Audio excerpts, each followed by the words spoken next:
Namaste, Yurugets Kivano. Yes, hello, good morning, and welcome back to another huge day of European cricket. We got action coming from here, the GB Oval in Budapest. 5 matches. We also have 2 matches coming up from Malta, where Vinny Sandhu, of course, is T20 men's internationals there, and then also T20 women's internationals in Netherlands. Corey Ruckers will be talking you through those a bit later.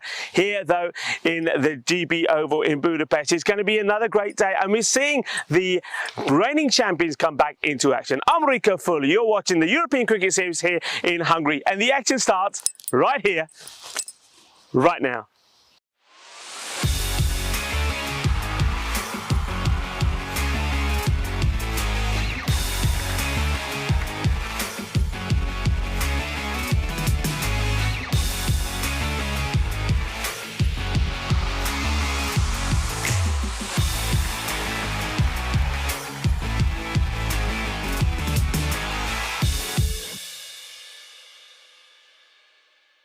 The European Cricket Series is proudly brought to you by ECN Software and Bizaway.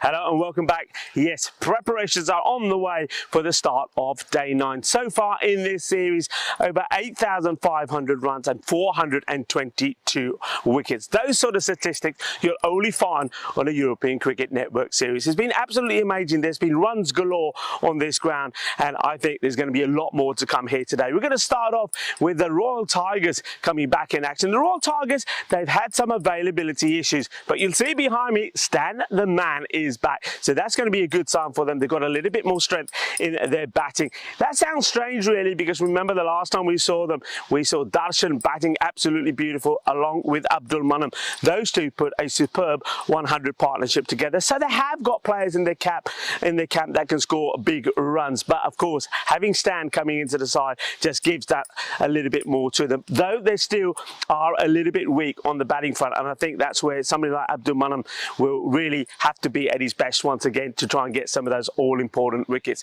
The team that they're up against, the Debrecen Vikings, they're a team that finally did get a win on the European Cricket Network. Remember last year they didn't get any wins at all. So they've got those wins and they're starting to play some good cricket themselves. I think Usama Karaja, he's going to be pretty key with the bat. They've got a good players with the ball as well. Somebody like Habibi will be pretty key. And also Gori. So they've got some good players, but the thing is, will they be able to contain the Royal Tigers? The Tigers are the reigning champions, but this year there's some very stern competition. Budapest Blinders unbeaten, are playing really well. You also got the Cobblers that are playing some good cricket. And United Shalada Budapest, though they lost a few matches, I think they will get better as you get nearer to final stage. So a lot of cricket still to play here, but we're starting off with this match. The Tigers are taking on the Debrecen Vikings. Let's join the 2 captains and the tournament referee, Tyrone Peters, in the middle for the coin toss, and right after that, back to us in the cube. And I say us because Charlie Hunt is with me as well. So it's great to have Charlie here. And Charlie, you're going to enjoy some of the cricket here in Hungary. The Tigers to call. Heads. Heads is the call. It's a tail. Oh, we're going to bowl first. They're going to bowl. Back to you in the comms box, guys. Good morning. Thank you very much, Tyrone Peters. A very good morning to everyone tuning in around the world. It's a pleasure to be here in beautiful Budapest, Hungary. It's Charlie Hunt for the European Cricket Network. A pleasure to be back on the air. It was after a little week away. It's always nice to come back. And what a place to be. Beautiful aerial shots of our location here over the last week or so, and it's yeah, it's going to be an ever so exciting day of cricket yet again. But let's talk about what happened yesterday. Well, I was on a flight yesterday, but there was plenty of action out in the middle. We first saw the Falcons take on the United Budapest, and yeah, of course we saw. Yeah, so pretty of an easy victory there in that one, taking a victory by 7 wickets. Of course, Dara Pudetti scoring some decent runs off not many deliveries, which, well, in T10 cricket, that's pretty much what you're expecting. But you also have to say that that Meta bowled pretty well for his 2 wickets. Only went for 15 runs as well. But yeah, again, just a bit of a lackluster performance from the Falcons. But even still, though, it was a good start to the day for United Shalala Budapest as well. Of course, though, yesterday there was only one man that was really being spoken about, and we'll be able to highlight that in just a second. But yeah, again, that victory was pretty simple, coming in that 7th over. And yeah, realistically, it was just never enough runs. I mean, 67 for 6 off your 10 overs is never really going to be enough in any format, let alone a T10 match. So wasn't really meant to be, of course. And yeah, no, it was once again. You can see there, Durapedi, 31 off 12. Pretty good innings. He's been in the runs over the last week or so, it has to be said. He's looked pretty decent, pretty handy with the bat for that United side. But yeah, it's a beautiful day though. Once again here, it's certainly looking as if it's going to be another scorcher. I've been told and I've been warned, I've been pre-warned. Have I put my sun cream on? No, not yet. Will I? Probably, and I probably should as well. But yeah, no, it's going to be an absolute scorcher here. And yeah, it's going to be another exciting day, of course, coming up. But yeah, that cricket yesterday was really outstanding. But then looking, of course, towards that game in match 37, I apologise for not being on your screen, but that was where we saw the ton that came up as well, wasn't it? It was, of course, it was Akbar with just 33 deliveries faced, 110 for him after the Blinders set 189. And yeah, the Falcons. Well, we can fight. No, that's not the. We've missed one. Oh well, it doesn't matter. I'll keep talking about the ton. Yeah, and Falcons were only able to get to 76 for 5. But yeah, that was no surprise. See Daniel Akbar being named the player of the match. But then we can look at the next game after that one. This was a bit more of a closer encounter. Of course, we saw United Salad Budapest once again, and then we saw the Blinders. Well, they took on the Ultimate 11. And well, once again, you can see there, Stefan Gooch, putting on runs with ease, as we've seen him do throughout this entire tournament. 76 not out as well. Of course, Daniel Akbar, you could see him making runs there as well. And then the Blinders, they came back and they were rattled a little bit by United Budapest, in all fairness. This one I was able to tune in because I landed and I was able to have a look. But it was the tight bowling, the tight spin bowling of Manav Nayak for the Blinders, the young import for the tournament.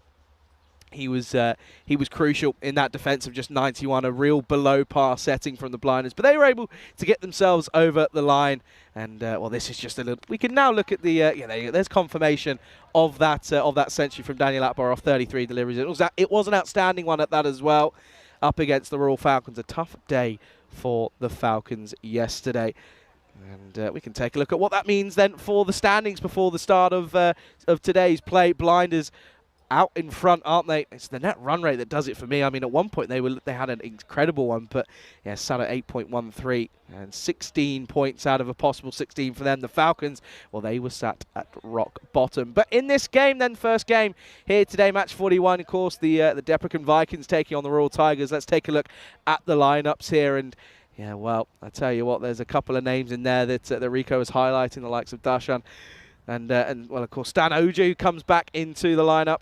And you look at the Debrecen Vikings as well, you probably feel that Osama Kajla is going to be crucial for them in this matchup. But Ryan Chowdhury coming in for his first involvement for the Royal Tigers. The bat versus ball, the supercomputer, it's looking like it's going to be a one-sided affair. It's picking the Tigers over the Vikings here today. And yeah, it's a very good opportunity to say a huge thank you to everyone for tuning in this morning.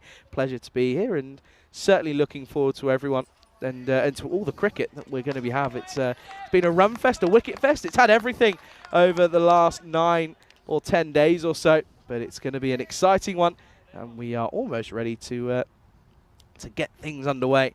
And it's going to be Faris Iqbal for the first ball here in match 41. Back of a length and just pushed back and pushed away by Sudesh Nair.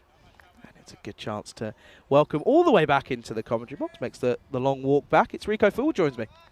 It's great to be back, and it's great to have some company. Hello to Charlie. I know everybody will be wishing you a very good morning and a good return back to the action. Oh, how you been? Well? Yeah, been all right. Not too bad. Had a nice week off. Had a bit of an eventful one of that as well. But no, it's good to be back and straight back into the action as all he can do this time. It's back of a length and just pushed into the offside, so still no run yet. Yeah, no, it was a nice travel day yesterday. 12 hours of travelling, always fun.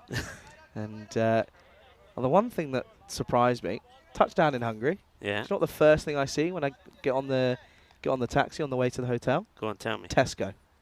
Yeah. That's crazy. I was not expecting to see a Tesco straight away. It was lovely. You thought you ended up back at home, didn't you? I thought I got the wrong flight.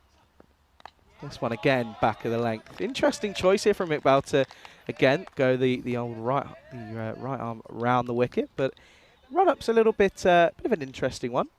Yeah, he seems to be sort of bobbing up and down, doesn't he? But he gets the ball so far. He's tucked Darshan up. Darshan, of course, has been in sensational form with the bat. And he, with the likes of Zishan not being playing at stand, of course, only just coming into the side after being away for a few. Well, a chance, and I think he's got the wicket here. Yeah, Corner bowled, he wants it. Now, what do you think? I mean, is the batter thinking he gets a bump here? But he's starting to walk now. Maybe he's in disbelief, but that is a huge wicket. I just said Darshan has been playing so well. Let's have a look at this, but I think he just bobbles this right up. Yeah, I think he's got this one cleanly. It just comes off the splice of the bat and fingers underneath it, no question about it. And it will be the first wicket to go. Then no runs on the board. Tigers looking, well, they're looking a little bit like deer in headlights at the moment as they're none for one. Yeah, that is a huge wicket. Well done to Faraz Iqbal. Well, he is doing the old Ali shuffle when he's coming in the bowl. Well, the Ali shuffle, then he delivers the jab and the knockout blow, and that is Darshan gone for a duck. So there's an early morning Derek for us. Now, I've missed old Derek. You've not stuck to what we spoke about in Romania, though, have you? What's that? We've not started a duck family, have you? Well, yeah, and I think by the time we got here, we got started, and the ducks came quick and fast, and it never really Didn't really happened. have enough time. Yeah, and I was thinking about that. You know why I thought about that yesterday? Because, of course, we got cricket coming from multiple events, and I thought, well, that idea would have been great in there because there wouldn't be called Derricks everywhere, would they? Because we've got them in Malta. There'd be a Maltese named Duck. There'll be a duck in the Netherlands. Dutchie the Duck. One here. Dutchie the Duck. There you go, straight away. Easy. Look, I come on and I've just produced a good straight away. It's just what I'm here for, Rika.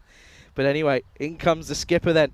Stan Ahuja then needs to find form early on here for his side as he does just flick this into the onside. And finally, the runs will tick over to that first one. It's the first ones here for the Tigers. Yeah, I mean, Tigers, they do, as we know, bat deep. They a bit like the Blinders, have been scoring big runs. But that'd be a little bit of a surprise, really, because Darshan has batted well.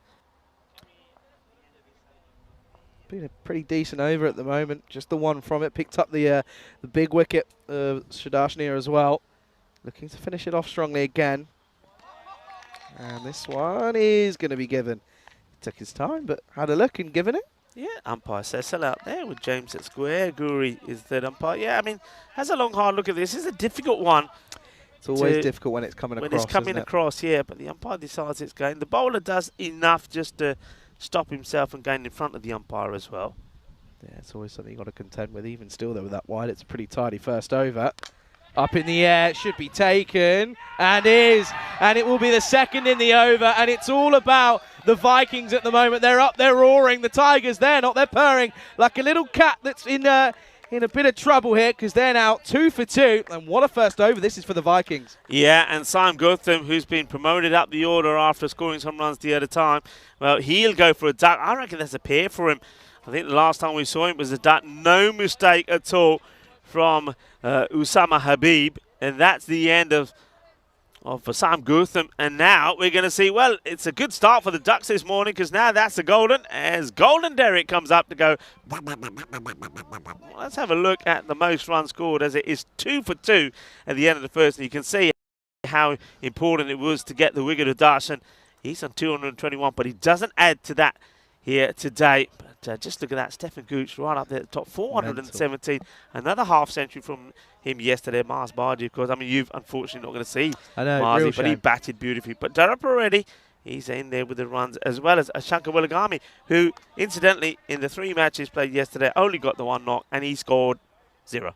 So sometimes it's just the way it goes. It's just the way it goes. Not a great day. Well, at the moment, if you talk about the way it goes, Tiger under a lot of pressures here are the Royal Tigers. They're 2 for 2 after the first. They've lost 2 run scorers as who's just going to face up, and well, this will be a wide as that's Usama Habib who's come in for this second over. Yeah, plenty of action for the family of Ducks. So it's not a family, it's still just Derek, isn't it? Yeah. Abdul Manan joins Dan. Now we know that he's more than capable. He's got a fine half century in that 103 partnership the other day. that the two that he and also Darshan put on. So we know that they've got good batters here. That was against the Falcons. So he's going to put that away, isn't he? That's just a wide full toss on the leg stump, and it's been whipped away by Stan Ahuja. Stan, of course, Charlie, just to remind you, early on in the series, he blasted a sensational, I think it was 92, he scored a 93, and it was of 93 of just 21 deliveries, so he's in good form. And you can just have a look at some of the stats there in front of you. Yeah, you can see there that he's in the run scorers for the Tigers. Of course, hasn't played every game due to some travelling, but he's back and he means business. This one is just respected. So good comeback from Habib. Yeah, Osama Habib. You'll see that his name will be up there as one of the top bowlers for his side. He's got 6 wickets. And they've got plenty of bowling. They've got a bit of depth about them, the Vikings. The question is, do they believe? And also, they'll be relying a lot on the likes of Khawaja and Habib. Well, this is just maybe outside the line, I think. Just catching him outside the line. It's a good comeback, though, from Habib. Yeah, it looked close. It's he does take that big sort of step across. He's hit it. He's middled it into his pad, so that's probably why it's not been given. And well, that's a first for me. There's a truck drives past, and well, talk about going behind the bowlers. As that's back leg. Oh, it's been given as a wide. Yeah, the wicketkeeper not too impressed. Well, the batter would not have been impressed either. But at least he's not a white van, I suppose. Ooh, that's tight. That's tight, by the way. That is very tight. I was still just laughing at the fact that a very large vehicle was being driven right in front of us as a ball was being bowled. Anyway, all happens. Oh, a little tickle. Just evades the wicket-keeper. This will run away. And early signs here, to me, looks as if this outfield's pretty decent. Yeah, it's let's see this one again. Mamoon Khan, he's not that far away from this, you know. It's, maybe a couple of inches. But yeah, the outfield, it will surprise you, though, Charlie. I mean, that area goes pretty quick. Hitting it towards square where the banner is, it can slow up. Right. And it can slow up going towards extra cover. Okay. The grass here, it's very strange. You'd think it'd be much quicker than it is, but the grass is very thick and it certainly does grab hold of the Grizzly. Yeah, Stan just fends that one back again. Likes off his pads early on, does Stan. He's always pretty confident. Pretty comfortable as well. He's not looking rushed by the bowling of Habib. He's not been scared to put a bit of sun cream on this morning. He's got it all over and slobbered it on. But again, it's a good comeback after being hit. Well, this one high in the air. Could it be another one? Oh, no, it's put down. Oh, that's the big wicket that they would have wanted as well. That's Stan Ahuja gets dropped on 9. And it would have been the comebacks of all comebacks from Habib after being dispatched for 4 early on. He almost takes another wicket, and it would have been a big one, but it doesn't happen, and they end up coming through for the single, and it'll be 13 for 2 after the second. Yeah, I mean, that's a huge moment, isn't it? It's Iqbal who gets there, does all the hard work, and then puts the catch down. I mean, he's going to come straight back and bowl the next over. 13 for 2 it is, but it really, 13 for 3, you get to stand back, and you're in this match. This is the difference between the two sides. You can see the Vikings get a win here, and they'll be up with 4 other teams on 6 points. Net run rate could be so key here for the Royal Tigers, of course, just wanting to keep the pressure on the blinders and guarantee their spot in finals day. This one's played away. Bit of an outside edge. Gets it very wrong. Oh, hello, fielding it. Nearly gets it very wrong. This is eventually is fielded. Comes through for the second. But yeah, a bit of a wayward shot again from Stan there. Yeah, I suppose he's going to take a bit of time to get going. Remember, he hasn't played a lot. I don't think he's played the last 3, maybe 4 matches. And also the likes of Zishan not playing. No. This one. Oh, tucks him up a little bit. Just struggling to deal with that angle is Ahuja there. The angle of Iqbal sort of back of a length, and it's actually quite a short delivery, but also tuck him up. Doesn't offer him any width, so he's just struggling to rotate on that back foot and try and swivel it into the onside. But yeah, opting for just the feathering and touching it down really at the moment. But again, it's good areas from Iqbal. And once more, this time again, just drops and runs, and yeah, good running. Good call from Manan. He set off pretty early. Yeah, he's a tall man, isn't he, Iqbal? So he does get the ball to talk. He's just been just a tad down the leg side for me, but because he's getting good bounce, he's managing to tuck the batters up. They haven't been able to open up to him. But yeah, just going back to the Tigers, no Marker Hooja either. There's no Carbonilda in the side this time around. We mentioned already about there's no Zishan, no Abhitesh Prashar as well. So there's a lot of players missing. But to date, apart from losing that very first match to United, they've actually continued on that winning spree. They've always found a way, and that's what they're looking to do here again. Find a way, find a partnership, and maybe these two are the men. But you've got to say that catch Iqbal puts down and stands on 9, that could turn out to be the key moment in this match. Yeah, I mean, that one really could come back to haunt them. It's just a matter of time, and as to when we find out as to how dangerous that drop could be. Again, just back of a length and fended away. Manan just, that's the first delivery, second delivery face for him. Yeah, it's a bit of one of those weeks though, isn't it? It's a history-making week. I think it's the first time we've ever had 3 events on at the same time, right? Yeah, I think you're absolutely right. And it's rather outstanding. I wasn't exactly struggling with entertainment when I was sat in my layover in Brussels airport yesterday. Full up, and it's swayed away. This one will take a couple of bounces and will go. It trickles over the boundary, so the ball wins the chase, and it's a good end to the over. They finally get to pounce on a fuller delivery from Faris Iqbal, and Manan, he's not going to wait around. He gets this one away, backward a square, and it runs away. Good end to the over then. It's 20 for 2 after 3. Yeah, get that boundary in there. I mean, Abdul Manani made 50 out of 21 in that 103 partnership with Darshan when the Royal Tigers got to 147 against Dunabagdani. That was back in match number 31. So we know what he can do, and that's what he's going to have to try and do here and just get this score going. They would feel that against the Debrecen Vikings, if they can get to that 110, 115 score, that they should and would be able to defend it. Yeah, the Vikings themselves, I think they'll be feeling the same. That if they can keep this under 110, they'll be hoping that some of their big guns can go out there and knock these runs off. Yeah, Rick, I was going to ask, what's the past score? Past score, I mean, I've been asking to see the run rates by day, and hopefully, I thought we were going to get them yesterday. I haven't seen them as yet. They should be with us soon. But I'm going to say, with some of the high scores that we've seen, it's going to be around about 125. Okay, 125, It's going to be high. I think the blinders themselves, I was putting the question out to the likes of Shazad and Ravi yesterday to see if they could give me something on the blinders. The blinders, I reckon, are going around the 140. Oof. It's no easy feat, is it? It's no feat. I mean, I know yesterday, that last match, again, they were victorious, weren't they? 91 to 57. So that was the first time we saw them really struggle to get a score on the ball. But other than that, they've been flying high. Tigers have been doing pretty well as well. So we haven't seen too many scores where teams have struggled in 60s and 70s. This one fuller again as the truck comes through, and luckily the truck's just not too early on it, because otherwise he probably would have been in the firing line. That's a lovely shot from Manan, and this time gets all of it. Just gets that front leg out of the way. Too full from Zagori, who's come into the attack, and he strays too full early on. Yeah, I mean, he backs himself this time, Manan, so he's made a bit of a slow start, didn't he? He was a little bit careful, played a few balls out, and now he's played some nice shots, 2 boundaries, last couple of deliveries. Oh, this is a glorious hit, and this will go all the way, I think. Will it be? Yeah, it will. Balle, ginna, sona.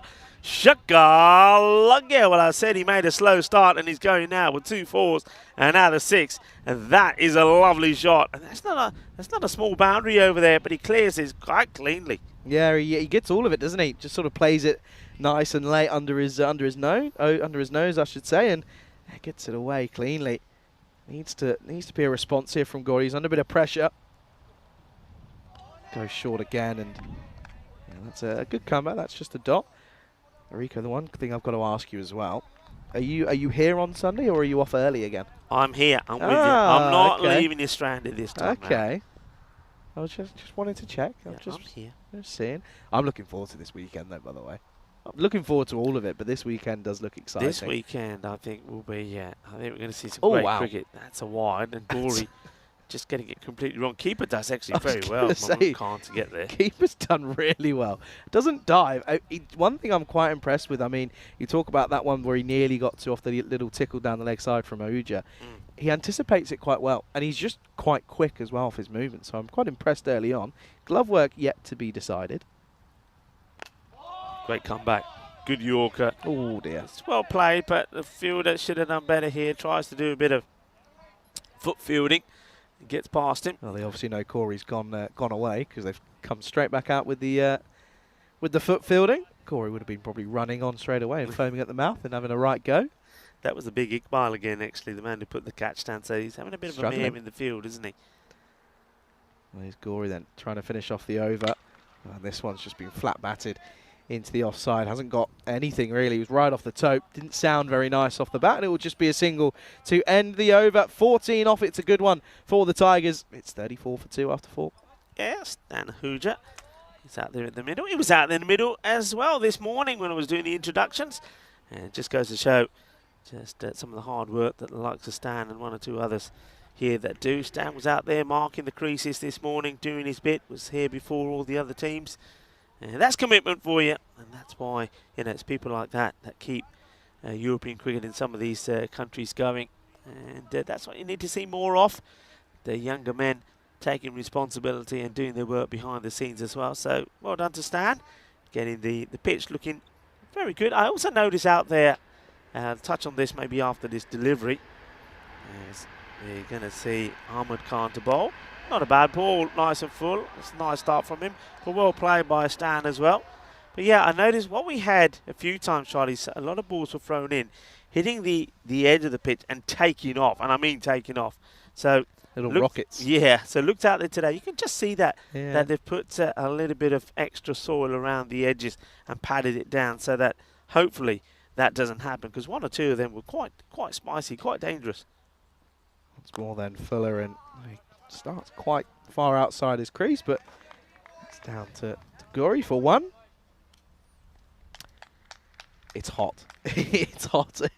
It's only, what's that, 9:30 local time, and it's already sat at 27 degrees. So that's nice. That's fun. Great. You ain't seen nothing yet. Yeah, I'm a little bit concerned. Well, I'll tell you what, batter's quite concerned. This one's looking a bit high. I think they might want to check this for a no ball on height here. Well, Manan's asking it. He's saying, what's going on here? They're just checking, Manan. Have a bit of patience, please, sir. Yeah, I think the umpires. They want to have a look, don't they? Yeah, it wasn't called on the field.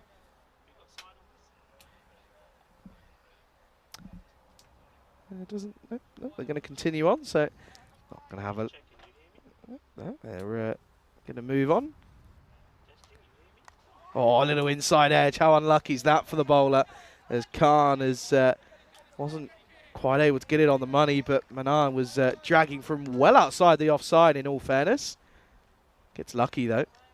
Comes through for one, and yeah, that's a little bit lucky. Hey, listen, you got to ride your luck. Just the difference, though, one I want to pick out there, by the way, 17 off 9 for Manan, 17 off 14 for Ahuja. So strike rate not quite up there for Ahuja. Sort of playing the backup anchor role after coming in at 3 and losing some pretty early wickets here. But yeah, he's got a good partner in Manan at the moment, 17 off 9 at this point. So yeah, it's been interesting.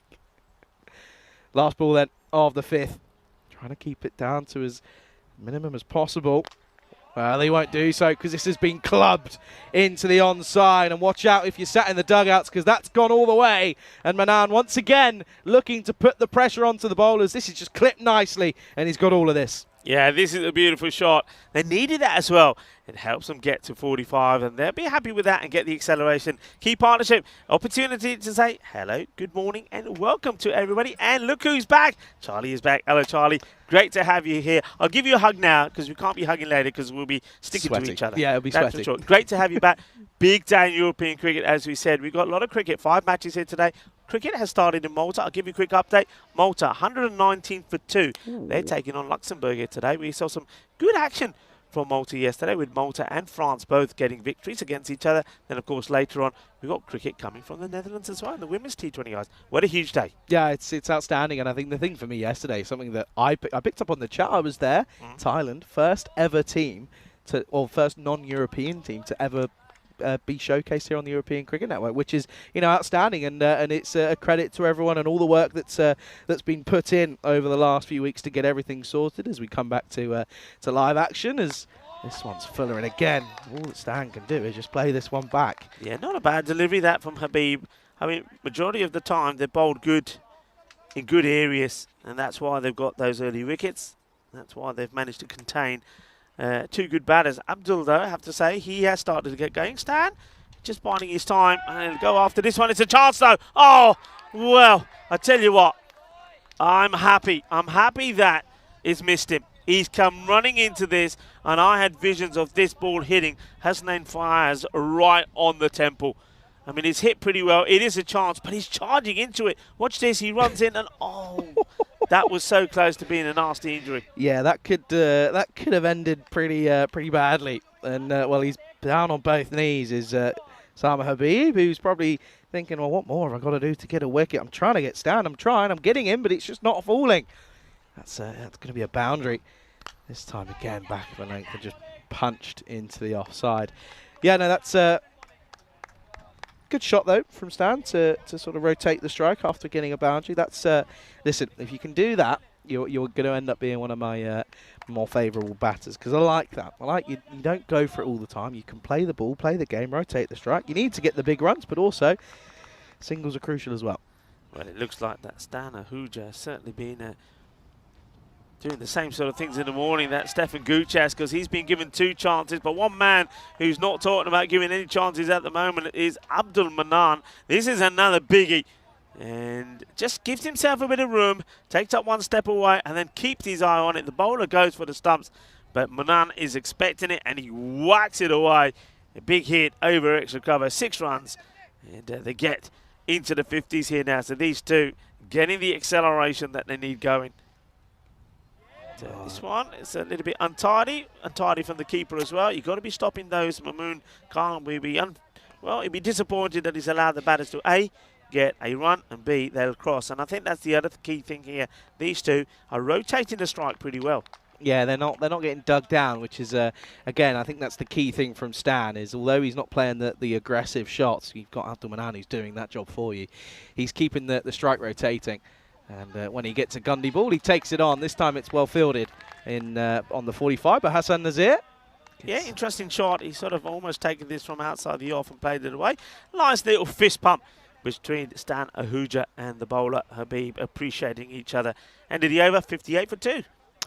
Yeah, 58 for 2 then. It's it's a good little partnership this, but from these, I have to say the extras hasn't been too crazy, just the 5 at the moment, so nothing too drastic from the Debrecen Vikings, but yeah, it's just a matter of time, really. You sort of feel that these two are going to have to really kick on over the next 4 overs. You've got plenty of wickets in hand, got a few batters still to come as well that can certainly hold a bat. But one thing I haven't done already this morning is a very good morning to everyone in the chat. It's a pleasure to be here, and yeah, good morning to Dave, to Rob, to Bajendra as well, and to listen everyone in between. We appreciate all your support, and I know you've done a splendid job in looking after our dear Rico whilst he's been on his own, and I know everyone's also looking after Vinny out in Malta and Corey out in the Netherlands, and yeah, we appreciate all your work and all your support as always. That's a wide down the leg side as that's Fiaz as Fires who's come in. Yeah, big shout out to the chat. Ditto that. And Siddharth, well, interesting. Siddharth is saying that he thinks that Stan Ahuja probably needs to retire and give an opportunity to some of the power hitters. Thing is, though, Siddharth, there's a lot of those power hitters that's going. And Stan Ahuja, let me tell you this.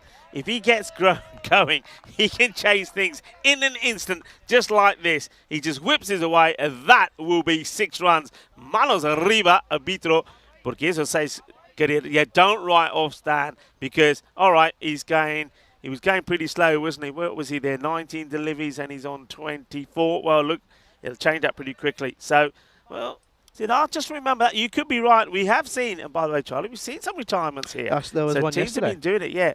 But, Oh, dear. Gundy ball. Yeah, I saw there was one yesterday, and I think it's good. I mean, I know that the Hungarian national side weren't scared to do it in the ECIs. Yeah. Was it in Austria? I believe it was up against the Czech. Austria, yeah. This time Fuller and just chipped. Oh dear, well what's happened here? The fielder's taken a bit of a stumble here. I'm not going to laugh until he gets up and says he's okay. He's all right, he's fine. So we can have a bit of a giggle, but he takes a bit of a tumble here. But this one again, 2 full in the slot. He's not going to miss out on you there. Yeah, Ahmed Khan. Let's see what happens to the fielder. He just goes down. He goes down. Is he okay? Yeah, he's fine. Yeah, I don't think that will go down as a chance because I think he's getting part. I think he's just trying to change direction, and some of this thick, clumpy grass in some areas has got hold of him. So it's another boundary. Well, what were you saying, Siddharth? What you were saying, retire him? I don't think you do. And this one is going to be a test for the fielder as well. It's going to be 4 more. So, Siddharth, I think he's staying. I think they're going to have to get him out. He's not walking off that field of play. No, he's not going to remove himself. And, well, that one, even though he's not middled it, he's found the middle of the edge because that's runaway. And, yeah, there's nothing really that Habib could have done with that one. And it's another welcome boundary. Rika, how have the bugs been here, by the way? Any annoying wasps? I'm going to give you a pleasant update about the bugs. Okay. Did after this one. This one again. Good angle. I'm liking the change of this angle, though. Coming left arm round. Should just be one. Eventually is. Go on, then. Yeah, 19 or 4 balls. Is going to go magical. There's loads of ants. I'm going to tell you that now. You're going to see them all over the place. So don't leave a coffee or any sweet snack on the table because they'll have it. Our project there's manager. a few spiders, but there's loads of butterfly. I have never seen, as this one's hit out, the same fielder should make the stop, Osama. I was talking to the viewers before. I remember back when I was growing up in the UK, maybe sort of 12, 13, and there used to be loads of butterflies in the UK. I don't think there are anymore. What the reasons behind that is, I'm not going to go into. Here, loads of butterflies, but the dragonflies, you're going to love the dragonflies. These babies come in, and they are everywhere. They'll sit onto your laptop. They'll sit onto the monitor. In fact, yesterday, they were sitting on top of me. One was sat on my headset. They love us. They love the cricket. They'll take time to get used to, but they love us. They'll be everywhere. I guarantee it. Don't be afraid of them. You're not going to be afraid of them, are you? I'm trying my best. Okay, this is a quick look at some of the players that we're going to see at the weekend where the ECIs will start. Of course, finals here on Friday, and then this starts. And some big names from not just here in Hungary, but Portugal and Sweden. Yeah, no, big time. I mean, you look at Portugal. There's a strong squad there. They're missing a big one though in Migzi, in Miguel Machado, who's not there. But they've got Sean Gomes, so he comes in for that one this time around. But big name not there for Hungary. Yeah, another one I'm missing. There's no, unless my eyes deceive me, no Conrad Greenshields. Injured. Is he injured? Still injured. So didn't play in the Gibraltar That's T20I correct, yeah. series a while ago. Was carrying an injury, and yeah, he's picked up. He's still struggling with that little. What I will say as we see the throw coming, I mean, it must be very difficult if you're doing the selection there because we have seen. I mean, we have a look at the team there for Hungary. There's names on there that you think, yeah, got to be in, got to be in. There's names in there which you think, oh, what about this guy, that guy? Obviously, we don't know about their qualification, so that comes into it. As this one is going to go the distance. Balle, kinna zona. Shaka Well, this one is another one that ends up pretty close to our production engine room. But no, but it's got to be so difficult because a lot of players have performed here. Selectors, you can only select so many, so what a difficult job to do. Yeah, I'm glad it's them, not me. Anyway, didn't quite get that one out of the middle. Did Menard, saw the back twist in his hands, but he got enough of it. And well, even if they were playing their full boundaries, it still would have gone all the way. So it's again taking a liking to the bowling of Nuri here. But yeah, no, it's I'm looking forward to that. And Sweden as well. We know Sweden, they love a bit of an upset as well. This time it's Fuller, but this is just hoiked, and that'll just be one. But yeah, no, I think we had a bit of a one-sided affair in Romania with the ECIs. Yeah. Romania sort of took a bit of a liking to that weekend, but I think it's going to be a different story. Completely polar opposites this time around. This time flat batted again hard by Ahuja, and we'll move on to 44. But yeah, no, I think it's going to be exciting. I mean, of course, we know quite a lot about all three of those nations. We know a lot about all three of all three cohorts of players as well. So it's going to be a fun one. And well, listen, when Portugal are around, anything could happen. Yeah, I think you're right. I think it's going to be a really good one. Oh, this one. almost gets through. But this partnership worth 86 at the moment came together in a spot of bother, weren't they, when they were 2 for 2 after that first over from Faris Iqbal. I'm noticing you're doing a few exercises in your shoulder, and my left shoulder is cooked. I know it's a frozen shoulder. I've had a bit of work done on it here, by the way. No. Imad Khan, you'll see him later. He did some good work for me. What have you done to yours? I managed to dislocate it whilst playing my one game of cricket for the year. Ah, this is the one game that, okay, this is against was it the Vatican side? Yes, it was against the Vatican side. Played them on Thursday evening. Come back to it after this one. It should be the end of the over. Oh, Wabal follows him. Good bit of work from the keeper, but he's definitely made his ground. It'll be the end of the over. It'll be 88 for 2 after it. Yeah, played against the, I can't remember what the club's name, but they're from the Vatican. They're a mixture of popes, of fathers, of... Popes? No, not popes. It wasn't the popes. Really? A mixture of what's the word? Can't remember the word now. Anyway, it doesn't matter. A mixture of members from the Vatican City. Yeah. And... managed to disconnect my shoulder whilst playing a nice flick onto the leg side. Charlie. Still got runs though. What, you carried on playing? Yeah, I carried on playing, but I got major jug avoidance.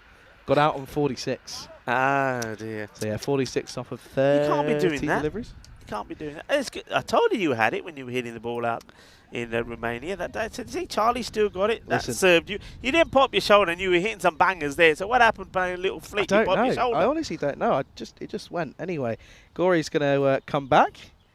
He's going to start with a Gundy delivery, and this one is going to go all the way, and it's going to bring up his half century as well. Well, he was struggling for his strike rate, but, well, you wouldn't think that now when you look at the scorecard, because it's off 27 deliveries, and it's an excellent one of that from Stan Ahuja. Yeah, it's a beautiful shot, isn't it? He goes back and he does the old, oh, as he waxes away for 6. I know you like that. I had to give you that one. It goes all the way to the boundary, brings up his half century, does it in 27 deliveries. Well batted ball, but then Stan Ahuja of the half century Budi Gully. And I get the feeling that Abdul Manan, if he gets a few bit of the strike, is looking to bring up his as well. Gone for it and got it. That's flat and hard, and it's a brilliant shot, this from Stan Ahuja, and he's even though he's caught that one so well and hit it so hard, he's hurt himself in the process. This one is gone. Look how deep he is in the crease. Makes anything full become a pretty slot delivery, and finally an applause goes around for the half century. Yeah, fantastic shot, and this is a man who looks like, yeah, I think he thinks that doesn't quite come out the middle. It certainly went a long way. The man who'll be leading Hungary in those ECIs starting on Saturday. So he's getting himself in pretty good form, isn't he? He's batted well. Comes Gory again.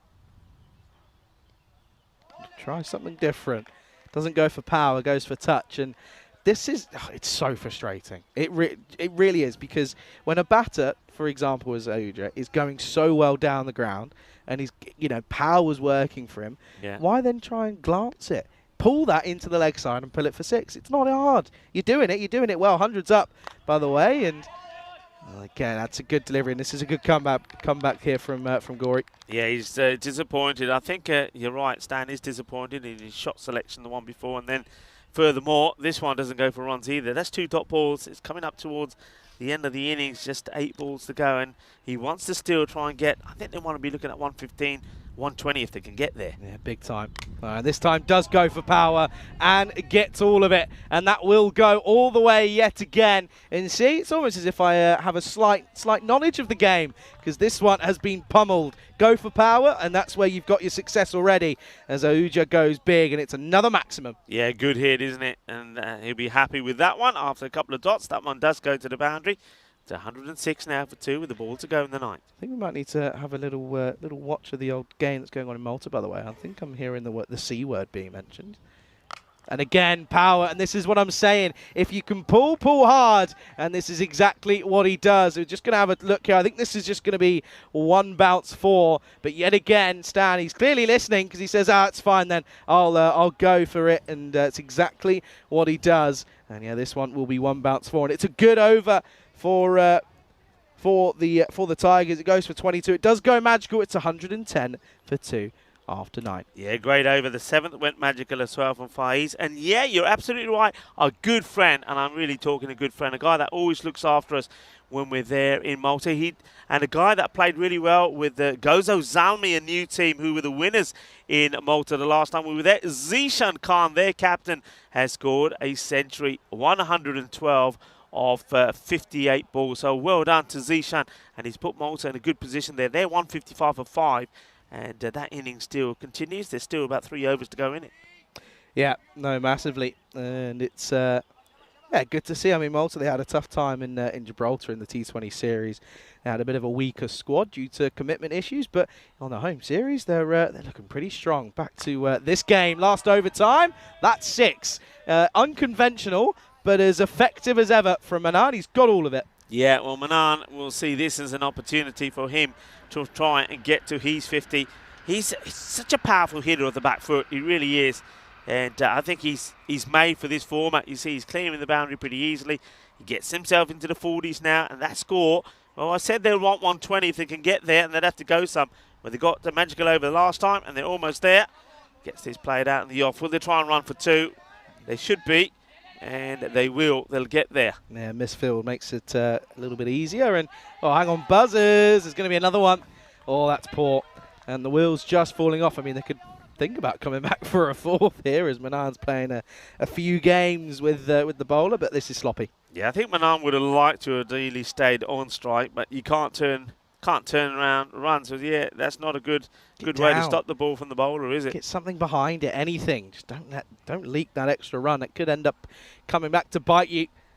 119 then after the arrest. Oh dear, oh dear. When it rains, it pours, Rico, because it's gone from bad to worse to the worst I've ever seen. Because this one, oh, that's poor. Yeah, it's a minimo, and all right, it's not a good ball, but the keeper, you got to do better than that. It was you got to say, it's a lazy effort. You've got to get across, got to get something behind it, and there was not any pace on this, so he has time, but yeah, he just doesn't bend his back. No, it's not great. And, well, yeah, it's a minimum. So 124 then for free pretty much. And it's going to be another one. It's the wheels are complete. The wheels are gone. The wheels are completely falling off now.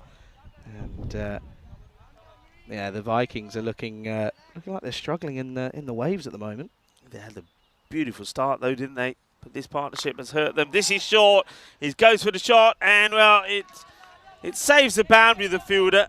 And now he checks his fingers because that was hit pretty hard. That's Usama Kalaja out there. And looks like he's okay, which is just as well because they're going to need him with the bat. But another opportunity. And Stan, this time, he gets dropped on 66. He's been dropped on 3 occasions, on 9, 18, and now on 66. Got to cash in. That's exactly what he's done. Manan then looking to bring up his half century. Won't do it here. Oh, that's cheeky. That's cheeky running. He had all 3 stumps to aim at. Did Mamin Khan, and well, he got none of them. Yeah, Abdul Manan misses out as well. He's stranded. Looks like he's going to get stranded just short of his half century unless they take a single here. But he's not thinking singles, Stan Ahuja, that's for sure. 2 deliveries left then. Oh, this is right off the toe. And do you know what, Rico? He does get an opportunity. They do get a single. Rare. Yeah. There we go. Okay. That's the first time I've heard that. That's fun. You're going to love these. That's yesterday, yesterday it was non-stop. And I don't know why it was. And apparently there was something wrong with one of the signals. So the signal wasn't working, which is a bit worrying, actually. That's concerning, the crossing wasn't working, so they had to horn every time. And it was non-stop.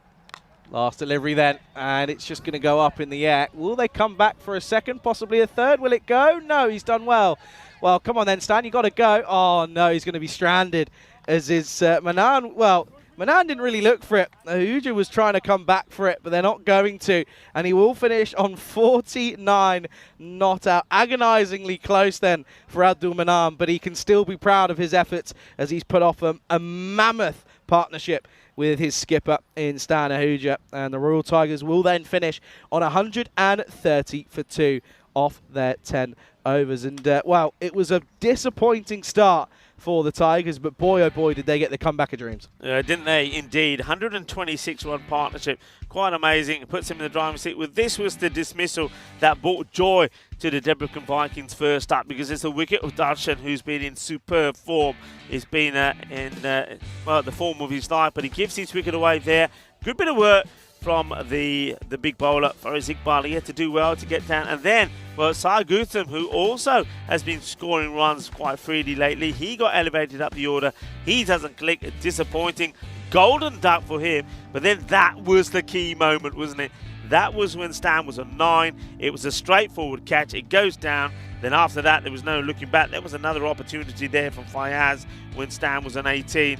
But we've said this before, you cannot drop good players. If you do, they will punish you. Yeah, big time. And the funny thing is the fact that you normally expect when you're 2 for 2 and momentum's on your side, you normally go on to expect the idea of realistically that they're going to keep building that pressure and it's going to be difficult to come back for the Tigers, but they proved us wrong. They were able to. It was that mammoth partnership. I mean, look at that. They might as well have opened the batting realistically. 2 ducks at the start of the innings for Sudesh Nair and for Gutham as well. But then Stan Ahuja alongside Abdul Manan, they were able to steady the ship up against the Vikings, weren't able to take them down, and yeah, they both finished not out. 68 off 34 for Stan, and Abdul Manan finishes agonisingly close, 49 not out off of just 21 deliveries. Iqbal was the pick of the bowlers, bowling that hard length, the heavy length. It's making its way back, and yeah, he bowled well, 2 for 9. Everyone else, though, got taken to the cleaners. Ahmed Khan only went for 11, but 21 off the single over for Fayaz. Nouri went for 29, 36 for Azagori. Not ideal. First game then here in Hungary for me. It's going to be an exciting one. Had a bit of everything, early drama, then a bit of heavy batting from the Tigers means they finish on 130 for 2 off their 10, setting the Vikings 131 runs for victory here in match 41. Don't go anywhere, folks. We'll be back in around about 10-15 minutes time then to see the response of the Vikings as you're watching the European Cricket Series here in Budapest, Hungary, with myself, Charlie Hunt, alongside Rico Full here on the European Cricket Network.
The European Cricket Series is proudly brought to you by HCL Software and Bizaway.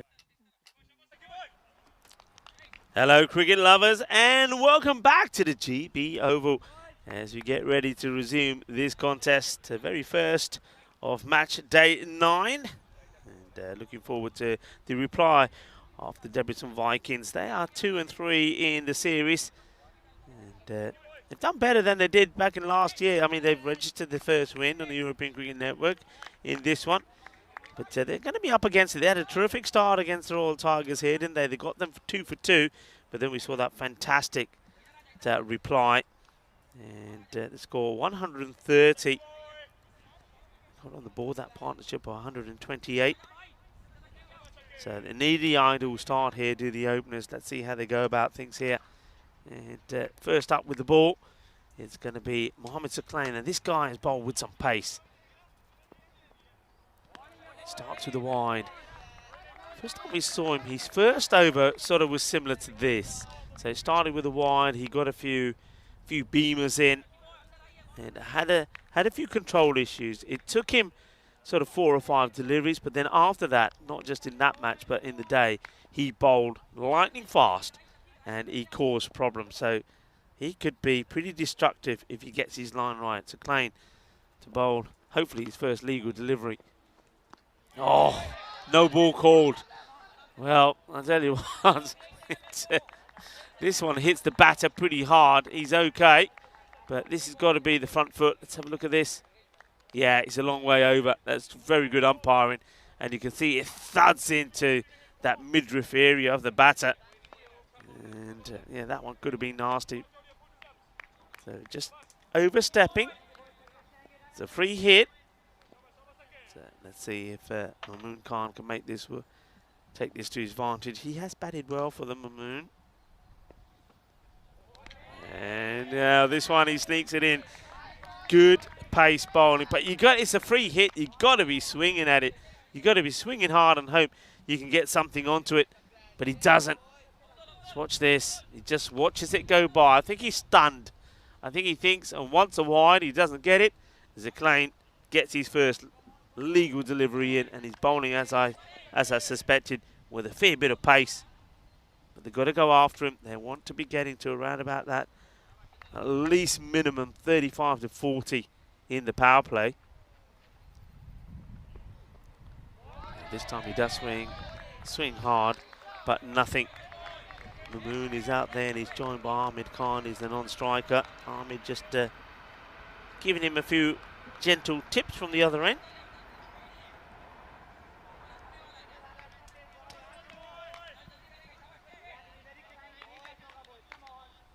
Suklain gets back to his mark. No runs off the bat as yet. Khan looks a little unsettled. See if he can get anything away here. And he can. He hits this well down the ground. 1 bounce, 4 runs. Now that's more like it. That's what we're talking about. A lovely shot. Mamoon Khan gets off the mark with a boundary as we welcome back Charlie Hunt into the cube. Charlie, this is what you're going to see. A lot of runs. Yeah, it's a good start then. As you mentioned, he was looking a little bit unsettled, but this time around he opens up the shoulders and finds the middle of the bat. Nice thumping shot down the ground. That's a good way to sort of go back at the bowler and say, well, come on then. What are you made of, son? Good start. Oh, full toss on the leg side. There's going to be back-to-back boundaries. And Suklain, yeah, some of those issues that I've seen him have before, just haunting him again here. So this one is that I mentioned a few full bungers. Well, that's the full bunger on the legs. Goes for the Yorker, doesn't he? Tries to execute the Yorker, doesn't get it right, and that's well watched by Mamoon Khan. So after having an uncomfortable first few deliveries, he's off and running. And they score 10, still 2 balls to go in this over. So this is where you can capitalise on the extra balls that are having to be bowled. Yeah, big time. This is where they're coming back to haunt you. And Suklain, he's under a lot of pressure. Goes short again and yeah, finds that extra yard of pace, doesn't he? No surprise. Bit of a frustration in that one there. Yeah, it's one of those as well, though. I think the batter will know he gets a little bit of something on this. Could fly away. Stan Ahuja is back behind the stumps. And after a good performance with the bat. He's hoping to lead his team to get another victory. Yeah, it'd be a good one as well after, well, I mean, being 2 for 2 in the first over, to come back and make 130 for 2 is rather impressive. So it's got to find a way. That's pumped down the ground, and that will be 6 over the scorer's tent here in Budapest. And well, that's gone all the way. That's a lovely looking shot yet again, 2 full. And well, you've called it, Rico. The extra deliveries coming back to haunt them, because the wide and the no ball, they've cost them a fair amount of runs. The over goes for 16. It's 16 for no loss after 1. Yeah, make a wish. That's that number. All the 2s. That's what we say in Spain. And, you see that number? It comes up just like that. Make a little wish. Okay, I made one. Make a wish, Charlie. Charlie, what was the temperatures like in Spain? Because talking to my family about there, they're saying it's absolutely sizzling at the moment. Scorcher. It's yeah, it's hot. It's very warm. But I'm disappointed that we still haven't had a golden ball in 222 matches. That's rather crazy. Yeah, can you imagine when we were together in Romania, we were saying we're going to get one. We had so many close matches. We've had the same here. Every day we've had something pretty close. Yesterday, again, we got really close. It's just not happening at the moment. But now that we're together, maybe. It's just not clicking, clearly, as well. The man who fell 1 short of his half century, Abdul Manan, is coming, going to take the second over. Starts well, just 1. Yeah, it's the old where were you when the last golden ball was? You can, well, I know where I was. I know where you were. I wish I was where you were. I was out having a nice. So I can remember I had a spaghetti carbonara in the middle of Sofia in Bulgaria, and then get the text come through, golden ball. Yeah. Well, that was it. Yeah, that was it. It's a good one as well. It's this one. It's a swing and a miss. It loses his shape here, Mumin Khan. We already seen he's better than that, and he's disappointed that he's played that shot. Wasn't that golden ball game affected by the old the cables? The cables, yeah. It should never have gone to. I mean, if you know what we're talking about, of course, that the National Academy Sports Ground there in Bulgaria has power cables that go across it, and they have the local rule. This is catchable, and he can't catch it. And I think that's Mohammed. That's behind. That's on the boundary there, so he gets the opportunity. Waka, no, it's Waka Mahmood. Beg your pardon. Just see him here. I think he tries to keep the ball in play by thumping it back. And you see the foot lands on the rope anyway, always a 6. So it's a difficult one. I don't think that's quite a chance, actually. He would have done remarkably well to save the boundary. And now the batter almost chops his back onto his stumps. It's a clever, slower delivery from Manan. But yeah, they have that, the cables that go across the ground, and every time the ball hits it, whatever happens before the ball hits it stays as happened, but as soon as it hits it, it becomes a dead ball. And the Medical University Sofia in that final over were on course to win. Chugtai, the batter, hits the ball. It was going to be 6 game over. Hits the cables, comes back down, and this one comes back down to the left of me. It's 6 runs. Shaba. Now it's time for Hamid Khan to get his first boundary. It's the start that they want. They're hitting boundaries and they're hitting it well. That's a glorious hit. Solid base, wasn't it? That's what it was. And yeah, held his line. You can see the old cube. It's still standing. It's still standing. Still standing. Good song. Great song. Good old Elton John. Last delivery then. This is going to be pumped once more. Hasn't quite got all of it. Chases on and just keeps it in inside the rope of play, and it will be 2, and it will be the end of the over. And it's a good start this for the Vikings. They're up with the rate, 32 for no loss after 2. Yeah, nicely played. We'll have a look at the tables coming up here now, and you can see that they're all Tigers. They're trying to keep up with the Blinders. They've got a couple of matches here, and they get those wins there. They'll be back just behind them, but having played more matches. There'll be some Vikings. They have an opportunity, if they can win their matches, to start to make their intentions clear and trying to get into Finals Day on Friday. Deanna Oroz comes back with some goodies. A nice double espresso coffee. You'll be up for the rest of the day then. I will be. Listen, but yeah, going back, I've got to finish this story, haven't I? on. So hits the cables. It's a dead ball. It's not a boundary. So the scores end up then being tied. But the good news was, and I was glad also that it was the Medical University of Sofia against the Barbarians that with the match scores tied 106 apiece, did go on and win it. And it was Chugtai, the man who should have won it with the ball that should have gone for 6, hitting the winning run. So in the end, all ended up well. But if they didn't win that match, it would have been so hard. Yeah, big time. Well, this one, I tell you what, that's even bigger because he's got all of it. Oh, well, look at Karina. Karina knew it was coming. That doesn't miss. That doesn't miss the production room by much. I was waiting for a bang. And how far does this go past it? I wonder if you could see it there. Well, this one, I said to Karina the other day, Karina, don't sit side on, sit facing the ball because otherwise, she made a great stop yesterday. Actually. Oh, really? Bit of ground fury from Karina was sensational. This time, it's overcorrection. He's getting it wrong, and Tiger's under pressure here at the moment. Has to be said. They haven't quite hit the ground running with the ball. Howsy's in the chat saying, confirmed, it's Scorchio in Spain. Howsy, good to hear you, mate. Hope you're well. Yeah, it's warm, to say the least. That's wild, and that's going to be a wide again. 40 up on the board already, by the way. Yeah, I spoke to my daughter last night. She was telling me it's about 40. They're expecting, and she was saying, no lie, Dad. They're being told that certain parts of Spain will hit 50. Oof. It's going to get really hot. She's Oof. saying the poor dogs can't stay outside because it's too hot. They just want to sit inside, AC on the cold tiles. And, yeah, it's a bit of that at the moment with ice cubes in the water bowls and the rest. Yeah, it's electric companies are having a field day with all the air cons being used, left on. Did you sleep with aircon on overnight here in Hungary? No, overnight I'm okay. I opened the windows. All right, there's a bit of noise. I was going to say there's quite. What side of the hotel are you on? Because I'm on the main road side. I'm not quite on the main road. I think I'm around the sides. I'm okay. It's very loud, but then at the same time it's kind of quiet. But the AC is pretty loud as well, though. Yeah, that's the thing. They cancel each other out. That's a nice little swivel. Go on, Rico. It's going to go all the way, and the swivel means he does a bit of the MJ. Oh, and nicely controlled. 4 runs, nicely played. Here we go.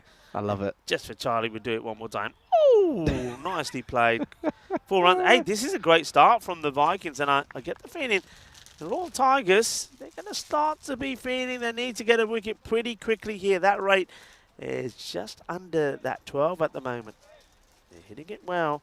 And looking to, what did I say? They needed to be, if they could, around about 45 in the power play. Well, they're going to go beyond that. They're 46 already. Couple of balls to go. And Sai Gautam hasn't had the best of matches so far. He was out Golden Duck. And does he sneak this in? Yes, he does.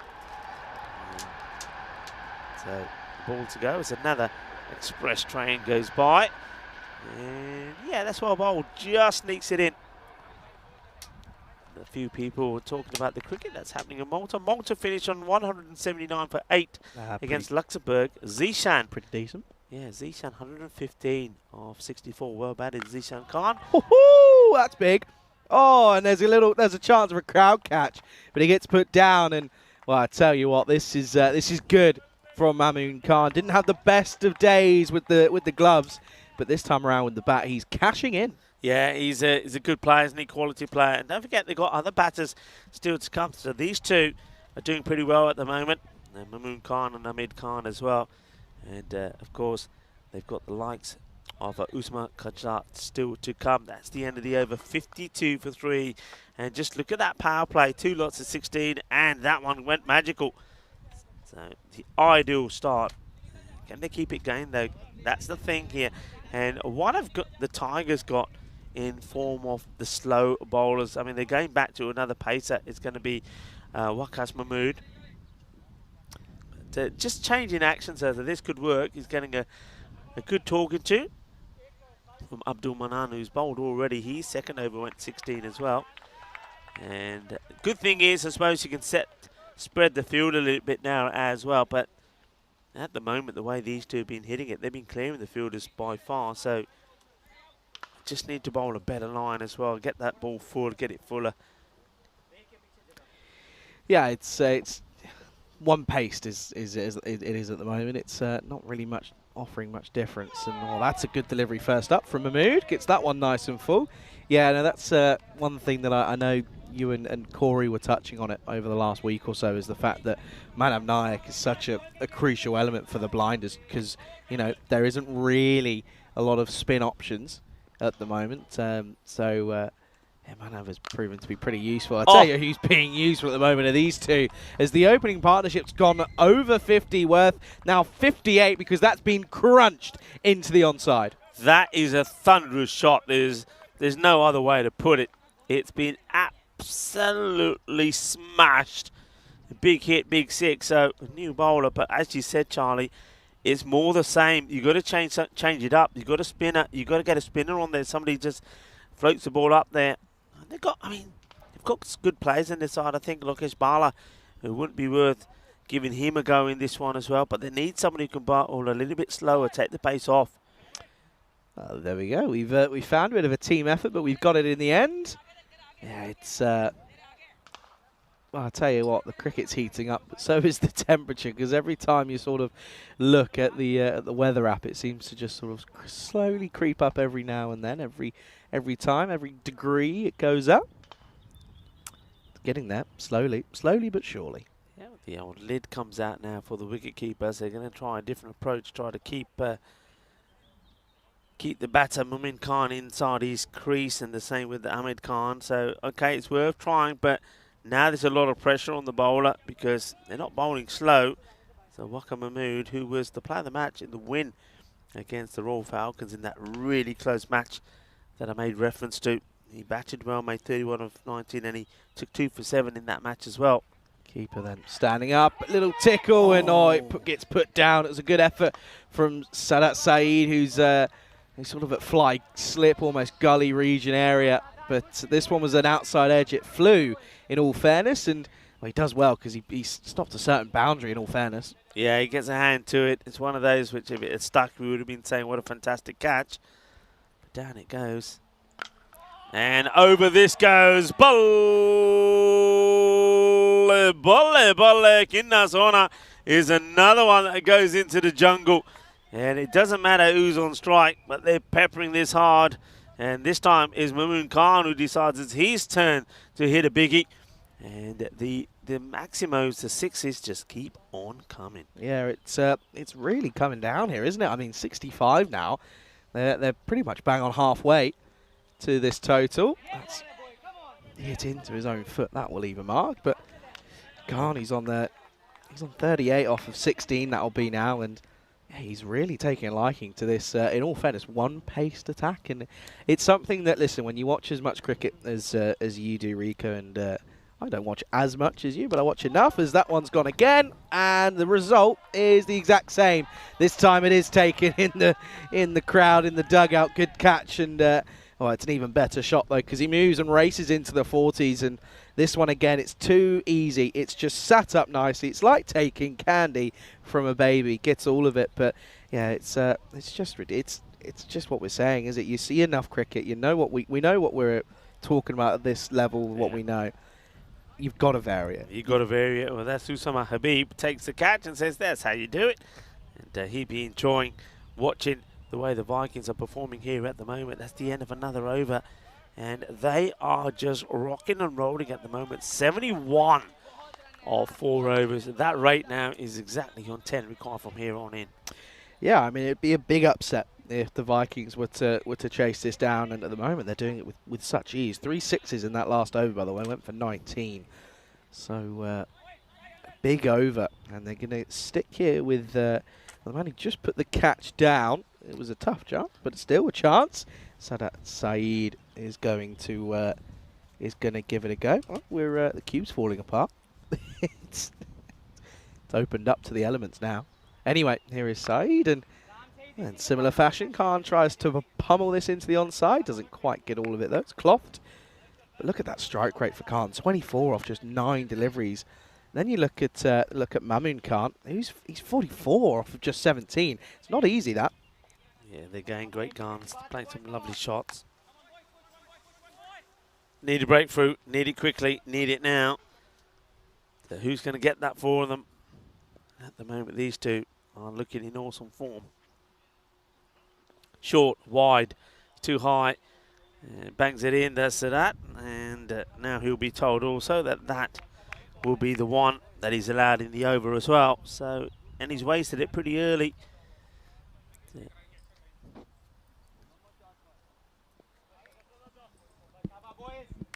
Apologies, I was just fixing up the old cube. Opening out to the elements. You have to, because otherwise it just gets too stuffy in here. It becomes a sauna. Talking of saunas, Rika, you went to a nice... you were just telling me that I don't have a day off whilst I'm here, but if I find some time at some point, I should make my way to a couple of the spas. Yeah, you've got to. I think they do open to pretty late, but Do they? yeah, I mean, but to get the Too late? To get the full benefit, you need a whole day. Okay. Really, but it will. I mean, maybe it will do, even if it's a couple of hours. Might do your shoulder some good, actually. You know. But yeah, it was fantastic, and I'm thinking about it tomorrow as well, because you're on your Todd tomorrow, as this is going to be 4 runs, nicely played, controlled shot, and those boundaries just keep on coming. Yeah, it's not good. It's not good bowling. There's no plan really. It's just sort of come in, bowl, see what you can do. There's no thinking behind it. You know, they're not looking at what's in front of them. You know that everything full, they're going to throw everything and more at it, and they're just sticking with it, and it's not working. I mean, you can see there. I mean, at this point, Tigers were 37 for 2. They're 78 for no loss. Something's got to change for the Tigers here. Well, this time it's pummeled and taken. And they do drop the length back ever so slightly to Saeed, and it's a good catch in the deep by Abdul Manan. Lucky he was there, otherwise that was coming right our way.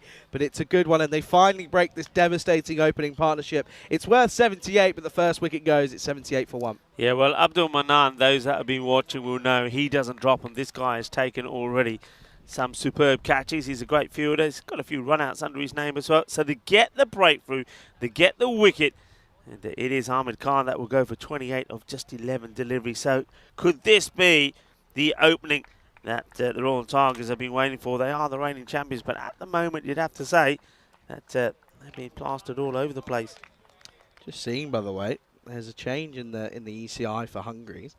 It's Marco Huja who's going to be the skipper, not Stan. So interesting, that one. Anyway, it's 78 for 1. Rico, I'm just looking over at your laptop. I'm having a little sneaky preview. Yeah. And I know it's early on in the day, but there's a day there that is probably my favourite one that I've ever heard you mention. Yeah, and I know we're both... Well, I don't know which one you're talking. I think I know which one you might be talking about, but I thought it's this one. But now I know, knowing you, it's not.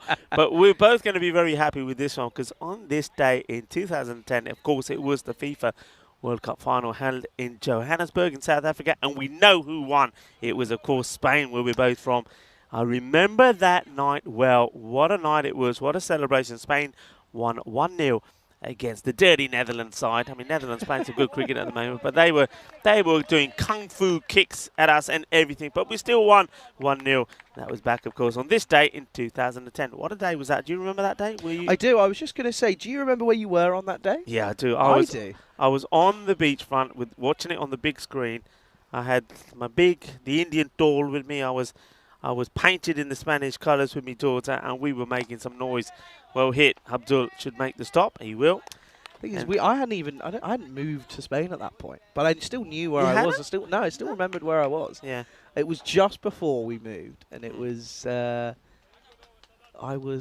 were at a family friend's house in Essex. Anyway, here's what's coming up over the next few weeks. Now, of course, we know that at the moment we've got, of course, the ECS here in Hungary, and that leads on to the ECIs later this weekend. And then we've got, of course, at the moment, the T20I Women's Tri-Series, Scotland, Netherlands, and Thailand playing out in the Netherlands. The Medina Cup currently going on at the moment. That then moves on to the Valletta Cup, and there you go. This is what's going on in Malta. You can see Luxembourg have been set the measly target of 180 due to a century for the Maltese batter. But yeah, it's good early size for Luxembourg, 12 for none in the second. Yeah, they made a good start. So, but of course, yeah, Zishan made that 115, that century that gave Malta that good score. But it's the thing is, though, we're saying good score. We've seen those scores here in T10. So it makes you think, right? It's the thing. It's a different game. Does that look like a freshly laid wicket to you? I'm trying to remember. It was late. It was new when we were there this year. Yeah, it's a new one. Okay. And it played, if I remember correctly, it played really well. So it was a good little track. So yeah, this day back in 2010 when Spain won the World Cup, and yeah, I know that I've had the great pleasure of being in Spain when they did that treble of course, won the Euros, won the World Cup, and then 2 years later, 2012, they did the Euros again. That was phenomenal. It really was. Tiki-taka football, wasn't it? Yeah, tiki-taka. And at the moment then, so it's 79 for 1 at the halfway stage. Oh, that's going to be gone. Is that going to be gone, or has he made his ground? Do you think he's actually quite quick on his feet, is Kaja? It was a good bit of work from Stan. Let's have a look here. He comes all the way out. Does he get back in time? He does. Yeah. Very quick. He is quick. I mean, sliding down. I just want to check Stan's gloves here. I think he's okay. Does he go forward? Oh, hello. Yeah, that looks close to me. Yeah, the angle. We always, I mean, whether the angle is perfect for that, but just looking at that, it almost makes it look like he may have just taken that before. But I tell you what, he's not going to get a chance to get anywhere near this one, because that is going to go all the way again. And now is the time for Usama Kajla, a man that I did mention to in the intro, because he's been hitting some balls well as well. But this is what I like about the Debson Vikings. Whoever comes out, they've just got one approach, that's to attack, and I think that's the way to do it. They do, though, at least we have a change in the bowling. We do have a bit of spin. He's trying to come down again, is Kajla, but doesn't quite catch that one. It's, again, too late, though, I think. I think it's still too late.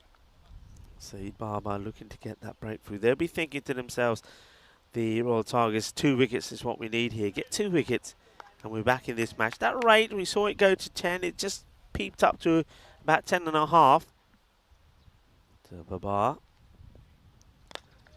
High and gone. He's just bowling that length. And this has been, I think no ball is called here as well. So we'll have to wait and see what the no ball call is on. And is it the foot fault? Is it the return crease? Could it be? I'm trying to. It didn't look as if square leg called it, so I'm trying to. Doesn't look as if it could have. I mean, it could have been for side on for the keeper potentially, but I'm not too sure as to what that's for. I'm trying to work it out, but no initial signs. Anyway, it has been called, so it will be a cheeky free hit to come.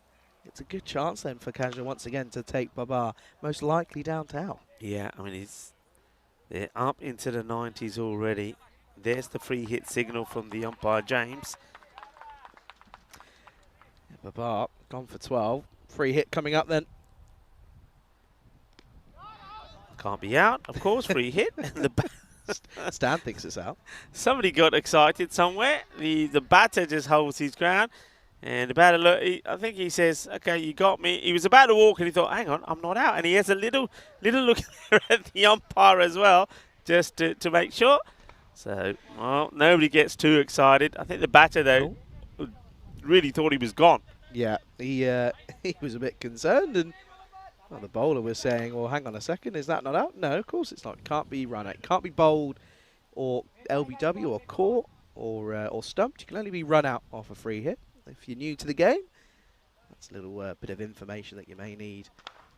That's that one. It's nice angle across the batter, and it's going to be deemed to stay in, and it will be the end of the 6th. It's 92 for 1 for the Vikings. They require still 39 off 24. Yeah, and of course, that means the Royal Tigers need to get some wickets pretty quickly. Where they're going to come from, I like the fact that they tried Saeed Babar, but I think you're right. He should have come on to bowl that 4th over for me and just change it up as soon as that field gets split and before the batters can really got themselves in. But it wasn't the case. And he came on when they've already got the 80 on the board. So who can make the difference? I wonder if they go back to the Sadat. Looks like they might be going, well, I think they thought about Abdul, but Abdul's a sort of declined here. Looks like Abdul Manam was going to have a bowl, and he has a little chat with Stan and indicates that he thinks that Sadat Saeed should bowl another one again. So he does get the ball. Yep, he's going to, rightfully so, he took a wicket, so you can't really take that one away from him. He bowled well as well, and he also only went for 8 runs. So that would be under the run rate, so that would add a little bit of pressure if he can replicate that. But he's got Khan at the moment. Of course, that's Mamoon Khan. He's 45 off just 18. He's 1 hit away. And in all fairness, though, he's probably just thinking that a big over here, and it's should be enough to get his team over the line. Well, hang on a second. Up, in the air. This is going nowhere. It's going to fall right, slam back in the middle of them. and it's going to be a single, and it's a loose one. But listen, if you're going to swing, swing hard, and well, if luck's going your way, you can count your blessings. Yeah, a little bit of suerte ahí por el batedor. So Mumin Khan goes high up in the air, but nobody there to get there. So bit of luck, and you always need a little bit of the rubber off the green. So that Saeed still has bowled okay. Can he get another? Can he get them back in this match? And not with that sort of bowling. This has been absolutely thumped. And that's Igas who's at the top of the tower. And he watches this go by him. Not far from him though. Short and banged. It's peppered. It's hit for a 6. And Kajala is not letting or taking the foot off the pedal here. And now they're getting close to that 100 score. Yeah, it's pedal to the metal stuff really from these two, and he's carried on exactly where his previous counterpart left off. And what's that? Yeah, this hasn't been a great over 1 and then a 6. What's the response? Goes back of a length and gets swatted over. Oh no! Oh, it's 4. Oh, do you know what? I thought that was sailing right over his head, and all of a sudden it just dropped, and he was able to get something on this. I thought he'd done enough to stop it from going for a boundary, but it just had a bit of backspin on it. Yeah, I'm with you. I think he's going over it, but I think That's his 6. foot is over the line. I think this is 6. That is 6. If you watch this again, his foot is already over the line. I don't know what's been given there, because the fielder was protesting, saying, no, it's 4, it's 4. I think 6 has been given. Been 6, it's the right call. So. Yeah, because look where he is, and then he's saying, it's 4, it's 4. But he made touch, and this one's just out of the reach of the fielder as well. So balls are going in the air. Fielders are getting close to him. This time it's Chowdhury, but they're not able to take the catch. Here's Chowdhury. He's after it. He's got a lot of work to do. He's off out of the screen here, but he can't get there. It's another boundary. And looks like the Royal Tigers here are going down. They lost the very first match. Then after that, they've been undefeated. But here, it looks like they're going down. And well, the Debrecen Vikings, a team that didn't win a single match last year in the 8 that they played. Oh, well bowled, but also actually quite well played from Kaja, and it's going to go for 4. And this is the over that they were looking for. They were trying to get that run rate down to a runner ball, and this is exactly what they've done. And, well, watch. I mean, that's just, do you know what? It's just going their way. It really is. They're just, do you know what? If you take the game to the favourite side, really, in all fairness, in the Tigers, and it's coming off here. Yeah, but also I think you know, you got to say they've earned it. I like their approach. They've been brave. From the word go, they've been playing their shots. And okay, they get a little bit of the rub the green, but you take that. And I think you can't take anything away from what they're doing out here. I mean, just look at this hitting. What a shot that is! It's absolutely exquisite. And they just haven't had the variations though, the Royal Tigers, and we've said this before, it's been very much the same. That's one thing they need to change. Okay, we do know that going into finals day that they will have the likes of the Zishans back. So Zishan gives you that change in the bowling. Abhitash Prashar, but it's just, again, quick pace bowling. What they need is something different, and they haven't got anybody that can give you that. So 119 for 1. They're almost there, aren't they? Just 12 runs needed. And they should do it quite easily. This is the match that's coming up next now. The Royal Falcons against the Royal Eagles. And one thing that I can tell you, Charlie, both of these two teams are all part of the Royal Tigers. So they're the same club. So we've got a little bit of a derby coming up here. Yeah, looking forward to it. And Falcons, none for 6. It's not the best from them. But, hey, they'll be trying to cause a bit of an upset. A couple of new names in there for the Eagles. I mean, well, there's a few in there, actually. There was 4 or 5. I don't know if we can have another look at that at some point. But that one's, there's a few new names in that one. So it could be a good chance for the Falcons, in all fairness. Abdul Basit has bowled before, and normally he's bowled or been given an opportunity to bowl the same as Lokis Bala when the match is done and dusted and they're saying, okay, we've won this match, you can have a bowl. Well, now it's a complete opposite. They're wondering if you can pull off something quite amazing. Start to the short one, and it's going to take some stopping from the fielder. Does well, gets there, and batters just take 1. Just 1, and it's well, they've done it. They've got it down to what's it now? I mean, 4 and over. So in fairness, they can afford to do so at the moment. Do you ever? It's a quick one. Do you ever suffer from deja vu? Yeah, every so often. I've just got it, and Did it freaks me out. It's so weird. What, if you've been here before? Yeah, I feel as if I've literally just done this entire thing before. It's so odd. It's such a scary sensation. And isn't is this the first time in Hungary? Yeah, first. Budapest? Never been to Budapest, Hungary before ever. So it was the first time in Romania? Yeah, Was it I've first done time? well. Done well this time. Pushed and just going to take the one. They could do it in singles now. Yeah, no, first time in Romania, first time in Hungary. It won't be my first time in Germany when we make our way over there towards the back end of the summer. But have you been to Dresden before? As in for cricket? No. No. So no, it'd be no, your went to first time Krefeld underground. last year. Was in Krefeld, Krefeld yeah. last year. Yeah, so Krefeld, of course, lovely setup. At Dresden, yeah, beautiful ground I'm there looking as well. forward to it. Tizer was with you later last day. Yeah. Was with you there last year. So yeah, looking forward to that. That's coming up, of course. That's a fair distance away. Or, well, bowled, but it's also an inside edge. And again, Khan has he's taken a bit of a back seat because Gaj has gone bombastic, really, because he's 40 off of just 15. But yeah, Khan's just you have to say he's been there from the start. And he's looked really, really good. Yeah, I mean, for the remember he Vikings. was under pressure the first few deliveries that he got there from Sir Clain. I got to admit, I am surprised that Sir Clain has never come back on. You know, he's somebody that maybe could do it for you. He's quick, he's fast. All right, he goes for 16, but he's one I would have tried again because he could give you something. And this one will go over the fielder and probably will go all the way. Yes, it does. Balle, balle, balle. We'll have some more of that. And they're going to do this in style, aren't they? It is the 11th of July. And it's going to be a day to remember this for sure, especially for the Debrecen Vikings, because they're getting a win here against the top side, the reigning champions. And not too many teams are able to say that here in Hungary, that they've beaten the Tigers. Yeah. But the Tigers, well, maybe they are here for the picking here today. They were beaten by United Chalad of Budapest in that very first match in this series. And this one is high up in the air, and it will go all the way as well. And there you go. It is done and dusted. Look at the scenes out there. And, well, Kujala, he has just hit the ball all over the place. He's gone to town, hasn't he? He's come out there, and he's been a man on a mission.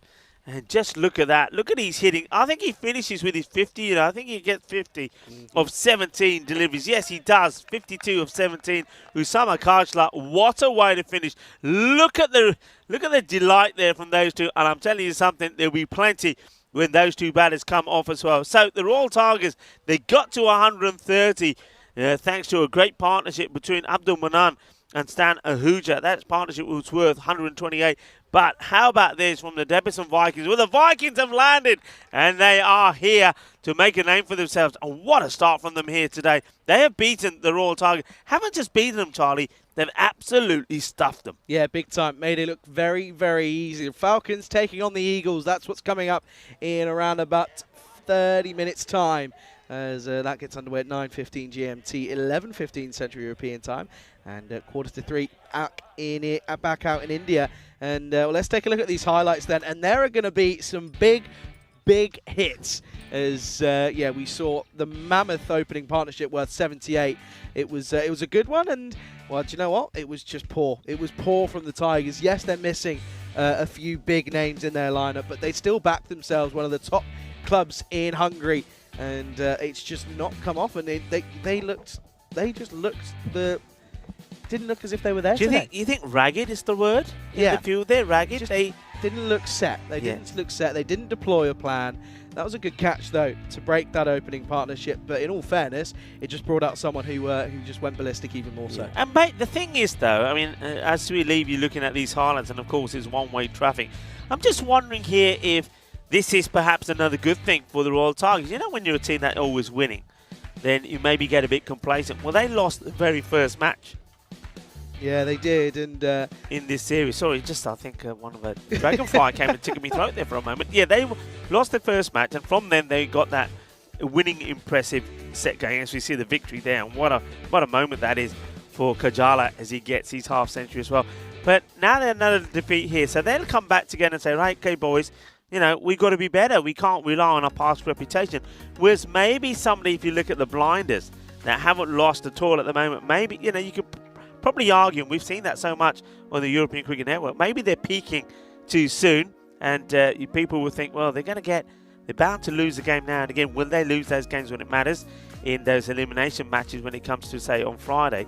Whereas the Royal Tigers, well, maybe they've got those bad games out of their system and they can come better. So there's a bit of that about it, but certainly they're going to have to respond to that because they get a bit of a hiding there. Yeah, they do. And you can see there it was all three batters being utilised to full capacity, all getting contributions, healthy contributions as well. Bowlers, not the best of days. You look at those economy rates up towards 20, 18s, 19s, couple in the 17s. But yeah, not a good day, not a good start for the Royal Tigers. They are beaten comfortably. The Vikings have made landfall. And, well, they've come with a thump 9-wicket victory for them here in match 41. It's been an exciting one. And, hey, we're only a fifth of the way through the day. 4 more matches here to come. The next one coming up in half an hour's time. Don't go anywhere, as we'll be back very, very soon. You're watching the European Cricket Series here in Budapest, Hungary. It's a pleasure to be here. Great to be back with myself, Charlie Hunt, alongside the great Rico Fool. Don't go anywhere. We'll be back very shortly, all right here on the European Cricket Network.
The European Cricket Series is proudly brought to you by HCN Software and Bizaway.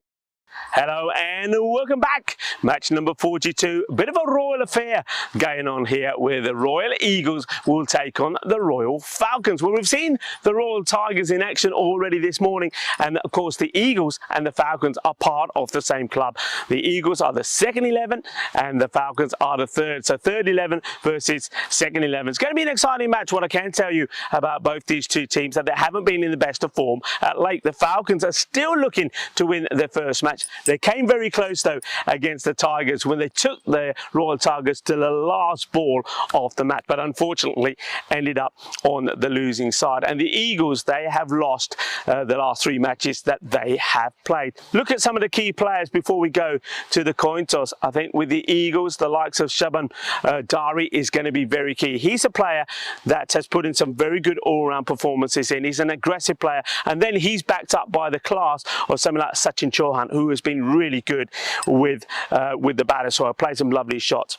The Falcons, they're hoping that maybe their own left-hander, the likes of Jamil Ahmed, can score some runs here today. He also is very nice to watch. He's got some lovely shots as well. He's a true, authentic batter, and I think that's what he has to remember, that he's not a master blaster. Take time out in the middle and get to a good score. With the ball, you've got the likes of Ansari, and I think his variations and his little tweaks in pace could be quite key in this one. Exciting match coming up. There's going to be bragging rights at the end of this one. First, though, let's go over to meet the two captains and the tournament referee, Jerome Peters, for the all-important coin toss. AJ from the Eagles is going to call. Head. Heads is the call. It's a tails.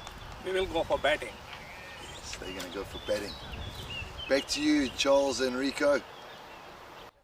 Well, thank you, Tyres. I've not been called Charles since I was about 1 week old. Pleasure to be here on the European Cricket Network for match 42 coming right your way, and it's going to be a royal affair. Rico mentioned it, didn't he? The Falcons taking on the Eagles.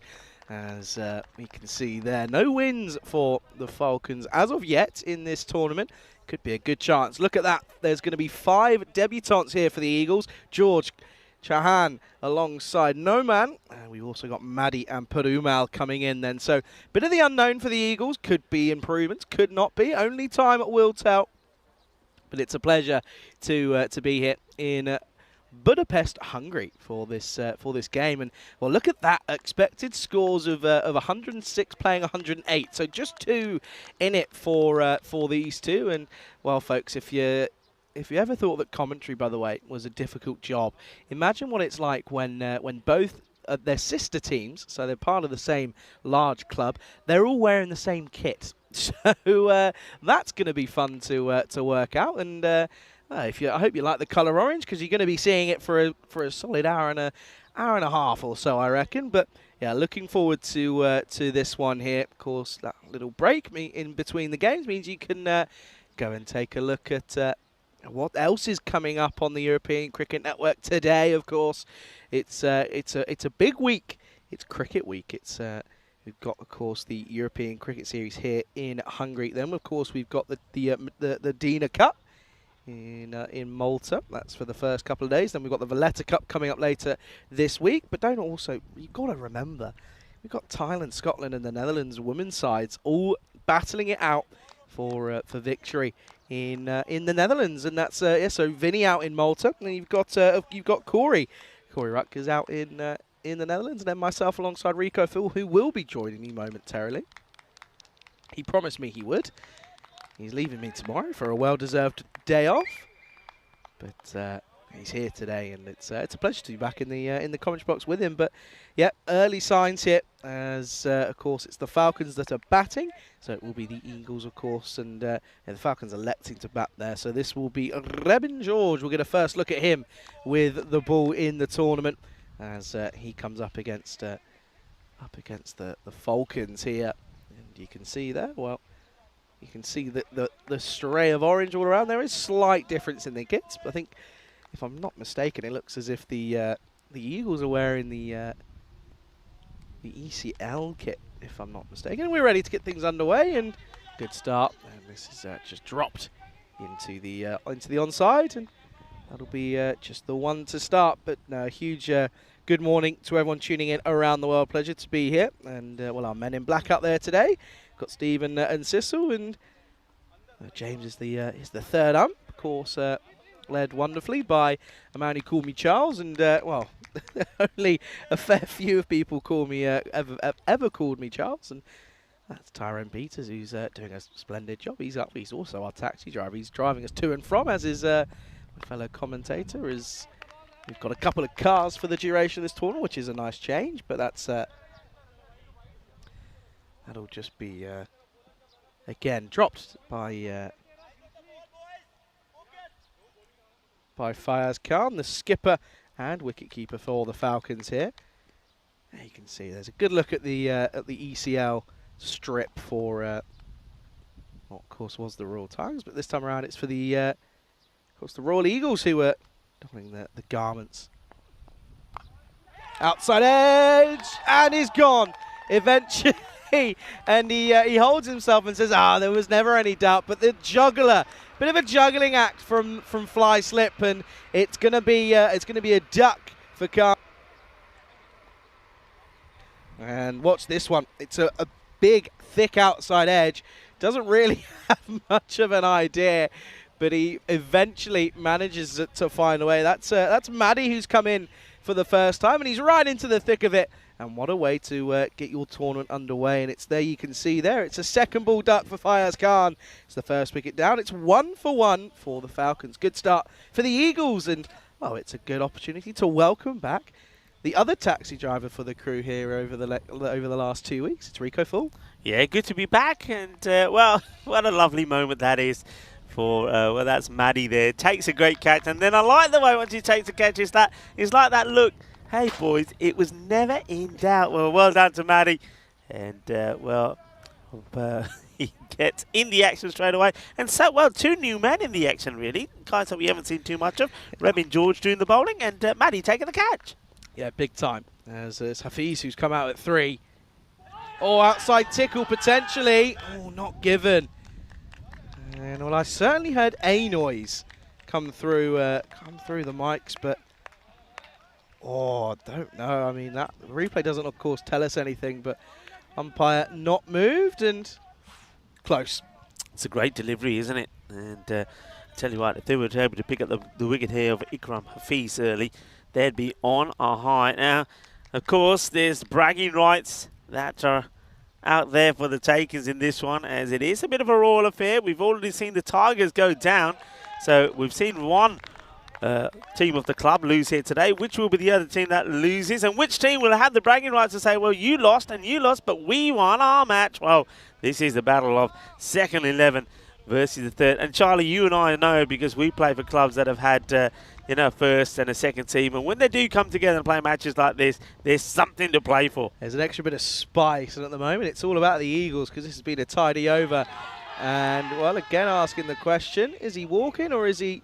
Stump him? Well, yeah, what's he saying? Here we go. I think they probably will say that his ball is probably dead. Well, hang on a second. I still think the peel is on. I don't think he gets back. This is going to be really interesting. Johnny Bairstow 2.0. Watch this, because he steps out. He looks as if he was walking. Then they sort of said, well, hang on, keeper, what are you doing? Why are you not taking him? Out. Well, I mean, if the ball's not dead, he's out. I tell you what, can I open up the cue? You know what? You know what it depends on here for me?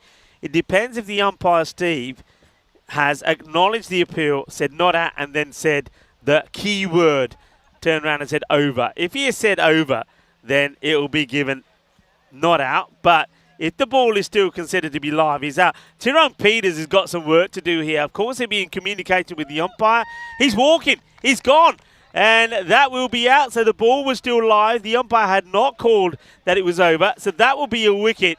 And, well, it wasn't given for originally, but he's just standing in the middle. And you know what somebody says. Somebody says, oh, yaar, baal kharab ball maar de. He hears it, tries to get back in, but he doesn't get back in time. Yeah, gets it wrong. And, well, this one, it's an exact repeat of the Ashes. Yeah. And the Ashes has found its way, it's leaked its way into Hungarian cricket. And, well, I mean, it's it is quite similar. I mean, Yeah. steps out prematurely, has no. I mean, it's similar. Johnny Bairstow, right, in similar fashion, was just had a complete sort of brain fart, really, and sort of just walked for no reason, as did the batter there. And, well, I tell you what an over that is for the Eagles. It's 1 for 2 after 1. Yeah, and there's another duck, so Ikram Hafiz, like I said at the time, he'd be a good one to get out. They do get him out. What did you say, a brain what? Brain fart. Did you say that? Say it again. Brain fart. Oh, can you say that? Brain fart. Yes, of course you can. Well, not the brain bit, the other bit. Yes. Can you? Yeah, I of course suppose you it's can. natural. What are you on about? Brain fart. Yes, brain fart. When Okay. you have a little. Can I just say that, can we record this? Because I'm going to use this word a lot now because I love it, but I didn't think I was allowed to. So I'm not the one who says fart first. Charlie said fart, Well, now I'm going to say it a no, lot. you can't just say it as that. Why not? Fart is a fart.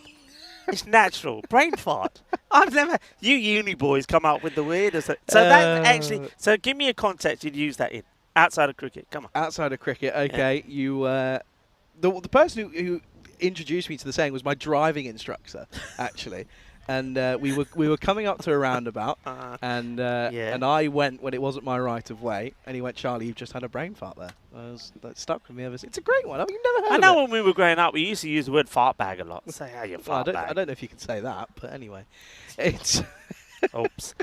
Fart? Well, That's just shush. there we Sammy go. Ullah. All right. Okay. It's going to come in and, this is going to be an inside tickle down to fine leg. It's not going to go all the way, though. It's going to stop. And hello. It's going to be a potential runner. It's not. How have the wheels fallen off? I've been here for a game, Rico.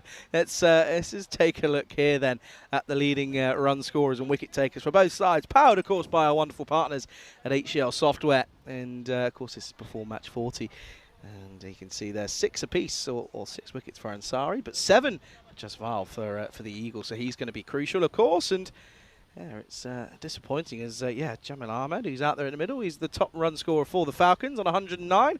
Well, he's currently sat on 112, so he's got 3 runs today as well already as we come back to live action.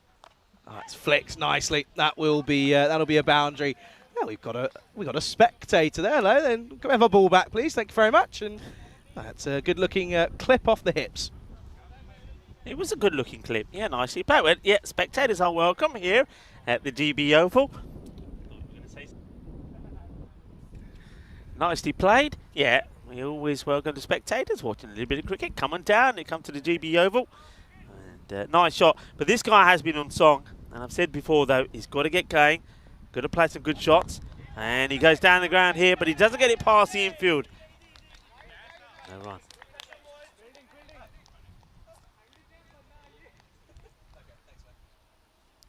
This will hit. I think we've got some news coming in here. Would you like some breaking news? Unusual dismissal. Yeah, come on.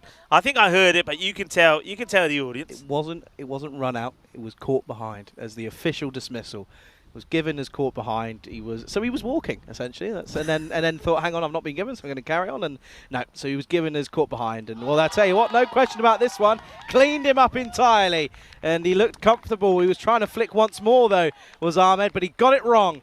And this one has got him all ends up. And it's the 3rd wicket down. It's 7 for 3. Well, all ends up. Well, I tell you what, the Royal Falcons, they are all ends up. This is an absolute beaut. Look at the swing on this ball. I'd like to see this full on again from the bowler's end and just look at the swing of this. It's the perfect delivery. It's an absolute beaut. I mean, it looks good from that end. Let's see it from the bowler's end. Let's see the whole thing again. And it's a lovely delivery. Yeah, really nice bit of inward movement as well to the left-hander. Never easy to negotiate, and it's see their celebrations all round, and rightfully so. Yeah, I mean, delightful ball. The swing on that, he totally gets Jamil Ahmed. Beautiful bit of bowling. And the Falcons, well, their troubles continue. Remember, there was 0 and 6 coming into this one. And the Eagles are all over them. Oh, look at this. That is the shape on that ball, the seam. And you know what? Being a bowler and seeing a delivery like that is thinking, yeah, that's an absolute beaut. And now goes for the similar one again, but the right-hander gets it on his pads, flicks it away, and what is going on here? Honestly. You do realise here, if the fielder who picks this ball up is leaning on the man there, that's 4. So I want to see this again. Is he leaning on him? Because he goes to the other side of the pitch. Let's have a look at this. So he should have stopped it. He can't stop. He's touching him here. Is he picking up the ball while he's touching him? Is he out of? Well, keep it going just a little bit longer. Well, we can't. we're not going to have a look at it because the game has started. But yeah, I mean, if he goes out of the field of play and he's touching him with one hand and while he picks up the ball, that's got to be given 4. But I don't think he is. This one's going to be a no ball because it doesn't get on the pit. They don't want to undo all the good work they've done already here. So just to clarify, that hot news that was coming in, that Hafiz was given out caught behind because he was adjudged to have hit it. So he won't be stumped, but either way, he was out. And I like the way Charlie said he was walking anyway, so fair enough. He was, clearly. Get over this already, though, by the way. And steps away. There's Jayakumar. And yeah, they don't counteract on it. And it was, well, they called it as the end of that over. It will be 11 for 3 then after 2. Yeah, great start, isn't this, from the Eagles? Thing is, though, that we wanted to keep it nice and tight. We know that Arif can get some runs, handy runs for his side. Jakakuma, we've seen good and bad side of him. But they're going to have to see the good from him. There's the Falcons. They are looking for their first win. Whereas the Eagles, there I've got a 3-4 record already in this competition. And it's just... Well, he wants to think about taking a little sneaky leg by here, but the keeper does well. Well, there's a swarm of orange out there at the moment. And I'll tell you what, making a lot of noise, and you would imagine so, because there's 2 teams from the same club doing battle together. It's the second 11, I should say, up against the third 11. It's got a bit of something about this game as well. They've got a silly covering as well. Up in the air. Well, you don't need a silly one, you need a deep extra because that's gone over and that will be a maximum, and Jayakuma just waits on this one and he's got all of it, and you can see their confirmation from the first 11 of the same club watching on. They say, no, it's gone all the way, and yeah, it's rightfully signalled. Yeah, nice shot. Just a little bit shorter. Gets himself in a good position. Gets a good bit of meat onto it and say, yeah, manos arriba, umpire. Manos arriba. Shakala gya. Still, it's still all about the Eagles, but this one's even better because it's a full delivery. It's in the slot from George, and ties us off on a running spree to try and get this one. We're running out of Grizzlies here. This one is in the slot. It's too full, and it's just screams hit me, and Jayakuma is equal to it. Yeah, shot of the inning so far. Big shout out to everybody on the chat. Is Rob Thompson there? Mike Seal has been joining in. Hello to you, Shrug. Shrug is having a chat about people. And Charlie, you're in there as well. I'm always in there. Always in there. Yeah, the chat have been absolutely brilliant. Chrissy's saying brain fog. But then that's also, I feel like that's, if you're saying that a bit quickly, you might struggle with it a little bit, to be honest. I like brain fart. I'm going to write that down as one of mine. I used buzzers the other day just for you as well. I gave you a shout out. Right, can I said Charlie would say that's buzzers. Can I just say that that's just a general cricketing term that you've just not heard? It's like heavy length. You've never heard of that either. No, and I mentioned that too because Corey used that the other day. And said, yeah, I know what you're talking about now, heavy length. Did you mention to Corey about buzzers, and what did he say? No, when I used buzzers, I was on my own, and I thought, well, I'm going to be joined by Charlie soon, and if Charlie was here, he'd say buzzers to the overthrow. So yeah, heavy length, yeah, of course. Can I just say that this is also one of my favourite moments in cricket? Look at the scoreboard, 23 for 3 after 2.3. Yeah, it's just nice, something about it, isn't it? Something about it. But there's something about this game as well, I want to say. Yeah. It's just got a bit of, I don't know, bit of craziness about it at the moment. I mean, we had that. The stumping, and we've had a good catch. We've had some nice looking shots now as well. So, yeah, it's got a bit of everything at the moment. We're only 2.3 overs into it. In comes George then once more. That's going to be a wide. Wide delivery. He's bowled a very good first over, didn't he? Where he only conceded 1 run and took 2 wickets. But this time, he's just trying with his length a little bit. It's gone for still 2 for 14. It's very good. He's got 3 balls to bowl. He wants to get back to where he was before. And well, Jayakuma has made a pretty good start and looking to continue with the aggressive play. This will be another wide, I think. Well, it doesn't get called. I'm surprised. I'm not sure what the umpire's looking at. I wonder if Jayakuma makes that initial movement. I didn't think he did. So that needs to be called for me. Consistency is all we ask for. That's what we ask for here. And listen, if it's the same for both sides, you can't complain. Well, I'm sure you'll find a way to anyway, Rika. Once more then. this time just driven after just being floated up, and yeah, just driven for a respectful dot. Yeah, so Arif has not yet got off the mark, so Okuma is hogging it at the moment. Arif, though, we do know it's, if he gets going, he can play an important knock here himself. So it's all about partnerships. We saw that from the Tigers. They've got a good partnership going to get them out of a hole when they were 2 for 2. Unfortunately, though, even though it was a great partnership between Stan Ahuja and Abdul Manan, it wasn't enough to get them a win. Took them a partnership 128, got them to 130. You thought it would be enough, but they just seemed to be ran out of ideas with the ball. They were too predictable, and when they made the changes, it came too late. It's something that they will need to work on. End of the third. It's 25 for 3, and well, Dave B. He's doing a pretty good job of letting everyone know the scores in Malta.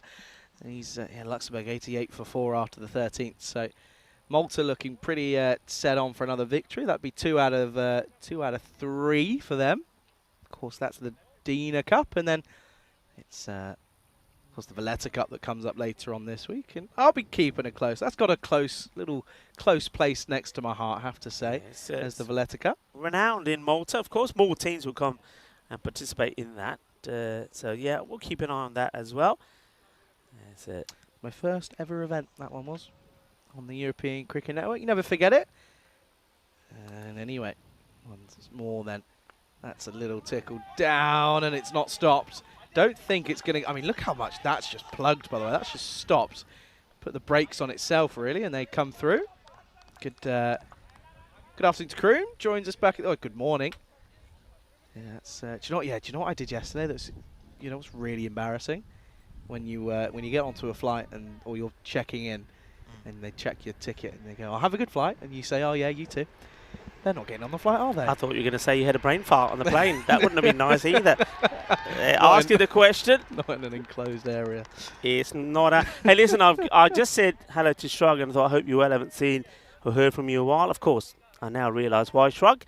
But, of course, Shrug, it's great to have you with us. And I know you're very key, the key cog, part of the moderator as well. So nice to have you back, as well as Dave. Dave has done a great job keeping us updated on all the cricket that's happening. And this one, well, hang on a minute. Hang on a minute. Hang on a minute. Can we see this again? Because I think does he touch this ball when he lands on the other side? When does he make contact with this ball? Let's have a look at this. So the ball stops. When does he touch this? I think that... he touches it, doesn't he? That's 4, isn't it? It depends. I think he touches it when his foot is down. Watch this. Watch the left foot. Yeah. Left foot goes down here, and he touches. Yeah, that's 4. That's 4 runs. Should be. I think that would be 4. I think he touches it when his foot is down on the other side of the rope. I think this is 4. Not given. Not given. Not. I think it's not really conclusive. Well, I'll tell you what. Don't need to ask any questions about this one. This will be 1 bounce 4. Good-looking shot. This time it's Arif getting in on the action. That's Shadaya Arif, of course. And nice little flick. Takes a little step down. And well, if I played that, I probably would have dislocated my shoulder again. Yeah. Is that the shot that did it, was it? Precisely. Well, partnerships are everything. And these two are starting to put a partnership together. And, yeah, it's great to have everybody on the chat doing a wonderful job and keeping us informed of all the cricket around the globe. But, yeah, another mammoth day on the European Cricket Network. This one gets us played away, and in comes the throw, and, well, buzzers, as Charlie would say. See, I told you to use it now, buzzers. I like that word, and there's a few buzzers around here. So, in fact, most of the buzzers, and Charlie, I told you, the dragonflies. You loving the dragonflies? No. Oh, come on. Why not? They're lovely. They're just coming on. They sit on you, and the thing is about them, you can't even feel them, so what are you worried about? Have you ever been bitten by one of them? Oh, and you telling me they bite now? Yes. You telling me you've been bitten by a dragonfly? You haven't. I haven't, no. Then what are you worried about? Dragonfly bites, they startle and hurt you, but very few dragonflies bite hard enough to break your skin. Even if dragonfly bites, there's no danger. Stop! Get off that! You're like people I know that every time they feel a little pain or something, they're on the internet and say, "I've got this, I've got this." Anyway, you're all right. Don't worry. I'll look after you. 36 for 3 at the end of 4. Charlie is taking all precautions not to be bitten by a dragonfly. They don't bite. They're lovely. I like them. I was thinking of I was going to get a bowl and make a little pond here for Please them. don't. Why? I think that'd be a nice idea. Look, we have to do it. We've got to look after our environment. It's one of the days that we have here today, I'll tell you very quickly before the start of the over, it is World Population Day. That doesn't mean you go out there and start doing hanky-panky and naughty things.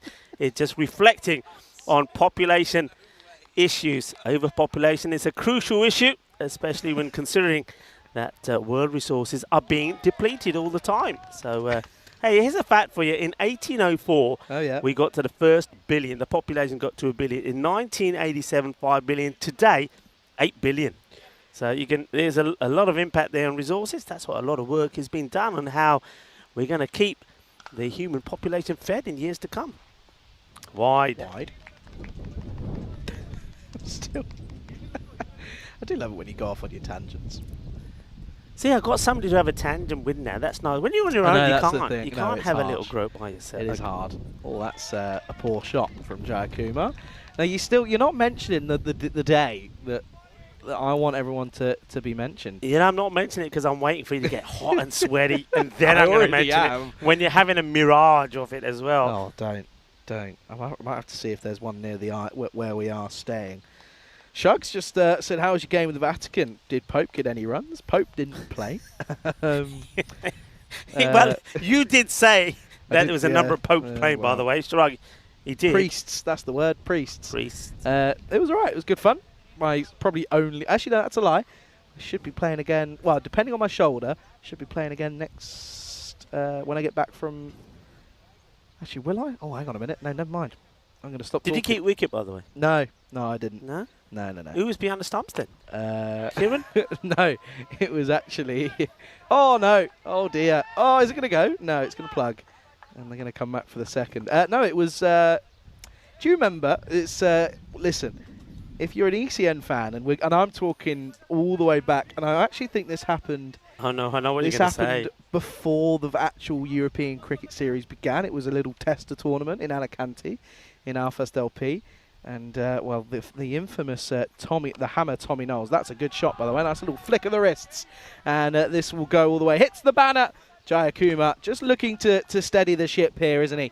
And he's doing it well. But yeah, the hammer in Tommy Knowles. Yeah. He took a bit of a tumble into a pole that was near but near enough. It was known as the pole dancer from there on in. Yeah, I remember it really well. I was there, of course. It was my first event. So he was keeping. No, he was keeping. Yeah, I batted at 3, came in, scored 46 off of 30 odd. A couple of sixes, couple of fours. It's all good fun. Then got out in a very silly fashion. Chopped on to a part-time spinner. Never fun. I thought you were going to say you try to do the reverse Malachi or something. No. I can't play those shots. I've never been very good at them, so I don't try them. No, it wasn't great. I hit him for 4 and a 6 down the ground, and then just ended it was the last ball of the over, just trying to rotate, so I just tried to cut into the wanted to pinch the strike. Yeah, wanted to pinch the strike because we were about 6-7 down, so it was starting to get to the point where I wanted to face them, and we only had to chase 128. We should have won. Anyway. Well, you didn't win. No. And you scored 47. The next highest score was extras at 18. Then there was 15. Yeah, it wasn't great. But anyway, look, it was a really good experience. End of the over, by the way. It's 5 overs down. It's 44 for 3. A good chance to welcome you back into the ice cube here, and it's not very icy, is it? It's not very icy. The good thing about today is you brought some luck. You brought some breeze. It's a little breeze blowing. That makes a whole load of difference because up until now, it's just been stifling hot. Yesterday, 35 degrees. Oof. It was really hot yesterday, and it got very muggy towards the end. But we don't mind that. Look, a lot of people say to me, hot or cold, what do you prefer? I'll have the heat any day. When it's cold, when it's rainy, windy, nah. Hot weather, that's fine. Bit of water, cold water, it keeps you going. Big time, as we can... well, a little bit exciting there, but I was just going to say, you've got a little sneak preview of it. You can follow us on all of our socials, by the way. And, you saw a little look at them, and there's some good stuff going up there every day. And, well, listen, when there's 3 tournaments going on at one point, they're not exactly going to struggle for content. This one is going to be a little outside edge, and it's going to run away. Well, the ball's not gone there. That's the wrong one. There we go. That's the... There's too much going on. It's too hot. We've lost him to the heat, and that one's going to be... I guess he's got his eye on something else. following this one. Look, And he thinks it's the one from the net. but Look, that's there we not go. the one. And that one is coming back. Well, there it is. That's our one. You're going to have to put a tracking device on it. This partnership, though, pretty healthy. Why haven't we done that yet? Because then we wouldn't have to, you know, we wouldn't lose so many Grizzlies. Grizzlies again, yeah. So they came to, remember, 7 for 3. So this is turning out to be a very good partnership indeed. And, Joe Kuma has played his part. Now he's out of his crease and he's out. He's got to be out here. Yeah, the batter is not even waiting. That's superb from Ula. He's been outstanding today. And he knows he has a little bit more time than he thinks. So he's about to throw quickly. He says, hang on a minute, I've got a bit of time. And he hits the target beautifully. Great work.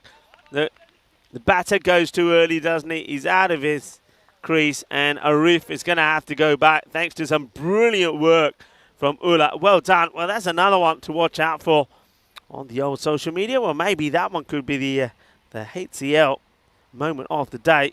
He does really well. Yeah, really good bit of work from Ula, and his bowling's led up to that pressure being built. It's a good one. They do break the partnership. It's not quite the wicket they wanted, but it's still a good one to get as Arif goes. So it'll be 49 for 4. Do you know what I didn't realise? You know, we thought that we saw a bit of Bairstow action out there earlier. There was Bairstow yesterday in Malta. Was there? No word of a lie. It's just gone up on our socials as this is hit down the ground, and that will go all the way. As this time, it's all that Sumit Chauhan can do is just watch it sail over his head, and yeah, that's gone all the way. Good looking shot again. It's waits for it nicely and gets all of it. Yeah, no, there was it was Hevid Alodin Jackson for the French, and he sort of stumped him from about 15 yards away. Rather impressive. That's just gone up on our socials. If you haven't seen that already, have a look. Jayakuma. Oh, that's going to be a no-eat. That's also going to go for 4. So it's going to be a different version of a minimo. It's going to be a boundary plus the no ball. They've got a free hit coming up, and yeah, that's poor.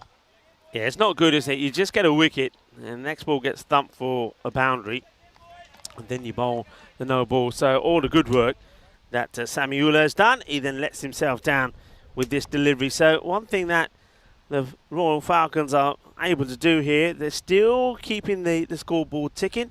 And, well, while Jayakuma is out there, he's hitting some good boundaries as well. Now he's got the license to go, the full Monty here. Gets an edge, won't be out. And the bowler is appealing. Umpire says, no sunshine, you can't have it. He goes, it is and was a free hit. Watch this, though. Watch Ula. Ula goes up, celebrates, and then he sort of says to the umpire, says, hey, come on then. And then watch, he sort of bows his head down in shame, realises, no, it's a free hit. That's my fault. Can't get him. In my days, there's €5 in the kitty. Thank you very much. That'll go towards the jug. Yeah, wicket off a no ball. And now it's pretty full as well. This one is going to get booted by the man who's on the 45, and booted far enough from him to allow the batters to get another run. Ula, well, he's doing it with a smile on his face. Give him that. I like the way he's got the colour of the hair to contrast with the colour of the orange skin, or the orange shirt. That's what he was going for. That's what he was going for. Anyway, there's cars coming and going everywhere. Just using it as a racetrack. Anyway, Ula then, last ball. No, it won't be. Every time. Every time. You've continued from... You said in Romania you weren't going to say that anymore. No, it's part of my habit, though. Look, every time. Big wide down the onside. Oh, hang on a second. Yeah. My cube's gone again. Hey, listen, look, watching that one, I'll give you time to think about it as Charlie goes to repair the cube. And, well, the wind really... Oh, it's lovely, though. I like this breeze. But I wonder what the umpires are using on the T20Is as no balls, wide balls on the leg side. Are they going with anything down the leg side, or are they going with profile? I think they're probably going with profile. But Charlie might know, because Charlie's done more T20I events than me. This one will be a dot. The over does come to an end.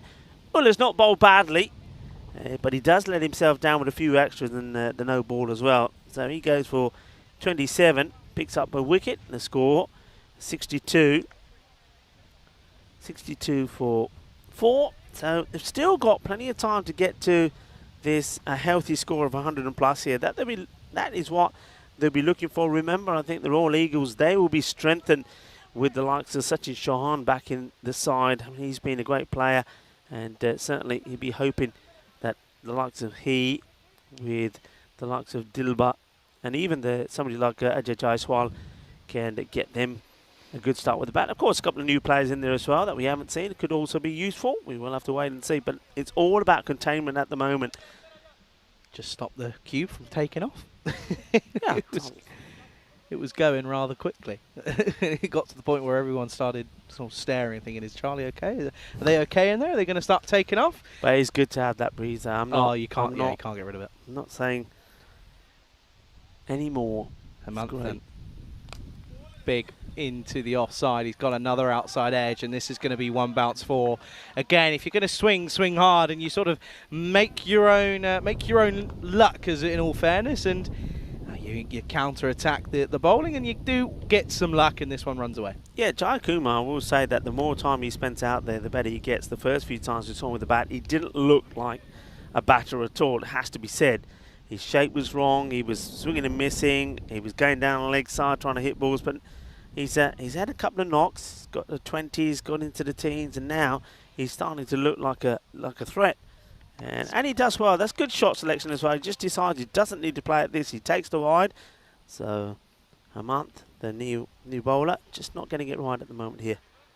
Yeah, absolutely. And just getting pushed off his length as another bullet train comes through. There's a fair few that come through throughout the day, isn't there? They're busy. Busy. Oh dear, that's even worse, and that could be a minimo. Has it got enough on it? Yes, and it will be a minimo. So this over's gone for 10 off of just the one legal delivery. It's not a good start for Hermanth here. No, minimo is the effort from the keeper. Shiraz is in vain. He can't catch up with it. Shiraz Dilbar is behind the stumps. So not a good delivery, and just like that, 5 from nowhere, Sir Hermanth. So needs to get this right pretty quickly. Needs to be getting this ball outside. He's got a bit of swing about it, but he's got to start outside the off. Once again, he can't. He's attacking the stumps, and then the ball is swinging away down leg. He's got to get this right outside the off stump. I still say he gets one outside the off stump. He's going to nip back enough to maybe take off stick, but he's got to get it right. Yeah, wind's picking up as well. You can just pick it up as ever so slightly, and I tell you what, no one's complaining about it because it's a scorcher of a day. And you can see at the home of Hungarian cricket, the GB Oval. This time it's just flicked. This time he gets the right area. It gets the radar right. Charlie, me and you, we're gonna make the GB Oval stand for something. I hope so. Yeah, we've got to do it. It's got to be known as the Golden Ball Oval. We need one. Yeah, we're over what are we now, about 223? 223 after this morning's first game, yeah. So it's been a while. We've got to rename it. Well, you wouldn't rename it, just stand for something else. Yeah, stand for something else. At the moment, it goes with the name of the owners of the ground. This is played out nicely, but will just be a single, and that is, of course, Glover and Bonus. Okay. The two men that own the ground, and we thank them for all the work that they do in supporting the Hungarian Federation and having cricket played here. And of course, recently we've had a new pitch laid. I know we've got the new net facilities as well, and I think plans are on the way to refurbish the clubhouse as well. Once all of that is done, it will look stunning. With this, will look pretty good if the catch is taken. It is taken, and it's almost like Jonkri Marke Berke catch Pallia takes the catch, nicely done, makes it look easy, and that of course is Chauhan. And Sumit Chauhan that takes the catch, not Sachin. So 2 Chauhans in the side, but this is a good catch. He just gets himself in a good position and holds on to it, and that will be the end of Jayakuma. So that's a big wicket. Jayakuma goes maybe looking for the boundary to bring his 50 up. He falls to 44, and now you'd expect the Eagles to try and restrict the Falcons to a score under that sort of 105, 110 mark. Yeah, absolutely, and yeah, they just taken a wicket at the right time, because you felt that if Jayakuma was going to stay in, he was potentially going to take this score onto something relatively large. But a good catch in front of us by Summit, and good looking catch in all fairness, as that looks as if that's Pritesh Kumar who's going to come out at number 7 then for the Falcons here.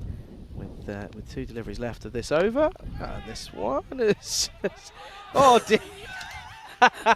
Well, the bowler went to go and give it a go, took a tumble. Then the man at sort of silly cover went to give it a go, had a bit of a tumble, and well, listen, if you don't give it a go, you're never going to get there. But watch this, go straight through him and off he goes. Yeah, that was like synchronised diving from the bowler and the fielder that comes in there.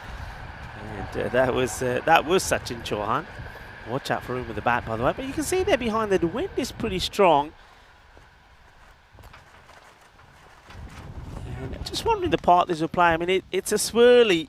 It's not playing consistently in one direction. So there will be times when hit straight down the ground may suffer and may not go all the way. As we have a look at the most wicket takers, and I was saying yesterday before the start of the day that Madhav Naik will be right up there as one of the leading wicket takers, and there he is. He has taken 12, and then you got 4 bowlers on 10: Mohandas, Ahmed, Mohammad Kamran, and also Rohit Kumar, and Sandeep Mohandas also of the Budapest Blinders assists. And Madhav Naik bowled very well yesterday, and Kamran Ahmed of United Side of Budapest had a few issues with his line, but he does have a knack of picking up wickets. Swing and a miss. And has this been called a no ball? Been called a no-y. It's got to be in the field. Let's see if we can spot the guilty man. Yep. Yeah. Cover. Cover was too far. He was out the circle. That's poor. That's not good. You don't like seeing that because that's just a lack of awareness and sort of it's a real lackluster bit of awareness in the context of this game. Could come back to haunt them, doesn't, as the free hit doesn't go anywhere. Yeah, and Gupta does well. Wasn't his fault, of course, that he had to bowl the free hit, but no runs. I tell you what, if the Blinder Blizzards were playing today, they'd love this weather because it would suit them down to the tee. Because there is a bit of a blizzard blowing here. A few people did say, well, this will test the weather, and that's what I was. Is he taking it? He does on the second attempt. So nicely held by Mohammed Numan. But yeah, I just think that sometimes these hits going down the ground, the wind's going to catch hold of them. And you see the wind blowing there, and this one maybe just holds up nicely for Numan. And he has to take it the second time to get it under control. I get the feeling if it falls out of his hands first time round, they probably would have said he doesn't have it under control. And also, you can see there that Igas having a few problems up in the tower with the camera blowing around. Yeah, and understandably so, but good wicket again to get it 76 for 6 here. And again, I said it in Romania, Rico, low totals cause big problems. No, they do indeed, yeah. And that's just, this game just got, I mean, it's already had a bit of crazy, so that's kind of the impression I'm getting, and you never know. You just never know. But yeah, that one, you're right. He just sort of stops it, doesn't it? And trying to hit into the wind doesn't work. And it's a good catch in the end from the man. I think our cube's falling apart here completely. As that was just off the pad. Good a bit of inward movement again from Anand Gupta. Yeah, we've got 2 men, 2 new batters out there now. Pritish Kumar is the non-strikers then, and you got Pankaj Kumar, both yet to get off the mark. So the Eagles really looking to put the squeeze on here, and yeah, they would be delighted if they can keep this under 100. Yeah, that's what they're probably going to be thinking, aren't they? With a couple of times. This one is just hit clothed by Pankaj Kumar. Oh, hello. That could have ended terribly. That really could have ended terribly. Watch this. It's the old boot out. That's a good touch, by the way. Get him in the old Hungarian football team. Look at that. But that could have ended awfully. That is risky, especially when you've got a ball that's hitting the deck. Oh. But Ajay Jaiswal doing the fielding out there. I'm pretty sure who's going to come on have a bowl at some point as well. Hit hard down the ground. Oh dear. And almost escapes to the boundary. But the fielder manages to make the stop. That's nicely done once again by Sumit Chauhan. Yeah, well, I'm assuming they're brothers. You've got Sachin and Sumit as well. So I'm going to make that assumption. Yeah, first time we're seeing Sumit though, or first time I'm seeing Sumit. So, well, listen, if it's your first time, it's definitely my first time. This one just into the offside, into the onside, and will be 1, and it will be the end of the 8th over, and that will be. That'll be 79 for 6 after 8. And never mind, I've got it wrong completely. I've got it wrong. They're not brothers, but brothers in arms and brothers in teams anyway. Yeah, brothers-in-arms, same name. Just have a look at that. It's a little bit up and down. Those few wickets there towards the end means that the rate slows down a little. 79 for 6. They want to be getting to that 100 score. And that means you need a good over. And if you needed a good over, it's a nice time to try and get it in the 9th, because it all happens in the 9th. The bowler who gets tasked to bowl it is going to be Hamananth, who didn't bowl a bad 7th over at all. So he did pick up a wicket, so congrats to him. He's probably his first wicket. And gets this one through as well, as we have a few more dragonflies coming in. They're enjoying themselves there. Coming up on your side. That's fine. That's fine. They can stay there. Anywhere closer, then I'm going to get a little bit frustrated. I am getting an environmental pond installed, by the way. I'm going to do it. Anyway, then once more, then just fend it away. Just pushed. And this will be one, and well, it's all happening at the non-striker's end. You're trying to get one to land on Eureka, you madman. I've had them already. They've been, especially yesterday. I've got a nice picture of one that sat on my arm next to my European cricket armband. Might even send that through to Deanna. See if we can get that on one of the snaps of the day. Why don't we? Anyway, this partnership is going to be pretty key. Can they get to that 100? Got to be swinging. Well, that'll do. He hits it well, but the fielder, wow, it comes in, drops short of it, and now he misses it. They should be going 2, but they don't. There's not good running, not good alertness from the batters. They're just taking age, taking the single, and then by the time they realise the second is on, because of the, I mean, just look at the running. It's shocking running from Pankaj Kumar. That really is. It's shocking. Ball watching at its finest there, and not at its finest, as at its worst, because that's not what you should be doing, kids. If you're watching, don't ball watch, just run. No, it's going to be an inside edge onto the pad, and don't throw it. Now they don't even come back for the buzzers. Oh dear. He was, from the moment he lets this go, it was never going to be anywhere near the stumps. I think he was trying to take out the batter, let alone hit the stumps. Scratching away at these little singles, but tiki-taka at the moment. No boom boom. No boom boom. Need a bit of power. Who's got the power? Good song. Fuller. There you go. It's got all of it. And that's going to be just to the side of the little production van. You can see Karina doing that. Thank you very much, Karina. Good bit of hitting, though. And we were asking for it, and we finally got it. There's the boom boom. Yeah, I got the power. Well, there you go. As British Kuma says, I've got the power, Rico. I've got it. And that one's been hit pretty well. Manos arriba from the arbitro. Well bowled. Yeah, well bowled. Well played as well. Waits on it. Cut to the weight. Takes a single. So, end of the over. The 10 come off that one. 89 for 6 balls to go. And can they get to that 100 score?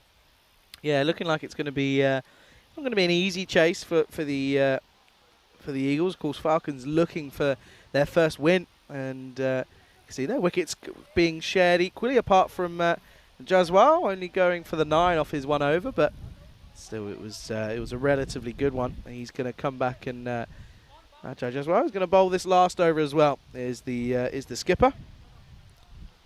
Yeah, Jaiswal is an interesting character. I love watching him play cricket. He can bowl some interesting deliveries. He's got some great celebrations. I want to see him do some more Bhangra dancing. Maybe if he picks up a wicket, he will. And, so, just been, by just having a chat with him about something. Probably just telling him to be careful when he runs off the pitch, because there's been some sort of maintenance work done to the edge of it. Anyway, here we go. Oh, squeezes this one in. Well bowled. Look at the non-striker, by the way. I mean, if there's ever a candidate for somebody being run out, the non-striker's end, well, there it is. He's off pretty early. Gone walkabouts very early, and that's going to be a wide. And this time, Kumar complains and gets his wishes, and yeah, I understand. He does take a big step out early, though, I will say. Outside edge, and it gets through. And it's I don't think it's going to have the legs to go all the way, but they should come back for the second. Oh dear! Oh, Pritish Kumar says no. Do you know what? I'm going to take this on. Yeah, and Pritish Kumar is not the best of runners, is he? He puts the old big stop sign up. No, big no, not coming. So Pankaj has to stay where he is. Probably because he wants to hit a big ball. Let's see if he can. misses out on it. It's that angle that Jaiswal gets. We see a lot of bowlers bowl round the wicket and don't manage to do what Jaiswal here is doing. So he's bowled pretty well. And once again in that area, but to the fielder who is straight in and straight out. It's been one of those days for the likes of Mohammed Numan, and now they want to run 2. Oh, no! Oh, no! I've never. This is just crazy. They'll get 3 here. More? Oh, wow. Look at this from the keeper. He takes his time. He says, Mera main teriya, main pande ne fatte. Watch this. Well, first there's a drop. That never went in, by the way. Never went in. It came right off the strapping. And he's 3 meters away, less than that. He could take 3. Oh, my Lord. He could have taken 3 steps. That's awful. Look at that. And then, so bad. well, that is, what do you call it? Brain fart? Oh, dear. Something like that. Anyway, That was it. That will be out. That's going to be gone.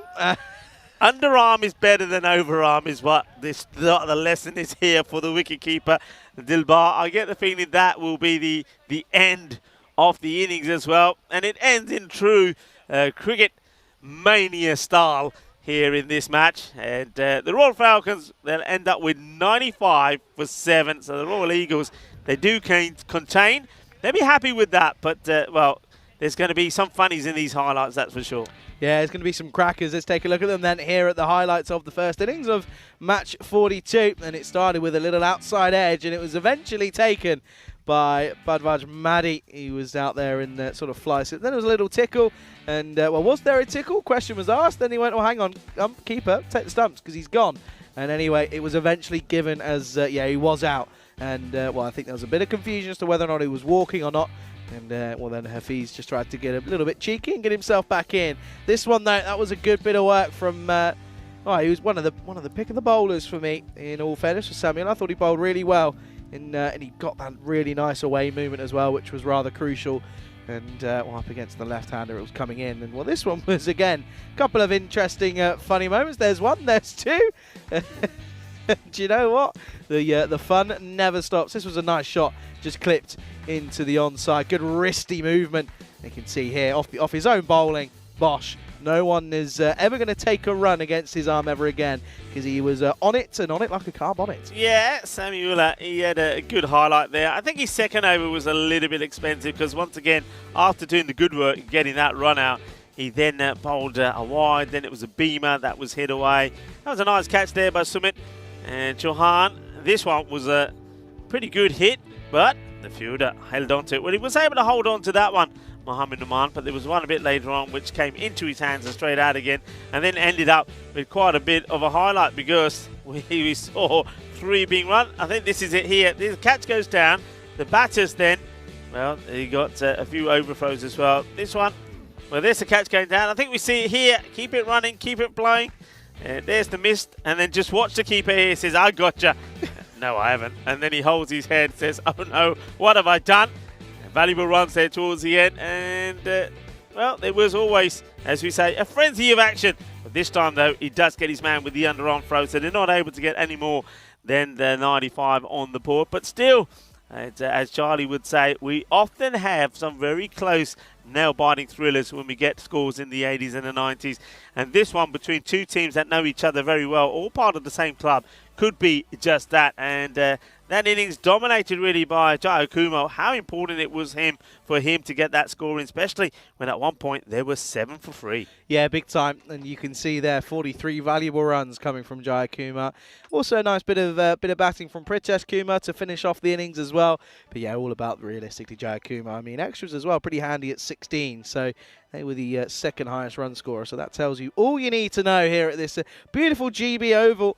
And you can see there wickets for everyone, which is nice to see. For the Eagles, bowled pretty well, and they've done well to restrict them to just 95 for 7. The response will be that the Eagles require 96 for a victory here in match 42. Don't go anywhere. We'll be back in 10 minutes' time. You're watching the European Cricket Series here in Hungary with myself, Charlie Hunt, alongside Rico Full. All happening here on the European Cricket Network.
The European Cricket Series is proudly brought to you by HCN Software and Bizaway. Good afternoon, everyone. Welcome back to Budapest, Hungary, as we're about to see the response of the Royal Eagles in this royal affair up against the Falcons here in match 42. And it's, well, will there be a jester in this innings? Because that's what they're going to sort of require here. 96 needed for victory. Need to go at 9.6 and over throughout this entire period. And it's going to be an exciting one this time around here. 96 is not going to be easy, but it's something that the Eagles would certainly back themselves here.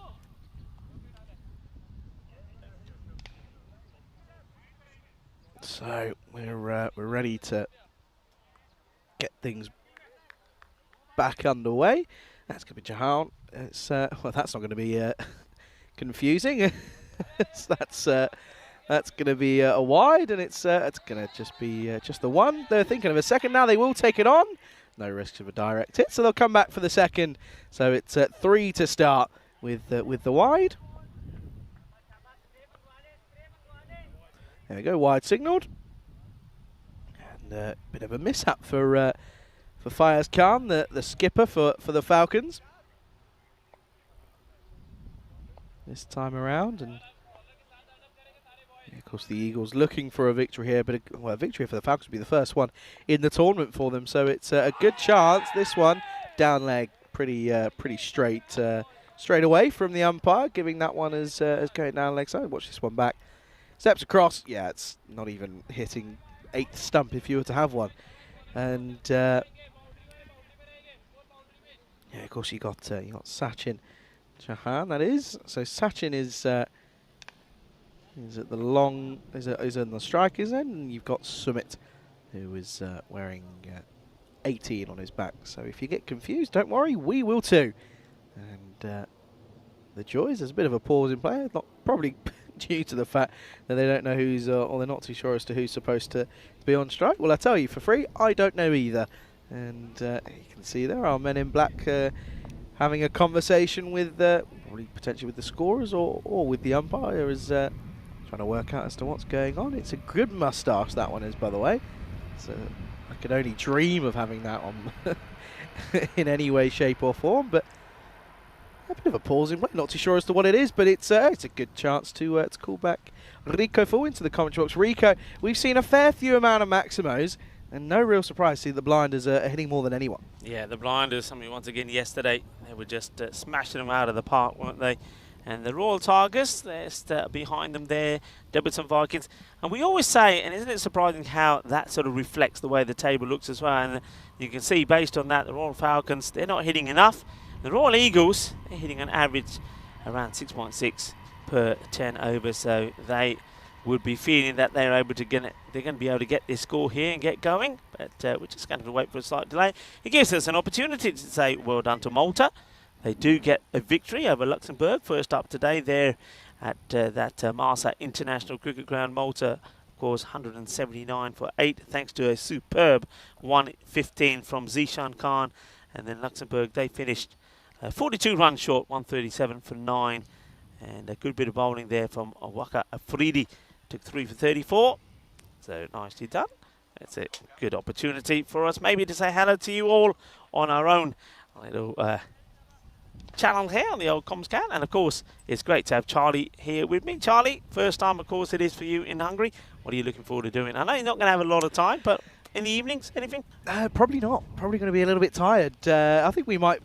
Listen, we're in quite a nice area where the hotel is, so we'll hopefully be able to go out and have a bit of an adventure and have a little mooch around. Go on then, come on. Go to the park across the road. Okay. Go to the park. It is stunning. Got some lovely restaurants around there, especially in an evening. Go for a walk there in an evening and check out the castle. Okay. Check out the castle. Isn't there? It looks as if there's like a closed-up zoo opposite us as well. There is. It's the zoo here. It's probably one of the. It is, from my memory, is one of the oldest zoos in Europe. So, and that is right opposite where the thermal spas are as well. I know you don't have a lot of time, but if you've got a few hours in the, I don't know what the times are of the spa.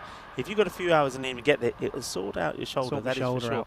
But yeah, there's plenty to do around. But the park is unbelievable. Okay. Go for a park. and ask Tyrone Peters about the little walkway across the lake. Why is that? Did he You have a get- little? There's a little. It's very narrow, but a lot of people are saying going across the lake on this little path, and once it don't look too difficult. Once you start and you sort of get going, you think, Tough to stop. I don't know if I should have done this.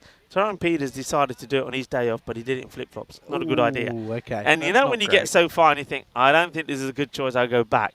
When he went to go back, there was a queue of people behind him, so he couldn't go back, so he had to go all the quite way. literally too far. It's a beautiful part. It's got some lovely restaurants there. I just love, you know what, I will say this. The Budapest, there's something about it, and it is known as the Paris of Eastern Europe, and I can see why. The architecture is beautiful. A lot of museums where we are, and a lot of embassies away. If you take a stroll down some of the streets, some of the architecture and the buildings are absolutely fabulous. A lot of embassies, a lot of nice places, but the park. And that's one thing I like about Budapest, and I've seen more here than a lot of other cities that I've been to. The architecture and all that is great. There's lots to do, lots to see, but there's so many green areas as well. The park is amazing. You've got to do it. Okay, well, listen, I'll have to note all that down and keep a note on that. But we just apologise for the slight delay at the moment. We're just having a few technical and connectivity issues due to a couple of things at the moment. But it's a little bit out of our control, and we're just at the moment all we can do is just wait and hope that we get back up. And hang on a second, I think we're up and going, and umpires are telling players to get back on their feet. We're ready to get back underway. Yeah, I think we're ready to go here now. So, and we will continue on. That's going to be down the leg side. That'll be a wide. So we continue on in simple fashion. yeah, nice. Go back to trying to get the ball in the right area. I've forgotten what's started at the moment. It's 4 for none. Then it's of course going to be. Oh, I tell you what, he's somehow managed to just sort of scoot this up in the air, and the topspin takes it towards the boundary, and I think he's done enough there. I think that might be a really good effort from the Falcons fielder at this time around. Watch this one, gets a bit of a top edge, but it's hit nicely by Summit. But yeah, watch this one. I think it does enough in all fairness. Gets down nicely. Yeah, he stays on the right side of the boundary line, and yeah, that'll be. I'm liking those Eddie the Eagle goggles. A bit of the Eddie the Eagle going on there, and makes the stop. So yeah, he doesn't touch the rope. Batter now. Takes guard. Yeah, this over's it's taken a bit of time, hasn't it? Back of a length, just pushed into the onside, and it'll just be well watched. That's Jai Akuma who did the 50. He did well to prevent that from going through in front of you. Well, watch this lift off the pitch. I mean, he does really well. Almost does go through him, but he does enough. Yeah, well backed up. So package Kuma, the bowler. Obviously, time would have been stopped. Okay, goes for the big shot, and he gets it over the fielder. Will they stop it going to the boundary? No, they won't. And, well, we almost have a visitor coming into our box. Actually, that's to the side of us. It's just the camera angle you're seeing there. But it looks like somebody who's going to come in and have a cup of tea. We don't mind that. And everybody's welcome in here. Gets the brakes on and says, rah, get out of here. Rah, boo, boo. God, dog is in action. Nice shot. Nicely played. Nice shot to play in the power play. Oh, this one into the back pad and not given. Well, it may have been a little bit of a shot of a bit of bat on this one. Let's take a look at this one. And that is Summit. So there was certainly a noise. I think it's also going down leg as well. So yeah, a bit confusing, of course. You've got two Chauhans out there, both with the same initial. So that is Sumit Chauhan, who's the man on strike. He's got number 2 on his back. And Sachin Chauhan, the batter that we have seen, the more recognised the batter, has got the number 18. 223 now matches since we've had that golden ball that myself and Charlie talked about. It's just you that was there. Yeah, I was there. Charlie was having a carbonara. I was. It's my favourite pasta dish, that is. So now, we were talking about the wind a bit earlier. That is gone now. It's disappeared. I don't know where it's gone. So no breeze. Heat is on. Temperatures now once again probably around about the 29 I was going to say, degrees. it's just got a little bit hotter, isn't it? Yeah, as soon as that breeze goes, you start to feel it. Oof, it's going to be a long day. Bottom edge. And, Oh, yeah, he's angry with himself, isn't he, Sachin Chauhan? He's saying, what am I doing? That's a shot to play. Just watch here. As soon as he gets this wrong, straight away he's on himself and saying, what am I doing? That's the shot I should be playing. yeah, missed out on it. He felt that realistically in front of square he would have got a few runs for his troubles, but not really able to cash in on the shorter, wider delivery, and that's in the context of this game, that's where you've got to cash in on the runs. Then he goes full, and he will go downtown, and I think he's got enough on it. He does, and that's a good response after missing out on the shorter delivery. It's a bit of an overcorrection because it's in the slot, and it's going to go all the way. That's going to be a maximo. Yeah, well, he gave himself a bit of a telling off when he missed out on that one before. I hope he gives himself a little pat on the back for this one, because that was a good shot. A nice aggressive shot. It was there, and he executes it beautifully. Hey, smiling again. That's what I like to see. He's a bit of a perfectionist, isn't he, Sachin Chauhan? But he's been a joy to watch when he gets going. Nothing wrong with being a perfectionist. It's outside edge, and this time it's going to run fine past the keeper, and it's going to be another boundary. And this time it's 4. It's 6 and 4. Then Hungary for more than here in Hungary, and it's. Do you know what? Not the most convincing, but still runs are runs. Yeah, so he goes with that shot that he was practicing when he missed out on this one. Still doesn't get it right, but I suppose he'll say, look in the book, it's 4 runs. He will take it. It flies past the keeper. And gaining on quite nicely. 10 came off the first, and if they can keep going at 10s, they'll win the match. The bowler, Jaikuma, wants to come round the wicket. I don't know how this will help, and I reckon it might just be sitting up nicely here for Chauhan. Let's see. Oh, and again, it's the top edge, and again, it's going to travel, and it's gone all the way, and he gets a lot on it. So it's 6-4-6, and this over, it's running the risk of going somewhat magical because he's flaying the bat at everything. And if you're going to go hard, and that's exactly what he does. And it's going to reap the rewards yet again. Yeah, I think he's decided here that he's going to play this shot no matter what. He knows he can't be LBW, so he backs himself. And though the bowler, Jaikuma, does get a bit more bounce on this one, it's still, well, you can see the end result. Gets the top of the bat, goes all the way for 6. And this is the sort of over that Royal Falcons can't afford to give. 16 to come off it, still 2 balls to go. And now he goes just wide of the man out on the offside, so he's going to get a single. There'll be 1. They won't come through for any more, and that's a good comeback after getting hit for a fair few for Jaikuma. So not quite the best of attempts with the bat this time around. Sachin Chauhan playing his first match. It's going to take a bit of time to get himself in. Standing way down the leg side here. Trying to, if he stays leg side, trying to open up the off. No, he doesn't, because he goes leg, because it's full and it's in the slot. And Jaikuma, the over does go magical because it's in the slot. It's slot bowling, and he gets all of it, and it goes all the way. It's going to be a 6 to end the over. It's a big one, 23 off it.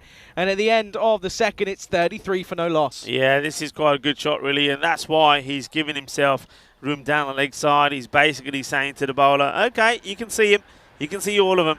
Let's see if you can knock them over. And the bowler does go for him, and that's a thunderous strike from Sachin Chauhan.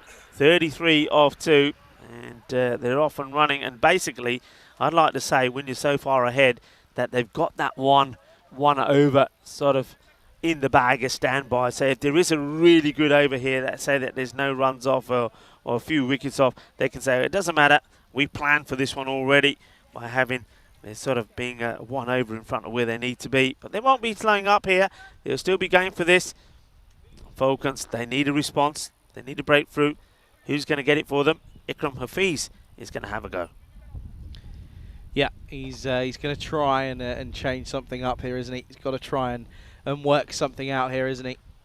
Got to change up. This is where we saw the Tigers sort of fail in the first game. Was being a little bit scared to change it up, but got to see something different. Well, this is gone, and this is going to be all the way, and that will be 6, and that's come into the box, and thank you very much. That'll be a maximum, and it's a good-looking one as well. Yeah, lovely shot, and both of us were ready to protect the equipment. I was ready to lean over. In it comes, and knocks on the door. When does it come out? And Oh, that's it. It does come back, though. Trust me, I didn't keep it.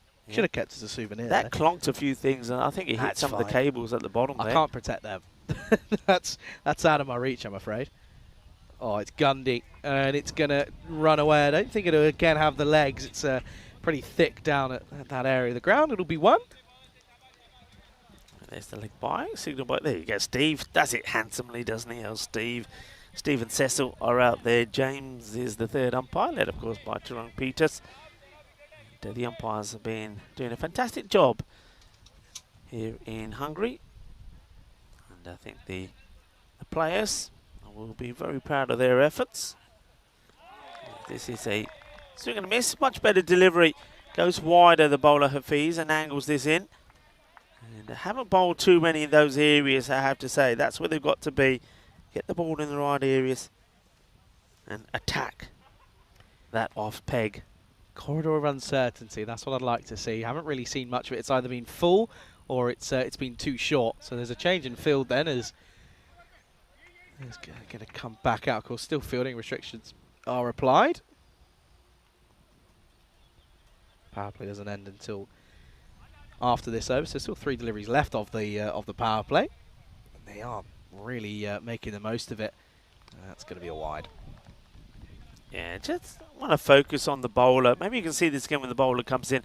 As soon as he releases, look how quickly he runs away off the pitch. So he's delivering there and he's already going off the pitch. And I think if he can continue, he needs to straighten up his follow through. I think he needs to. It's almost like he bowls the ball, but he's not looking where he's bowling. Keep his head still and go down the wicket. That was a little bit better, and he gets the ball in better areas. You see the head this time around. I wonder if we can see this one from again, Andis, please. But this time around, he keeps the head still, and he actually goes in a straighter motion. Just have a look here. So the difference between the 2 deliveries, this time it's better. He sort of follows it. He's not getting off straight away. It's all about rhythm as well. And that's just the difference. As again, it's slapped down the ground. And, well, normally you'd probably question the run rate from of course, it's, of course, Sumit.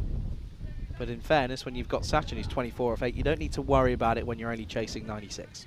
Yeah, it's interesting though for Sumit as well, because don't forget that 6 of those 12 came off 1 hit. So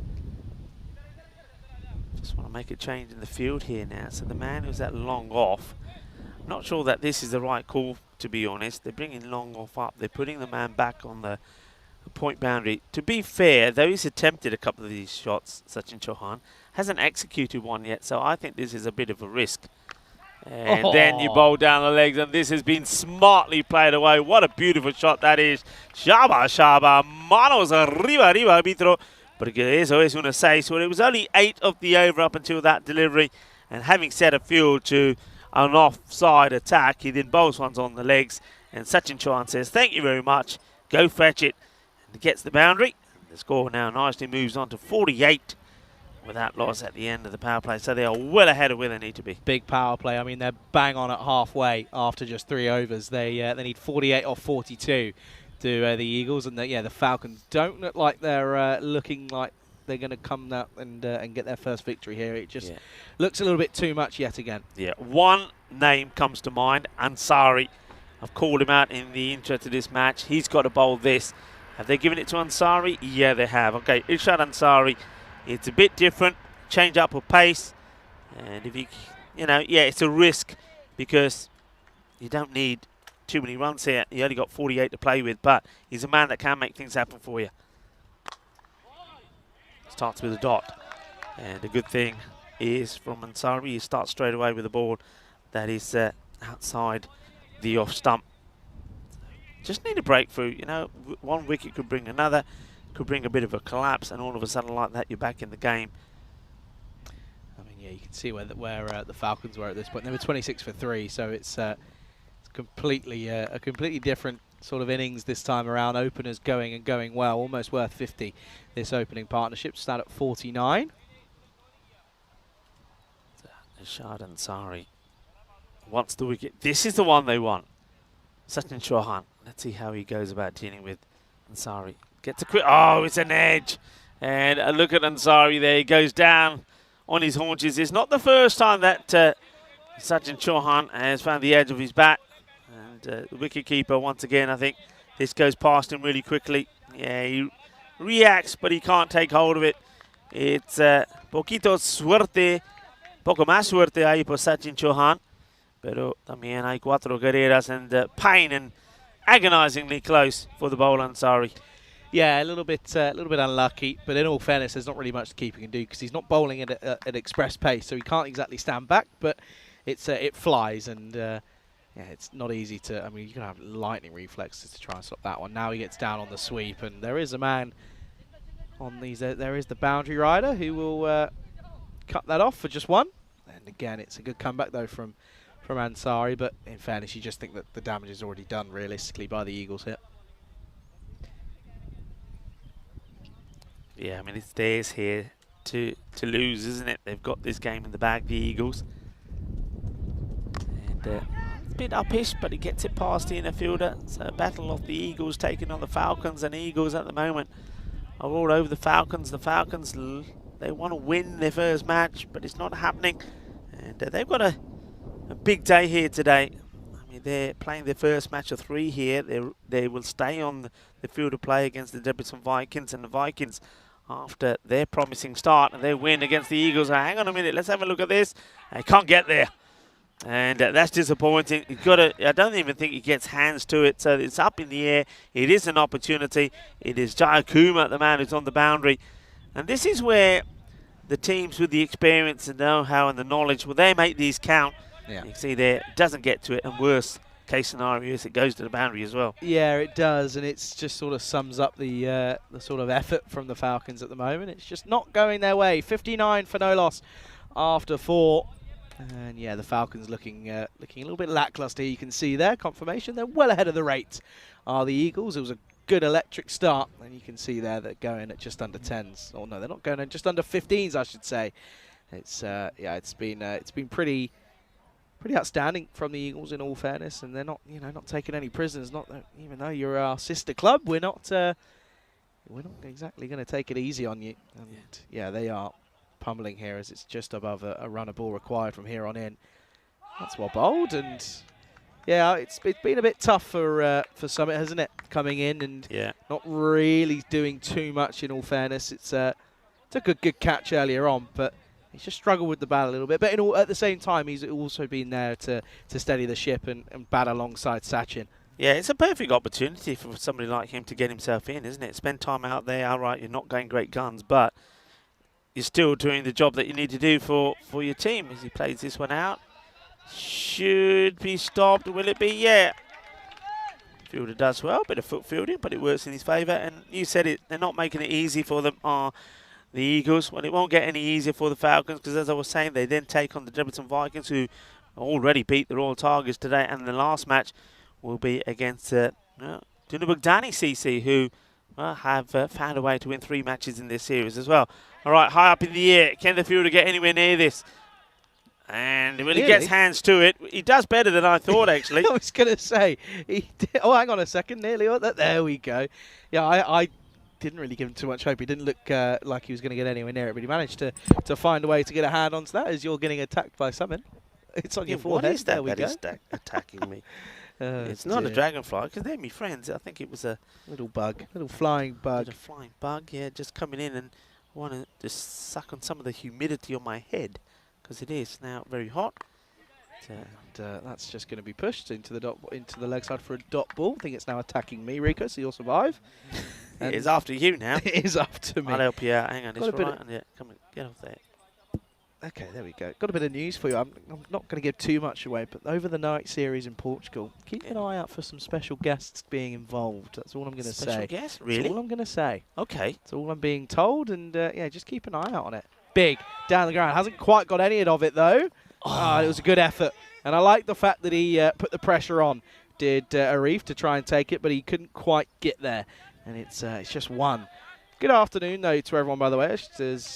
Well, you haven't really been paying too much attention to the chat in all fairness, because it's all been going on at the moment, as Rico still battles off another bug. But yeah, good afternoon to everyone. It's a pleasure to be here, and that's big into the leg side. He's not even going to bother running. That's I think that's gone all the way. It looks as if it has, and at the moment it's going to be pretty simple from here on in for the Eagles. Clipped nicely.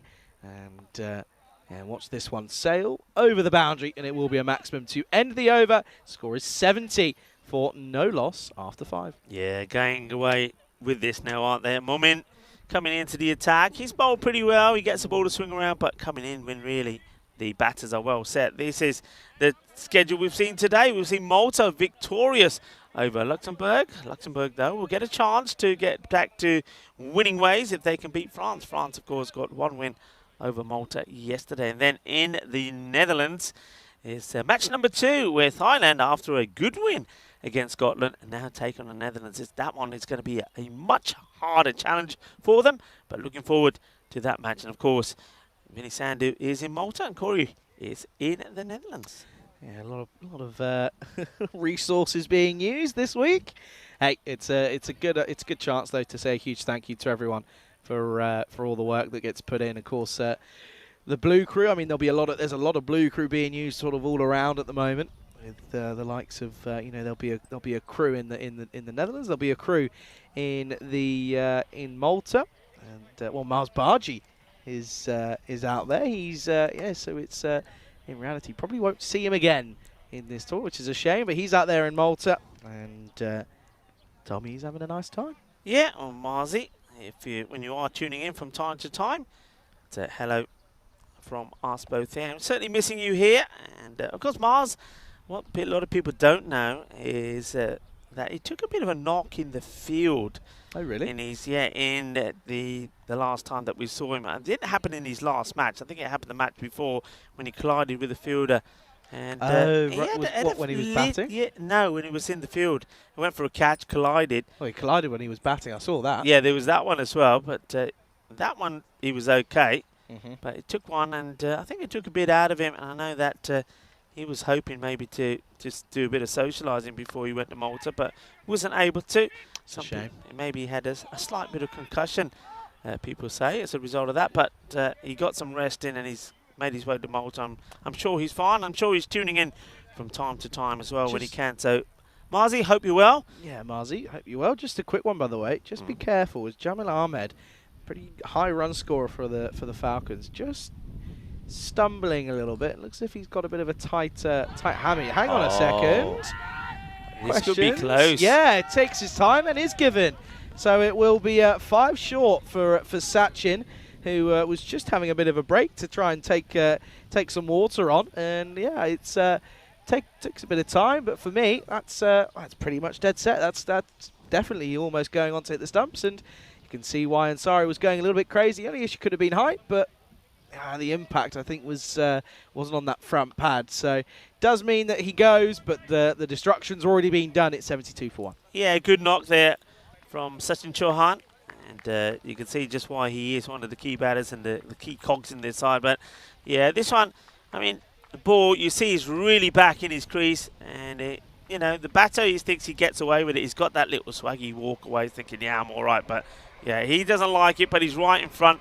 The ball, though it doesn't hit him on the pad, it's still going to go onto the stumps. So he goes. So well done to Ansari. Once again, maybe coming onto bowl just a tad too late. And we've seen that a few times, but Ansari gets the wicket. It's the man that I back. And now gets another decent delivery in here as the new batter, Dilbar, comes out. Just fends that one away straight away. Does the man coming in at number 3, the batter. Yeah, good news, Rico. Lunch is here. Being told we can go and collect whenever we wish. There you go. Looks as if there'll be, of course, there'll be obviously the break in between these two, this game and the next. That, of course, coming up at 1:15 local time. So, looking forward to that one, the next match coming up, of course. But yeah, we've still got a bit of a game on here. I mean, if they can get another wicket or two, and just sort of keep that run rate at where it is, then you'll be pretty happy. But I tell you what, they could have got a single in the end because it's a misfield from Alden Pinto. It's warm, Rico.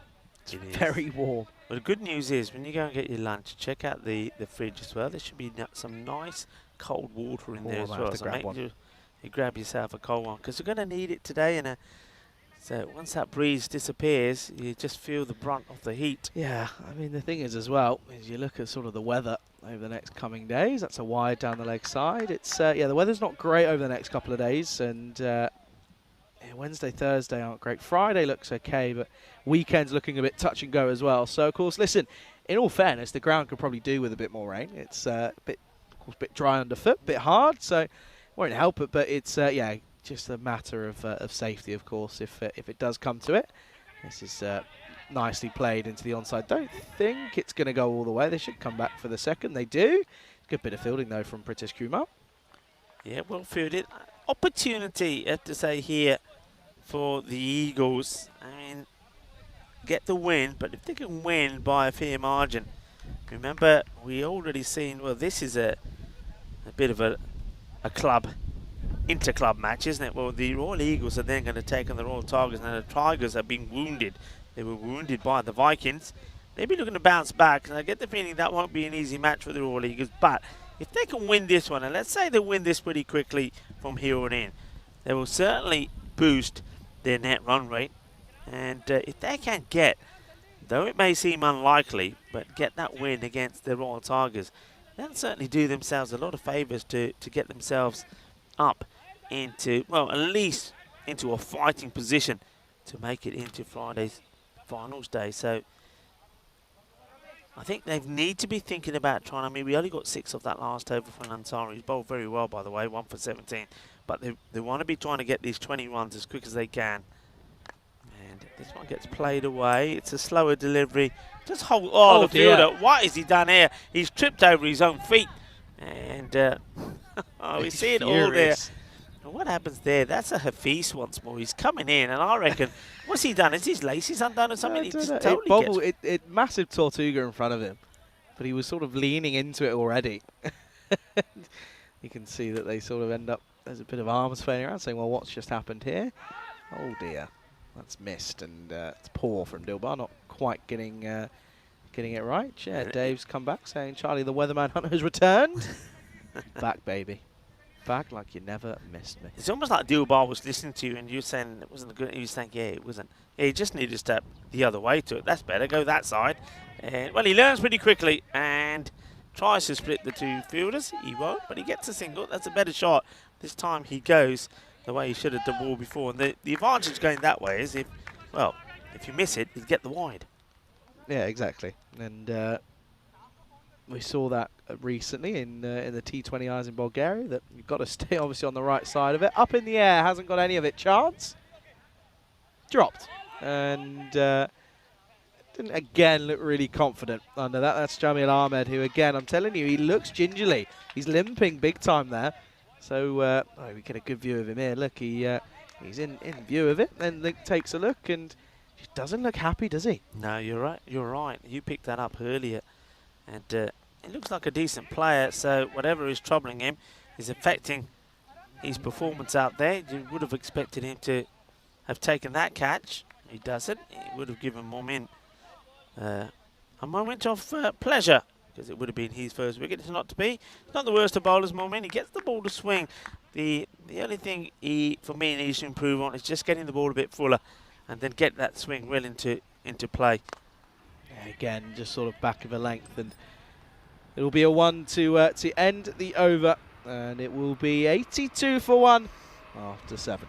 This is what's coming up after this game. It's scheduled for 1:15 local time, so that's around about 28 minutes or so, as we're almost ready for that one. The Deprecon Vikings, off the back of a good victory against the first 11 from the same club, they're going up against the third 11 here in match 43. They take on the Falcons. That's coming up right here on the European Cricket Network. Yeah, and the Falcons, unfortunately for them, it looks like it's going to be a 0-7 from them now, because it looks like the Eagles, just 14 runs of 18 balls, are going to do this quite easily. But do remember that the Royal Tigers in a very similar position against the Falcons a few days ago, and the Falcons took them all the way down to the last over, and with I think it was with 2 leaded off the last, it took it to the last ball. So stranger things can happen.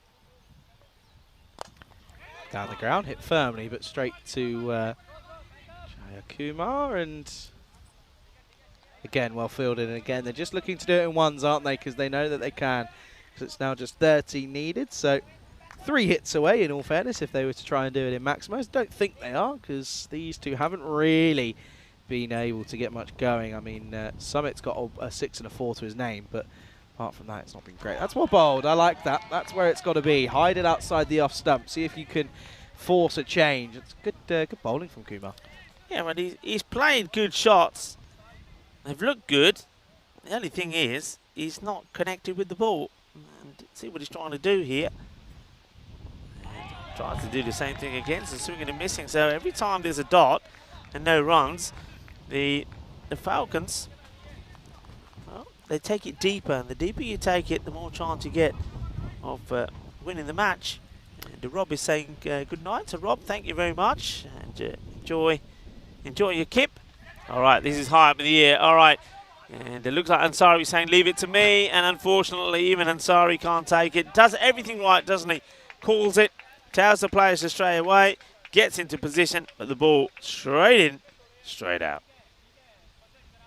And the thing is, as we know, in these tight matches, if you take your catches, anything can happen, but they've dropped too many. They haven't taken them. Catches. Not taken a single one. And you take them, it could be a completely different story with this low total. But yeah, it's just it's not been great. As that's just one down the ground. Yeah, it's the catching's not been good enough. It's not. There's no easy or nice way to put it. It's the standards that haven't helped. Catches win matches. It's not been good enough. Yeah. But the good news is that they can give it another go in 25 minutes time. Yeah, that's for sure. And just remember, I mean, as we see this one, that's a nice looking shot. Will this one be taken? Yeah, it will. So finally, we do see a catch taken. It's Jai Kuma that does. And just like that, you see, take a wicket, becomes a dot. We've seen a few dot balls in this one. That also is, I believe, the end of the over. So it'd be 85 for 1. Only get 3 off that one. So that rate now, all right, they still run a ball, but it's going in the wrong direction for the Eagles. They lose another batter, and Dilbar will go. So they're still in it. And as you said, Sumit Chauhan, he's a little bit into tiki-taka mode, isn't he? He's 26 or 24. So they have a chance. And the Falcons, well, they do try and get back into games that you think they've got no right to be in. And that's what they're trying to do here again. Yeah, I mean, it comes down to it where we always sort of turn around and say, if you're the bowling side and you're on the wrong end of the stick at the moment, which in all fairness the Falcons are, try and take it to the last. If you can get it into the last with anything to bowl at, then you just don't know. And that's not going to help, because that's going to be a wide down the leg side. Not a good start then for Jai Kuma. He went for 23 off his first over. Yeah, Jai Kuma comes back into the attack after taking a catch. Yeah, over number 2 did go for 23. And don't forget, the power play was 48 with that loss. After 4, it was 59. After 5, it was 70. But you've got to say, they have come back into this somewhat, especially after getting the wicket of Sachin Chauhan, who went for 45. And this is hit well, just drops short of the fielder, who comes in, attacks it, gets a good throw in, does a riff. They'll take a single. It will bring Imad Khan onto face, and this is a chance for realistically to apply the squeeze now. That's what you got to do. Of course, you still got to keep your men out, because they're obviously going to try and go for it and try and hit the ball towards that boundary. But you've got to try and get a dot or 2 in here. 9 needed off 11. Oh, that's not going to help. That's going to be 4 of them. And, well, that's just a little bit of luck coming into it, realistically, for the Eagles. It's the rub of the green. And this time it's we've seen a lot of runs down into that vacant third-man region. And this time it's going to be it's going to be 4. Yeah, and welcome runs for Imad Khan. When we've seen him, he hasn't really been able to get anything going. I think on 2 occasions last time we saw him, it was back-to-back ducks. He made a pair, so he's off the mark. Didn't bowl in this match either, which was a bit of a surprise, because he is mainly their bowler. And he hits this pretty well as well. This will go all the way. Volley, volley, volley. Oh, what a lovely hit. And that has been smashed away. 6 runs. And that is it. Is done and is dusted. And they only needed 5 before that delivery. So Imad Khan goes out there, hits a 4, hits a 6, wins the match for his side, and they do it with 9 balls to go. So smiles on the face of Imad. He's a lot happier, like I say, after making a pair the other day. He's a very nice man as well. I told people the other day, and he's a physiotherapist and did some exercises with me a couple of days ago, my day off. So he's a knowledgeable man, and I think he's also going to be the physio for the Hungarian national side as well. So he's a good man to have around you as we have a look at what match is coming up next. Yeah, this is coming up in 21 minutes to be exact. The Vikings take on the Falcons in again, a must-win match for the Falcons. They're 0-7 now after losing this match 42, but match 43 coming right your way, and we can go ahead and take a look at the highlights of a successful chase for the Eagles, and it was a good opening stand. In all fairness, it was a good partnership between Sumit Chauhan and Sachin Chauhan. It was more Sachin who was hitting the big runs, wasn't he? They were able to get the score up to 72 before losing that first wicket. But before then, though, it was some lovely shots from Sachin. Some not so lovely. That was a little bit of luck coming into it, but you make your own luck. And the Eagles, they fielded well, they bowled well.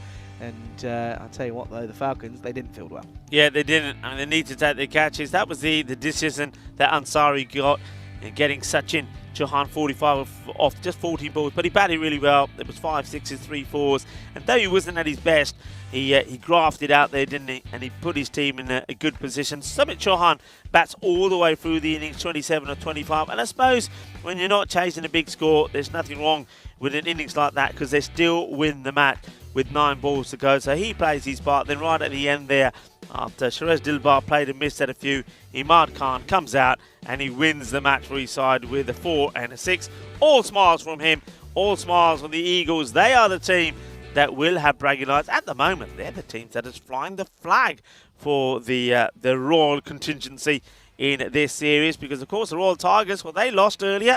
The Falcons have gone down, so the Royal Eagles, they are the team that are flying the flag at the moment. Just have a look at that scorecard. And as I said, a good opening partnership between the two Chauhans. Sumit Chauhan bats all the way through, 27 not out. Sachin Chauhan did the business with the bat, got the runs that they needed on the board, and just needed some luck. Imad Khan to come out there, hit a few boundaries, and that was it. Done and dusted. Let's have a look at the bowling figures. Ansari, as I'd expect him to bowl pretty well, but 1 or 2 bowlers there just couldn't get it right. No, they couldn't get it right, could they? And you can see there, I mean, going for 23.3 is not what you want from your other bowler in Jayakumar. Yeah, he goes for 35 off just 1.5 overs. So not to be for the Falcons, still looking for their first victory, but they've still got to wait just that little bit longer.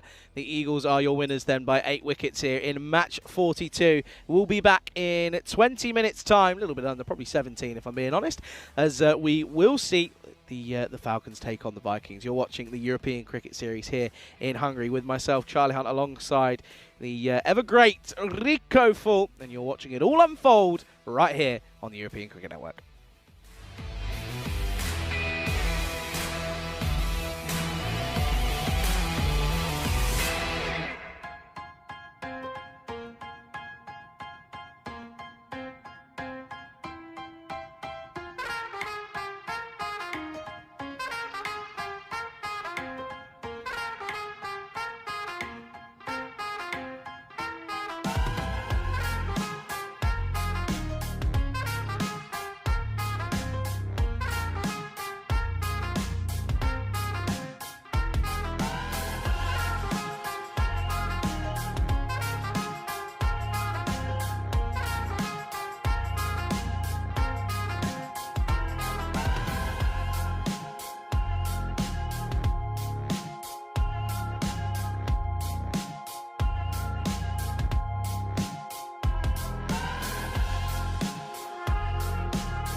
The European Cricket Series is proudly brought to you by HCN Software and Bizaway.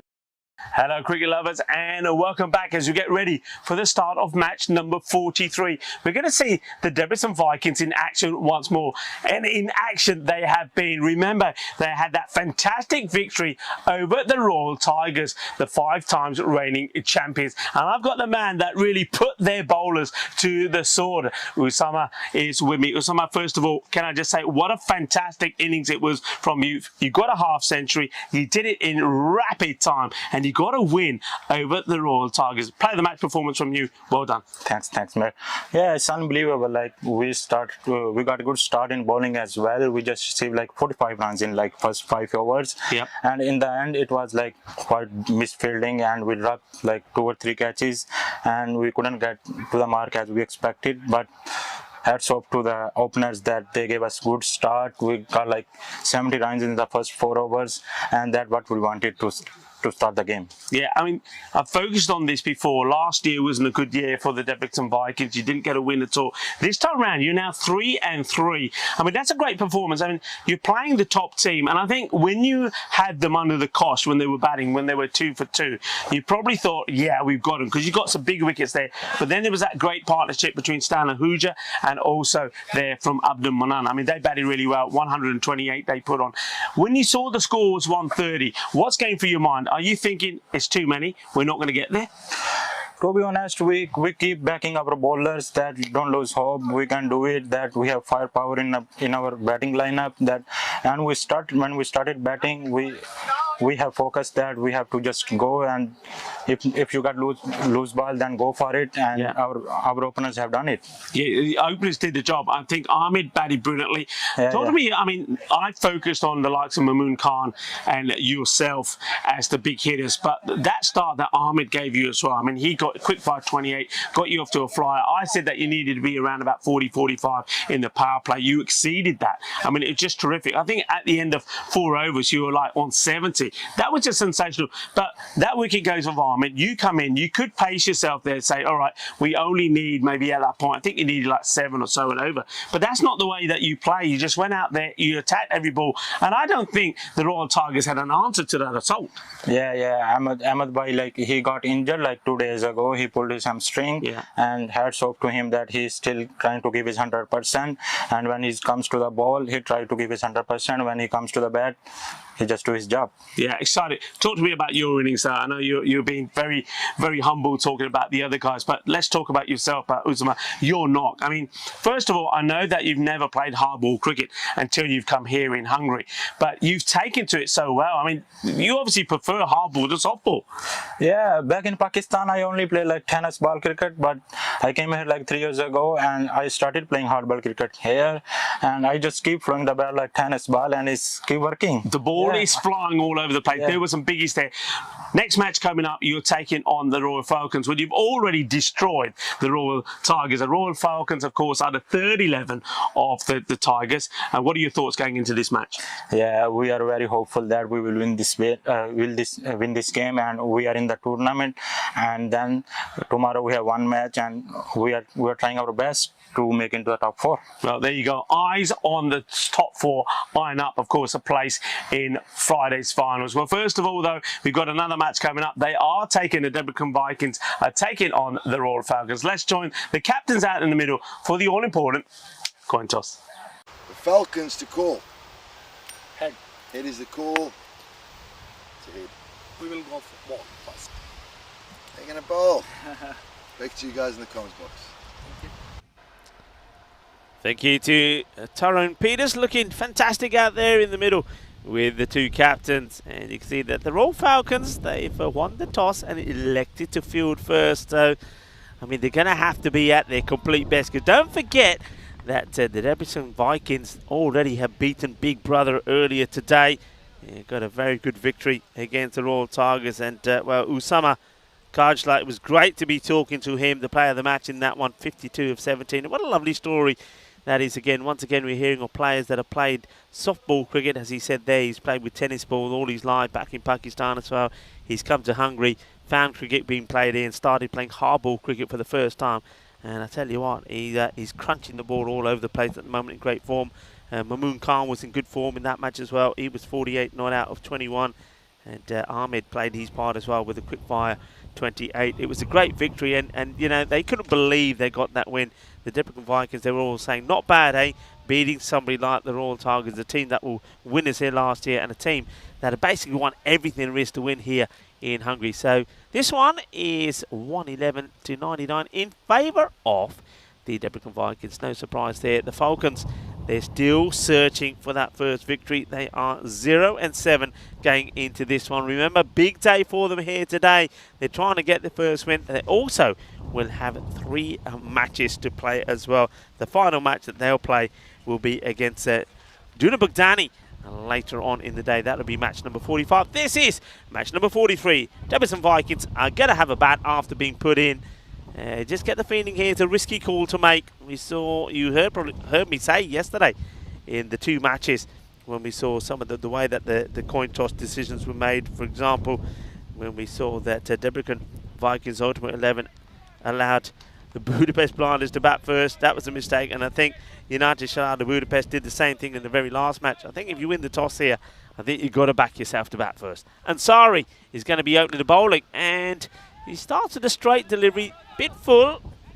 Bat is on it, and looks like they'll take just will they take 1 or 2 there. I think they wanted the 2. So gets played away. It's a Mamoon Khan. He batted so well last time. So gets just a single. They thought about the second, decided not to go for it. Oh, this is a nice looking shot into the fielder though. And Ansari disappointed, and so he should be.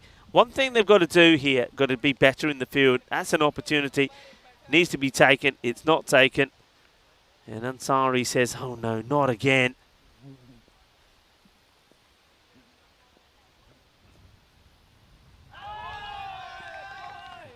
Really well bowled. I'm liking this move of getting Ansari back up the top of the order to bowl, because when he did this before, he had 1 bad over which went for 23. I remember it well, and after that he's carried on bowling, but they haven't backed him to bowl higher up the order. But he's always bowled well. Now he gets that opportunity back again, and we know that it's already quite easily could have taken the wicket off Ahmed Khan. Khan gets alive. Ansari bowling well, fires Khan behind the stumps. Of course, he's desperate that his team can get off the mark here. They're on debut in this series, but a few people, of course, I think all the neutrals are hoping that they can get a victory. That's, for me, could be 4 runs. I think his foot is catching the rope as he's touching the ball. Let's see if this gets confirmed by the old video evidence here. So keep an eye on the ball. Where's the foot going here? It's close, isn't it? Does that foot go down at the same time? Let's have a look. Keep an eye on the left foot. Contact there. Oh, it's so close to tell. I think, is it conclusive enough to give? That's a shot there, maybe. I think that will... Well, they've had a look at it. They're still waiting for confirmation. Looking at, is there enough evidence to suggest it? I think that probably is for, you know, looking at it again. And they're deciding no. Deciding that it's not conclusive.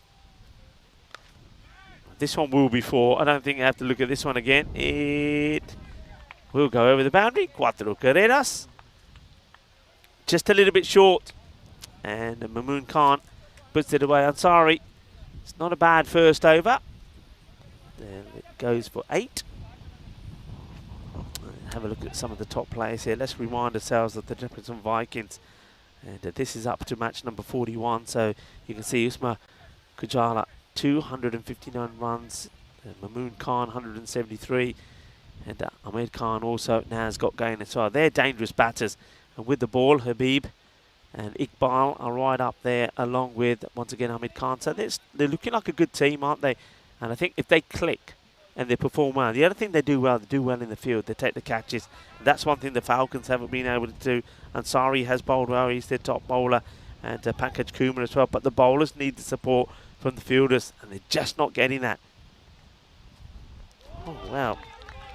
goes all the way down here. I don't even think this should be one for the over. The umpires haven't signalled it. It goes such a long way down here. It's like he's doing a little bit of limbo dancing. And misses out on it. Does Ahmed Khan. Pankaj Kumar, the bowler. And this one will go to the boundary. Big swing. It's going to be 4 more. Pankaj goes for the short one, bangs it in. And a little bit of the same sort of thing that in the last match Sachin Chauhan did. Swings, gets the edge, flies over the keeper. It's going to be runs. I think one thing also that the Falcons probably don't do so well, and they're a new team, they'll learn from this, is that the bowlers have to be consistent in what they bowl. The captain needs to know what they bowl. The captain knows what they're going to bowl, you set a field. So, if you, like, for example, if that's the line he's bowling all the time, then the captain can say, right, okay, this is going to be my field. He's going to have a ring of players on the offside. When I have a look at this, I know that you want to be attacking, but I think this is over-aggressive. I think you could still have, you should still be having one more man on the offside in the ring. They haven't. They've got 2 really close. Take the single here. And optimistic appeal. The batter's well in.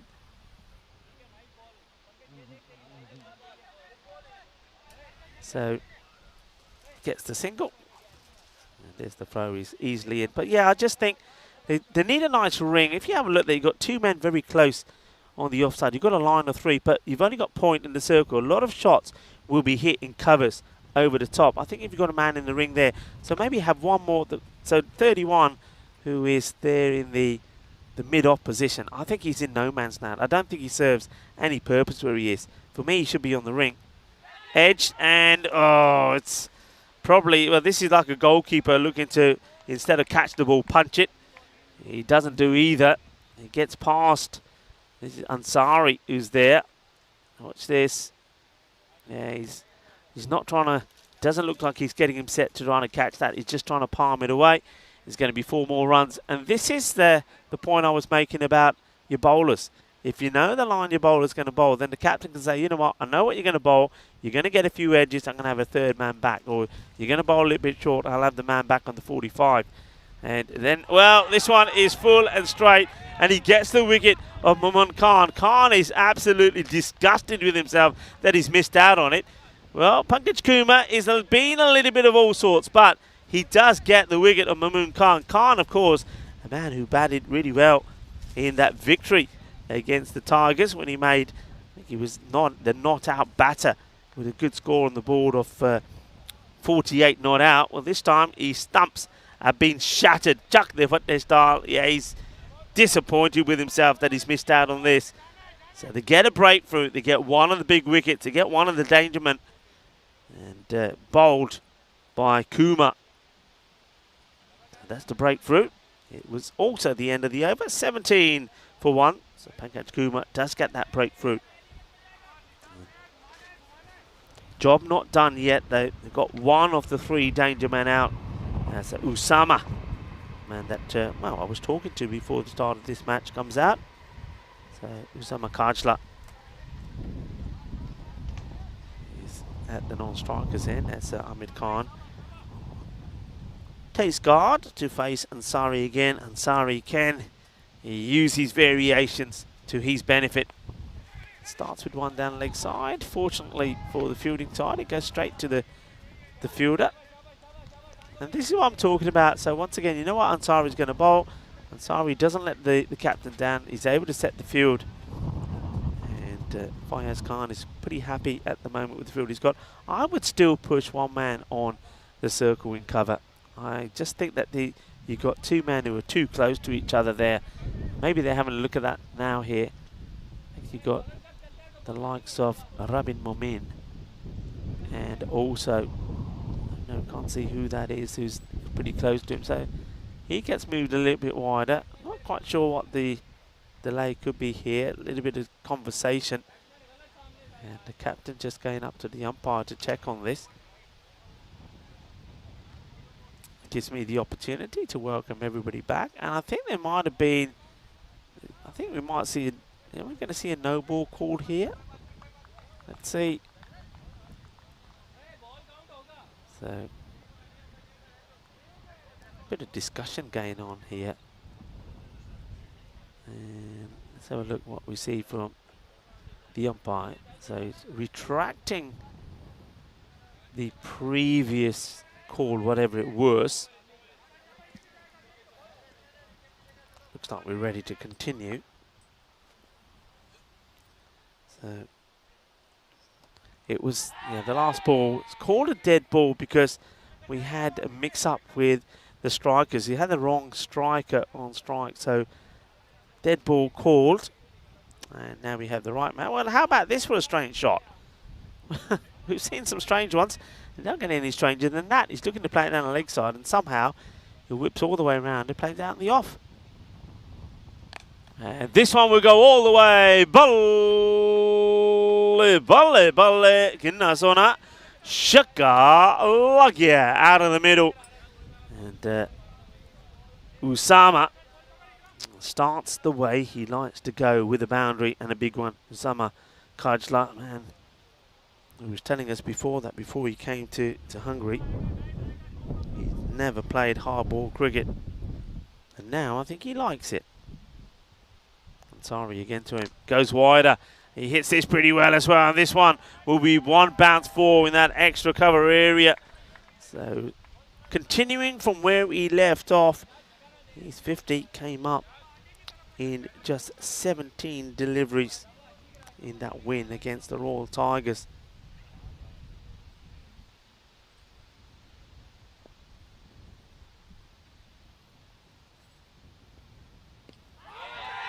To the pads, not out, going down the leg side. I think Usama is probably more disappointed than any of the fielders that he doesn't get hold of this. It was there in the slot to put away. He misses out on it. And remember, it's only that one man close in the circle on the 45. Get it over him and it's an easy boundary. Ansari goes in the same area again. Doesn't, once again, Usama get hold of this. So gets away with two balls down the leg side.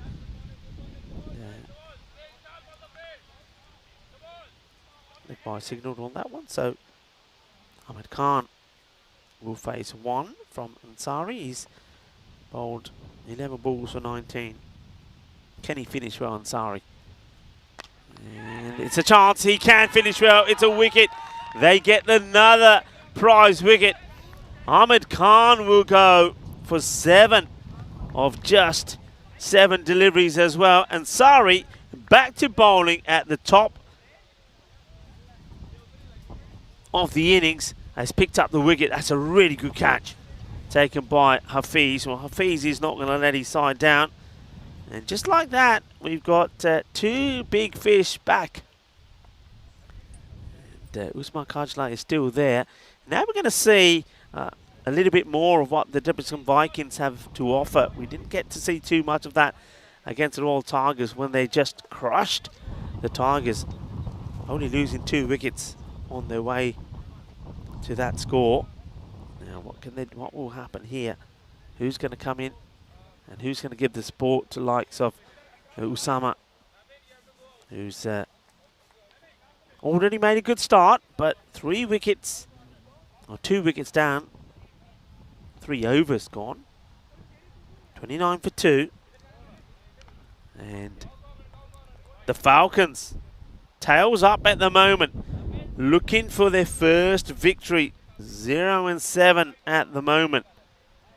End of the power play signalled there by umpire Guri. So this is Jayakumar, who will come on to bowl. He had a good match last time round. Batted well, bowled well. Bowling to Usama. Field can be split now. Usama just plays this one out.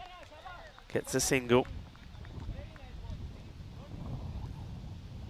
Ahmed Khan also very disappointed to give his wicket away. You could just felt he had the need to try and get that one away, didn't he? And though he hit it pretty hard, he hit it flat. And the fielder Hafiz, probably one of the better fielders, does the job. And that's been the difference so far here, maybe. Falcons, when they've had the opportunity, they've taken it. High up in the air, too short, too wide. Where will this land? I think this probably goes all the way. It does. Manos arriba, arbitro, as this one goes all the way. And just watch this. They're just checking this, and I think that probably just catches some of the rope. They're having a look again. And let's see what the final signal is going to be on that one. I think they're just looking at that again. I think, does that catch a bit of the rope there? And no, they decide. So it's not Manos Arriba. It's going to be Izquierda y Derecha, 4 runs. It's the signal from the umpire. Next delivery. Wow, this is high in the air. Huge moment taken. So Kajla will go as well. The Falcons have got the top 3 batters. Usama Kajla doesn't want to hang around. He'll go for 14 off ball number 7. It's well, 7 heaven at the moment for the likes of the Falcons, because ball number 7 is doing the damage. Mamoon Khan, 7 balls before he goes. Ahmed Khan, 7 balls before he goes. And now the 7th ball is the one that gets the likes of Usama Kajla. 33 for 3. How about that? Not often you see that. All the 3s. 33 for 3 after 3.3. Is that a sign?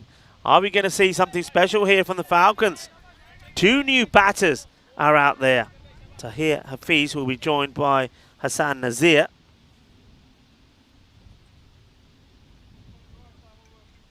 Falcons are in the hunt for their first win. It's well bowled. Jayakuma will now have his head up. He'll be up for this. The 2 batters come together to have a chat. One thing that the Vikings will do is they will stay positive. They will stay aggressive. It's their style. That's one thing when I was talking to their captain, Ahmed Khan, that he said that we've learned from last time. We will always go for our shots. And that was one thing that he felt they didn't do well last year. They were a little bit too tentative with the bat. Not this time. They're being aggressive. And even these 2 are looking to get themselves out of this little hole. Don't forget they were 2 for 2 against the Tigers. They lost those wickets early, so they did put a recovery together. Just place this out. Take a single, so a little bit of a rebuilding required here. They won't be too worried about the rate that they're going at. End of the over, and what a good over from Jayakuma. Just 6 runs from it. Picks up the all-important wicket of the player of the match last time round for the Debrecen Vikings. Usama Kajla has gone. And at the end of the 4th over, 35 for 3. It's a good time to welcome back into the box after a spot of lunch. It's Charlie Hunt. Yeah, thanks, Rico. Nice bit of food, being well looked after by the Federation here in Hungary on my first day. Can't complain. Hey, good start for the Falcons here, surprising us with well, they're taking their catches, and that's the difference. That's what it's got to be. It's got to be able to start taking them, and at the moment they're doing a pretty good job. Yeah, it's been a good start. Now Rabin Momin will bowl now. It's a guy that I say he gets the ball to swing around. He does. Only if he can get it pitched up a little bit further. I've said sometimes he's a little bit short and he's targeting middle and leg, and sometimes gets whipped away on the leg side. He's got to just get that ball starting outside off. And, well, this one's in the slot and is being whacked away. He's not the worst of deliveries. And Momin will be thinking, well, what have I done wrong here? The thing is, though, the batters, as I said, they're going for everything. Watch where this one pitches. It's not the worst of deliveries, but it's in the swing zone. And Tahir Hafiz smashes that away for a big 6. Yeah, can't bowl there to Hafiz. He's got that one away nicely, and that'll do his nerves a bit of good. Gets that second delivery away for a nice maximum. First lever, of course, from this Momin over. But yeah, it's he's still got to keep this pressure on, though. Have the Falcons got to apply the squeeze. This is well played. Just push down to 3rd man. Chase on for the fielder. That's Kumar, and he does well. Yeah, that's intelligent, isn't it? And that's one thing I know that you say, Charlie, a lot of myself as well. Just because you hit one ball for 6 don't mean you have to then start going ballistic on every ball. Play each ball on merit, and that's exactly what Hafiz does there. He just takes a single, hands the strike over to Nazir. Let's see what Nazir can do. He can't really do much this one because that's hooped in from Amin. Gets it nice and full. And yeah, watches it sail into the sort of midriff of Nazir. Yeah, this comes back a long way, doesn't it? And he gets a good bit of bounce on this as well. And he's just committed to playing forward rather than rocking back and playing a pull or a hook shot to it. Let's see how he deals with this one. Once again, he's playing it all wrong. He's moving too early. Just needs to wait, stand up, and be hitting this freely towards, well, in the gap between the man on the 45 and square leg. Getting his body in all of the sort of wrong shapes, really, isn't it? It's sort of getting twisted and turned inside out, really. But stay on the, you know, if you can, stay on the offside of it. Get the wide that you're looking for. But it's the difficulty of negotiating the swing. And he tries to take the attack to the bowler, and all he can do is chip it up for just one. Yeah, not the most assertive of starts from Nazir. Doesn't seem to be picking the ball pretty well, but he gets bad on this to take the single, which means he gives Hafiz a chance to have a go at this one. The ball to go in this, the 5th over. Manages to drag this from a long way outside the off onto the leg side. And it will just be one, and it will be 44 for 3 at the end of 5. Halfway stage then here in this match, and it's a good time to welcome you back into the Ice Cube. Charlie Hunt alongside Rico Full on the European Cricket Network. Just had a bit of a spot of lunch. You're probably thinking about having yours soon, weren't you? Yeah, I think I will. I think it's starting to get a bit peckish that time of day. What was it? What did you have today? Nice little chicken wrap kind of thing. Nice little curious thing. Kind of wrap. Nice. Yeah, I enjoyed it. It was quite nice. Maybe a bit of a burrito. I like the old burrito. Yeah, like a little burrito kind of vibe. I think I might pop off and have a bit of luck and get some of that ice water out of the refrigerator because it's getting a bit warm. Job. Yeah, did do a good job. Had a bit of it. There's a nice little energy drink as well that I thought, do you know what? First night sleeps in a new place are never good. Never good. It takes a while to get used to things, that's for sure. And Budapest, we're in a busy area as well because we're right by that square. I mean, been up to the square. You probably haven't been up to the square yet. But the square is busy. The other night they had all sorts of things going on there. We had a marathon that was going on around the town as well. Get involved? Just run a couple of miles? I didn't get involved. Didn't run. My knees don't allow me to run too much these days. But yeah, had a wander, had a walk. As this one is played and missed. So Hafiz is looking to be the aggressor here.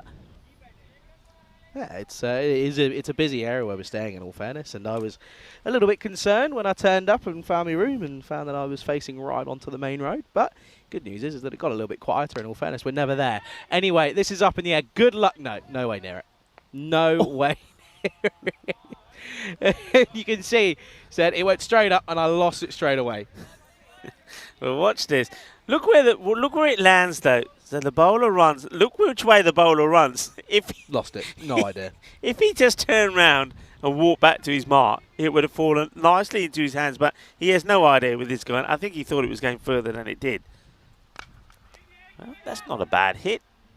And Hafiz gets lucky. Nazir gives him the strike right back. And there's probably a few people out there shouting out to Hafiz and say, hey, take your time, take your time. Don't give your wicket away just yet. There's plenty of time. There is plenty of time. But as I said before, you try telling these guys to take it easy. It's not the way they play. No, they won't. They'll try and take the attack on, and that's what you've got to kind of realistically work out the happy medium. This one's pulled nicely. They'll go for 4. Splits the field. It's a good shot in the end from Hafiz. Gets all of this one, and that's a good-looking shot, and it's a well-played one at that as well. Yeah, nicely played. He gets it in the gap, doesn't he? So, as we expect, I hear Hafiz will just keep attacking. And I think the fielder there almost... Well, he does. He tries to stop this with his foot, and then I think he does trip himself over. Yeah, he does well not to impale himself on one of those poles out there that's marking the guide. Oh, that's big. Oh, he's got all of that. That's over everyone. See you later. New ball, please, because he's caught a big piece of this one. He races into the 20s. Look how deep in the crease he is. It's a full toss. And, well, he's lucky that the bat is quite low in this crease. Otherwise, that could have been risky. Yeah, gandhi ball, Sigi, full toss, Maria. Battle ने पट के मारी shot शक्का लग गया yeah you can't be bowling there gandhi ball and they've got themselves into a good position the Falcons they don't want to throw that away here Jai Kumar now he goes short and this one will be peppered to the boundary as well and I get the feeling it's going to be more manos arriba from the arbitro que guay que genial que grande is with 6 más and well that is sweeter than one of those chimneys that you get over here the chimney cakes and that's gone all the way yeah it's another thing that I'll recommend to you Charlie a chimney cake What's that then?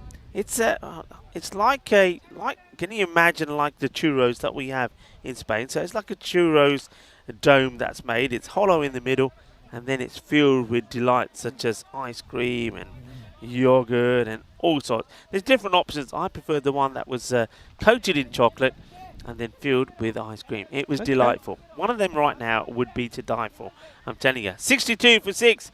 So despite losing those key wickets, they're on their way.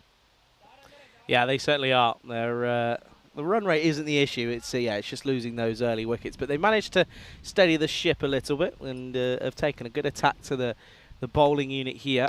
On this one, again, pulled, and it hasn't quite got all of it, but he's got enough.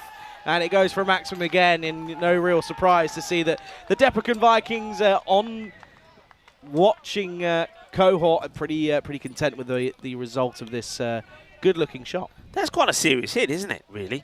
When you think he's off his back foot here is Nazir, and he just got enough power in this to send it all the way to the boundary. What a hit that is. Can he go again? It's Fuller. It's the out-swinging delivery. Good comeback from Tripathi. Yeah, gets one back. Got to try and contain. And you just get the feeling they've got to try and keep this score once again to under, if they can, under 100, great. Because they haven't scored too many more than 100 themselves. But no more than 110 is what they'll be saying to themselves. Yeah, absolutely. Outside tickle. And this time they have plugged the, well, it's not really the vortex down there, is it? It's a little bit slower than its Bulgarian counterpart, but that's a handy single. Yeah, the fielder elects to wait for that. The ball almost dies getting to him. Okay, now this is you get Hafiz now back on strike. He'll be looking to hit a boundary or two himself. And he won't have to do anything with that one. It's a wide. Well stopped, though, by the keeper. In all fairness, Khan, the skipper, does well. Yeah, diving full stretch. Gets gloves onto it, passes it onto the man who's on the 45. So Chapathi's got to go back outside the off. Got to get that away swing again. This is high and it's mighty as well. It will go all the way. What good hitting that we're seeing here again today. There's been no shortage of batters going out there and just clobbering the ball to the boundaries. And there were some Vikings, as I said before, they're one of those teams that, don't matter what the situation is, their only way is to be aggressive and be fighting. And that's exactly what these two have shown here. A good partnership developing between Hafiz and Nazir. Yeah, big fan of it as well, because it's batting with freedom. This one, though, could be the end of him. Uh-oh, it is. Was just worried at one point that there was going to be a collision. It looked as if at one moment Hafiz was going to clatter into Jayakumar, but it is the latter who is able to take it pretty comfortably, holds his nerve, but good sportsmanship as well. Goes and shakes the hand of the outgoing batter in Hafiz, who goes for a well-made 32. Big wicket to get, and they do take it. Catching well here are the Falcons. Yeah, they are, and it's what they're learning is the advantage of holding on to those catches, because every time a dangerous player has given the opportunity, it's been taken. Hafiz makes 32 of 11, but he has to go. So a new player will have to come out, and it's time to see Faraz Iqbal, to see what he can do, and I'm pretty sure he's looking to launch a few maximos of his own. Yeah, I'd be surprised if he doesn't come out and play some shots, in all fairness. I think it's realistically what we come to expect of batters coming in at this sort of stage. You've got 3.1 deliveries left. You've also got a few wickets in hand, and you need to get those runs up. Well bowled, good Yorker, and all he can do is squeeze it out onto the onside. Should come back for two. Should be a comfortable one. He's a tall man, so takes a bit of bit of momentum to get going, but what he does, he's a quick one at that, and it will be 2 to end the over, and the score will be, of course, 78 for 4. Yeah, not a bad over from Tripathi. He did get a bit of punishment, but he comes back well. He does take a wicket and gets the big wicket of Hafiz. These are some of the players that we're looking forward to see this weekend, and of course they'll be joining us at our base. And Sweden, well, I know that they've got Khalid Zahid in their side. Looking forward to seeing his performances. What about Sher Ali? Don't forget his century that he made in Sweden. Looking forward to seeing Sher once again as well. We'll keep an eye on those. Yeah, I think they're probably subject to change as well. There may be a few late additions, a few late withdrawals, as is always the case. You just never know. But looking at that Portugal squad, I mean Adnan is someone who I saw last year in the night series, and of course we've got Faf Stoneman. Hey, listen, if you're gonna bolt a Faf, I'm gonna tell you now, get a fine leg in. Junaid Khan as well. He'll be up there for the bowlers for Portugal as well. He's always consistent. That's what bowled from Mumin as well. Yeah, and Junaid Khan, as you mentioned. He's been playing for them for an age, but it's so reliable. And it's good to see someone like Anthony Chambers in the side as well. He's somebody who's worked so hard on his cricket. I know that he lost out and not playing in the ECIs there in Portugal, but he's made a name for himself. He played really well in that series domestically. Well, this one is high, and once again, is going to beat the fielder. It goes should be into the zone. Should be. Did he put another one down? Yeah, he went for the one-handed clanger and he's messed it up. Oh, Shub. Should be. What are you playing at? Watch this one. We have seen him take one, and yeah, down it goes. Well, Shuba say he did have paperwork in his side. He was eating, I tell you who did take a one-handed one. Tyrone. Well, nobody's catching this one. This is going big. We're seeing some big hits now. And, well, I said that Iqbal, he's only going out there to do one thing, and that's hit sixes. And he's hit 2 already. This one is the best of the lot. It's just effortless, isn't it? Yeah. Effortless. He's got that one away nicely, hasn't he? And, yeah, you're right, Rico. He's looking very comfortable at the moment. He's come in and looked pretty decent straight away, and understandably so. He's got to try and keep this momentum going here. Yeah, and just like that, you see, because of that approach. See this one. Well, it would have been a wide. It gets played out. Yeah, drags that one along, and will just be one. See here again. Somehow manages to. I don't know how he's managed to. He's got a long reach, hasn't he? Yeah, he's got a long reach. Pure levers. There we have. Now, Mumin, what we can do maybe at the end of this over is just have a look at the old maximo count per 10 overs per teams. This is another wide, so we're going to have to wait just a little bit longer. So 93 for 4. And I've said this before, and we've said this before. You know, by hitting sixes, you get the big scores. By hitting sixes, it helps you win matches. By hitting sixes, it gets you out of holes. And that's exactly what the Deccan Vikings have done here. They were rattled early on. Will this be a wide? Yes, it will. So Mumin, he's just not getting these to come back in now, is he? I mean, nobody really understands swing. Mumin normally religiously is always getting the ball to swing in, and now he's getting the ball just outside, or just more or less on that wide line, and the ball refuses to come back in for him. Yeah, big time. Well, this time it does come back in, but almost. What's the keeper appealing for? It's not hit the stumps. Well, or has it hit the stumps and not the bails off? I don't know. I think if no. Yeah, the stumps are moving. Are they? The stumps move. Can we see this again? Watch the stumps here. Goes through. I see the stumps moving. Yeah, it does. Oh dear. The bails don't come off. Bit of glue potentially. Yeah. Yeah. Let's have a. Here we go. Well, we're having a look at the most sixes that have been hit, and these are by players. And Mars Bargy still up there right with the most sixes. Rasik is not far behind. He's going to catch him up. Stefan Gooch probably will do as well. And Shankar Maligamage couldn't really get going yesterday. Ali Nawaz is another man smashing them big. Yeah, well, the thing is as well is you look at the top two and you're probably thinking, okay, well, there's our openers if we ever decide to have a bit of an ECN crew team, potentially. That's a wide to start for Hafiz, though. Yeah, and look, this was the overall thing. And look where the Deccan Vikings are. They're hitting an average of 9.9 per match. That's why they're up there. That's why they're going to be contending for the top 4. If you hit a number of sixes, big sixes, well, it would serve you well. And this is what we're talking about. Balle, balle, balle, kinna sona.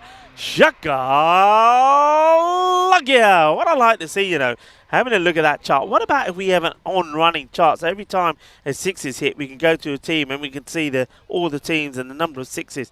And so every time a 6 goes out, we go, do you know what I'd like? Do you know what Yeah. you know in darts they have a 180 counter? Yeah. Maximo counter. Literally as it goes in the bottom, just Yeah, in the bottom I like corner. it. I like that idea. I mean, Corey came up with some good ideas. Well, me and Charlie, we're coming out with that one. I'd like to see somebody on the screen that every time there's a 6, it goes ping, and maybe a little, well, it's called a wide. They're getting a bit excited for nothing. A little ping, and something comes up in the corner there saying, number of 6s has now gone to. And maybe we can have that per team as well that we can have a look at. I think per team might be a little bit tricky. I'm trying to think of the logistics about it and my knowledge of how it all works. I'm trying to well, you know more than... I suppose if we can have the golden ball going up and down at the end of every match, we can probably have the old maximum. Yeah, but if you want, but you could do it live in a way. You could work out a way of doing it live. There is a way. This is just chipped on to the onsides, falls safely. Should just be one. I don't mind the old flip chart paper and a little marker that just here, and we just go. Don't think You don't think that worked? Don't think the production value is quite high on that one. I could do a few drawings at the same do a time. PowerPoint presentation behind us as little well. Get the doodle. old Yeah, I could blackboard do. out. You know, why not? Or blackboard out rather than a flip chart. Get the old chalk out. Can we say that? Blackboard? We're not allowed now, Yes, are we? yes. Chalkboard. No. Sorry, people. Chalkboard. Yeah, the world has gone crazy. It has. Anyway, the batters have gone crazy as well here. Misses out on this, but he'll get a wide. Where have you gone? You've gone What's on a happened? tangent. Yeah, well, it is crazy. Anyway, all these things we could say before. Isn't that right, Roger? Roger will agree with me. All these things we could say before, now we can't say anymore. You can't even say Snow White and the anymore. You got to say something else. I don't believe it. I don't believe it. Okay, in the air. This should be catchable. And he drops it. And now he can't catch up with it. And the batter probably should have taken 2 there. He's trying to hide. That's right. Mummin, you can't hide out there, sir. We know what number's on your back, therefore we know who you are. There he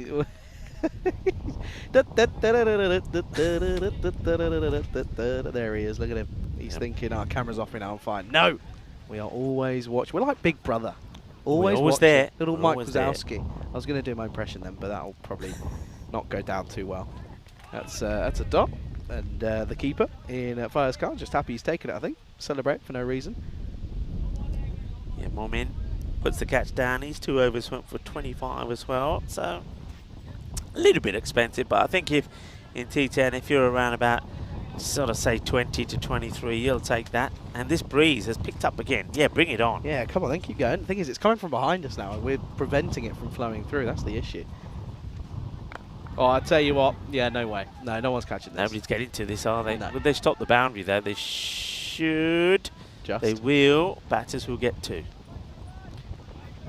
I tell you what, I bet that moved a fair bit up in the air with the with this wind as well. Not easy.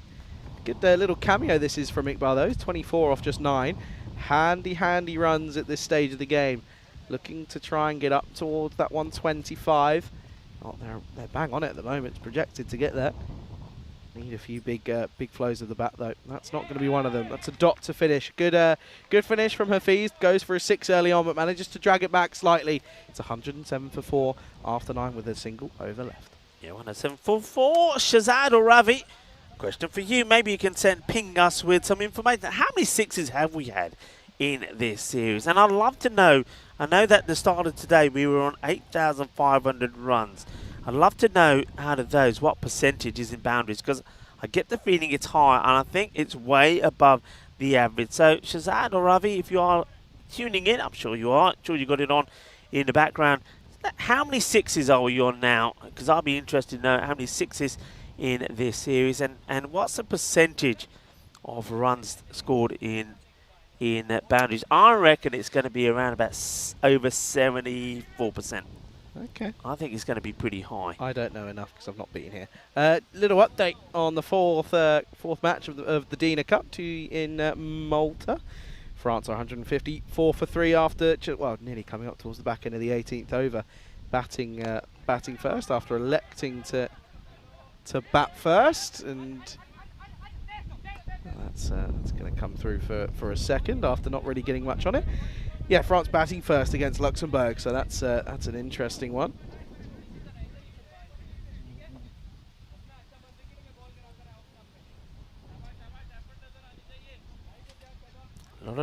chat out there at the moment. Just the Falcons there. It's that last over. I said they would love to try and keep this below the sort of the 110 mark. It looks like that's not going to happen. Oh, that won't help. This is going to be a no ball. It almost, that's going to hurt the keeper. This would have been an incredible catch. He ends up stopping this. This is going to the boundary. You'll see the height on this first, and he lashes this straight to the keeper. And, well, the keeper, watch this. Watch how quickly this goes. He does superbly well to react to stop that. I know there's a man on the boundary at third man. He was not going to stop that. That was motoring, and it's just checking his thumb there. So the 110 does come up. Oh, he's got to get his glove back on pretty quickly because there's no rest for the wicked. This is just pushed to extra cover, and they'll come through for one, and he takes a shot at the stumps. Yeah, on the cricket happening, the T20 Internationals Women's Cricket in Netherlands. I can give you an update from the coin toss. Netherlands women elected to field first. So Thailand will be batting first. We'll keep you, of course, posted on that one, as well as the matches that are happening in Malta as well, the Medina Cup. Yeah, lots of cricket going on, isn't there? And it really is fun to be around at the moment because, oh, hang on a second, what have we... I think we may have seen a retirement here, you know. Very we may quickly. have seen a quick retirement. That was rapid. Yeah, a very quick retirement. So looked away for 2 seconds. yeah, we saw one batter go off, another one come in. Did so we? Did we definitely? Yeah, I'm sure we did. And I wonder if we could have somebody give us an update on this. Did we see? We saw a batter. I certainly saw a batter out there going off at the corner of my eye. So let's see what happened there, if we caught any of this. Yeah, new batters out there. So we haven't seen a retirement out there. So I think that's what we're waiting for here. I think it's happened so quick that probably the scorers also thought, No hey, idea. what's going on here? What's going on? Yeah, the scorers have also been bamboozled. France, by the way, 164 for 3, coming up to the end of their innings there. Just seeing what James has put in the chat. Absolutely not. What's he put in the chat? Let me He have a just read. said that perhaps a maximum can display through interpretive dance from me. No. What sort of dance? One of these? Yes, I'll do one of these and say, Maximo! Put another one up. Bing! I don't know. Anyway, Absolutely not. we could do a little bit of dance here now while we've got delay. No, we're ready to go. So, yeah, there was a change. Gory has come out. There we go. They did. I mean, okay. Is he going to go big? No. It's a top ball. Oh, that does make me laugh when he doesn't go big straight away. He misses it completely. He was playing about 3 different shots at one point. Yeah, that's strange. There's some strange retirement. So the man who was rod hard out was Nazir going at runnable 15.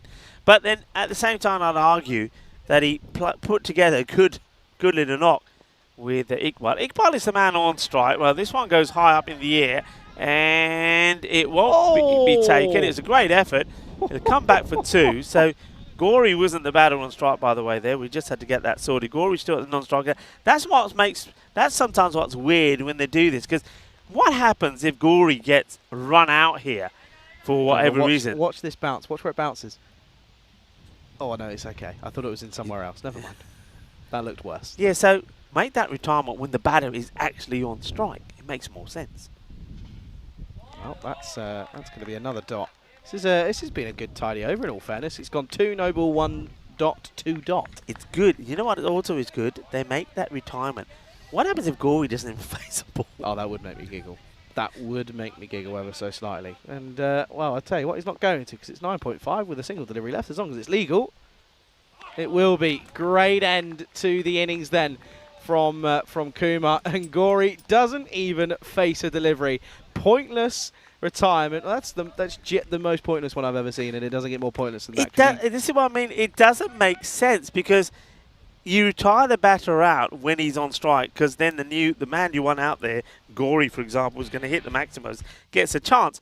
But he's at the non-strikers then. He doesn't get a chance. And this one was, I think that was given, it was okay. This was an opportunity it was a spicy one for the man who was close in there in third.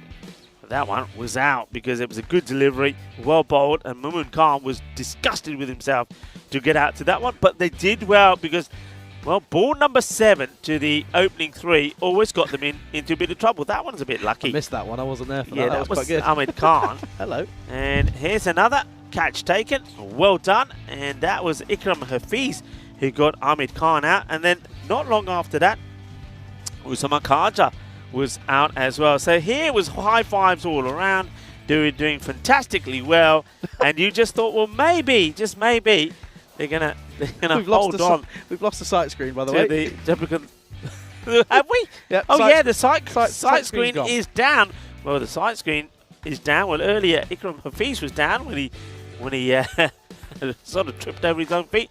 But they were taking the catches, and that was the key. Taking the catches, taking those catches win your matches. But then this man came out, and Fariz Iqbal didn't he hit the ball well, and Shub. But he should have done better over there, shouldn't he, Shub? But he was trying to take one like Tyrone Peters took the other day, a one-handed jalebi catch. This one, though, does go in and does get out. They would have liked to have kept the score to around about the 110. It's 113. It is still there, and realistically, the Falcons will still believe that in this match they could perhaps register their first victory. Go on, Shub. I'm just watching to the right of me. Shub's trying to do the sight screen, trying to give it the old sumo push up, but it's not worked. He's gone, nope, not for me. I need some help. Shub, I'll be there in just a second. I got a bad shoulder though. Wait for a second. Shub would not be able to lift that up. But in fact, I'm surprised that Shub is on the ground because there's not a lot of Shub, and if the wind is strong enough to blow the sight screen down, well, Shub will be ending up going into those bushes as well, like some of the Maximos we've seen. Let's have a look at the scorecard. Well, what you'll see on it is that there was a good contribution from Tahir Hafiz, 32 of 11. And then you needed someone like Fariz Iqbal to come out and hit 26 of 14. Usar Gori came out because they retired out Hassan Nazir, who was going out runnable 15, but he didn't get to face a delivery. So that seemed to be the most pointless retire outs that you'll see. With the ball, well, we saw a number of bowlers use, 6 in total.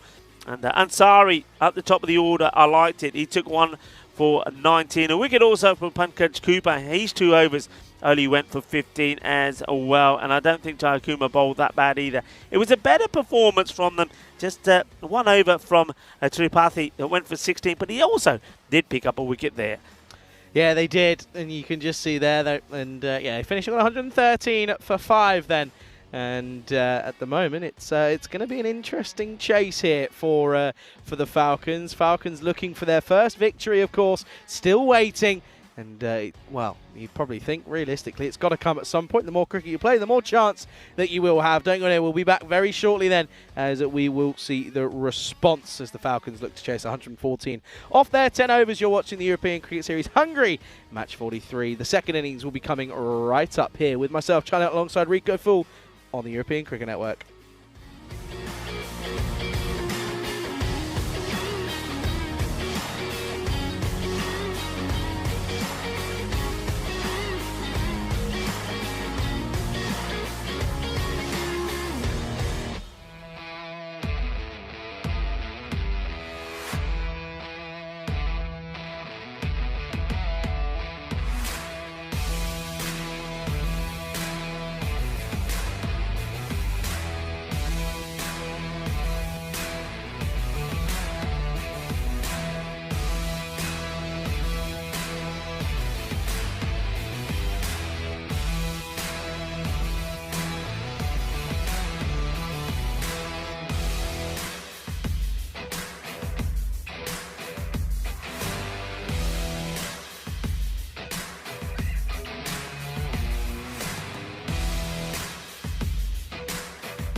The European Cricket Series is proudly brought to you by HCL Software and Bizaway.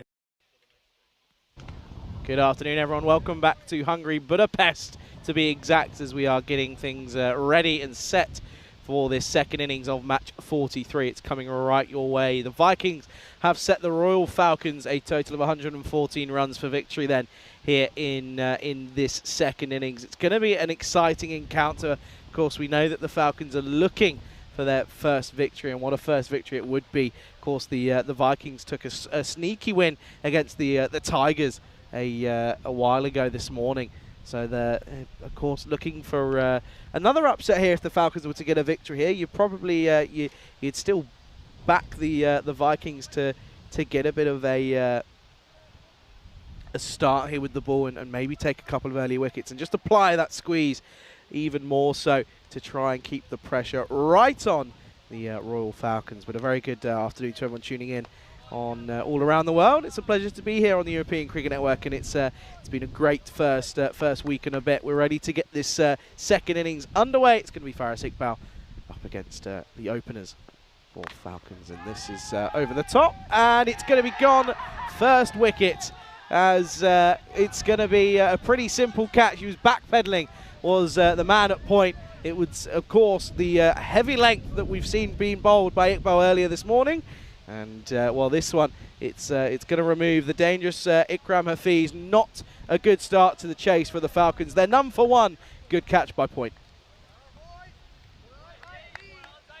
And there you go then. It's the very first delivery of the innings. Brings up Diamond Derek there. So that's going to be not a great start for not the best of starts this time around. And you can see here, backpedaling, it wasn't an easy one. It looked simple, but they're never the easiest to take. But he did well, in all fairness, to backpedal and take it cleanly. It brings Jayakumar back into the frame of things, coming in very, very early on. And yeah, this is not a good start for the Falcons, as it means it's none for one. Good start this for Iqbal. Heavy length again, and this time it's he's got a little bit more on it. And well, that's pretty simple. That's Jayakumar saying to Hafiz, this is how you play it. Get a little bit more bat on it, and it will run away. And that's exactly what they do. They get it away and gets it over the top, and it's going to be a welcome boundary. So well, the first two balls has had everything. We've had a wicket. We've also had a boundary. Good start for just Jayakumar.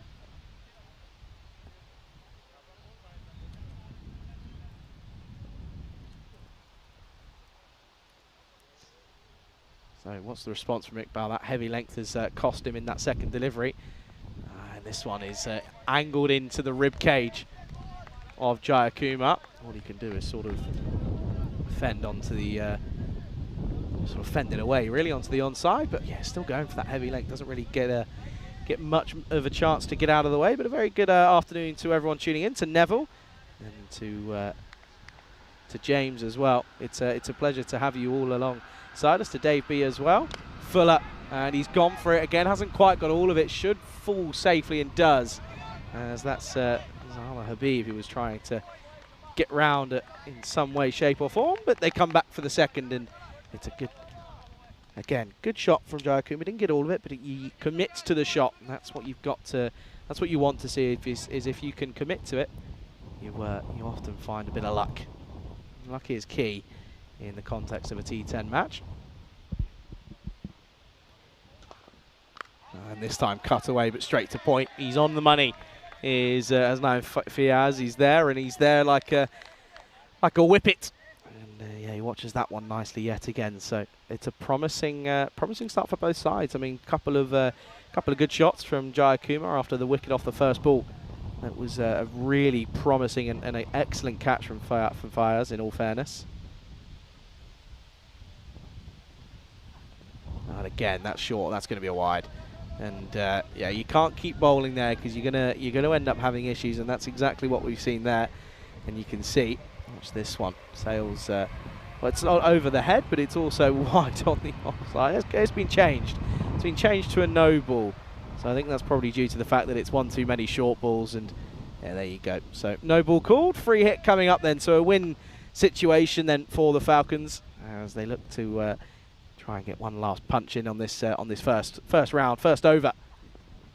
It doesn't matter because they're gonna have another chance. That's a poor delivery from Iqbal, and this is just when he sort of stops himself on his run up, doesn't quite follow through and get it on the money. It's yeah, not the best of ways to end this over. It was a promising first start. Got the wicket. No, not since then. It's been a pretty even one apart from that. And it's going to be another wide. Can't finish the over off. Got a bit of the yips here is Iqbal. Free hit signalled yet again. These extras are proving pretty handy for the Royal Falcons here.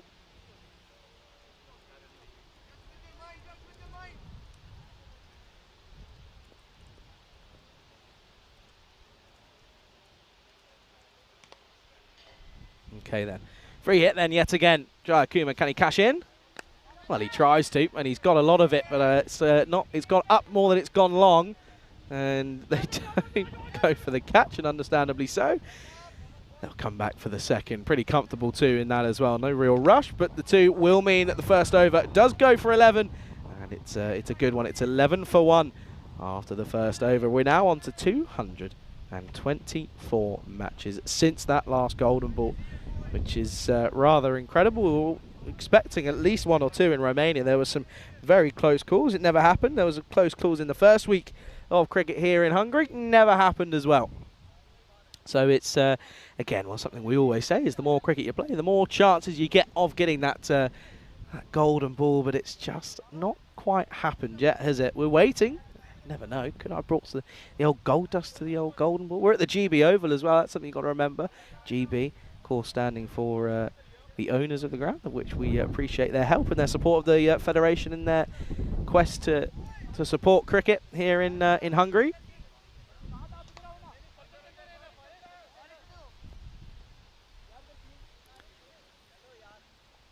As it looks as if it's going to be Usam Habib, who bowled pretty well in that victory up against the Tigers this morning. As the Vikings look to really take the attack here. Well, this has been lofted. That's a beautiful shot. That is shot of the day. Gets down on one knee and elegantly plays this back over the bowler's head. It's too full, too wide from Habib, and he gets punished because he gets down on one knee and lofts it beautifully down the ground. Great looking cricket shot, and that's going to be a 6 to start the over.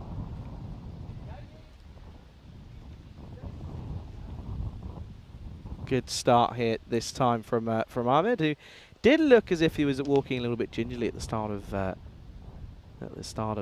first innings, but he's going big, and this is a big blast over the offside. That's even better than the first one because he's gone into out over cover, and it's a beautiful shot. He goes 12 off the first 2 deliveries, and it doesn't get much better than that from Ahmed.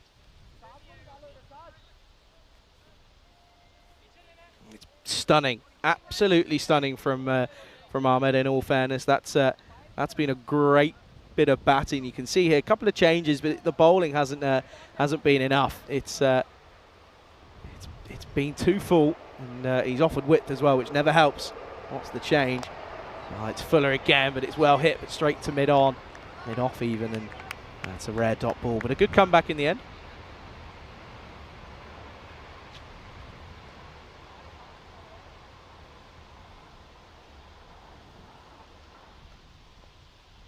Oh, that's going to be a no ball, and that's not quite what you would expect to see from Habib. He's been pretty tidy, in all fairness, in getting it on the money, but yeah, that's definitely a no ball. He's got that one wrong entirely, so he's going to have to do it one more time, and it's going to be a free hit for his troubles. Ahmed probably looking to go big downtown yet again, and he tries to hide it on the offside, and deemed to have done so.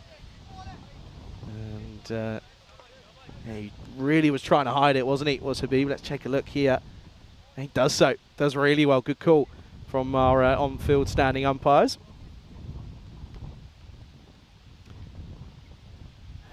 That's a really well-directed delivery, in all fairness, from Habib. It's never easy, but that's probably where you would want to try and hide it if you could do so, if you're able to execute it as well as they could.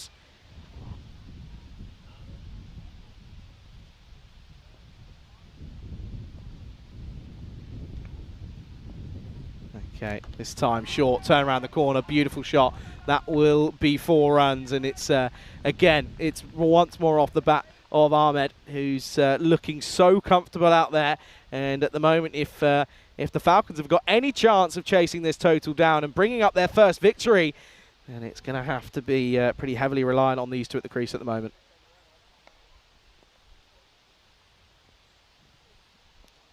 Once more than last delivery, and it's an inside tickle. When it's going your way, you're going to be pretty happy. He gets lucky that he doesn't clatter into his own stumps, but it will be a single. He will keep the strike, and it will be 29 for the loss of 1 after 2 overs.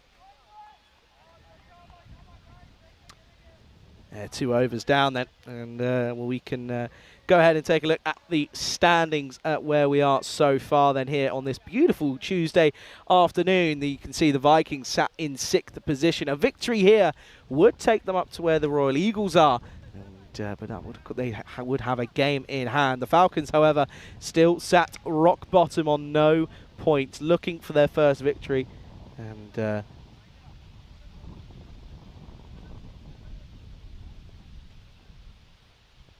yeah, it's a big one. This is for the Falcons. In all fairness, it's a big chance, especially when that's a wicket and a half. I was gonna say when your batter in Ahmed is going well, but he's creamed this over towards cover, and he hasn't had to move a muscle. He's got all of it, and he's taken an excellent grab low down, low centre of gravity. It's the starting position that helps him nicely, because this was hit firmly.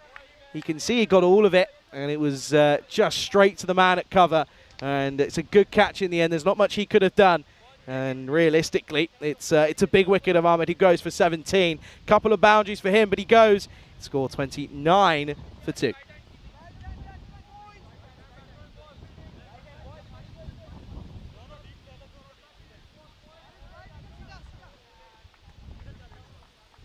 This is the testing period now for the Falcons, because they're now going to rely pretty heavily on their middle order here, as they've lost their 2 openers now, and that's the one probably that you didn't want to go and lose straight away.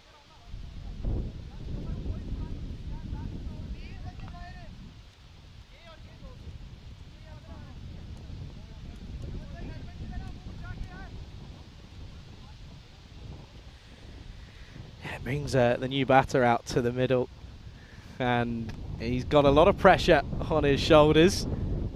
That's well bowled and well played, in all fairness. He digs that one out nicely. And it's again, you have to say though, the Vikings have been right on it in this in the field early on. It's only been 2.5 overs, but they have been rather on it. The bowling's been a little bit lackluster because they've been bowling quite a few extras, but they've also been bowling right into the slot. That's Exhibit A, because Arif gets away nicely. This is 2 full, and all he has to do is get that front leg out of the way and just clip this into the onside and down the ground, and it'll be a maximum yet again. Good looking shot. You can see that, making the most of these 50 metre boundaries. Run rate not really being the issue. They're up there way above the rate, in all fairness, are the Falcons. It's the wickets column that's proving to be a little bit of an issue at the moment for them.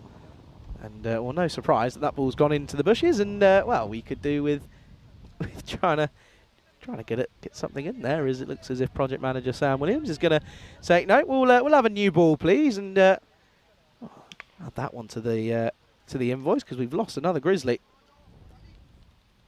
Tournament referee Tyrone Peters, who I completely forgot to ask the question as to why he used Charles, and I've not been called that since I was about a week old in reality. Good delivery. That's a rare dot ball.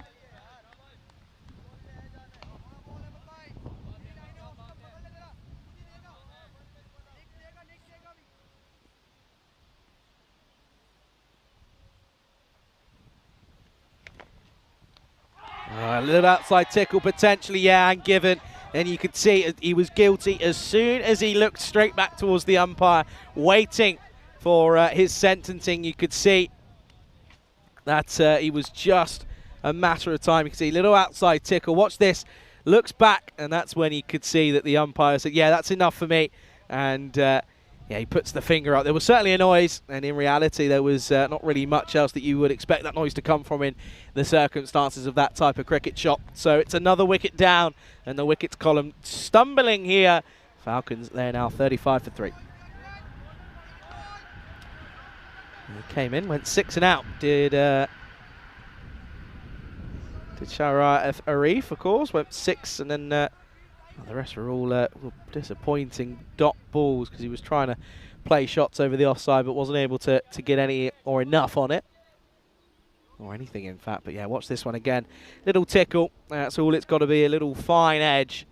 And could see their umpire was just assessing, and then I think the guilty look sort of was everything that he needed to know. 35 for 3. And yeah, that wickets column is proving to be difficult.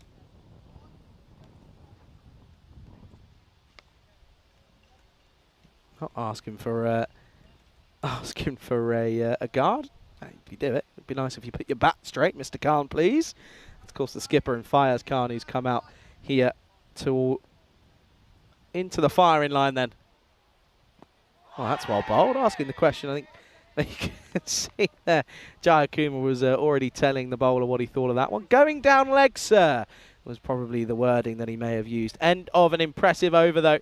It's just 6 off it, but they also pick up the 2 wickets. It's going to be 35 for 3 at the end of the 3rd.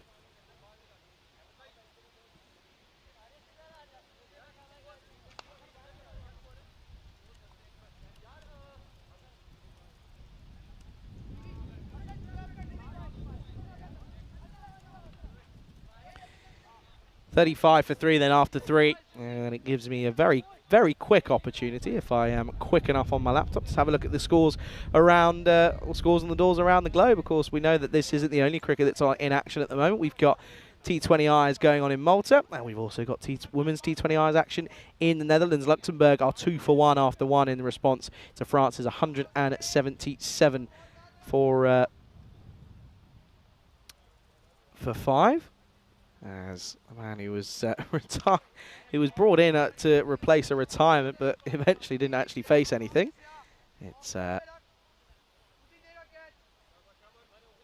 going to eventually is signalled as a wide. Wasn't sure if there was any tickle on it, but understandably not. So at the moment, it's that one's more on the offside, but stuck in the right areas. Okay, so Thailand women who were put into bat by the Netherlands. Thailand are 36 for 2 at the moment with Chantham and Konada Konkai. That's going to be a wide. Yeah, I have to say. Oh, never mind. There's a wicket. 36 for 3 as Chantham went caught by Overdich, and that was again well bowled by DeLang, and Corey was saying, I was tuning in yesterday, he was saying he's had to prepare himself at commentators school for the well, he said there's nothing that could prepare you for the or to attempt the pronunciations of the Thai names, but I have a feeling that he's probably doing pretty well.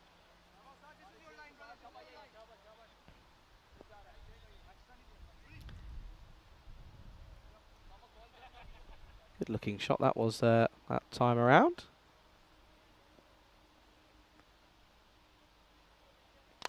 And again, up in the air, hasn't got all of it, chance, and it's put down. It was the man who took a great catch on the first ball of this entire innings a long time ago, it feels now. That's Hasnan Fires who's got that one wrong. It was pretty similar style. This one had more air on it though, and well, that more air just meant there was a pretty a bit of more variable to contend with this time around.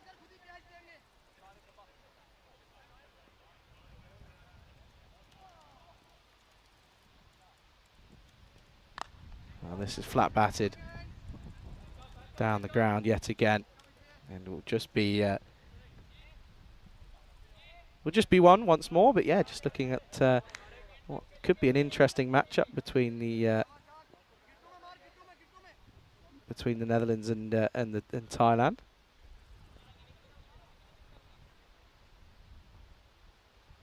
Wild. Wild indeed from Khan. Hasn't quite been able to get things in the right area, is he? He's not really swinging with much. He's swinging with intent, but not much execution.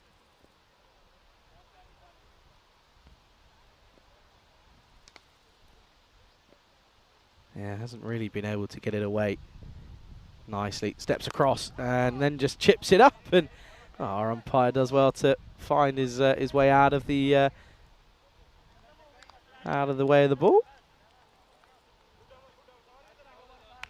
And that will be the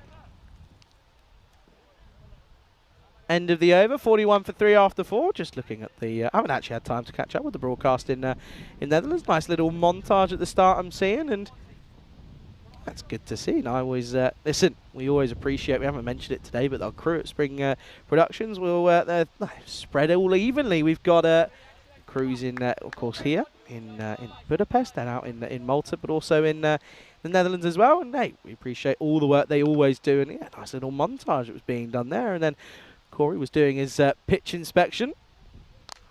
This one is 6. It's gone the distance. It was flat batted nicely, swatted more than anything from the batter. Good looking shot. That is Fires Khan, who's finally got something away. When it's back of a length, he seems a little bit more consistent when it's back of a length. What's the response going to be from Nuri? He's gone for a maximum first up. It's a poor delivery. It's a wide down the leg side. Got it wrong yet again, and it hasn't been the most professional of starts from Nuri.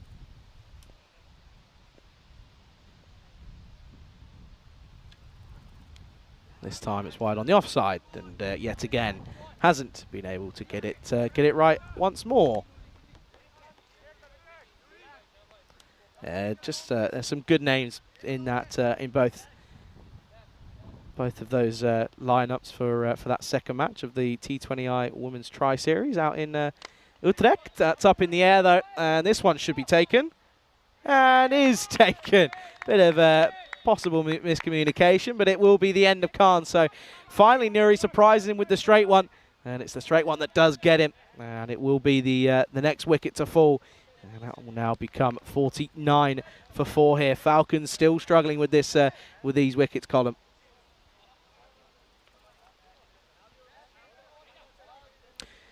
Good to see that. Yeah, some big names in that lineup. I mean, with the lead for the Dutch, and of course led by Tigers as well, and just some big names in there. And then you also have, you look at the performers for Thailand yesterday in that win over Scotland. I mean, you sort of look at the likes of Sutarang and Patawong as well was pretty handy, as was Bichatam as well. So yeah, good to see that a lot of cricket being played. It is nice to witness as well as the new batter makes their way out to the middle. Yeah, plenty of cricket, which is what we like to see. Anjum is the new batter, and this is driven nicely, but straight to cover. It's well fielded by Wahabai.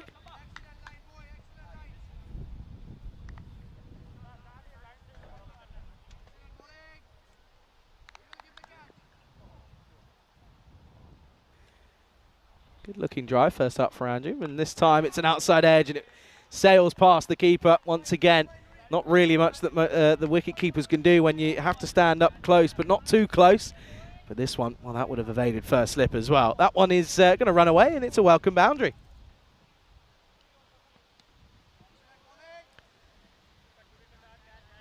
Yeah, Rico just having his lunch and having a little mooch around as well, understandably so.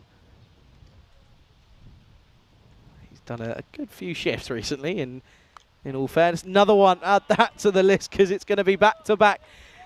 Little snicks away from the wicket-keeper. Nothing that he could have done again. It's not poor bowling either from Nuri. It's just a little bit of luck coming into it. And Anjum, well, I tell you what, he probably would, if this is how he's going about it, he's got to wake up and go and buy a lottery ticket.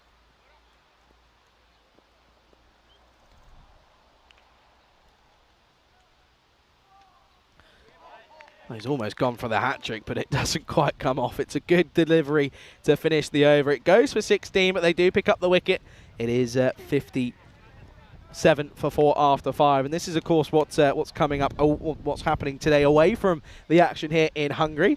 It's of course, match 4 going on. Luxembourg up against the French in the second on the last game of action out in Malta. And of course, you've got the T20I Women's Tri-Series, and the Dutchies are taking on Thailand in match number 2. Vinny taking you through the action for Luxembourg versus France. Corey Rutgers doing the work out in the Netherlands. And then you've got Rico and myself, Charlie Hunt, on the European Cricket Network, covering the cricket here in Budapest.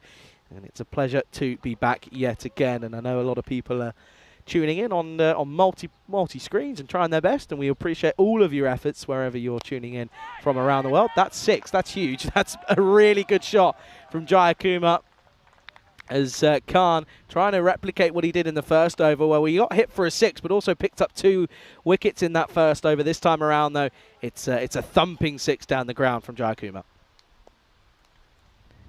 Signalled as well by our on-field umpires, of course, James Lloyd and Goody Takax, and Steve Anthony is the third umpire, of course, led by Tyrone Peters. This one, will it split the fielders? Yes, I'm not too sure. Well, that tells us everything, because he's given it us for himself, and that will be a boundary again. It was a great effort, in all fairness, but just couldn't quite cut it off. Look at this, takes a bit of a deflection, he gets something on it, and then, I think he knows, doesn't he? His foot's on the rope, and his reaction was all you needed to know. So that's another boundary. Good start to the over for the Falcons. They're still not out of this. They're well within this run chase. Just got to keep going and prevent the loss of any more wickets at the moment.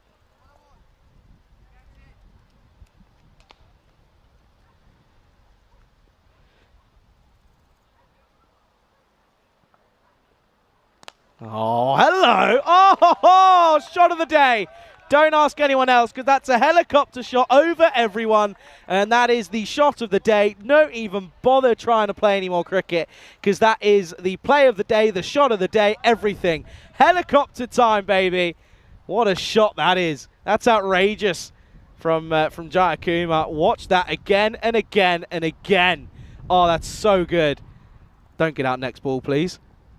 And he doesn't. It's a dot ball. And Khan, he started well in the first over. Second over's gone 6-4.6 at the moment. What a shot that was. That was outrageous.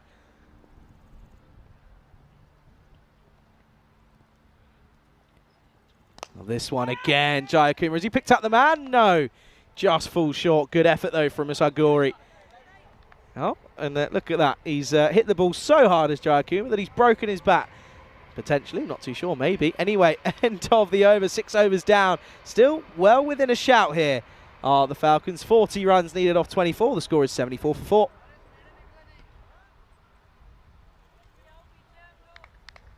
Yeah, that's an incredible shot, that helicopter shot was. You can see now he's asking the umpire, saying, I think I've hit it so hard that I've hurt me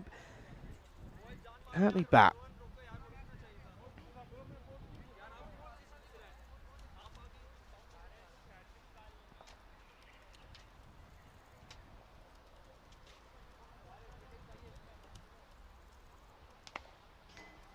And there you go. You can see he's got confirmation, and he's going to be able to replace his bat.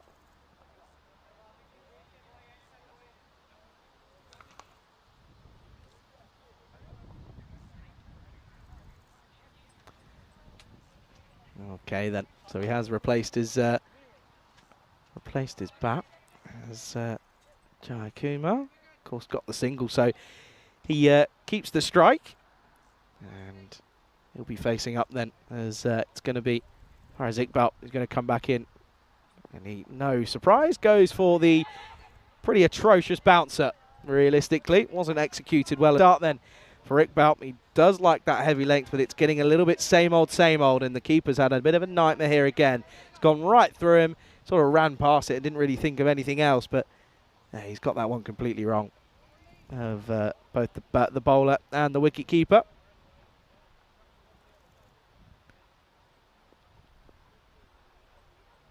once more then. It's got to... They're still well within this, aren't they? There's a bit of a pause here, not too sure as to what. But we'll try and make sure that we can get back on us and continue as soon as possible. But yeah, it gives us just a quick chance to have a look again at those scores. Of course, we know that there's plenty of cricket. A lot of cricket. I mean, this is what we like to see. And of course, we know that Thailand have made the... made the record of being the first ever non-European country to feature on the network, and I think that's a pretty incredible feat in all honesty. Luxembourg is 16 for 2 though after 3. Luxembourg struggling against the French early on. And Thailand, well, they brought up their 50, but they've lost another wicket in the process as well. They're 50 for 4. There we go. We can have a look at what's going on there in Malta as well.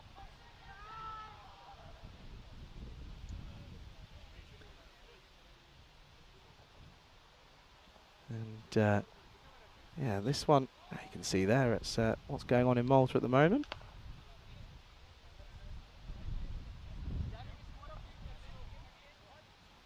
And yeah, it's interesting there. 162 needed off 101. And trying to hide it outside that off stump, isn't he? But he can't quite get that one right. Good tram line, but he does kind of wander across here, Cope, and that's why he doesn't get the call for a wide. You see, takes a little step. That's why not going to be a wide call, even though that probably grabs a bit of the tram line. Yeah, so we're following what he's doing, which I think is a step in the right direction.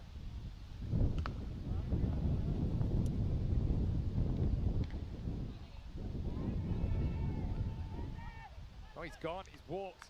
So, you know, credit to Jackson. He's actually going to pat Cope on the back, because I'm not certain that the umpire picks up this edge, but Cope knows that he nicks it. So I've got to say hats off to William Cope, and that's the spirit of the game right there. It was a real fine one. Tiny edge. And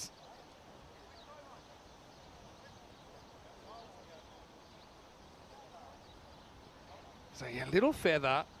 Jackson takes the catch, and really, you know, Cope, to be fair, doesn't force the umpire to make a decision. The umpire kind of gives a little nod and a wink. Like, yeah, of course I was going to give you out. But, I mean, we'll never know. And yeah, credit to Cope. But Luxembourg in the doldrums here. They've lost a 3rd wicket now. And the score is 16 for 3.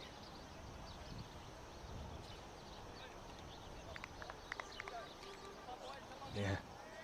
And if you want to know... If you want to ask the question, do I know what it feels like to get a cricket ball in the head? Yes, I do. In fact, the worst one I ever took in the head is actually, it probably makes sense if you've listened to me commentate for a while. It's actually, I've told this before, but you probably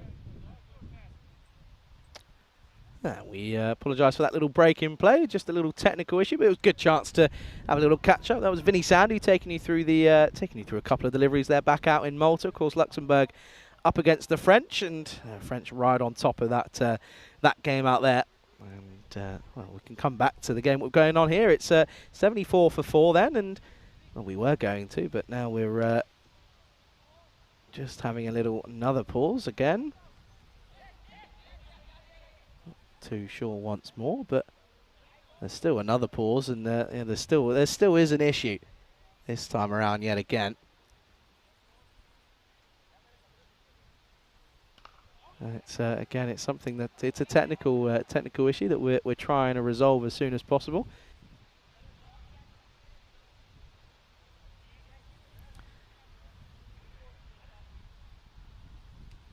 It gives us a chance to come back to this coverage of Malta in the moment. It's well, Malta aren't playing though. It's of course the French up against Luxembourg, and yeah, once again though, you can see it's nice to see so much cricket being played and developed, and well, getting a look at the sort of French side, and of course it's a different looking French side, of course, different selection rules and rules you've got to follow in international cricket, of course. But look at those figures, by the way, 2 for 2 off of nearly 2 overs. But yeah, it's been a good start. Yeah.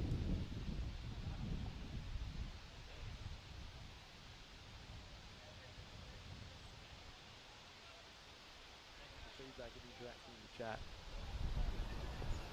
But there's interesting side stories. What of course Saria bowls him. I reckon that's a maiden. Yeah, it is. He's gone dot dot wicket dot dot dot. So a wicket maiden in the 4th. Luxembourg going nowhere fast at 16 for 3 after 4.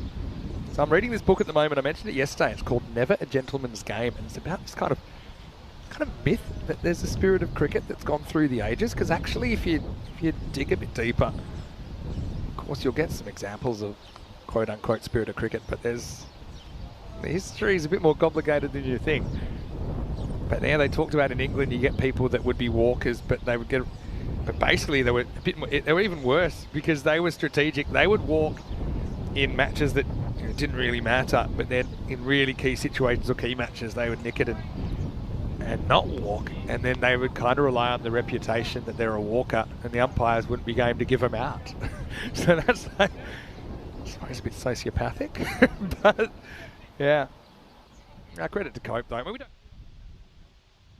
And we finally get things back underway, and it's good to see that we're back straight underway, and we're going to continue on in a wide. And it's going to be back underway with a wide. So yeah, we apologise for the slight delay on that one, but listen, silver lining, got a little view as to what's going on in Malta, which is always nice. Hey, we're doing your job for you. Haven't got to switch back and forth. We do it exactly for you, eh? It's always the dream, isn't it? 38 needed off of 24 then after that wide. And of course, they picked up a run off it as well. Brings Jai Kuma, who's gone and swung hard. And well, this will run away. Think the ball will win. It does. Tries to get a bit of a step in at the last second, but couldn't quite get enough on it. And yet again, Jai Kuma is trying to lead his side to a bit of an upset if they were to pull it off here. 34 then needed off of 23 with that boundary. Once more, the one he comes in yet again though, Iqbal, and it's again the hard length, but it's the top edge. This time there is a man at third man. He is able to cut it off, so that'll just be one. And scoreboard on your screen isn't updating. We're again apologies, and well, it's now what would be 81 for 4 after 6.3. The worst comes to worst, you can listen to me. They're finally getting something on, and this one is just hit down the ground, and that should just be one. And it's a good time to welcome back a man who's just enjoyed a spot of lunch. Rico Fool joins me back in. Rico, you've had some lunch, but you've also missed a bit of a big pause as well. Yeah, a bit of a pause. I get the feeling that maybe, I don't know, I think that timer might be wrong. I reckon the timer's been clicking while the play has been happening. But talk about what's happening here. We're seeing a remarkable performance from Jai Kuma, who is looking to lead his team to their first victory in the series. He smashes this one away as well. He's the only man that's stood firm. And are we going to see something magical here at the Falcons? It's from the 8th time of asking. Can they get the victory here? Yeah, a couple of people just saying, "Oh, what about the penalty?" Yeah, it doesn't look as if that as if that time has been reset or paused at one time. And yeah, yet again we are just wanting to make sure that we get everything right here. And yeah, I think that's probably fair to say. The clock probably, because we've had so much delay, I think the clock is probably not. Nobody ended up pressing the button to stop the clock, so that will need. I mean, ignore that for the moment. And I get the feeling though here, Charlie, forget the clock. I don't think it's going down to the wire, because when you have a look at what's needed here, they needed less than 9 and over. Jai Kuma is there. While he's still there hitting big, well, the Falcons are probably going to bring up the victory here. They need 30 of 21. Jai Kuma is on strike. While if they can't get his wicket, he's going to go and win this match for them. Yeah, big time. And it's a good. This is a really good opportunity for the Falcons. Though they're in the driver's seat. you know, they're well up with the rate. They're not struggling either. So yeah, they're looking as if they're getting it in the right time and right momentum. We're ready to continue back underway. Listen as well, this could come down to the wire, so you can you can understand as to why they want to get the scores correct and make sure that there's no issue. As Iqbal will come in again, and this is just off the hip of the batter, and could have easily got out of the way of that. That would have been a wide again. But I'm not sure on this heavy length consistently from Iqbal, because it just becomes too easy. Yeah, and he's one of those bowlers, we've said this before, somebody coming around the wicket, if you get it right straight away, you end up bowling a good spell. If you don't, then it takes a while to get it right. He hasn't got it right, and Jai Kumar, I think he's loving this length at the moment. He's just waiting for it to be in the slot and to be again over cow corner again. Well, he goes down the ground, he gets enough of this, yeah he does. It's 6 more, manos arriba from the arbitro. And they're on their way here, the Royal Falcons. They're on their way to a victory, but you got to, I mean, the Debrecen Vikings will be saying, well, he's the man at the moment we've got to try and get Jai Kumar, and then we're back in this. That's the end of the over. This is the match that's coming up next. It's going to be another Royal family affair, isn't it? With the Royal Eagles taking on the Royal Tigers. So this is going to be an interesting one. Yeah, the Eagles, you can see there, they're batting first is the move there. So a bit of a change in tactic potentially. I don't mind it. Yeah. They look an upset. It could be, you know, it could be putting a bit of a dagger in for the Tigers. I mean, you can see there that Kaiba Delda is leading the side. And this one is just pushed to the offside. Oh, hello, bit of the old football. Are they going to come back for a second? No. I mean, it's Debrecen's Vikings. Poor cricket from them, really. I mean, Anjun is just going to get bad onto ball to get Jai Kumar on strike, and they keep the same field set as you would have to if Jai Kumar's batting. So he gets a single easy, and Jai Kumar now knows that they just need to run a ball. That's a wide. So wide signalled, and the bowler says, "Hey, umps, you just keep hold of that for me." And you can see that though, by the way, well ahead of the rate. I mean, at this stage, you know, the Vikings were only 79 for 4, so well ahead. Only needing, what's that, 17 off 17, and this is again hit well from Jai Kumar. And yet, you know, saying that the Falcons are well on their way. It's down to one man and one man only. It really is. Yeah, it is. Jai Kumar, who's now on 45 off of 21. He's playing a blinder in him. Playing a blinder, but where's the field change here? Yeah, there isn't. You know, where's the man? Where are the men to try and stop the single? Because that's all he wants to do. Here we go. Look, take the single and has a shy. It's well backed up. If this one hits, it could have been close. But they're not playing smart cricket. I mean, it's almost like the Debrecen Vikings and saying, "Oh, forget it." You know, they've won it now. But you got to put the squeeze on when the likes of Anjum is there, and then when Jai Kumar comes in, you push back. Still, to get this wicket, anything can happen, but they're on their way. Just a couple of big hits here from Jai Kumar, and it's done and dusted. This is down the ground. It will be just a single. Yeah, clobbed that, didn't he? Didn't quite get all of it. Of course, he did change his bat due to a break in it. Doesn't quite sound the best, but yeah, he's on his hinges now. And do you know what? It is hot, and I don't care what anyone says. You could be the fittest man in the world. You would struggle out there with all the kit on and everything. It's so hot. This is again struck firmly, but it's straight to the man. At the moment, they'll take the singles. They don't mind it. Singles is enough. Singles is enough, and they'll keep doing the tiki taka.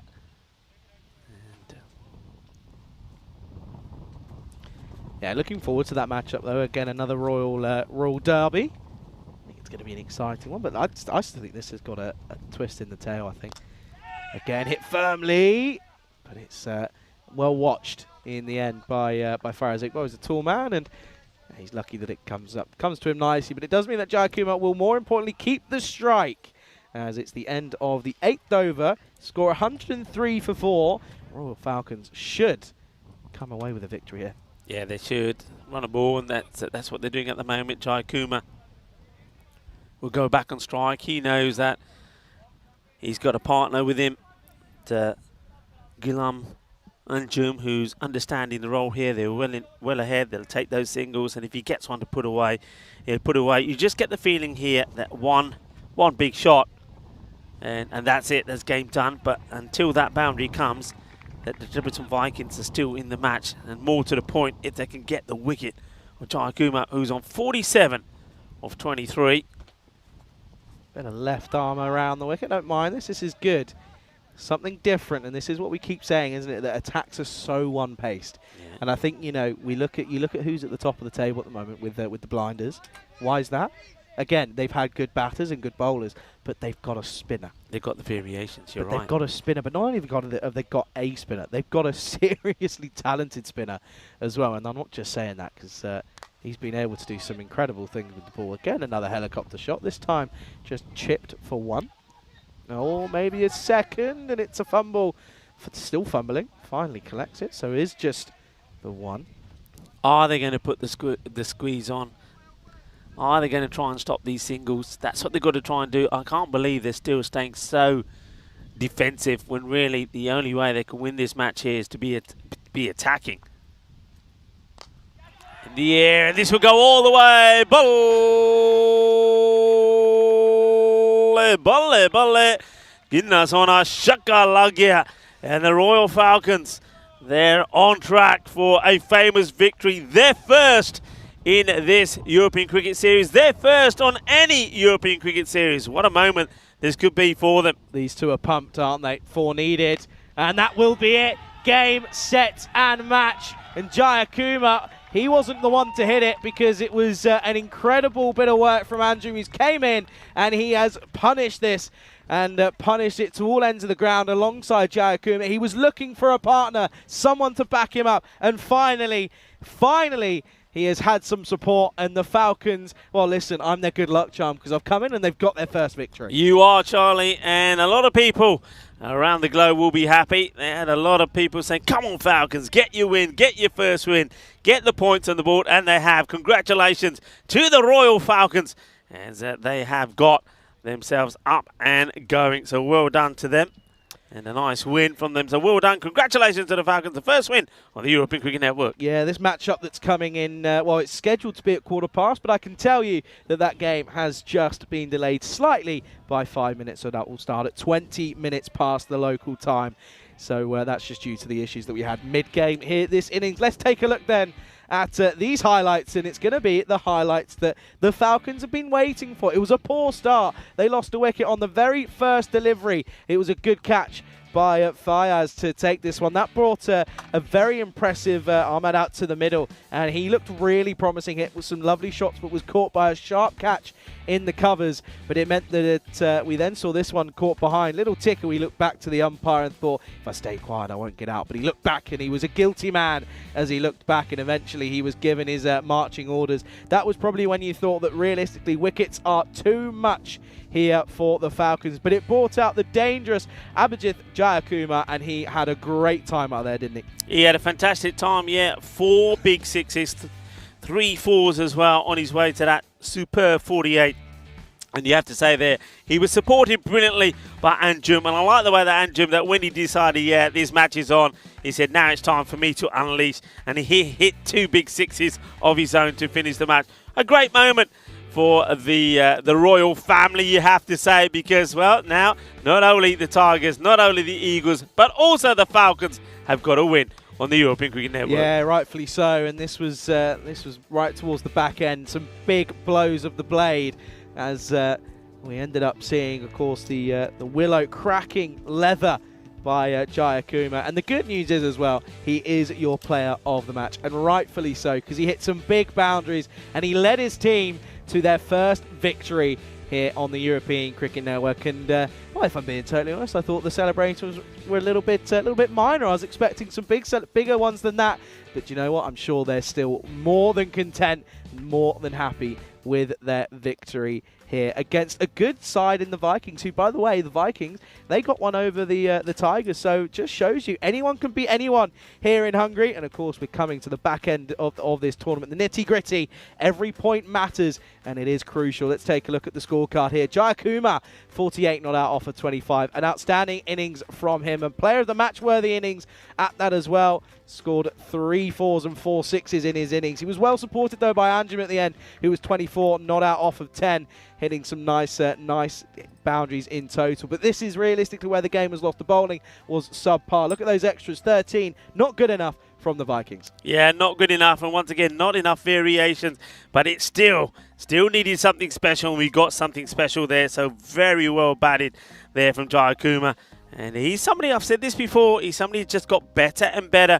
Remember in the last match I said the first time I saw him, he just looked at all sorts, but he's got himself in, he's buckled down, he believes in himself, and when he was out there, well, there was, as far as he was concerned, there was no way that they were going to lose that match. Well done to them. Remember, we will see them in action after the next match, and well, we're going to see a double dose of the royal family here. The Eagles are going to be taking on the Tigers. Remember, that one coming just 5 minutes later than the scheduled time, so that's coming at 20 past the hour. But the Royal Falcons, they will be in action later on against Juna Bugdani, and they're going to leave you with that match summary. So congratulations to the Royal Falcons. They get their first win on the European Cricket Network. Join us in around about 15 minutes time for the start of match number 44.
The European Cricket Series is proudly brought to you by HCL Software and Bizzaway.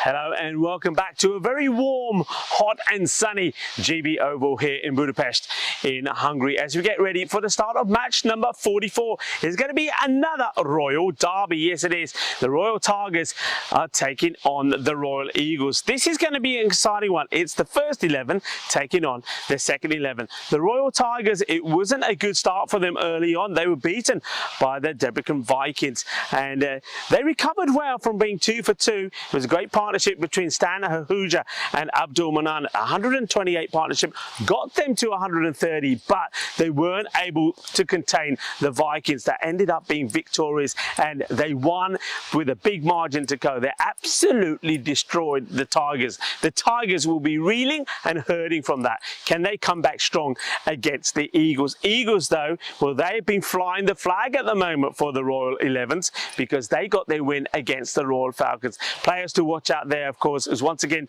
Sachin Chauhan. He's been in good form. And another Sachin that played his first match was Sumit Sachin. Didn't really go guns blazing, but he did enough. He batted all the way through the innings and helped his team get a win. And then I like the bowling from George as well. He's somebody's new in their side. Got the ball in the right areas and picked up some wickets. The Tigers are looking to come back strong in this one, but I think the Eagles would love to be continuing to fly the flag and get a very famous victory over the Royal Tigers. The captains are in the middle. Let's join them for the all-important coin toss with Tyrone Peters. Then join the likes of myself and Charlie back in the box for the start of this match. The Eagles to call. Hell. AJ's called the tail, and it is a tail. They're going to bet. Back to you boys in the comms box. Thank you very much, Tyres. That's Tyrone Peters there, the tournament referee, alongside the two captains there, of course, alongside AJ Jaswal and, of course, by Kybert Deldal. And you can see that the result of the toss, Jaswal winning the toss, batting first. So the Eagles will be taking the front of the attack from the Tigers early on. Then you can see Deldal comes into the line, as does Zishan Gukakel, who's a very talented batter for the Tigers. Stan is still in there. Safi comes in for his first involvement. It's a name that I do recognise, so looking forward to that one. Chalawala is the one player that comes in for the Royal Eagles, who will come in for this first game of his involvement.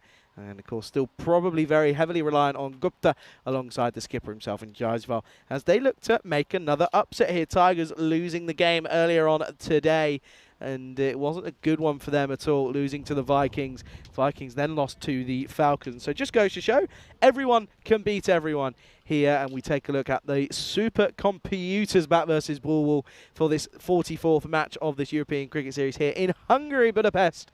103 players, 108 up against the Eagles, up against the Tigers. So once more a royal affair, a royal derby here in Budapest. It's going to be an exciting one. You can see there we are at the so-called and self-proclaimed welcome to the home of Hungarian cricket, the GB Oval. I'd love to be able to call it the Golden Ball Oval, but we can't yet because we haven't had one for, I think, 225 matches now. So we're getting there. We're moving along very, very slowly. The two openers for the Tigers making their way out. That's Sumit Chauhan alongside Imad Khan as the other Chauhan has dropped out for this game in this 44th match. Rico Full joins me back in the commentary box. Rico, good afternoon. It's set to be an interesting affair, this one. Yeah, good afternoon. Good afternoon to everybody in the chat. A lot of people pumped in the chat after that victory by the Royal Falcons. So, yeah, well done to them. The first victory on the European Cricket Network. And, well, we're keeping it. It's very much a royal affair here today. So, well, the Falcons get their first victory. And now, well, Big Brother taking on the middle brother, maybe, as the Tigers, the first team, take on the Eagles, the second 11, Stan Ahuja. It's, well, he's a man with a purpose after that defeat first up in the day to the Debrecen Vikings. Well, he'll be glad that the third 11 got revenge for them because they beat them in the last one.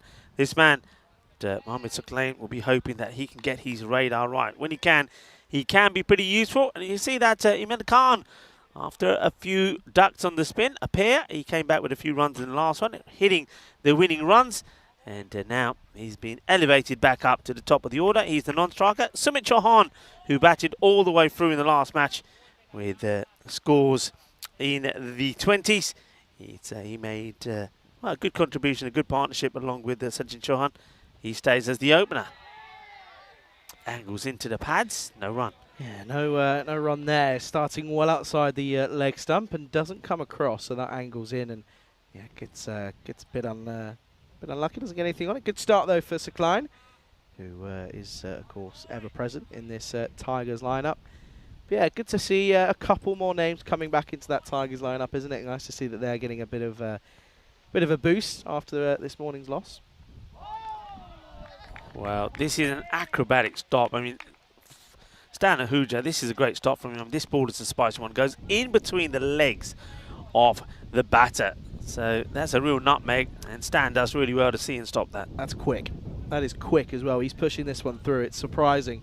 Chauhan as well. He's not really too certain on the best method to deal with it.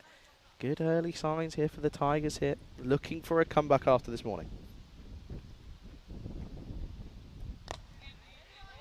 This one's a bit straighter. They're not getting in the run there, and there's Waqar Mohammed makes the stop. And I want to say hello to his wife and his daughter that are watching.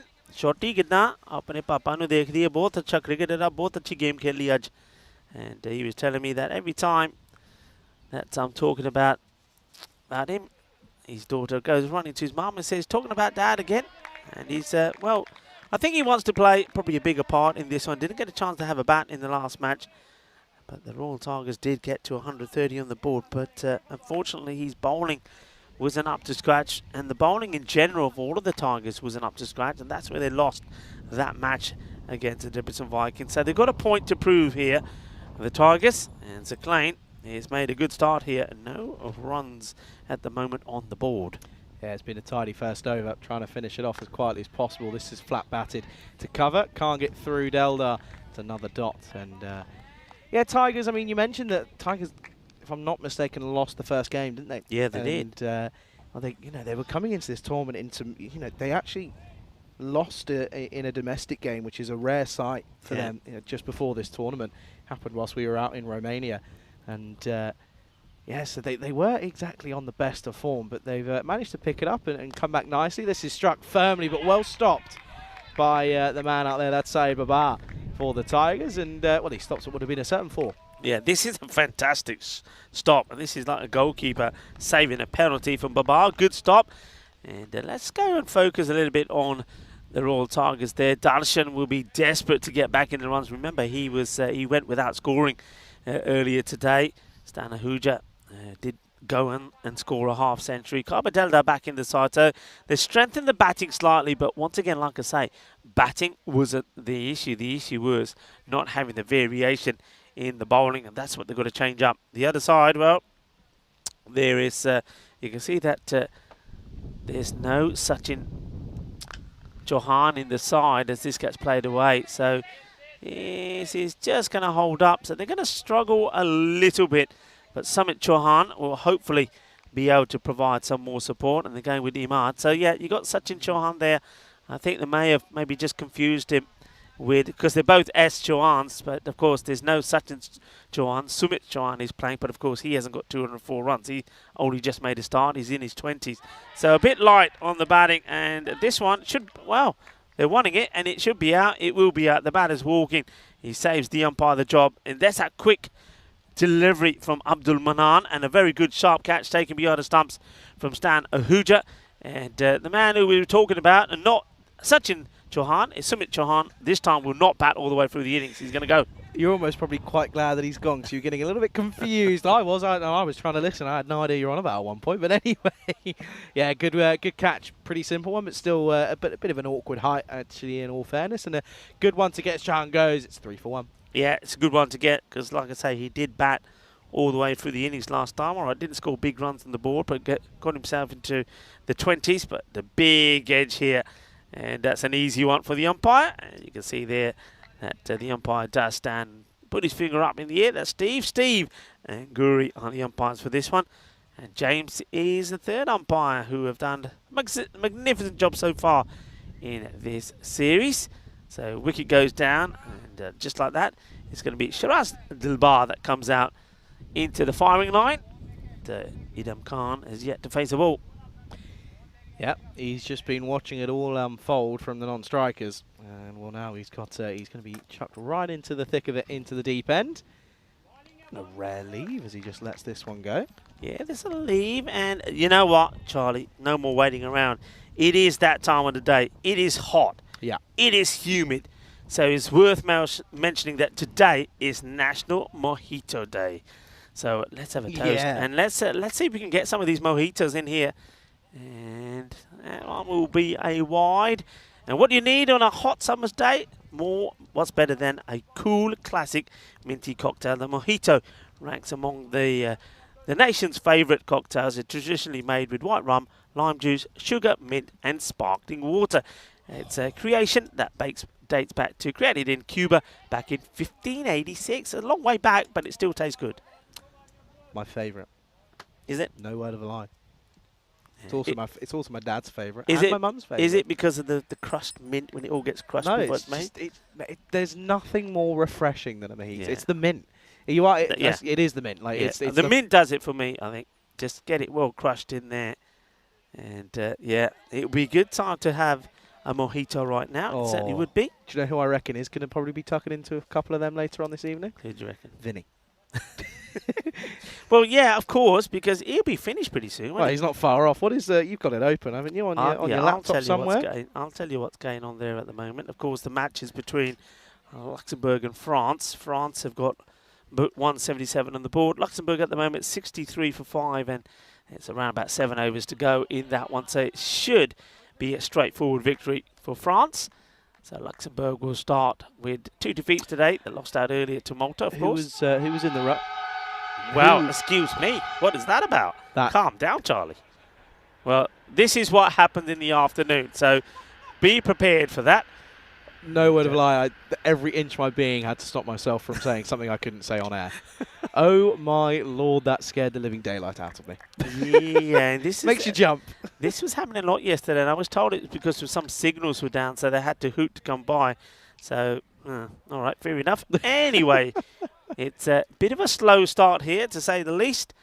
Yes, it's only 5 on the board, 2 overs completed. Who was in the runs for the French?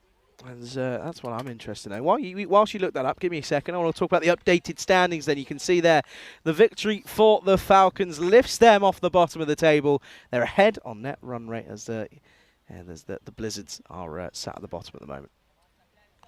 Yeah, I'll let you know once I get the old update. It's not working. There you go.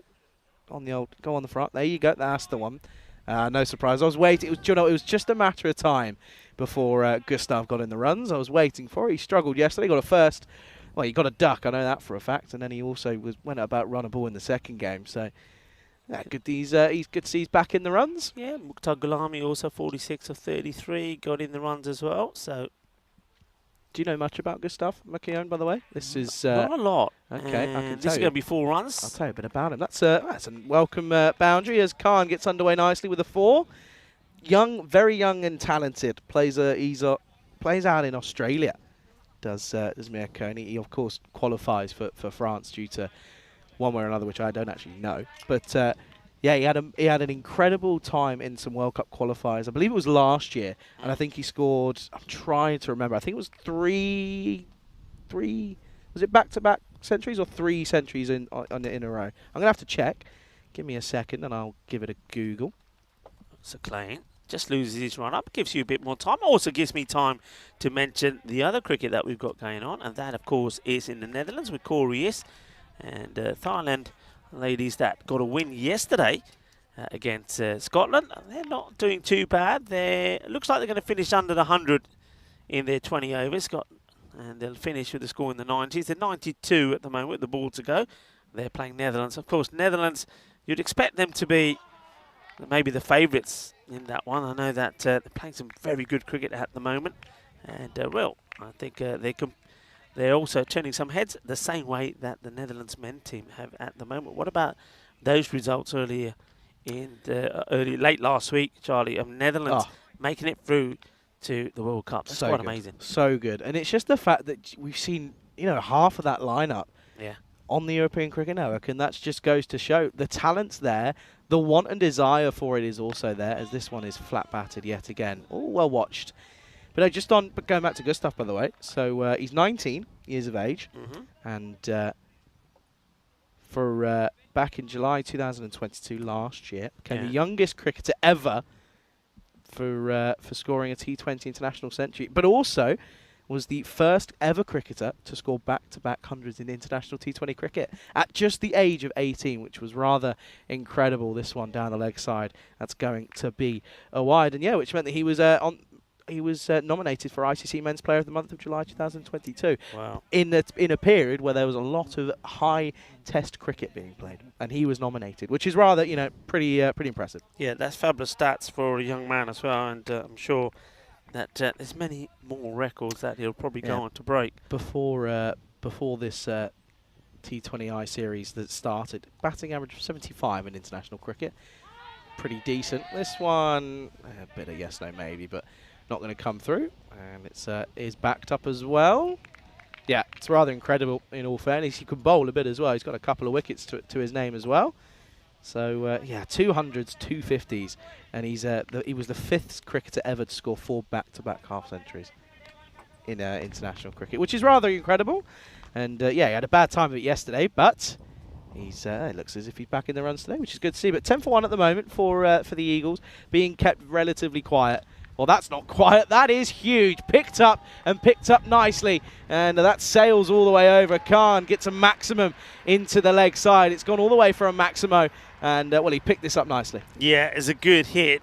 We saw that Imad Khan was the man that came out and did the job over the Falcons earlier. And this is the sort of hitting he did. And he gets another one out of the middle. Well, that is sweet. Sweeter than a bowl of Rasmalai. Lovely shot. And Imad Khan smashes that away. Lovely hit from him. Needs a response then. All right, it's a good one. Keeps it fuller. All Khan can do is try and play this onto the offside, but it doesn't come off as another train whizzes past. End of the over as well. And the scoreboard just stuck again there, but it will be 16 is the score. So they don't really get going in the power play. I suppose the good thing is they've still got wickets in hand. Also, Imad Khan has just blasted one out of the middle. That'll make him feel a little bit more confident. But the bad news is that Shiraz Dilbar at the moment has faced 4 balls and not got going. And I think the one thing that you need to be looking here at the Eagles is saying, well, okay, if he doesn't get going in the next 6 balls, give him 6 more balls to get going. If it doesn't happen, then really you've got to make that hard decision to say, okay, it's not happening for you, come back, let's try somebody else out there, because you've got to keep going. And one thing, though they had their woes with the bowling, the Tigers, with the likes of Karbadilda back in the side and captain again, you get the feeling that with the bat they're going to be pretty strong. So you've got to try and get some sort of runs on the board. And I'm liking this, a change. And it's going to be Sahid Baba. Now, we said last time in the last match that he came on far too late to make the change. And now I think he's coming on at the right time to start when the power play is complete. Oh, that's a good stop. I don't know how much he knew about it, but he stops it. That's hit well. And, good stop by Babar. But Shiraz Dilbar, by the way, he's that's 5 balls without scoring a run so far. Yet to get off the mark. Oh, that's a Gundy loose ball. Doesn't get punished. Gets a bit lucky that time around. Yeah, he's played out and over, though, isn't he? Played out and over. Hasn't scored. And like I said before the start of these two, you give him 6 more balls and see what he does. If he doesn't do a lot, you've got to bring him back in. Oh, this one. Oh, well, you know what? There's a couple of things to look at here. First of all, I mean, it's a tremendous effort. He has 1, 2, 3 goes at it. If he was able to push this onto the stumps, though, I think Imad Khan would have been out. Watch this. Oh, this is almost so good. Oh, so glad he was just in. But that's such a good effort. More importantly, he stops what probably would have been a boundary. That's going to be... Oh, that's going to be legal. He's got... No, yeah, thank you. I was going to say, Steve was shaking his head at the umpire saying he can't be there, but he hadn't called the wide, but he does call it. So it's a correct call. It is a wide, and look where he ends up. He can't be there. So if he's there as the umpire, I'm not even going to going to question whether it is or isn't. I'm just going to call it because he shouldn't be there. Finally gets one away, and 6. So it's taken him 8 deliveries, but he finally gets bad on it. And, well, buy your patience, and patience is a virtue, as he finally gets some runs. Yeah, good hit. And also good umpiring there from Steve, just telling the bowler, hey, you can't be in front of me, get it right, or I'm going to speak to the captain, and if you don't get it right after that, you'll be off. So nicely hit, or as Dave would say, squeak Caroline. It goes all the way. Yeah, it's a big one as well. They're favouring that onside as sort of get used to it at the fact. Oh, this one gets stuck in 2 minds. There's something about Siddharth in the chat. every time he starts on the batter almost hears him and says, all right, I better get going. And that's exactly what Dilbar did with Siddharth. And that's what happened a lot. Siddharth, of course, early on was talking about Stan Ahuja, saying Stan wasting too many balls, and then Stan went bang, he was bang. Indeed. So, okay, Dilbar. Siddharth is after you. What are you going to do about it? He's going to get nothing off this one. Okay. So that's the over. I said give him 6 balls. He scored a 6 of 10 balls. What are you doing? I'm calling him off. It's poor shot selection. Everything is just trying to hoik into the leg side. You can't be doing that. You can't be doing that up against the, such a good side in the Tigers. You've got to be able to not be so one-dimensional, and you can see there that it takes an effect because the over only goes for 7, and well, that's not going to get you up to a total that's near good enough. Yeah, it's not going to. And well, this time round, Siddharth, I'm with you. I think he is wasting balls. I think even though he's hit 1-6, he's got to go. So yeah, Siddharth, I'm with you. I think it's a tough call to make for the captain. But if I'm the captain of the Eagles, if I'm Ajay Jaiswal, I'm going to say, okay, sorry, Dilbar, you've had your chances. You've got to come. You've got to let somebody else out there. Otherwise, you're not going to get to a decent score here. Saeed, the bowler. And inside edge. This will probably keep rolling all the way down to the boundary. It's going to be 4 runs. Unlucky the bowler here to get the inside edge, and it's going to be 4. Yeah, if you're going to swing hard, and well, he might have put his back out. He's giving a bit of a stretch as Khan. He's almost one of the remaining hopes for the Eagles here. As there's a few different personnel in the lineup for them. Khan then. Has he got a way of finding another boundary? Another few set of runs. It's full. It's well bowled. It's a bit slower from Saeed, but does well. Yeah, he just varies his pace there, doesn't he? After bowling the quick delivery where there's a big swing and inside edge, he thinks, okay, I'm just going to concentrate, get the pace off this, get it full and straight. And if there's another rash shot from the batter, maybe he'll get me wicket. Comes in again, does Saeed. Stock delivery and gets slapped, but well fielded by Deldar. That was hit firmly from Khan, in all fairness. Yeah, Khyber Deldar back leading the side, wasn't there for the first match. So he'll be hoping that under his leadership, they can go back to winning ways. It's a big match for them, really, because they're on the same level of points as United Shalad of Budapest. This one will go the distance. A nice hit. So, well, you can see that Khan, he's not hanging around, Imad Khan. If it's there, he's going for it. That's what his job is. I like the way he gets that little shuffle across out on the offside, gets himself in a good position, and then unleashes a big hit. A monster strike, 6 runs. Manos arriba from the arbitro. Thank you very much. Yeah, striking at 200. He's going well, is Khan, and you can see that Dilbar's getting loose. Not sure why. You haven't really got much away, son. You've got to get some more before you get it going. Got to find a way of supporting your partner here, because the striking has been clean from Khan, not so from Dilbar. He's the only run that's come from a maximum. That's going to be a wide delivery down the leg side. An attempted variation, got it wrong. Yeah, he did get it wrong, and I think it gets put off slightly maybe by Imad Khan coming down. I think when you see a batter doing that, it's more the reason really to just get it full and straight. And don't let the batter try and put you off. Sometimes bowlers try and go for the shorter delivery. Once more then. And this time it's a slot ball, and it's going to get dragged onto the onside. It's well fielded though. Well watched, gets the old skimming underarm in. Looks as if he was skimming a rock at a lake doing that sort of throw. Interesting that when you look at the shots that have been played by both the batters, that you haven't seen the Tigers push back square leg and bring the sweeper out in on the offside. They've got a man backward point and a man sweeping on the offside, yet no shots have been played on the offside. And also, the bowling that we've seen has been a little bit too at the stumps on the leg side. So I don't think they have the right field here. I think they've got too many men back, or at least one man too many on the boundary on the offside, where they could do with the square leg being back. My call here would be push the square leg back and put in a mid-wicket in the circle. Coach Rico. Yeah. Coach Rico. They're not hitting anything on the offside, so... Oh, I thought he managed to get a boot on that one. I thought, well, that's going to hurt, but he doesn't. It's a single to...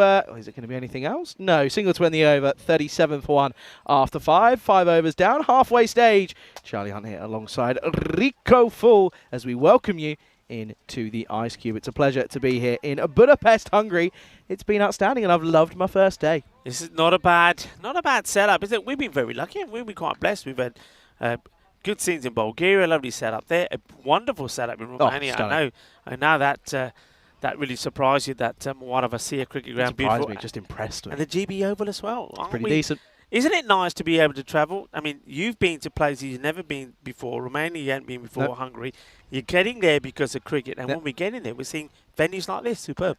Good thing is, as well, is that the cricket's pretty decent as well. As we come back to live action, this is, again, firmly struck. And again, they don't plug the gap. And you're now starting to ask questions of the captaincy here of Kai Badelda, because he's not getting it right. Yeah, he's not getting it right at all. They're hitting on the leg side. Boundaries have been hit on the leg side. Yet he's got men on the offside sweeping boundaries who there's not been a ball that's been played there, so I don't get what the field is here. And also he's got Babar bowling, and if I'm Babar, I'm the spinner, I'm saying, hey Skip, come on, you got to give me the proper field, and the field has to be 3 men on the leg side on the boundary. You've got to give me that. Yeah, I don't want an extra cover. Yeah, extra cover's done nothing in this entire innings. I don't think I'd love to see the graph and see where the hitting zones are. Not a lot onto that offside, if any, realistically. Yeah, none at all, for sure.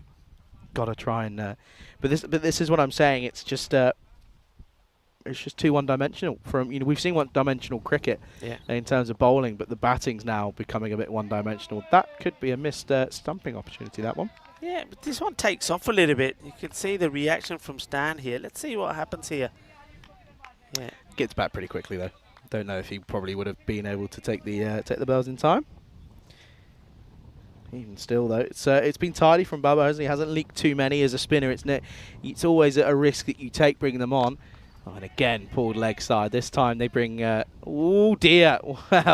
Well watched. And a bit of a cheeky little attempt at that one, but he got it wrong. Yeah, well backed up there by Waka Mahmood, who makes sure that he saves the blushes off the fielder who's trying to attack that. He's fine. That was Zishan. You know, I'm so focused on what's going on there. Even that's slipped past my radar that Zishan Cookie Hill is in the side here. There he is. I thought he looked like Zishan, so he sneaked past my radar. So not only have we got Carbadelda in the side this time around, Zishan has been put into the side as well, and I'm pretty sure that we're going to see a bit of him with the bowling as well. Most likely. Anyway, Baba trying to finish off his set, and has he got a wicket for his troubles? No, says the umpire, and it will be still an impressive over nonetheless. No wicket, a little bit of a disheartener for Baba, but he only goes for 6, and he only goes for 13 in his entire spell. End of the 6th over. Score is 43 for 1. Yeah, loving the reaction there. 2 complete different reactions. You see Stan Ahuja is jumping up and down saying, yeah, we got our man. And the batter is just, Imad Khan is just saying, what are you on about? I was nowhere near it. 43 for 1. So they got slight acceleration, didn't they, when that one good over against the likes of Sadat. But really, they're way behind where they need to be here. And the bowling will continue with... Sadat Sahid?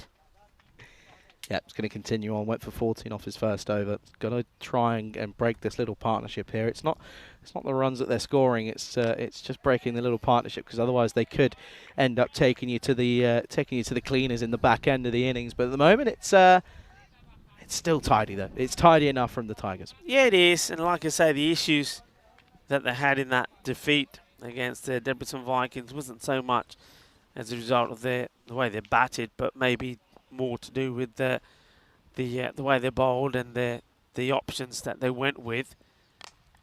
This one hits out to Karbadildar and offside. There's one on the offside. But can you see there still no need for that fielder to get into play? Also, no run. And no run. Yeah. Also, but the thing is, though, I mean, we're looking. If that was the Falcons playing in the field, or even the Eagles, we'd be saying like, yeah, these are sort of things that, as they get more experience, teams on debut, they'll start to see that. We're talking about the Tigers. Now, the Tigers are a team that have played a lot of this format, not just here domestically. We've seen them play in the European Cricket League. We've seen their players play for Hungary in the European Cricket Championship. So I'm surprised that the experienced captain is not making a change to this field. I really am. Yeah, he's not going for anything, is he? Is the skipper in Deldar? Because this one has been hit firmly, and this one is down the ground. And well, that's good batting. That's not terrible, because they've been eyeing up that sort of deep mid-wicket region for quite a few overs. I mean, look at this stance, by the way.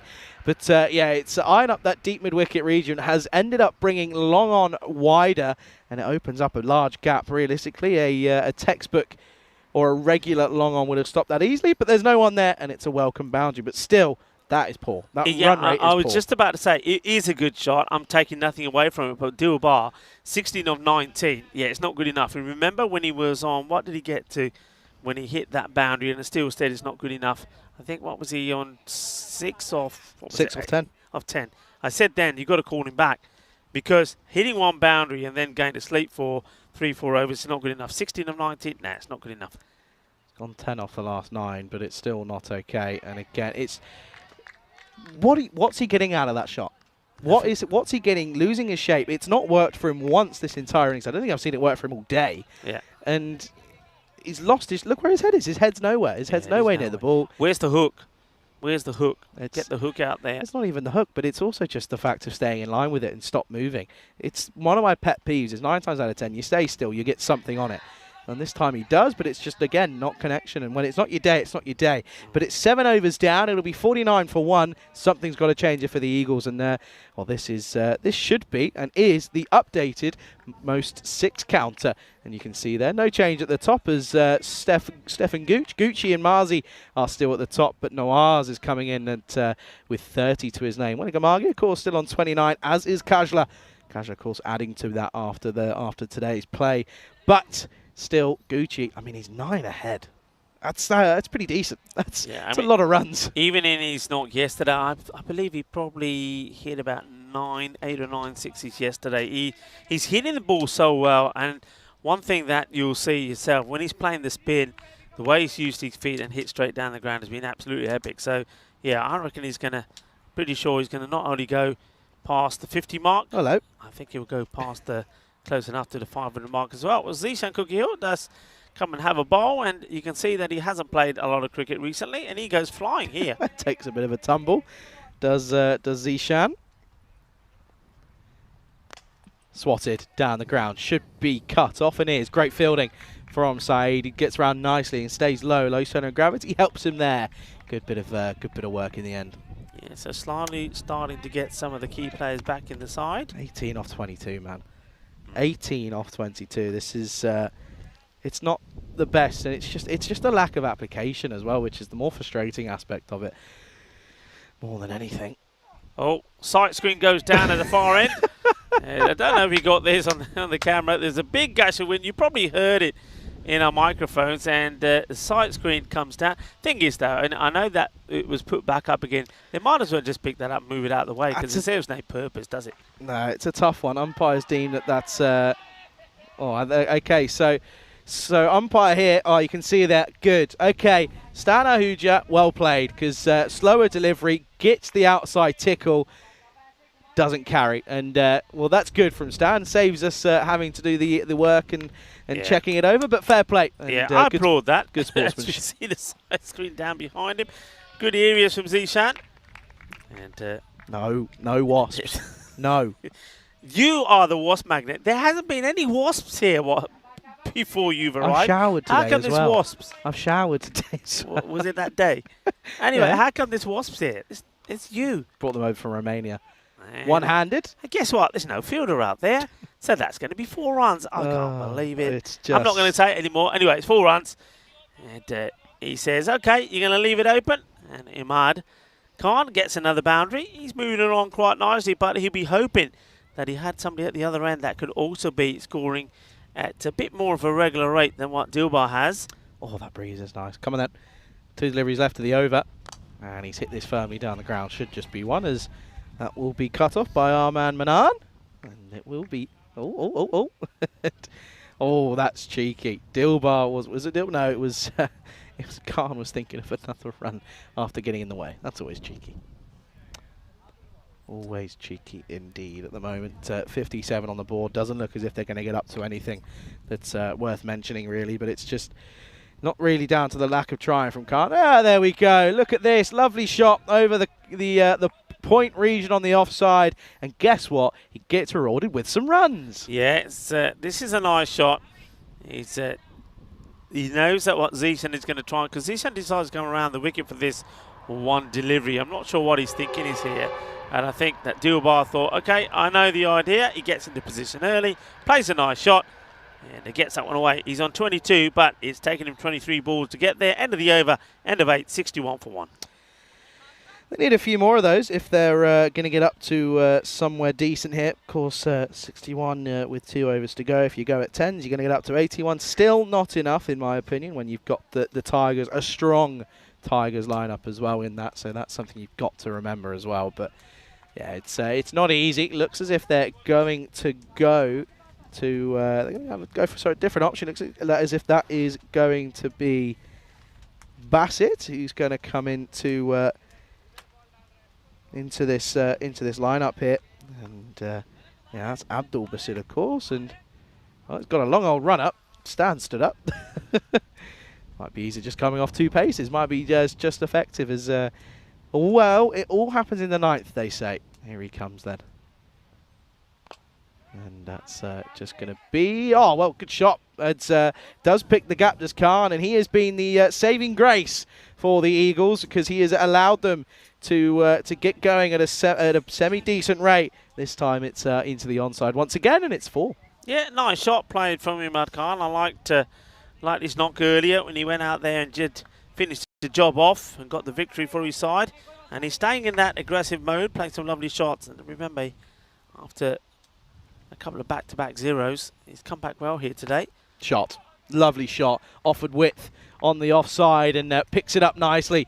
Does Khan yet again, and this change to go to Bassett not paying off clearly, because this one has gone back to back. It's 4-4, and I tell you what, they're under pressure here.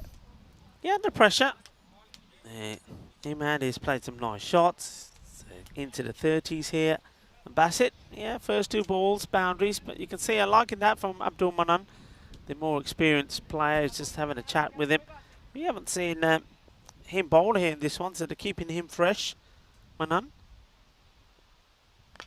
Up, high in the air, good luck. Bowler is thinking about it, no communication.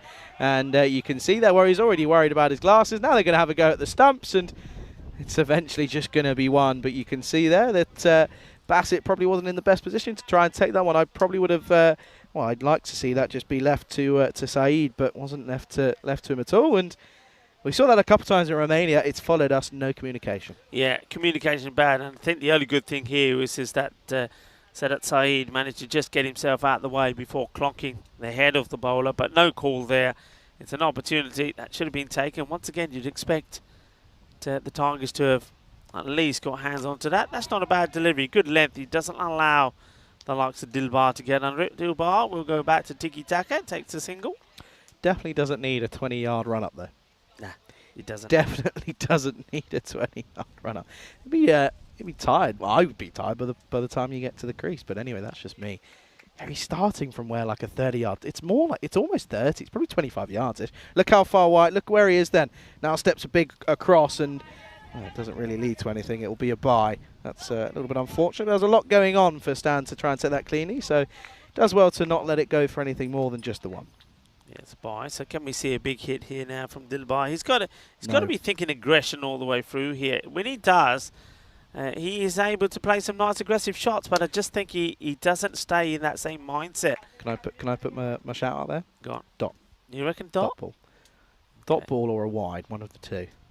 That's my call. Anyway. Ah, I'm useless. I'm rubbish. It'll just be one though. Shock. I was going to say I'm but surprised. But that's a win for the Tigers, because it will mean that Dilbart will keep the strike, and it will be 73 for 1 after 9. Yeah, I'm with you there. I think if I'm Ahmad Khan, you're going into the last over, I'm saying no.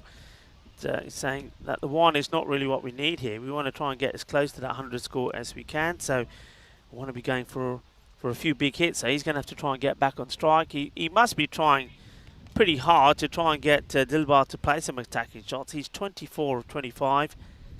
And well, it's just tiki-taka at the moment from him. He has played some nice shots. He's not saying that he can't hit the ball. And he's hit 3 4s and 1 6. But then when you think about that, you think then that tells you exactly how many balls he's got nothing from. Yeah, and we just took a look at the bowling figures, and no surprise that Baba was pretty helpful and pretty well accomplished, but that's just simply because he was able to keep Dilbar pretty quiet. Partnership though is worth 70, but it's 70 off 46, and in the context of the game and what we come to expect, it's not enough. Realistically, looks as if we're going to have the skipper in Kaibart Delda is going to get us underway, and he's going to get us through with a bit of part-time spin. And well, part-time spin is probably going to get a wicket, and oh, it's not. Oh dear. He's won this. Yeah, he has won this aside, as that's the man who just bowled that 9th over. But it should have been a wicket, isn't, and it's also a win for the Eagles, because it means that Khan's back on strike. Yeah, I think this catches him on the side of the face. Oh, it does, 100%. 100% on the chin. Oh, on the chin. That's straight on the chin as well. Oh, that's going to be. You've got to come back for 2 here, otherwise it's not worth taking this. Oh, they're going to come back, and it's the wrong end. It's the complete wrong end. Well, he's going to be gone, but I'd still argue that it's the wrong end. They'll get the single, but Dilbart goes finally for a disappointing 25 off 27. It would be a great innings if it wasn't T10, but it's not, and it's a disappointing one for him. He probably will turn around and say, I was just doing the job that I was asked, which is to come in and support the other batter, but you've still got to be going at least above 100 strike rate. But he doesn't. It'll be 75 for 2. Yeah, he does go. And I still maintain that they should have, I think the right thing to do if you wanted to get to that bigger score would have been to pull him off a long time ago. Because the thing about it is sometimes batters take a long time to get going and then they start smashing boundaries. But he didn't even do that. No. Not regularly enough. So just simply chewed up deliveries. Yeah. Simply put it. He has contributed 25 to the total. I mean, without that, they would have been sat on 50. So, in all fairness, but then you also could turn around and say, but someone could come in and get 30 off of 10. Yeah. So, you never know. Anyway, leg spin. Oh, hang on, asking the question. Going down leg is the verdict. Has it gone to the boundary? No. They'll come back for 2. So that's good running between these two, as that's of course, the new batter out there. Yeah, new batters stays at the non-striker's end, doesn't it? So this is still Imad, who's trying to dictate the strike. Again, well bowled. These leg spinners aren't easy to deal with. Gone. What a bit of work that is, by the way, from Stan Ahuja. One-handed take on his left-hand side. Outstretched as well. It was a poor throw. And, well, Saeed apologises. It's going to be another wicket. But it's, watch this, great take. Sent to mind. Had all the time in the world. And it's another wicket. It's going to be 76 for 3. Yeah, and is that a batter out without facing? Is that a diamond? I think that's a diamond duck, isn't it? Because I don't think it is. He doesn't face a ball, Anup Gupta. So we're going to see a diamond Derek here. Let's see a diamond Derek, because this is a diamond duck. And there we go, diamond Derek. Don't often see a diamond Derek, but the batter, I suppose, he's being unselfish. He had to try and go for it. He does. And a good throw, but yeah, you're right. Great bit of wicket keeping. Takes it one-handedly. And you see that no third umpire needed in that. He gets his wicket, gets his man. Yeah, so that will be 76 for 3 then, I believe. Might be 75 for 3. They're just having a bit of an issue with the scoring yet again. So again, we do apologise, and we're trying to fix it as soon as possible.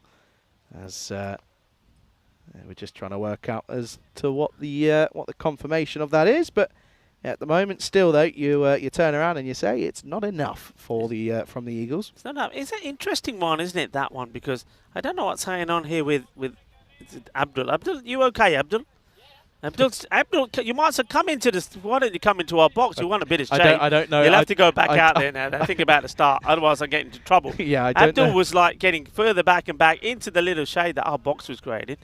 And I thought, if we're going to have any further delays, I would have said, might as well have Abdul in there and say hello. I would have introduced you to Abdul. I don't think that would have gone down too well with integrity. Well, we're waiting here. We might as well have him come in and say hello, couldn't we? Why not? I think there are definitely rules against that. So what's the mix-up here now? Come on, I can tell you what happened. Pen and paper, you see, always works. Forget all these laptops. Go on then, what's happened? What I was going to say to you, though, why do you take that? Why go for that run? They tried everything to get him out on strike. So are they saying, yeah, I think we're ready to go here. 77 for 3. And then you get a run out there with him getting off strike. Didn't make any sense to me. Shot over the top. That's a beautiful shot. Don't know if it's going to go all the way. It won't. It's eventually cut off. Good bit of fielding out there in the end by Abdul Manan. And that's not Abdul Manan, apologies. That's Darshan out there who does the work. So it will just be one. And Khan, who's just sort of been watching it all unfold. He's got one delivery left. You can see the confirmation. Gupta gone for a diamond quacker. Last ball time then. Can they get into the 80s? And no, because that's an outstanding catch in the end. What a catch that is from the main man. That's Zishan Kukikau, who's taken a blinder out there, in all fairness. That was not easy to take a low one right in front of you and on the boundary as well. But it's a good innings from Khan, who goes for 39. He was struggling out there at one point, but he was able to get going. A little bit different to what we saw at one point in the innings as well. But it will mean that the Eagles finish on a lackluster 78 for 4. Yeah, and one man who's probably responsible for getting most of those runs for them is Imad Khan. He's batted all the way through the innings, apart from that very last, getting out in the last ball. He made 39 of 24. It's been a good effort from him.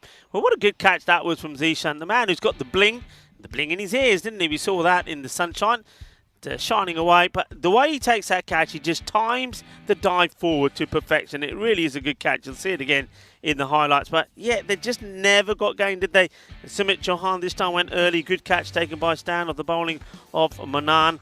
And then that we saw the likes of Dilbar come out. But the thing was, though, there was a partnership there, but it would have been that was a chance to take a catch there by Sahid Baba. What a great opportunity that was. I still believe that if he was to hit that ball into the stumps, he would have been gone. No, he was safe. He was safe, Rico. Calm down. Take a look at the rest of the highlights, though, and it's all about one man, really, in theory.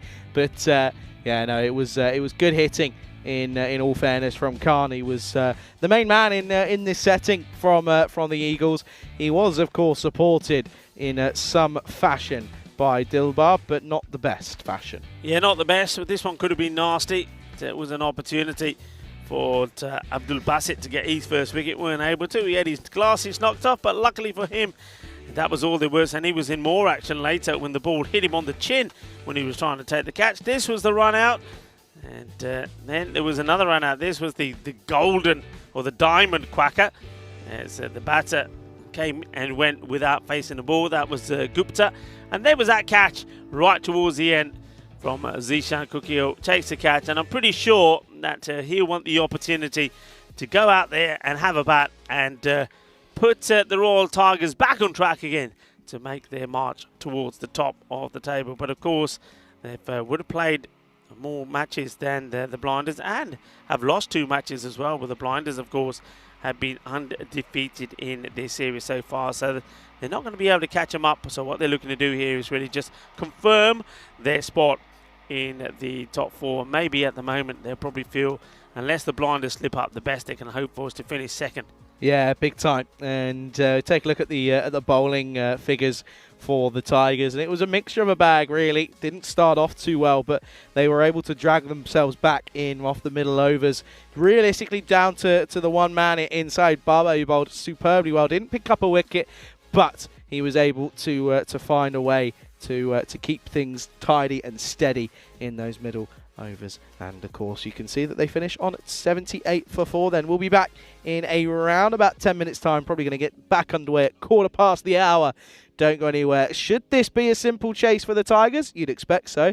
But what do I always say? Low totals cause big problems. Don't go anywhere. Do please return. You're watching the European Cricket Series Hungary here with myself, Charlie Hunt, alongside Rico Full. And it's all happening, all unfolding on the European Cricket Network.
The European Cricket Series is proudly brought to you by HCL Software and Bizaway.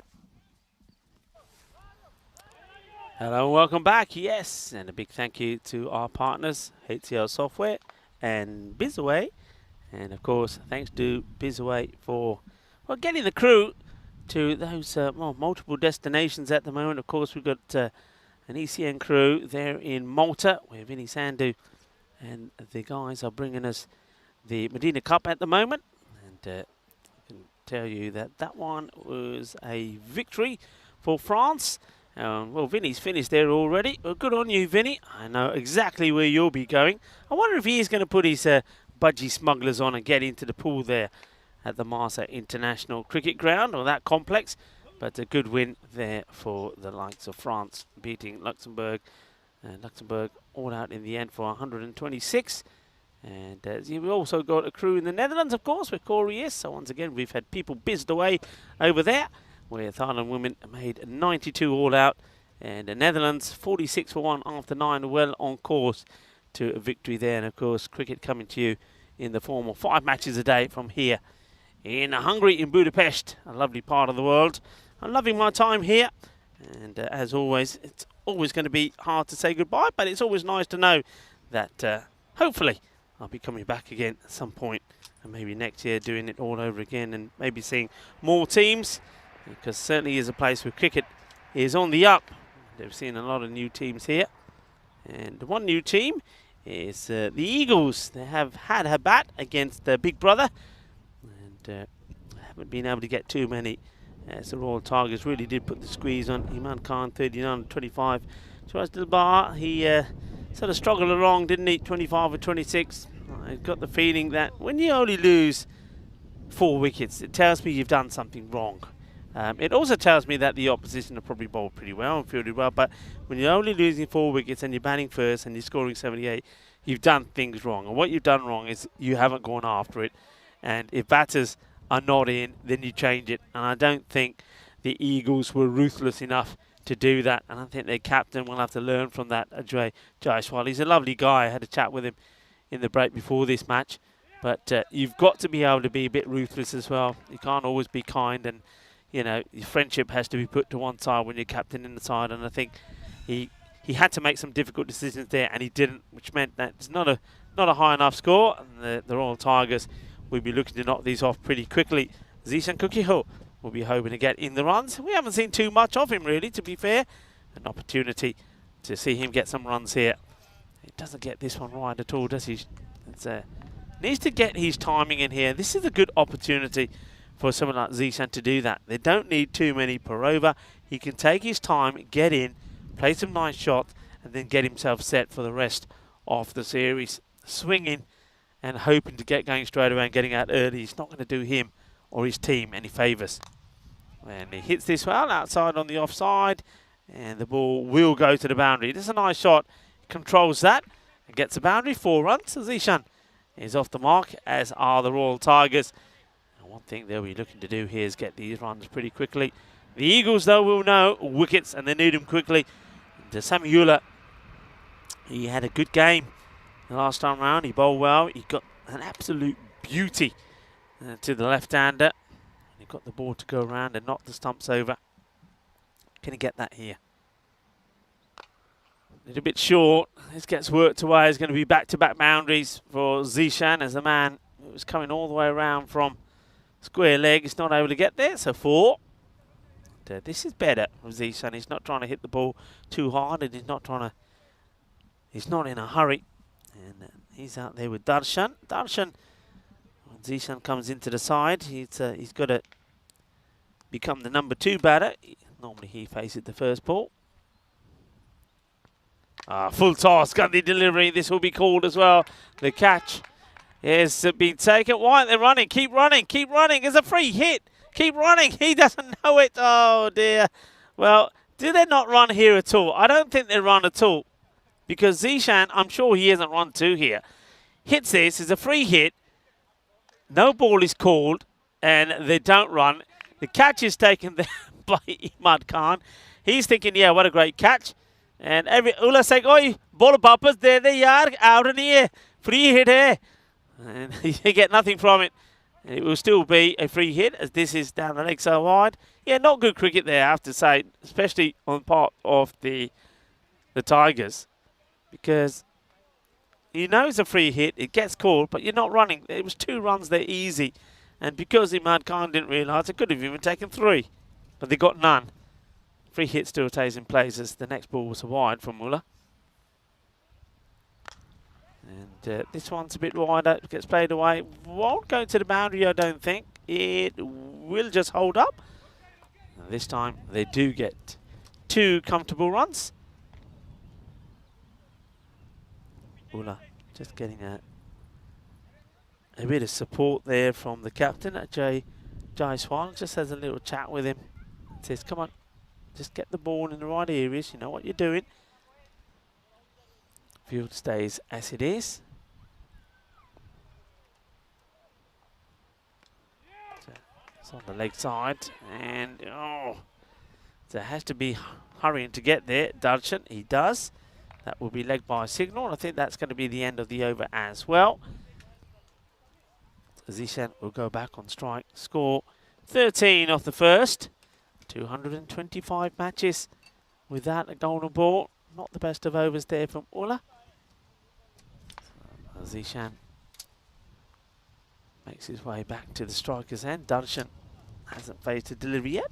Opportunity once again to welcome everybody back to this match. And probably, I think quite a few people will be joining us now. I know that a few of you that have been watching the cricket in Malta will come on board.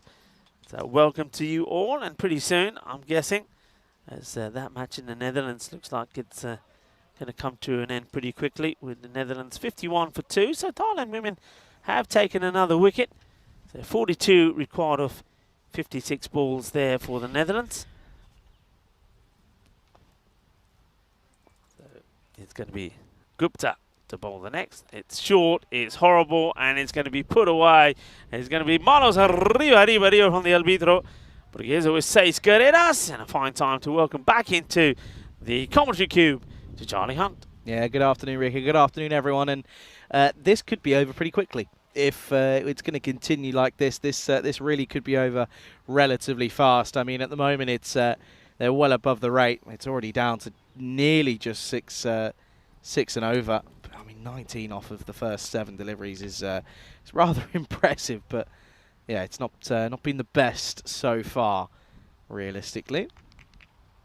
Needs to find something here, does Gupta. He had a diamond duck, and well, his first ball's gone the distance. His second ball, as well, that's gone even further. That's in the trees, and New Grizzly, please, because this realistically, this could be over within the next 20 minutes. Yeah, this is a really nice shot. This is better from Zishan. This is when he's at his best, not trying to hit the ball too hard. It's almost like he went out there and tried to start in 4th gear, and he's then realised, saying, hang on a minute, I've got to start in 1st, 2nd, 3rd, and then get to 4th. And it looks like he's doing that now. He's timing the ball sweetly. Gupta is under attack. Well, he's gone again, and he's got it again. So that will be 3 in a row. And that's 18 off the last 3. It's a hat-trick of 6s. And, well, he's halfway through in completing the rather difficult task of hitting every ball that he faces in an over for 6. But this is just sitting up nicely. Yeah, it is. And I've got to say, I'm a little bit worried here for Anup Gupta, because I know the way the mind of Zishan works. Zishan is now thinking, 3 out of 3, yeah, I want the other 3 as well.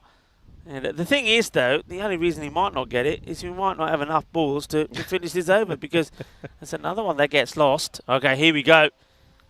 He's going to go after this. He's a man who goes after records. You can't exactly expect him not to. He doesn't, because it's a Gundy ball, but it's unfortunate. But it will still go towards the boundary, so a good over is, of course, still on the cards. It's already gone magical. It's 22 off it. Still got 2 deliveries remaining. Yeah, you can see he swings pretty hard. Goes all the way. Can you show that again? That same. It does exactly swing. I want to look at this. Look at the umpire here. I don't think there's any doubt that that hits the bat. Does it every ball? Have you not noticed that? Does it every ball? Every ball. Every ball. It's just obviously something that he does. Oh, another outside edge, and this time it's once again I'm watching him again. I'm watching if he does it. Over the top. And, yep, that's going to be 4. it's been a boundary. It's been a boundary off every delivery off this over so far. It's not been maximums, but it's not been far off at this point. Yeah, I think this time he's signalling that it's 4 runs. Yeah, 4 runs. So it didn't. Doesn't. Well, no real question really, but thank you. No, I respect it. Listen, it's not easy being out there in wearing firstly all black in this heat. It's a really good good bit of work from all of the umpires that have been out there. Hats off to all of them. It's not fun. That's dragged leg side, and it will be a boundary. So it's 30 off the over, not quite the 36, but it's still 30, and it will be a big, magical, huge over. It goes ballistic. Is he retiring? He's retiring. No way. He's retiring. Well, Zishan is saying, "Okay, I'm done. I'm dusted. I've got 40 on." What?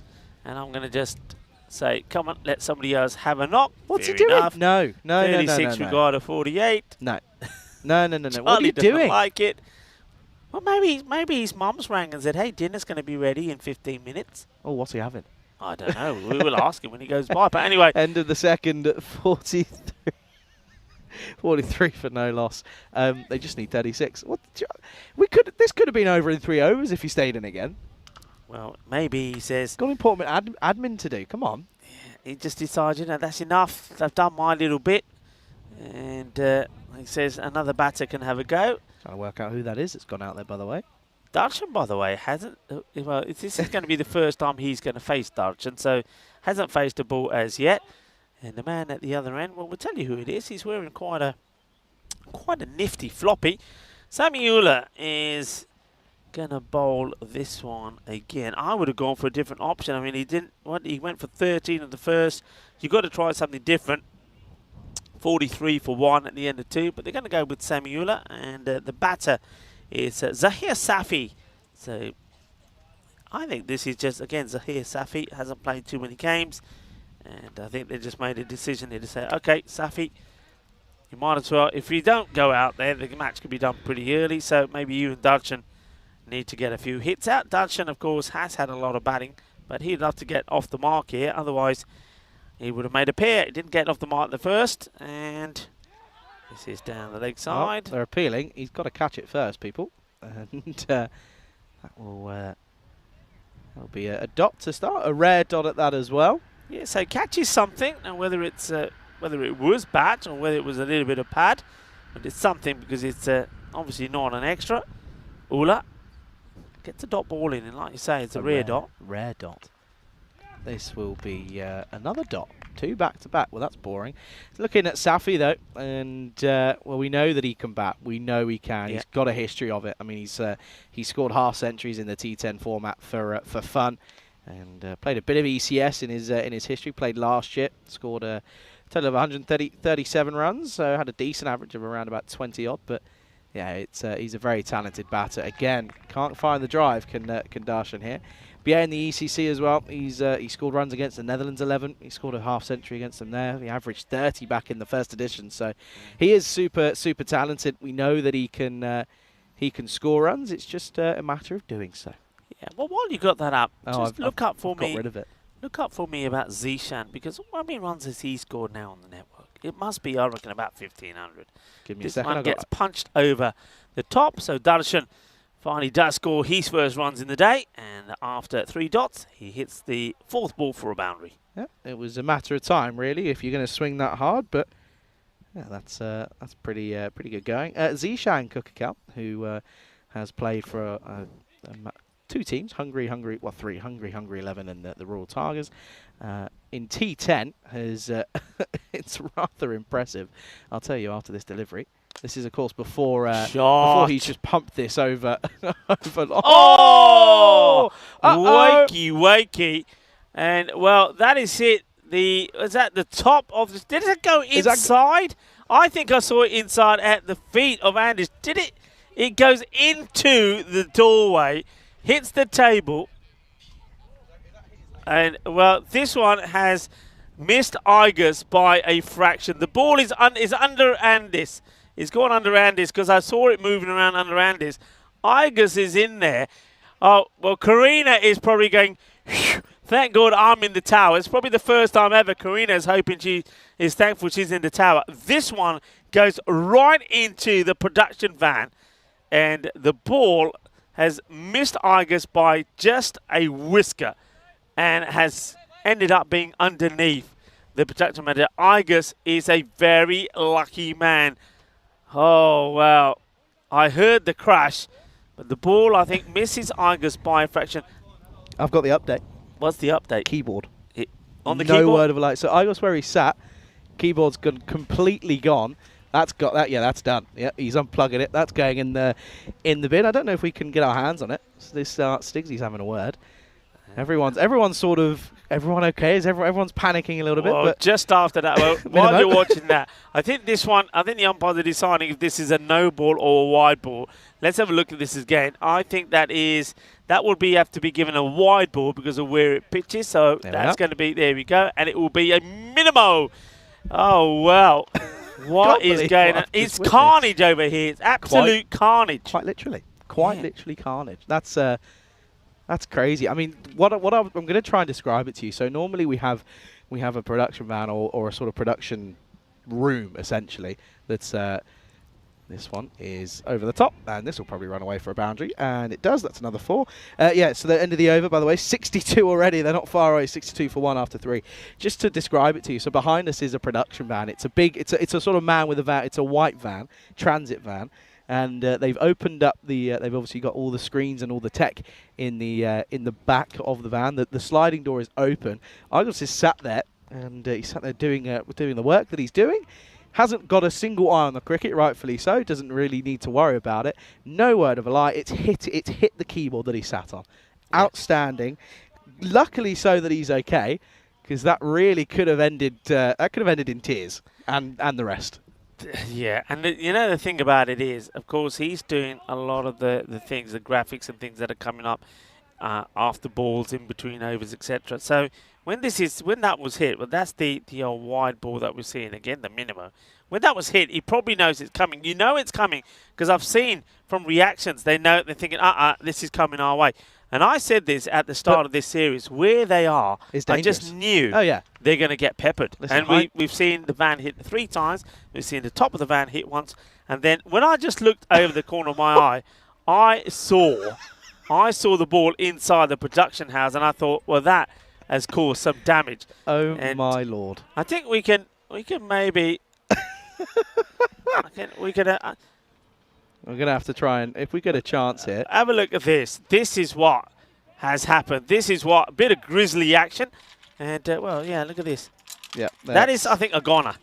I don't think you're getting that one The back. only good thing is by some small miracle that it has missed Igus altogether. So that's the one thing we should be happy about. Full toss down the ground, and it's going to be 4 more. And this one gets past the fielders. And Sam Williams, who was just bringing us that battered keyboard, well, he didn't have too much time to react to this, but Sam almost gets it, but doesn't. And gets caught on camera as well. Oh, dear. And so that's Shub who's dropped the catch. Sam Williams isn't able to stop that one. Only Tyrone Peters at the moment is taking a one-handed catch. Anyway, it goes to show it's a dangerous game. But I have to say, and I'll say this again, I just knew it would happen at some point. And Karina knows, because I've been saying to Karina all the time, Karina, please sit facing, because that way you can see it coming and get out of the way. So, anyway, some destruction in this match. Remember, there is more cricket to come today as this one gets played away. I mean, this one probably will be finished quite quickly, I'm guessing. So we're going to have a long break. We'll catch up with time as well. Remember, this match did start 5 minutes later than the scheduled time. We're going to be right back on schedule. And looks like we're going to have a break of around about 40 minutes, I would say. So, Darshan, well, you never got to see Darshan in the first innings because he was out without scoring. Mm-hmm. And I said to you then that he's a dangerous player. Well, you know now how dangerous he is. Yeah, quite literally. And I just want to say, by the way, I want to make it known, bosses, if you're listening, can we take one grizzly out of Sam Williams' paycheck, please? Because he's let one go through and he's blaming everyone else. Stigsy, poor from you. Anyway, this one, that's poor. That's Gundy. That'll be 4, and they can do it in just the one hit now. Just 6 needed in this 4th over. Yeah, they can do. And Safi, he gets given the opportunity to be out there, and he'll be pleased that not only does he get that one away, but that he gets a chance here to win it for his side. A 6 would do it. He's got 2 6s on his back. Can he get 1 6 out of the middle of that bat as well? It looks very, very cool, calm, composed, doesn't he? So I'm still baffled at what we've just witnessed. Well, of course, I know all about it. I have a laptop that looked like that last year in Croatia. As this one gets blasted, and that will be the match. So he will do it with a 6. Safi hits it all the way. It's Shaba, balle, kinna sona. And that is it. Come on, get off the pit. Safi doesn't want to get off. They're staying on there. Get off, it's done. Enough damage has been done already. You've broken the keyboard. You've almost killed iGas. Come on, that's done. What are they waiting for? That's there we match. go. Yeah, as you can see there. He wants to face more, look. He was... There we go. Safi, you've done your job, all right? You've done your job. The Royal Tigers win this royal affair. The Eagles losing by 9 wickets. And, well, they just never had had enough runs on the board. It was as simple as that. However, though, in all fairness, this you probably could have had 150, and at the rate they were going, it still wouldn't have been enough because they reached the total of 79 off of just the 3.4 overs, which is rather sensational. Due to that issue that we had, do we have highlights available for this innings? That's my question. But this is the final match of the day. Well, while we're trying to work that out, we've got Dunabug Danny CC coming back into the party. First time Charlie's going to get the chance to see them. They're taking on the Royal Falcons, and they have got better. And one man that I'm looking forward to see again is Parminder Singh, who's going to be behind the stumps. And Parminder Singh comes back. Remember, the last time we saw Parminder, he took 4 consecutive catches in one match behind the stumps. He took another blinder in the second match, and then he's had a bit of a break, but he comes back into the side, and he's going to be behind the stumps as well. So Salman Mir also is a wicket-keeper. They're going to use him more as a specialised batter, and he's been in good form. Tariq has been in good form. Abdul Hasib is starting to score runs as well. Yadwinder Singh is always dangerous. They've got better all the way through. They've got a 3-6 record. And the Royal Falcons will ignore the 0. There is a 1 in there now. A 1-7 for them. Well, they got a fantastic victory earlier today. Can they make it 2 on the spin? Well, they'll be loving to. But first of all, let's have a look at these highlights. It's going to be short and sweet. That was a crazy one because while he's dancing around, the batters could have been running because it was a no ball. But they didn't get any runs of it at all. No, they didn't. But it didn't matter because they just carried on hitting big bombs. And well, this one was well, I don't know if which one we're going to see. How long? Can't. No, it all happened in such a quick reaction. I can't remember which shot it was. And well, that one is again we saw a retirement because I think they thought that it was all done and dusted. And well, they were right in thinking. So I was a little bit frustrated because we probably could have had an extra over off. But this one went sailing and thud.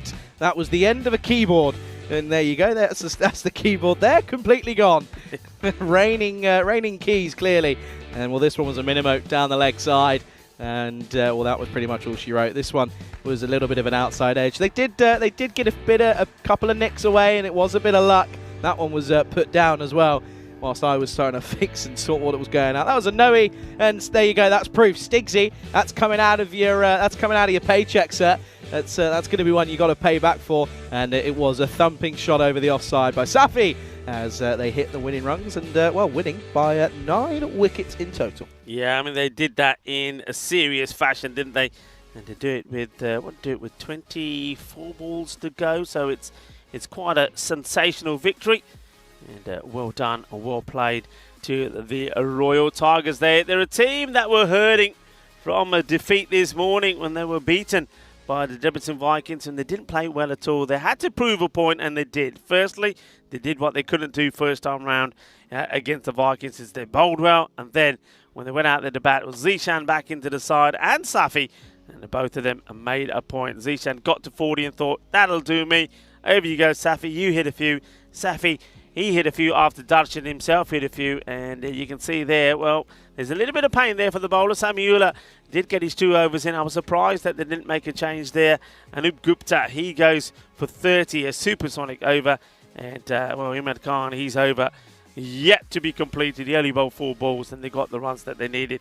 A very quick fire, comfortable victory for the Royal Eagles. That means for the Royal Tigers, I should say. So that means that we got a bit of a break here. The next match coming up in around about 35 minutes time, and that is of course the final match of the day when Junabugdani come back to take on the team that got their first win in their last match, the Royal Falcons. So look forward to seeing that. Going to leave you with those match highlights. We're now going to see if we can find a keyboard from somewhere. In the meantime, we'll come back and see you in around about 35 minutes time. Hasta pronto, mi familia.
The European Cricket Series is proudly brought to you by HCL Software and Bizzaway.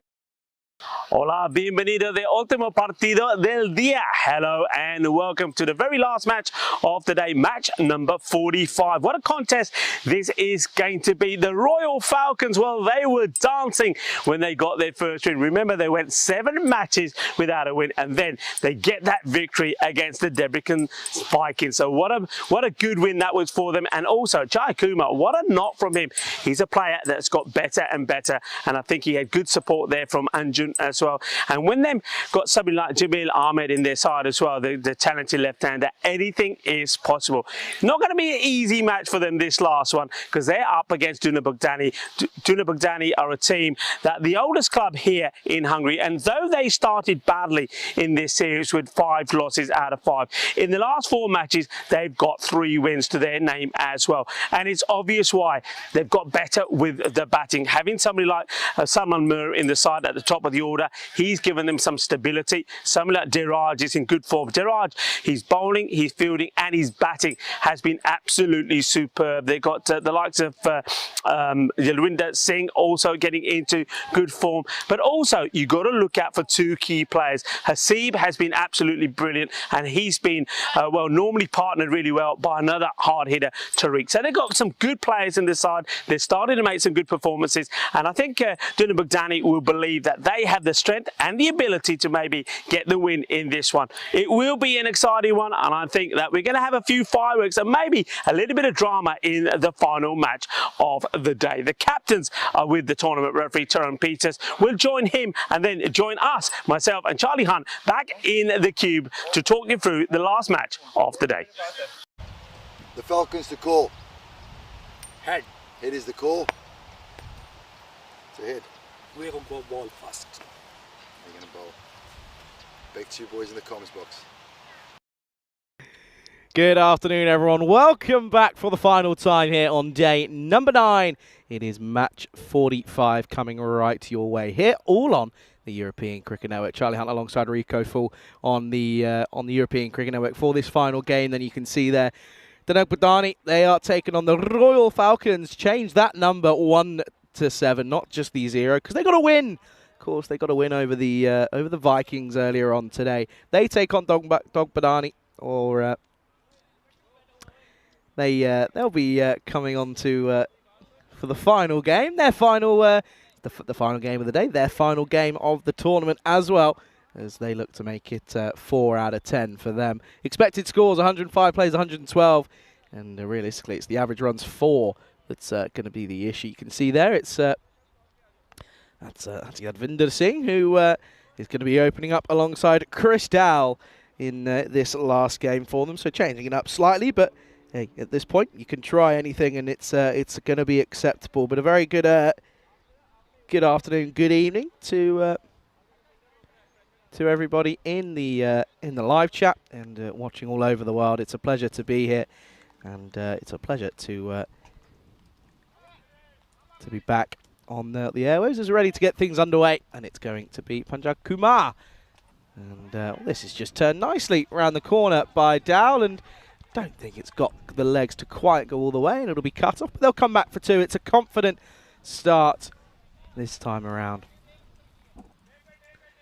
And it's, you can just see there, just sort of waits on it nicely and gets this one through into the onside. Good start this time around, but yeah, good afternoon to everyone. Pleasure to have you all here. And yeah, Falcons bowling first hit, so looking to continue where they left off. In theory, you'd expect it to be a bit of an even matchup. That's too far down the leg side, can't get anything on it, and that will be a wide down the onside. First of potentially many. You just don't know, as only time will tell, of course. But yeah, Duna Bogdani, it's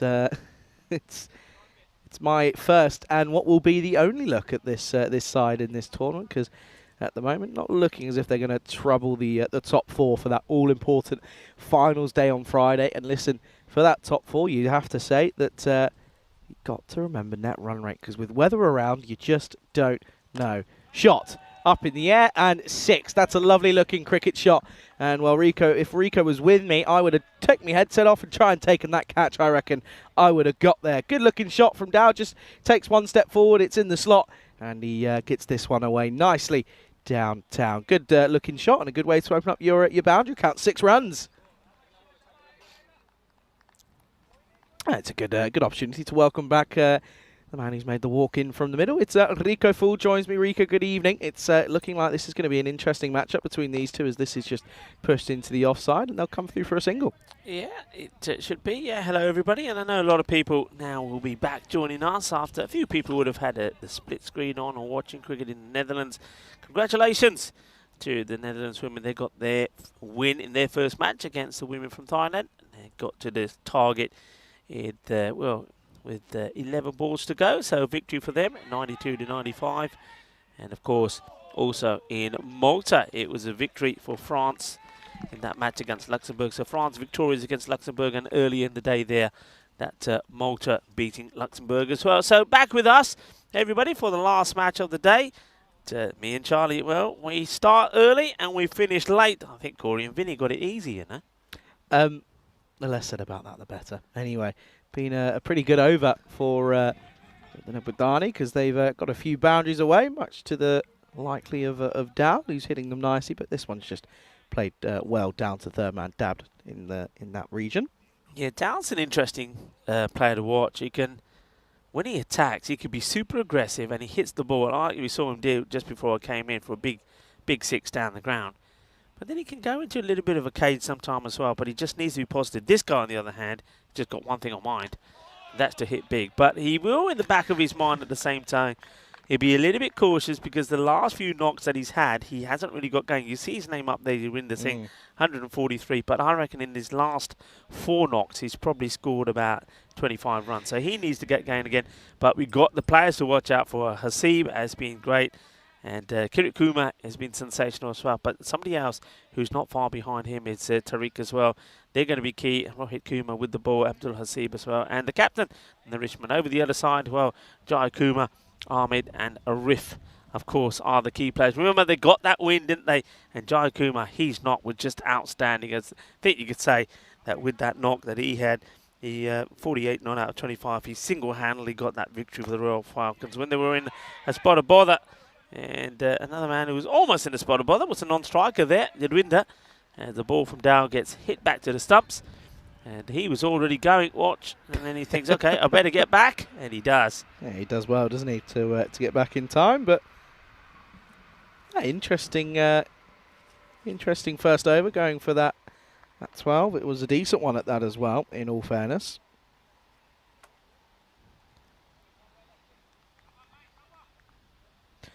But yeah, at the moment, Dow 10 off 5. He's looked pretty decent for it as well. He's hit some nice looking shots. That one down the ground, the best of the bunch at the moment. And Ansari, he's going to come back in again short and hit nicely. That's timed, and that's timed all the way. That will be a Maximo, and good looking shot from Dow. Now moves on to 16. Yeah, I told you, got the power, hasn't it? As Dave would say, sweet Caroline, boom shakalaka, yeah, all the way. And Chris Dow, yeah, he has got the shot. I mean, he's got an unusual technique. He hasn't got a full bat swing, but when he hits it, it does stay hit. Yeah, it certainly does, and he's just timed it for the first, for all 3 of the boundaries that he's hit at the moment. He's just getting it nicely at the moment, and he's got to find a way of continuing it on here, because well, that's exactly what he does. But it's straight to the man at cover, and well, he's skipping away because I think he's a little bit overjoyed with himself. That's Pankaj Kumar who's taken that one, and well, there's a bit of a giggle around, but it's the first wicket goes, and we were bigging him up, Rico, and he's just hit this straight to the man at cover, and it will be the first wicket down then, and it's a big one to get in Dow, who will go, and in this last game of the day, early on, it's 18 for 1. Skipping for joy was the fielder there, and his hands were stinging as well a little bit. Pankaj Kumar adds a little bit of masala in this match, and well, that's the issue with the likes of Chris Dahl. I said that he hits the ball pretty hard, but he doesn't really get a full bat swing. Gets a full bat swing here, he gets underneath it, he gets it here, he clears the fielder, but finds the man, and well, nice catch there from Pankaj Kumar, sharp one, gets a wicket. You've got to hold on to your catches. Well, that's one thing that we have learnt today. And that one sends back down for 16 off 7. And now a very aggressive and very exciting player comes out there. It's Abdul Hasib. Yeah, his second highest run scorer for the side. And he's going to start with a nice looking shot. Gets down on one knee and sweeps Ansari into the leg side. And it's a good looking one at that. And what a first shot that is. Normally you take a bit of time to get your eye in, but he's seen that pretty early on. And that's a beautiful shot first up. Yeah, that's what he does. He's an exciting player. I mean, batting, yeah, he'll excite you. He plays one way though. He's super aggressive. Bowls a bit as well. In the field, no one better. He's been absolutely great. And he's actually competing with the likes of Abdul Manan. He takes some great catches, and he's certainly a try. He's a trooper. And maybe hoping that himself and Jadwinder Singh gets a partnership here. Someone like Subham Tariq maybe comes in next. Kirit Kumar is there as well, can also hit the ball pretty well. So they've got options here, and they'll be hoping to make the most of getting this opportunity to have a bat and get big runs on the board. Well, this one, it's up in the air. Is it going to fall safely? Oh dear, well that's, how's he managed that? He's just taken a good catch in the covers, and well, he's literally just hit this and punched it over the boundary. I mean, this probably would have plugged if he just left it, but it pummels off of his left hand, and it goes all the way for 4. Yeah, I think it definitely would have plugged. And Pankaj Kumar looking to take the catch. It hits his hands hard, and he just accelerates the ball to the boundary. So Hasib, who played that shot taking one hand off the bat, so he wasn't in perfect control of it, gets lucky. Gets a chance, moves on to 10. Does get lucky, doesn't he? And he's got to cash in on the opportunity, and he's gone for it. Has he got enough on it? No. Oh, no. What are you doing, Jayakumar? He's got that completely wrong, and he's heard me as well because he's given me a little evil look there. It was a good-looking shot. Didn't quite get all of it, in all honesty. But make your mind up. Don't do nothing. Yeah, that's not a good look, is it? You either stop it or you don't. And Joe Kumar, he's done some good things here today, but that wasn't the best. Hey, this is interesting. You can see that Bugdani playing their last match in the group stages. They'll love to try and get up into the mid-table range. They can do if they get a victory here. And Royal Falcons, well, they're thinking, hang on a minute, we've just gone to winning ways and we want to get a win here. So Falcons, been a big day for them, hasn't it? They lost the earlier match to the Eagles. They beat the Debbiton Vikings, and now playing their third match here in the day. Could they get another victory? Well, they certainly are buzzing at the moment, but they've got to take their chances, and they've got to stay sharp in the field. That was the difference, wasn't it? There's the man who's just had a howler. Jayakuma's going to come on to bowl, and he's going to start with the short stuff, and he's going to get hit, and he's going to get hit for a maximum because realistically, he's had a bad day. He's gone for 20 plus off both sets of bowling for him in the last couple of games for his side. But he's starting off on a pretty negative foot here. Yeah, well, he goes for the short delivery, and well, that's been well played. And one thing that Jadwinder is not going to do is shy away from any battle. I said it the other day. I'd like to see him bat with a lid. In fact, both batters out there without a helmet. I'd like to see them wear one, but he's super aggressive, Jadwinder. And again, oh, that's big.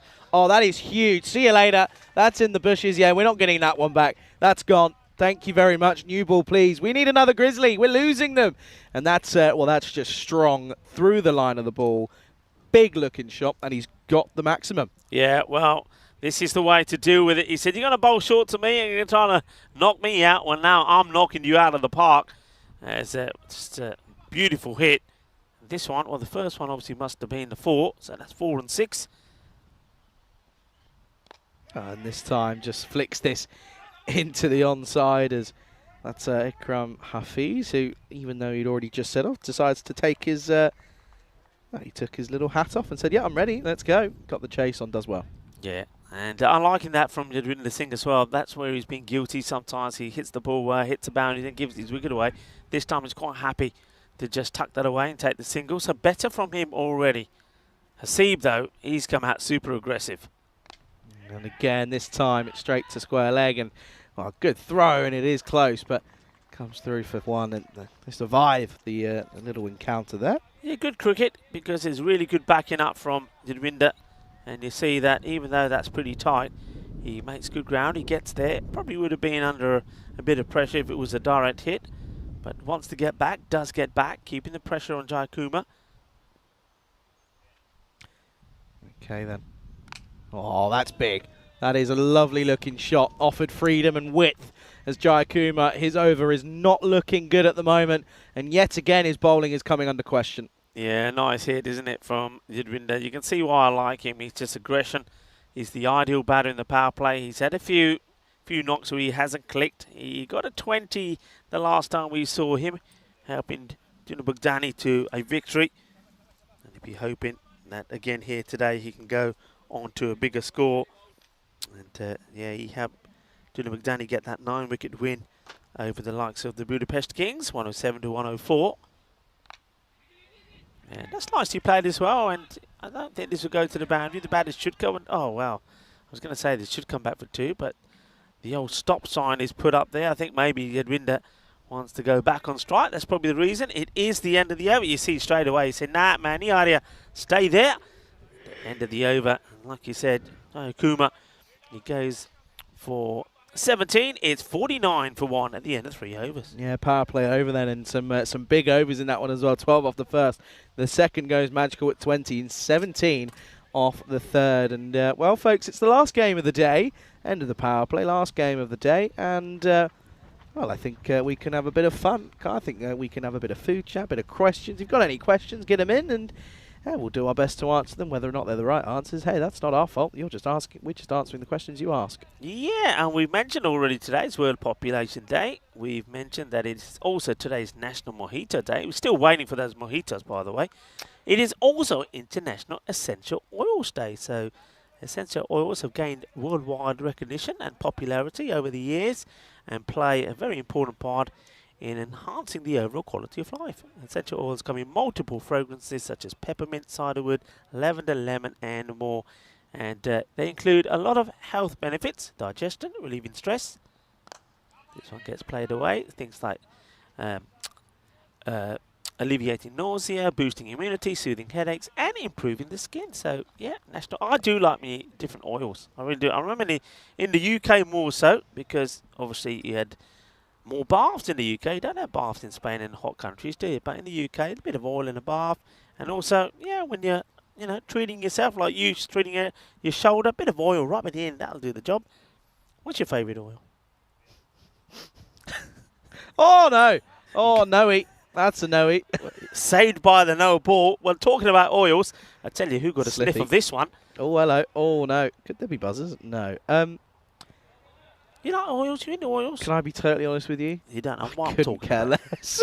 Hey, you can have. Don't you have one of those thingy-majigs that you put a bit of oil in, you put the candle underneath, and it makes the whole house smell lovely? No. Ah, you haven't lived. Febreze. You haven't lived. Febreze? No. Free hit coming up then, Febreze, folks. No. Free hit, What? yeah. No, I couldn't care less. I'm 21 years of age. Oh, that's another free hit. And he's got... Oh, no. Oh, dear, oh, dear. Well, he's on his last warning now, because that's going to be 2 back-to-back. And, oh, dear, this one delivery, this could be going for some serious amount of runs. He's got all of that. That's gone a long way. That's a Maximo. Well, I don't know what they're trying to do to Yurinder Singh. They bowled short at him, trying to knock him out, and now they're bowling beamers at him. And that's a 7-up. It says, thank you very much. I'll have some more of that. 50 comes up here as well. Pankaj Kumar cannot bowl another beamer, otherwise he will be off. And, well, I don't know what the conversation there was with Anjum with the umpire. Probably the umpire saying, you don't tell him. He does that again, he's off. Anyway, Kumar, it's all gone wrong in this one. Free hit again. This has gone high. Don't bother catching it, because you might just do yourself some damage, and it'll just be 1. So it doesn't go too badly, but even still, it's not the best from Pankaj Kumar, is it? No, not the best. And the thing is, he's still got a few more here to bowl. Yeah, he's probably just concerned about trying to just get himself through this last over. Oh, up in the air. Hang on a second. Should be simple. Yeah, it is taken. And that will remove Abdul Hasib, who goes then. It was a bit of a nothing shot. I think it just sort of dug into the pitch a little bit and just was a little bit slow. And, well, in all fairness, it's a good delivery that will get the wicket. And it's off the splice of the bat. Gets it all wrong. He goes 60 for 2. Yeah, I think it surprises him. He's had a couple that he's had to react to, and he's been a little bit slow to. And that's another one. Once again, you see one hand come off the bat. So he was lucky earlier but not this time. That's a good wicket to get. You get the wicket of Hasib. Thing is, though, he will go, and another hard hitter in the form of Subham Tariq comes out into the middle. And he comes out there because Abdul Hasib will go for 15 for 6 deliveries. And it's a straightforward catch taken by the captain. Behind the stumps, Faiz Khan. And an interesting over. That's still continuing, by the way. And continues to be as you see Pankaj Kumar picks up a wicket. Yeah, it's a wicket out of nowhere because he's got one more no ball left in him and he's gone. That's 4. That's hit away nicely from Tariq. He's throwing everything at this one, and yeah, he's got this away nicely. He's got the old backwards hat on, but underneath his lid, and well, it's fine because it's under the lid. But that's yeah, good shot. Yeah, it's a nice shot, isn't it? Gets a bit of. I think the pressure is on the bowler here now, so isn't it, Kumar? He's making an effort to bang everything into the deck because he doesn't want to bowl another no ball, but he ends up being a little bit short. The one that he got the wicket with supplied Hasib a little bit, but no issues here for Tariq because he's getting the width. That's another full delivery, but he's missed out on by Tariq. He just tries to guide this away. He gets through the over, and that will be the end of the over. So the score 64. No, it's not. Hang on a minute. You're going to backtrack here. There's still 1 ball to go in the over. He's gone for 26, 64 for 2, a ball to go. And I think they're once again just checking there is a ball to go. I think there is, because I think there is. It's all to do with the couple of no balls that were in the over, and he thinks he gets away with it, doesn't he? He thinks, yeah, I got away with this. And now he says, what do you mean I have to bowl another one? He thought I was done and dusted. He's not done and dusted. We've gone for 15 off this over due to the well, we had 1, then no ball and a bye, and there was 7. He's wearing the wrong kit, isn't he? They've got Tigers on their kit. These are not the Tigers. These are the Falcons. Oh, where's the Falcons gone? Anyway, last delivery of the Hang on a minute. 4. Oh, called a wide. I thought that was close then. That looked very close. You can't get it to pitch. I mean, this looks pretty high. It probably is dipping, but I want to see it when it goes past. Oh, you know what? I tell you what, that could quite easily be called. That could. I think they might be looking at this again. They might want that one more time, I think. Let's just look at this side on again. It's worth having a look at again. I reckon, here we go. How high is this? Oh, that could be called. It isn't, though. He's going to get away with it. Oh, and that's why. And that's going to be a wicket. And it's a little inside tickle off of off the batter for Tariq. And well, this one he's tried to chase a wider one, and it's the second in the over. And well, they make use of the extra delivery, don't they? Because eventually he gets the wicket for it, and it will be eventually at the end of, or finally at the end of the over, it's going to be 65 for 3. Yeah, well, sometimes when you get called back, it works in your favour. He was reluctant, wasn't he, to have to bowl this one. Pankaj Kumar, he came back, he shrugged his shoulders. He said, all right, then I'll bowl it. He bowls a wide. I think he was very lucky that it wasn't called a no ball, actually, and he'd been taken off. But it was borderline. They didn't call it. So it was just a wide. And then, well, it's played on, hasn't it, Subham Tariq? And that's a big wicket to get. So Pankaj Kumar has had all sorts of problems, but he's finished up somehow with 2 wickets for 27 in his spell, and he's got Dunal Bugdani 65 for 3. New bowler coming on then. It's Alden Pinto, who we didn't see have a bowl in the last couple of games for the Falcons, but he's going to get a go here for the side. And it's not going to be simple because he's still got Singh on strike, who's 25 off just 10, striking at 250. Here is Pinto. Oh, that's going to be that's going to be a leg side wide. Keeper, I'd like to see you standing up, please. Not sure what he's doing all the way back to a spinner. Pinto, the man that I said earlier, he's got the old Eddie the Eagles shades on, isn't he? Shot. Has he picked out the man, though? No, it's going to go over him, and he gets all of this, and that's going to be a nice-looking shot for Singh yet again, and it's yeah, offered a bit of width once more, and he pounces on it, doesn't he? He likes it full and likes it wide. Yeah, it's nice hitting.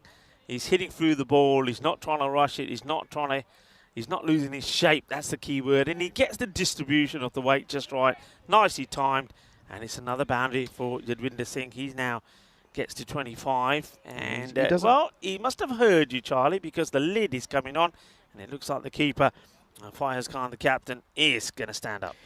Doesn't overhit his shots, does he? Doesn't try to sort of see it into the next week or so, which is, of course, where it needs to be. You've just got to listen. You've got to remember that these are only 50 meters. They're not that difficult to hit over them. So just timing will get you there. That's what it's got to be. Helmet's been put on there. Back on this day in 1969, David Bowie releases Space Oddity. Rest is history, huge success. And also in 1991, there was a total solar eclipse in Hawaii. Have you ever seen a total eclipse anywhere? No, who's David Bowie? Oh dear, don't say it. You're going to upset everybody in the chat. No, now. I'm joking. I am joking. I do know who the legend David Bowie is. I'm not that bad. I like my music, so I'm all right. I just wanted to see if I get a reaction out of you. You bored me. You didn't do anything. Come on, Rico. It's the last game of the day. We want more people to get in touch in the chat. Dave is in there. Come on, if you're, I always say this now in the last match, if you're somebody who's watching, if you're lurking, you don't normally get involved in any conversation, send us a message through. Tell us who you are, where you're watching from. Cut away, instantly turns down the run though. Does Dafuli, and it's once again it's a good looking shot to start, but starts with a dot though. Pinto over's gone for 8 so far, halfway through. Oh, that's Gundy, and that's been hit, and rightfully so, and that's going to go all the way. Great looking shot straight away then for Kumar Dafule, and he's got all of it. And once more he goes for the aerial option, and it's the option that we've seen deployed many a time here. It's another maximum, and yeah, the ball that was bowled was certainly worth the shot that was given to it. Yeah, a little bit too short, too much width, and it gets smashed. And Kirakuma is off and running. And hello to Ifaz Kadir, who's saying Yadwinder Singh is on fire. Yeah, he certainly is. And he's saying, oh, maybe he's saying he's a little bit of Yuvraj Singh about him. Well, maybe, okay. It's not Yuvraj, of course. Oh, that's just an umpire killer. Oh, that has been absolutely blasted. And, well, there it is, the reactions of our umpire. That's our man, Steve. Now, I know that Steve, he's got lightning quick reflexes. Down he goes. He's got his thumb in his mouth saying, Mama, Mama, help me. That's groovy. That's a groovy effort to get down there from our man out in the middle. And he's got a good stint to get out of the way there. Someone just brushed his back. He's got a bit of grass on it. Groovy effort, though. Great. I mean, that was quick reactions, wasn't it? I tell you, Steve has got a side to him that not everybody... Oh, that's a Gundy ball. Everybody knows. Steve, as you know, we have mentioned that this is, of course, Hungary is the place where the Rubik's Cube was invented by Erno Rubik back on the 13th of July in 1944. And more on that at the moment. You're telling me something new here, by the way. Short and pulled. You can't bowl there. You really can't bowl there. The over goes for 25 because it's a maximum to finish it off. And it's a good one as well because he just rocks back and gets that rotation through the shot. Nice looking shot. And it will be the end of the 5th over. Scores into the 90. It's 90 for 3. And for the final time, welcome into the Ice Cube Charlie Hunt alongside Rico Full. It's been a pleasure to be here yet again today. And it's I'm looking forward to the rest of the week. It's going to be an exciting one. It's going to be great. We've got this series to continue. Final on Friday. Then we've got the ECIs. Yeah, I was talking about Steve. Steve, we were seeing his quick reactions out there, but Steve is a bit of a master on the Rubik's Cube, and I will vouch for him. This one was all over the place. Corey tried to do it, couldn't do it. A few other people tried. I think the production crew tried. Luckily, we got it out of there because it got smashed. But Steve came along, and he's done that in around about 5 minutes in the last match. So, Steve, not only are you a good mover, you're pretty good at doing the old cube. This is what's coming up tomorrow. Yeah, so, well, that's confused me if you don't look what's going on. We start the day with the Dina Cup and then, of course, the Netherlands T20I. But tomorrow, the Valletta Cup gets underway as well. So the first game of that is in the afternoon. So it's not, there's a lot of cricket. There's 10 games coming up tomorrow on the European Cricket Network. Of course, we've got 3 in Malta, 1 in the. I've completely got that wrong. It's 4 games, so 9. It's 2 games, 3 games in Malta, 1 in the Netherlands, and 5 here. So 9 games. A lot of cricket. All coming up on the European Cricket Network. Yeah, a lot of cricket coming up. So, and of course, you were in Malta doing the first Malta Cup coverage, right? Valletta Cup, yeah, I was there. I was there last year. It was a great tournament as well. That's a good-looking shot again. He's impressing me here, Singh, because he's not one-dimensional. He's going to all parts of the ground. Good shot for just the one, though. Yeah, no, it was my first ever tournament, and I was saying it earlier. It holds a special place to my heart. It does, the Valletta Cup. I'm trying to think back to when I was there, who was playing in it. Gibraltar. What a catch that was, by the way. I nearly dropped my water bottle. Gibraltar, Malta, Hungary, Czech Republic, Romania. I've named that pretty quickly. That surprised me, that has. Yeah, it was where I met a lot of people for the first time. Oh, hello. And, well, I thought he crunched that, but he's not. Up in the air. He's not going to catch it. Of course he's not. Don't be silly. Yeah, this is the complete polar opposite to when they won the game. Yeah. When they won their game, they call everything. Everything's stuck. You're right. Ishad Ansari goes to take the catch, gets it completely wrong. Fortunately, he doesn't get hurt in the process. And, well, that's a Kirit Kumar gets to life now on 16. Yeah, it's tough out there. It is. It's not as easy as it looks, but still, you'd argue you've got to try and take it. And again, takes it on. Oh, it's been given as a wide here. Let's take a look at this one again. It looks a bit close. Seen him given. Yeah. Seen him given. Consistency. Yeah, that's the word. The umpires have been very consistent on that. They feel if it's anywhere near or touching the line, even by a smidgen, they're going to call it a tight call. But I think, based on how the umpires have been, a fair call. Bowler, of course, Hafiz doesn't like it. Comes in again. Nice. He's timing the ball well, isn't he? All right, he's unlucky. He's not always finding the gap, but timing it well. And this is the difference between this innings from Jadwinder and maybe the last 3 or 4 that we've seen from him. He's taking his time, timing the ball. He believes that if he stays there, he's going to get big runs. And so far, that's the game. Remember, they brought the 90 up at the halfway point. Hit hard, and this will go all the way. Balle, balle, balle, kinna sona. Shaka, lag gaya. Zabardast batting. अपने सिंह ने कितनी आज 2-3 वारियां ना failure हो गया batting ਦੇ ਨਾਲ ਅੱਜ ਮੇਰੇ ਖਿਆਲ ਨਾਲ ਨਾ ਚੰਗੇ ਪਰੌਂਠੇ ਖਾ ਕੇ ਆਇਆ ਤਾਂ ਅੱਜ ਕਹਿ ਰਿਹਾ ਨਾ ਅੱਜ ਤਾਂ ਮੈਂ ਆਇਆ ਨਾ ਆਪਣੀ 50 ਬਣਾਉਣੀ ਹੈ ਬਹੁਤ ਅੱਛੀ ਬੈਟਿੰਗ ਸਵਾਦ ਆ ਗਿਆ ਦੇਖ ਕੇ still going and well this one will be a lucky one. He swings hard, ay poquito de suerte, bach gaya, and that's going to be 4 more. Yeah, he got a little tickle on it, didn't he? Well, it's a bit of a thick one more than anything, and it's going to run away, and it's going to go all the way, and yeah, brings up the 100 as well in this 6th over. And I tell you what, those things, he's hit almost half of them. Yeah, it looks very cool, calm, doesn't he? He's batted well. Doesn't want to lose his shape here now. Just stay focused. He's got so much time to bat as well. That's what you should be saying to yourself. Already got the 100 on the ball for his side.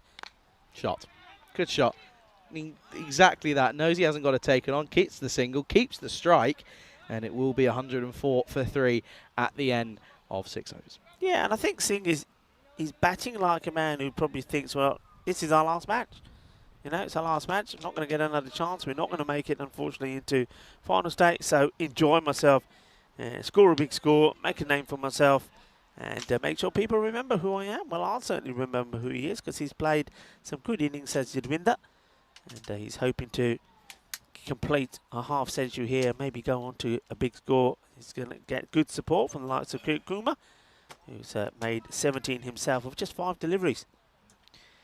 Yeah, it's again, it's all you want as a batter when you're in, and you're sort of thinking, okay, well, I'm in. I need someone else to stick around, and at the moment, that's what he's getting from his partner into the onside man out there. Oh no, oh no, no, that's bad. That's really not good. You've got to be able to find a way of getting something behind it. I know it's difficult out there. Sometimes it's not as easy as it looks, but he didn't have to move. Right into the last minute, just dipped on him, and he didn't get anything behind it. No body behind it. Got to do better than that. That's another boundary, and he's 2 runs away then from his half century at the moment. Is Singh. Well, and that won't be it because he's pumped it straight to point. Well fielded by Pinto. Pinto at point. Yeah, he's hit a nice shot there. It's a good shot for nothing. Either side of that fielder, he's going to get 4 runs. So he's timed it Probably worth at least 2, I'd say. Yeah, in you timed it reality. well, If so- that was in the net, you'd be like, yeah, that's 4. Going to have to wait a bit longer. Still needs 2 then for that half century. Oh, and well, if this is given as runs, I think it will be, and it's it's given as runs. So there we go then, and it will be his half century. It's a great half century at that as well from Singh in their final game for Dinner Bugdani. Yadvinder Singh has picked up the pace, and finally it's coming along for him nicely here, and a great half century comes up for him off of just 20 deliveries. Yeah, शाबाश आज दोपहर है ना चंगे राज के परोंठे खाते हैं उनका फायदा पा गया अपने रन भी बन गए on होर बट के मारे a shot 4 more and he's enjoying himself over there चौका लग गया and Jai Kumar, well, his day has just become worse and worse. Got a message here also that I want to read out. It was from Ajay Jaiswal, who was, of course, is a part of the, well, he's the manager of the royal family, as they're called, and he just said that, Rico, could I say a big hello to Harsh, who is watching from India, and he's been watching all the matches, and he said, I just want to say that we're all thinking of him, and I want to give him his best, and I tell you what, I tell you who else is showing his best here at the moment is Yadvinder Singh, because this is humongous. Wowzers. He's got all of that, and he's picked up his half century. There's an applause that finally goes round, but I tell you what, he's just going to go, and go. But, yeah, Jai Kumar, he batted well in one game, but his bowling has just been, it's just been hit me bowling. It's been bowling machine bowling. He's gone for 35. Will it go for 40 in his spell? No, because it's just chipped. And it's sensible. He's a little bit annoyed with himself. But Singh, you keep the strike, sir, because it will be a single to end the over. 7 overs down. Score is 123 for 3. Rico, you won't be here tomorrow. I'll be taking the reins, and you get a well-deserved break. Understandably so, but I've got some cricket coming my way tomorrow. Yeah, you certainly have. The Budapest Kings, who've been a bit disappointing. And they'll be hoping to put things right against United Stars Budapest. But they too will want to come back strong after the day that they had yesterday. They got that match. Then they also take on the Debrecen Vikings, who've had a mixed day here today. And Blinder Blizzards could return. What are they going to look like? They got 2 matches tomorrow. But remember, they're without Mars Barji. So some interesting matches coming up tomorrow. And also the Eagles return for the final match of the day. And once again, I just want to say from their captain, Ajay Jaiswal, he just wants to say a big shout out to Harsh Mandian, who's watching in India, to say that they just want him to know that the royal family miss him very much, and want to pass on their regards to him. So Harsh, if you're listening, a big welcome and thank you from all the Royals. As we see another one get blasted away, and now it's Kiran Kumar that wants to go big. Yeah, I'll tell you what, we are running out of Grizzlies. I don't know what it's been like over the first week and a half, but, well, I think we've almost run out of the bats just simply from one day's action. So many hits down the ground. We're losing quite a few. I'll add that to the list because that's going to be big, and 6. It's into the dugout of his fellow teammates for the Donna Bugdani squad, and yeah, already this total's looking a little bit out of hand for the Falcons. They are hitting the ball big. And one thing I will say, and when I was here last year, I left Hungary saying, I think I've seen the best outfield catching that I've seen in all the series that I've been to so far. This year, I think I'm going to say I've seen the most Maximos hit. And I know we put a request in for some stats, and I know our boys are working pretty hard with all the cricket that's going on at the moment, but maybe tomorrow we'll have some of those stats. And we've seen the number of 6s that have been hit by teams in the day. But what I want to see is how many 6s that we've had hit in the series so far, and the percentage of runs in boundaries. I reckon it's high. I think we've seen a series here that is going to have the most number of 6s recorded, and they're just 6s galore at the moment. Yeah, non-stop. The train's left the station, and it's not stopping because, well, hang on a second. Chance, will it be taken? Yeah, finally. Finally, they take a catch. It's a good one as well at that because it's a reef down at long on, and it will be the end of a little quick cameo from Kumar, and all he has to do is watch this one sail into the night sky, and then it comes back down, with some force, but it's a good catch from a reef, and it will be a wicket. It's the 4th wicket down then, but the damage is already done, you have a feeling. It's 136 for 4. Yeah, very good catch. He runs in, he gets himself into position, and gets a good solid base in and takes a good catch. So Kiran Kumar, yeah, you're right. It is a good solid knock from him. 29 of it will end up being 9 deliveries. Ball number 9 sees his downfall. There's the catch there from Arif. Nicely done. And an opportunity. Looks like that's Kuma that comes out. Probably, I think, Rohit Kuma. Yeah, it is. Rohit Kuma comes out to continue the onslaught, really. I think it's all about get out there and keep playing your shots. Tries to. Up in the air. There is a deep third man. Oh, and he's taken it. We've had 2 in 2. Oh, my Lord, it's happened. Oh, yeah, baby. It's happened. 2 catches. Oh, yeah. There we go. Golden duck for Rohit Kumar. All of a sudden, the Falcons, they've turned up to play. Well, 2 catches, and that means that, just like that, the bowler, Ikram Hafiz, has... oh, does he? Does he have a chance of the hat-trick? No, Is he that doesn't. the end of the over? End of the over. It's and the end of the over. Spell. It's the end of his spell as well. Well, there's the golden duck for Rohit Kumar. Can't blame him. He's just got to go out there and try and hit every ball. So, Golden Derek would go... Yes, we see Kumar depart. Well held. Nicely done. That's what it's all about. And we said right at the beginning, one thing they did well in that victory was hold their catches. It's not been the same here, but Pankaj Kumar, he does hold on to that one. Yeah, about time as well. He's taken 2 in this entire game already. 1 down at cover, 1 down at the third man. Oh, that's big. As we get this penultimate over started, the 9th over, as it's gone the distance, and that's Yadvinder Singh continuing while he's just watched a couple of wickets for. He says, "That's all right, boys. I'll just carry on where I left off. Thank you very much." Yeah, he's saying, "Don't worry about it. I'm still here. I'm still going to get us to a big score." He's on to 70 here.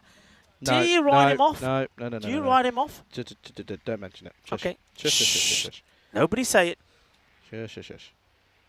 Or flat batted, and I tell you what, the non-striker in Mir has done pretty well to sort of matrix his way out of this one.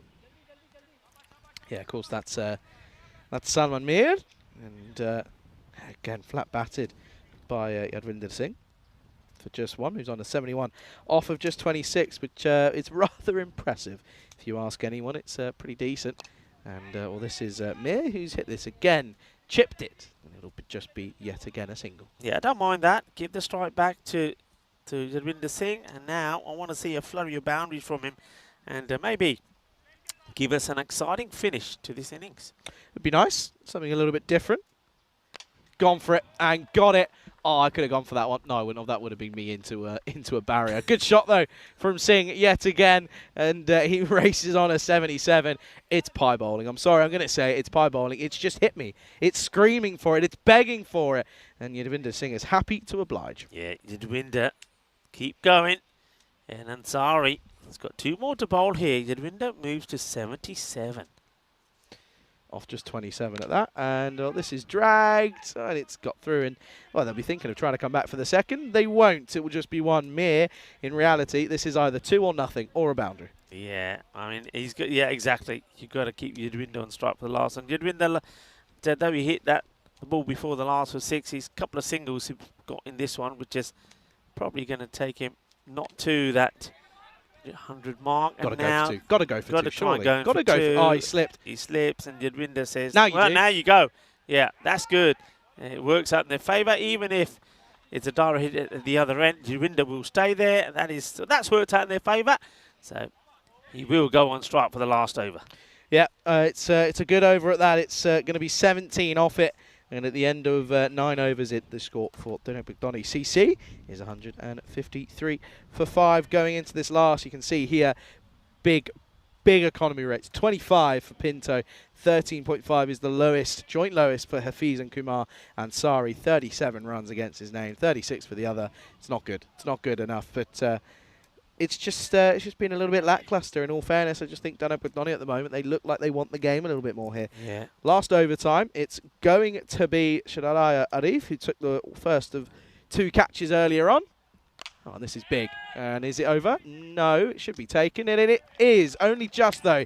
Didn't take it cleanly, but it's a good catch from Jaya Kumar, who's had a tough time of it with the ball in this game. But he takes a good catch here, and it will remove the excellent batter in Yadvinder Singh, who goes for an outstanding innings of 78 off of just 29 deliveries. Yeah, chuck the foot start from Yadvinder.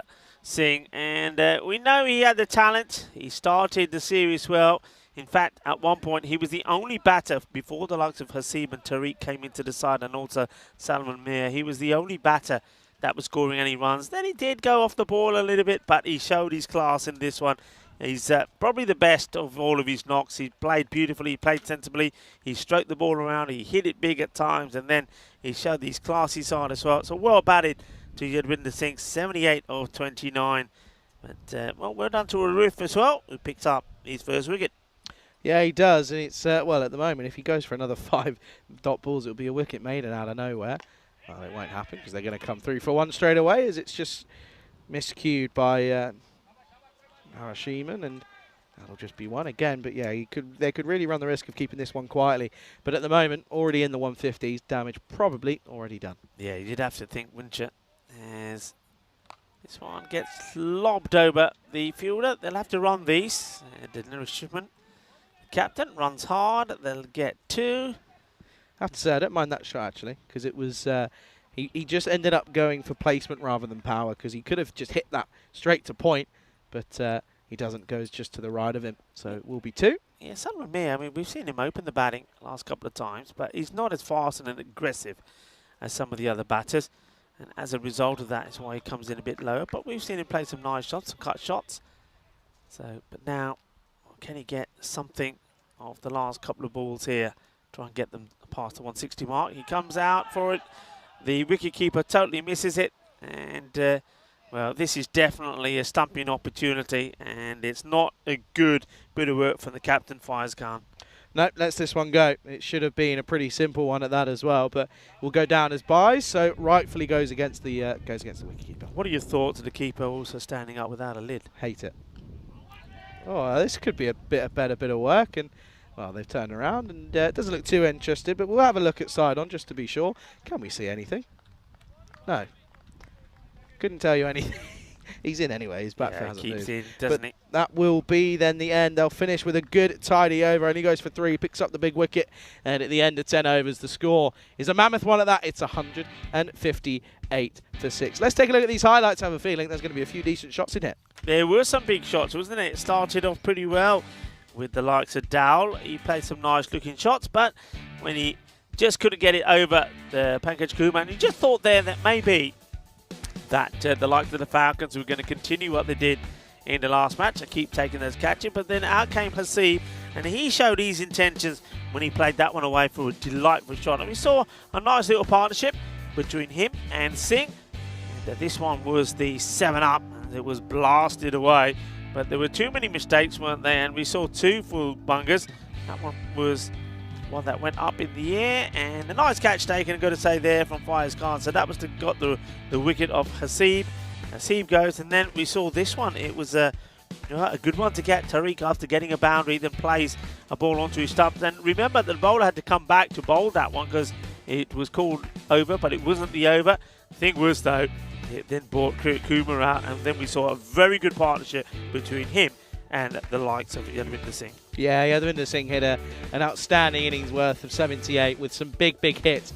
But in all fairness, there was some poor fielding, and he did give a few chances. But yeah, here's just a couple of them here. We got a bit of a highlight reel just for the fact that there was a few fails in there as well. This one was launched. This was one of the biggest 6s we've seen all day. This one was in the trees, and straight away the Grizzlies were dispatched, and no real shot. But this one was finally a catch, and after putting a lot down, Arif got this one. Well, do you know what? The first one was nice. They decided to treat us to one more good catch as well, but down there by Kumar, who takes 2 for 2 for his catches here in this game. That was how we saw the end of Yadwinder Singh. It was a good catch by Jaya Kumar, who realistically won't want to bowl another ball in this tournament because he's gone for a fair few in just today's play. Yeah, that's the scorecard there, and of course it was a brilliant start from Yadwinder Singh. Almost bats all the way through, 78 or 29 deliveries, and he got good support there all the way through from Chris Dowell, from Abdul Hasib as well, and then also a nice partnership between him and Kibit Kumar.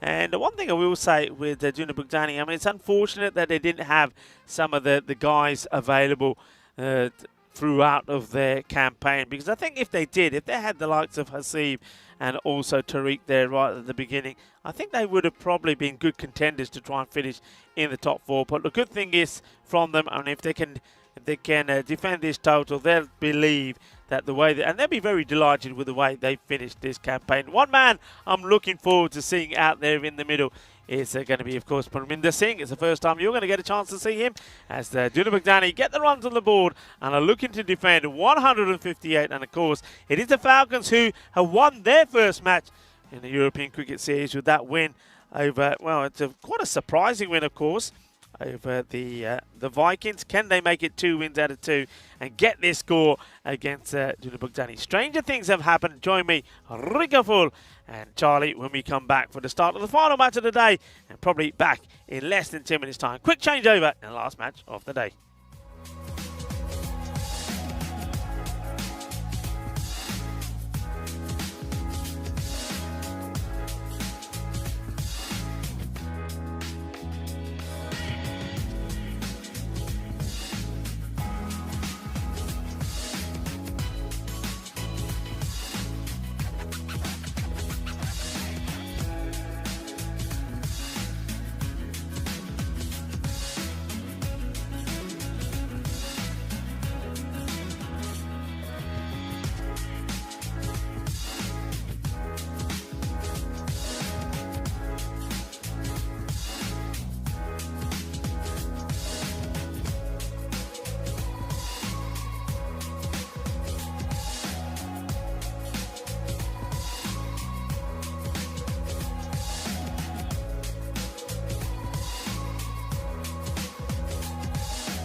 The European Cricket Series is proudly brought to you by HCL Software and Bizzaway.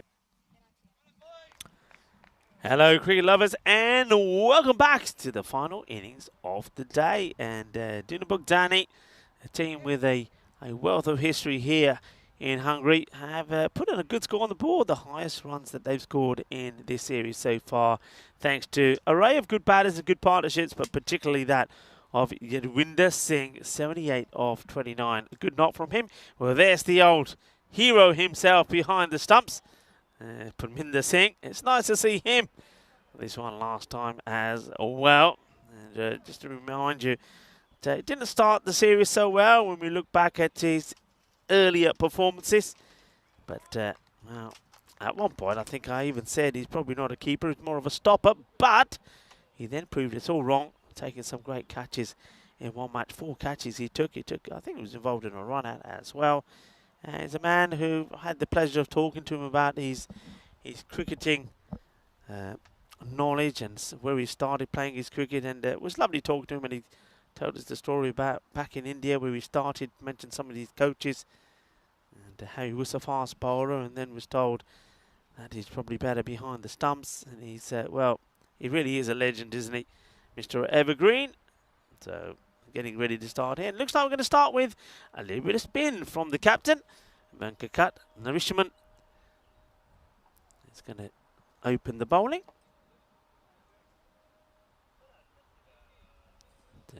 Got the openers ready as well. And the thing is here, they've got to try and capitalise. They've got to go for big shots straight away. That's a good opportunity to say hello to everybody on the chat before we start. Chris Smith and Dave are on there, and a few other people tuning in. Of course, a lot of people have been watching cricket in Netherlands and also in Malta. And here back with myself and Charlie, who'll be with me shortly for the final innings of what has been, once again, another bumper day. Well, 8 matches will be completed today in the European Cricket Network. These 5 T10 matches from Hungary. And then, of course, we had 3 T20Is, 2 men's internationals from Malta and the 1 from the Netherlands, the women's ECIs. And tomorrow, of course, you're going to get 1 more as well. This is high up in the air, opportunity taken, and it's a joy for Yadwinder. He's having a good day, isn't he? He's a man who has the Midas touch, holds on to the catch, and hits it high up in the air, and that's a good wicket to get. It's going to be Jamil Ahmed who will go without scoring. And look at the celebration there from Narishman. I don't know if we get a better look at that. But first of all, it's going to be quack quack time. There's a Derek. Probably wants to say good night to all the viewers that may want to be leaving pretty soon. Probably letting you know. Come and join us tomorrow. Where there's the catch. Well, Yadwinder was pretty happy. What about the bowler? There's the bowler. Oh, yeah. Well, he is happy, Narishman. And he's happy that the catch goes to Yadwinder, who takes it. New batter comes in. Swings and misses. And, well, there's lightning behind the stumps. Thing is, though, it doesn't have the ball, does it? Let's just watch this again. Mind you, the foot stays well planted. The early wicket. That's well stopped as well, so no runs at the moment. So disappointing really for the likes of Jamil Ahmed. He doesn't get going. He's a classy player, but just needs to spend a bit of time to get in. This one is high up in the air, and that'll do. That's 6 runs. It's a good way to get a start, and of course it's a Jaya Kumar who's out there. So everybody, be careful and keep your eye on the ball, because this man, he's in good form, and I think he gave away plenty with his bowling. And now is his time to give some back. 226 matches since that golden ball. And I don't think he's going to come to an end here. So, Charlie, maybe you're going to have to do it on your own tomorrow. Charlie Hunt, you're joining me back in the cube. Yeah, good evening, Rika. Good evening, everyone. And I don't think we're going to we're going to end it here today. It's just a slight inkling I have, in all honesty. 6 for 1 after 1 then. And, yeah, this could be, you just have a feeling that this could be one of those 10-over innings that just sort of just takes a bit of time. You just have that feeling. You never know. They could go for it potentially, but you just don't know. Hasib is going to come on, and he's going to take the second over. And he's going to get a wicket straight away, and it's a soft dismissal, isn't it? As Hasib gets the wicket of Hafiz. Hafiz just somehow manages to chop this onto his stumps. I mean, it's a pretty high ball. And going for the wrong shot, isn't he? Going for the wrong shot. Stumps get knocked over. There's another one bites the dust. Yeah, that's not great. I mean, the fact that the wicketkeeper's looking so surprised probably just tells you everything that you need to know. But yeah, that's a long walk back after a pretty poor shot. There's Derek Golden. Derek's back, and Derek's been a busy boy today. He's been busy. Well, we've seen normal Derek. Now it's Goldie. And now it's Goldie's turn to say goodnight. Well, good night, God bless. If you're Hafiz, that is not a good shot. So he's going to go for a golden. So we've seen Jamil Ahmed go for a 3-ball duck. Ikram Hafiz goes first ball. And that means Arif comes out, and he's going to probably get a wide here, and he will. Slightly concerning that that he's taken the first step is away, and after that first delivery, but not great. I hear a vehicle coming from somewhere behind us. I don't know what's going on here.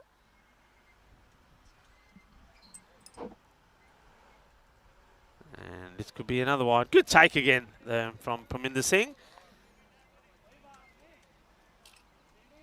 And first over, only 6 came off, and it picked up that 1 wicket, didn't they? The big wicket of Jamil Ahmed. Now Ikram Hafiz is also out. There's a truck has turned up to do the work that no one wants to do behind us. Oh, it hasn't, has it? Yeah, it has. Where's that closed peg? I don't know, but it could be necessary. Yeah, that's gonna be rough. Just to add salt already into what is a bit of a big wound. Oh. It's not the nicest things to be doing on a really hot day like this, but anyway, we're not going to focus on that. We'll try not to anyway. Oh, hello. Oh, he's got it. That's 6. Catch? No, of course not. Falcons don't catch anything. Good shot, though, from Arif, first up. Yeah, he's hit this pretty well. That's a bit harsh. Don't catch anything. They took some catches. Anyway, the man who's got the Tiger shirt on. Hey, where did these shirts come on? Did they forget these shirts? Did they have to borrow these from the Royal Tigers or something? I must admit, I have got a little bit confused with the shirts, because I think we saw the Falcons have worn the shirts from the Eagles at some point, and they're shirt swapping. Well, they are the royal family. So that's not going to... They can share things as they want. That's what they'll be saying anyway.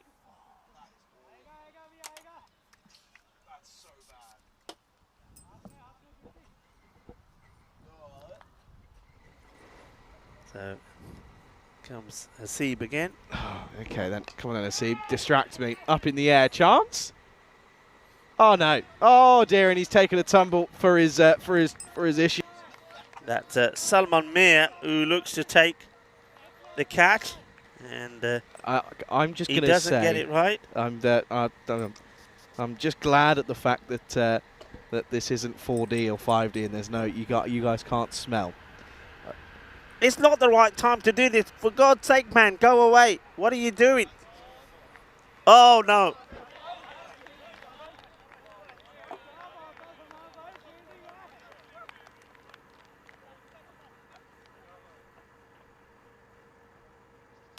Just to let you know that that possibly is the worst smell I have ever smelled in my life. That's bad. Anyway, Jaya Kumar, he got the choice of the job. He's got a bit of a toe on that one. That's going to be just one down the ground. Yeah, he's trying to stop that with his foot. You can't be doing that. End of the over. 17 for 2. 17 for 2. This is not in my contract. There's got to be a better time to sort out the Portaloos. Not when it's the last match of the day and it's 32 degrees anyway. Well, I think the players are going down here at the moment. We're going to have to stop play, I think. You're going to have to stop play for temporarily, maybe. Oh, well. This is not funny. 17 for 2.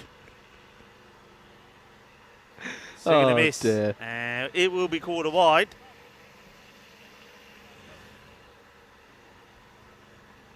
Oh, Oh, Lord. Oh, lordy, lordy. dear, oh dear. This is bad.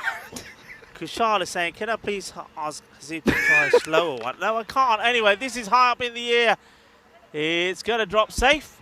It will, and they think about the second, but Yadwinda gets the throw in. I got really excited then. I thought that was... I thought that was coming right away. It's gone now. It's okay. Are you sure? Yeah, it's fine now. You're all right. Don't worry. It's gone. It's gone. I gotcha. No, I'm joking. I'll just wait a bit. It's just fine. in case. It's okay now. The smell has officially gone. The stench. Wide. Oh, really? Wide? Really? With the smell? Come on. Rohit Kumar, a man who wasn't able to score any runs. He came out and he went for a big shot straight away, doing the bowling. Yeah, I like that. People giving us instructions to pass on to the bowlers. I don't think we're allowed to do that. That's a lovely shot. Nicely played. That'll be 4 runs. It's a good shot from Arif. Yeah, good shot. He's got that one away nicely. Yeah, we definitely can't do that, as that wouldn't be very fair. But good news is that the noise has gone, which is lovely. And the issue that it's making as well, by the way, that's over the top. That's going to run away. It shouldn't go. Shouldn't really. Should catch up with it, and they'll be running 2. They will. It's the throw that comes in from Bharat Deshpande. Yeah, good. The issue is, it's although the smell is bad, it's the fact that our production crew, so Karina, who's up in the tower, is having to, because it's quite loud, is having to communicate via walkie-talkie rather than any other way. So that's never easy, but credit to the crew. They were always doing the hard yards, and we always appreciate everyone. What was that word you said this morning? I don't know. I've never heard it before. Oh, brain fart. Yeah. That's the smell at the moment, isn't it? Yeah. I tell you what. I think I'll have it now. He nearly stops over his steps on his glasses. Well, Charlie introduced me to a phrase today that, he's got brain fart. I've never heard it before. Apparently it's one that's used quite often. I can't take you seriously. It doesn't smell anymore. It's fine. I can still hear the truck. I'm waiting for it to go. If I smell that once more, that's it. Lunch and everything is coming out. So It's not. I've sprayed my nostrils, which has got some tissue in it now, with some That can't be good for perfume you. mist. That can't be good for you. Listen, my perfume mist works. Even Karina comes over and says it's always nice. I always know when you have sprayed the perfume mist. Smells a bit like pina colada. It does. It has a bit of coconut and pineapple about it. It does. Doesn't. Listen, choice. Smell that or smell that? What do you rather have? Yeah, you know. Don't know. I can taste what's behind us. Nick is saying stop blaming the Portaloo. Yeah, well, you know what? If I wanted to, this is the time to do it, because nobody would believe it's me. Okay, that's a good thing. Oh, hello. Wow. There's no way on earth that Praminda can stop this. This is going to be a minimal. And, well, this one just hits the deck and takes off. Forget it. No keeper stopping this. I thought at one point it was off the side of the pitch, but it clearly wasn't. That's a little bit unlucky, but it goes for a minimo.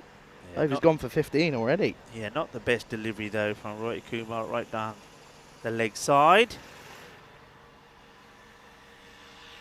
Oh, no, the smell's back. Oh, it's a lovely shot. Charlie, yours, go for it. Charlie, it's another one that hits the production van. This time, well, I tell you what, the good thing about this, I tell you, the production crew, because of the smell, which is disgusting, they've had to close the door. Because they closed the door, this one doesn't go inside. So I've got to say that iGas probably is thankful for the other gas around the ground at the moment, because he shut the door to prevent the other gas getting in. iGas doesn't have to deal with this one that's going in through the door. Look, the door is shut. So some things, you see, some things are meant to happen, maybe, as they say. There you go. I'm going to stop gassing. It's 38 for 2 after 3. It's back and I can taste it. See, I told you. I'm not. Until that man gets out of here, I'm doing nothing. Yeah, but I Andis, don't open that door yet. Don't open it yet. Suffer the heat, but don't open the door. Mayday, mayday, mayday. Stay in there. Yeah, but the issue is I think it takes quite a long time, because it's 2 of them. If we go off 20 minutes per one, that's 40 minutes. Then innings takes 40 minutes. This is, Oh, dear. well, we were talking about, at this time of day, we normally have food talk. No, It's no, banned. no. We normally have butterflies and dragonflies No. coming in to say hello. They're Out of dead. here. They're dead. They've been killed The by the only gas. fools that are left are us. Even the flies have gone. Here comes the sing. That's a wide. Yeah, a wide ball. Yeah, no, the butterflies and all that, they've been killed because the gas has killed them. The unbreathable air. There's a lack of. Oh, yes. It stops. There's silence. Yes. There's silence. If you can hear that, that's the best noise that we've heard Are they finished? so far. Oh, that's a good delivery from Singh. Oh, it just sprayed. Oh no. Charlie's in trouble. That one only just missing. It just sprayed. Oh no. Oh, he's off. All right, bye. See you later. Thank you for coming. Please never come again. Oh dear. There's some that's up things there that with- you never think that we'd have to deal with. That is one of them. This is another swing and a That's miss. that's genuinely one of the worst 5 moments of my life. I've only lived 21 years. Nearly halfway through to 22. You know when But- people say we have a glamorous job? No. There's certain things. There's certain things they just don't know. Can you imagine bringing this up? Say, when you think it's so glamorous. Can I just say this, by the way? As you've said that and looked at me, you've just looked at your the 2 bits of tissue stuck up your. Oh dear. Well, it slices away at this. This will run, I think, to the boundary. It will. So 4 runs. Oh no! Why are they stopping? Oh no, they've not stopped. It's okay. They continue. Swings hard at this. And nicely put away.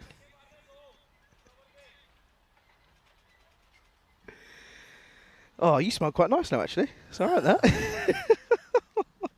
Ah, that's better. Oh, Oh, you can breathe a little bit. Well, little photo just been snapped. Watch out for that one. Will it get posted? Shouldn't be. that was. That was. You know what? I mean, you'll get there one day, maybe. But I've had to change some nappies in my Oh, time. right. Okay.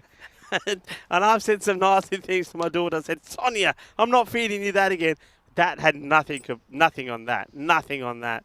Great. That's all right Okay. then. If I can get through that, I can get through early childhood. That's fine then. Oh, well dug out. Good shot. Do you know, I completely forgot there was a cricket game going on for a minute there. Yeah, but I Genuinely tried my forgot. best to remain professional. I sort of You talked through can't. most I'm of not it. being funny. And well, thank you to Avaz Kadir. He's saying ECN commentary is the best. Well, we were. So it's. I don't know about that one. Some Chief. people say we're talking toilet there for a moment. I don't know. I don't know about that one, Chief. Not when there's literal rubbish going on behind me. Okay, well, this one is the old helicopter shot. And what a beauty this is. And of course it is, because it's Jaya Kuma. We've seen him do this before. Here we go. Seis carreras. I was going, but then I gave up because that's it's gone quite far over my head. Actually, That's a really good shot. I It like is, that. yeah, he's done it a couple of times today. Some more effective than the other, but it's a good end to the over. 50 for 2 at the end of 4. Yeah, and also thank you to Siddharth. And the man who was asking that question earlier, by the way, has sort of said, no, we can't do that. It's somebody that we've seen playing as well. And it was, who was it now? I'll come to it in a moment. It was basically saying, can you tell that, I can understand it, it was players saying, hey, can you tell the bowler to do this, that? No, we can't do that. You know we can't do that. But it wasn't bad advice, though. It wasn't that your advice was wrong, but we just can't do that. We can't be telling bowlers saying, hey, so-and-so said, can you do that? It was, but it's nice to have a lot of people tuning in at this time of day. It's lovely. The merrier the better. Our family's growing all the time. This one's down the leg side, and there he is. Mr. Evergreen takes another stop down leg Can side. I just say that I have a feeling they could be close to running out of time. I'm putting money on it early. Extras are adding up, and that's going to be 4. Little tickle down to third man. Go on the ball. Is the ball going to win? Yes. Told you. See, I'm good at this game. Oh, you got lucky there. I thought maybe Chris Dowell was just going to bring this back, but that's a nice looking shot. As a man who has fielded well as well. He's one man who has been taking catches, and that's a riff. Nicely played from him. And, One of few. yeah, he just, I suppose, I mean, what's this, right? It hasn't quite got to the 18, so they're still in it. And this could be the end of it, though, and it will be a really nice catch taken. He keeps his eye on it all the way, and it's beautifully taken by Salman Mir. So it shows that we've seen him behind the stumps when Praminda hasn't been playing. And he's saying, well, I don't just catch him behind the stumps. I do pretty well out there in the outfield as well. Good catch taken, and Kuma gets the wicket, and Arif goes for 23. And it's ball number 14 that sees the back of him. Yep, it's the end of Arif. He goes. He batted well again, didn't he? But yeah, Falcons, it's just the fact that I think it's just too many runs for them to chase in such a short period amount of time. They don't really have the depth to try and chase a target like this down. I mean, you know, they're sort of three wickets down now, so you're sort of looking towards the back end of the middle or the middle and the back end of the middle order. So not quite the easiest of chases, though, with a big total of 150 odd on the board. Flies aren't stupid, are they? Now that stuff's finished, they're back. Yeah, of course they are. Anyway, cricket. Oh, that's 4. It's got through everyone, and it's going to run away. So Anjum starts with the boundary. Not the most convincing of ones, but it's still a boundary in the book nonetheless. Yeah, Elango, if he dives at this, if he takes off and does the Superman bit, he probably has a chance to take a one-hand dream catch, but he doesn't. He's just going to have to pick it up from the other side of the boundary rope and return it. So Anjun, remember, he played a very important role in the partnership with Jayakuma. Now he loses his shape, but he's going to get lucky. The fielder chasing after it. But once again, he's just going to have to retrieve it. It's going to be 4 more. So I like the way they're going for this. They're not giving it up. And you've still got, remember, you've got 2 guys out there that can hit the ball, that can score runs. And Gilman Anjum played his part in that very good partnership with Jayakuma, which gave the Falcons their first victory. And he's looking to do it again here. He made 24 of 10, but of course it was Jayakuma, 48 not out of 25, that got them the win against the Debrecen Vikings. Yeah, and I was just thinking, Rico. Never seen so many runs down to third man in one day. Okay. So many outside edges and little snicks that if you have a slip in, it's probably a different story, but there's been plenty of them today. Misses out this time, could take once more. Yeah, look where he ends up there, so far down the leg side. He would have done incredibly well to get anything on that. High up in the air, it's another opportunity for Salman Mir, and he puts it down. He gets that little dive in, which I think he probably needed to do to try and get himself in a good position to take the catch. He was trying to get himself and in control of this, get himself in a good position to get balance, but unfortunately the ball doesn't go into the hands cleanly, pops out. So that is a chance, and Anjum gets lucky as he gets dropped on 8. Yeah, it's put down. It was a tough one, 64 for 3 after 5 at the halfway stage. And this is what's coming up tomorrow. So we've got 4 more games away from here in Hungary. Malta taking on Luxembourg, and then France taking on Luxembourg. Those are the 2 final games of the Dina Cup in Malta. Netherlands T20I Women's Tri-Series continues 1 game a day. Netherlands versus Scotland in that match tomorrow. Then the Valletta Cup gets underway for this year's edition. That's Malta versus France. That's all coming up over the next 24 hours, of course. And, well, at the same time, I'll be taking you through the 5 games here. Rico takes a well-earned day off, and looking forward to it, which is going to be an exciting day of cricket here on the network. Yeah, it'll be a good day. I'll be doing my bit to just keep on track of what's happening. I'm not sure what I'm going to do tomorrow. I'm so tempted to go back to the thermal spa. I think I may just do that. This one is catchable and put down. It's right on the fingers, and he's not even bothering getting the ball. He's done damage. I reckon you've got to just, the umpires here, once this one already is complete, have to call it dead, because that's hurt, and that's Hasib as well, Abdul Hasib. Now he's a key player as well. This one catches the fingers, and I think the way that hits, and either that's the dislocation or it's a nasty cut. I think it's gone already. It's a cut. Yeah, you can see it. There's already. But I don't know if they have a 12th man. I'm not too sure. We're gonna have to see. But yeah, he'll go off, and yeah, that's never nice to see. And he's off straight away, so he's going to retrieve medical treatment already. But yeah, the field's going to change around here. But yeah, that's not good. No, it's not good, and nobody likes to see an injury. So he's getting some treatment there. Nice to see that Shub is there straight away, and probably just getting a gorge or something on that, and maybe some something like some betadine or some antiseptic, the first thing is to obviously assess what the wound is and try and stop the bleeding. And let's hope that that he's going to be okay. Abdul Hasib, the lovely man, is a great player as well. And we're just going to see a delay. Now, they're just checking here with the umpire saying, okay, would that happen? What changes? Well, you can still have your 5-man out. I think that's what they're checking and saying, yeah, all right. So the umpire, James, has said, yeah, you can still have 5 out because of them players off. So the square leg gets sent back onto the boundary. Oh, that's poor in every element in reality. Poor ball, poor shot. Not the best keeping either, but such is life. You move on. Yeah, this is the issue here, is the fact that he's just not taking it right, and it's just clapped him right on the end of the finger, I think. So it's either the nail or the webbing, but my initial reaction is probably just the top of the finger that might have just gone completely. Anyway, we move on and we digress. Up in the air, chance, maybe. Up in the air, big chance. No, no way near it. Lost it completely. There's a bit of a giggle on it as well, but living life on the edge as Jaya Kumar is given a few opportunities, but yeah, he's got that one wrong. Has the fielder right in front of us here. That's Salman Mir. Yep, Salman Mir has already taken 1 catch today, but that one he gets completely wrong. One man who's not impressed is Rohit Kumar, because that's 2 catches that have gone down. And that one was a big one of Jaya Kumar. And talking of big, this is hit pretty well. Looks like it will bounce just before the rope. Well, it's hard to tell over there because of the way the grass is being cut. So even on the umpire, James is just waiting for confirmation, and he gets it. It will be 4 runs.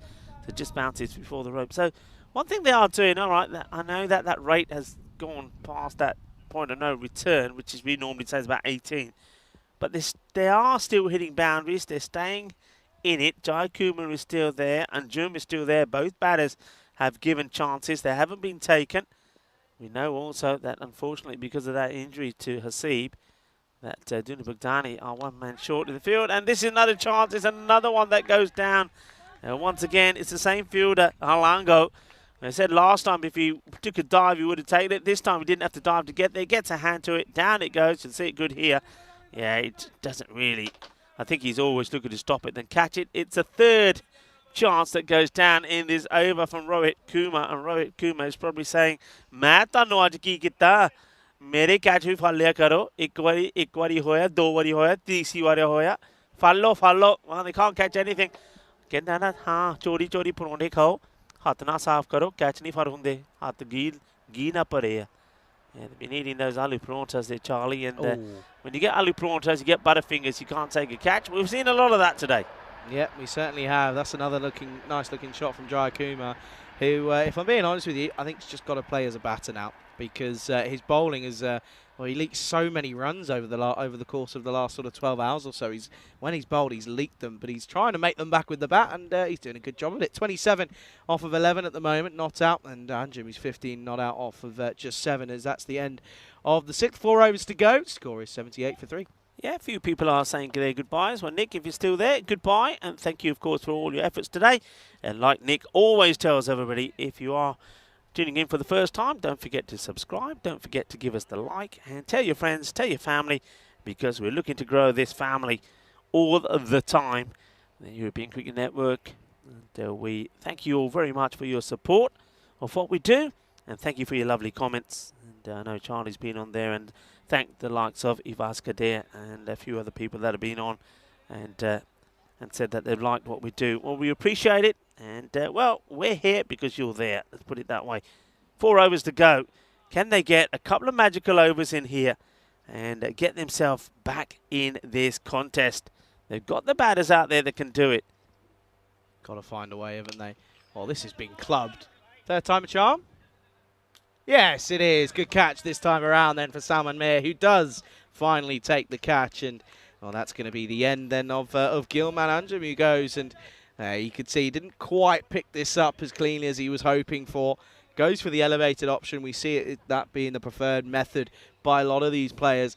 And that's going to be another wicket down. And wickets tumbling, and you feel that realistically is probably the last final chance. And it's probably the last nail in the coffin. 78.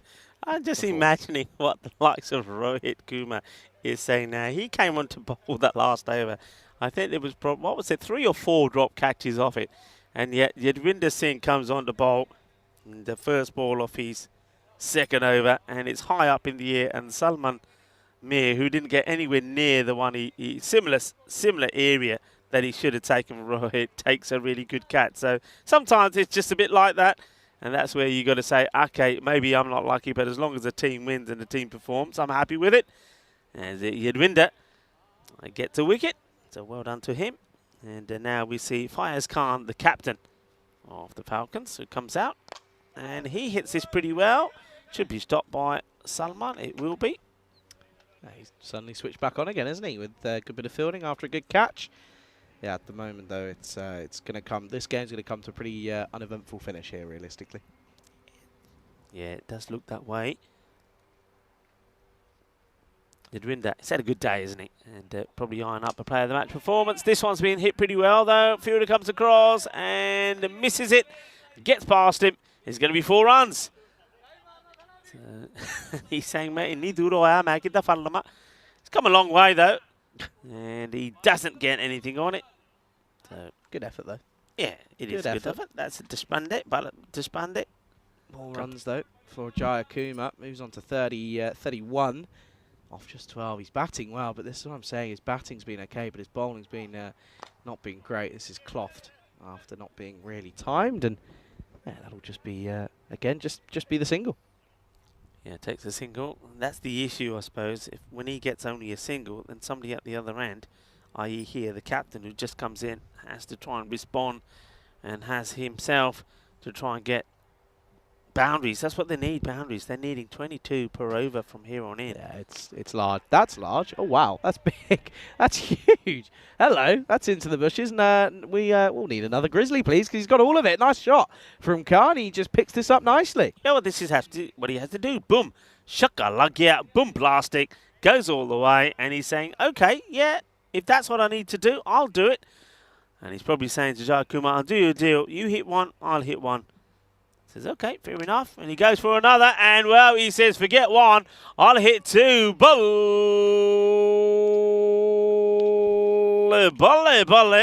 Ginnas on a shaka lagya.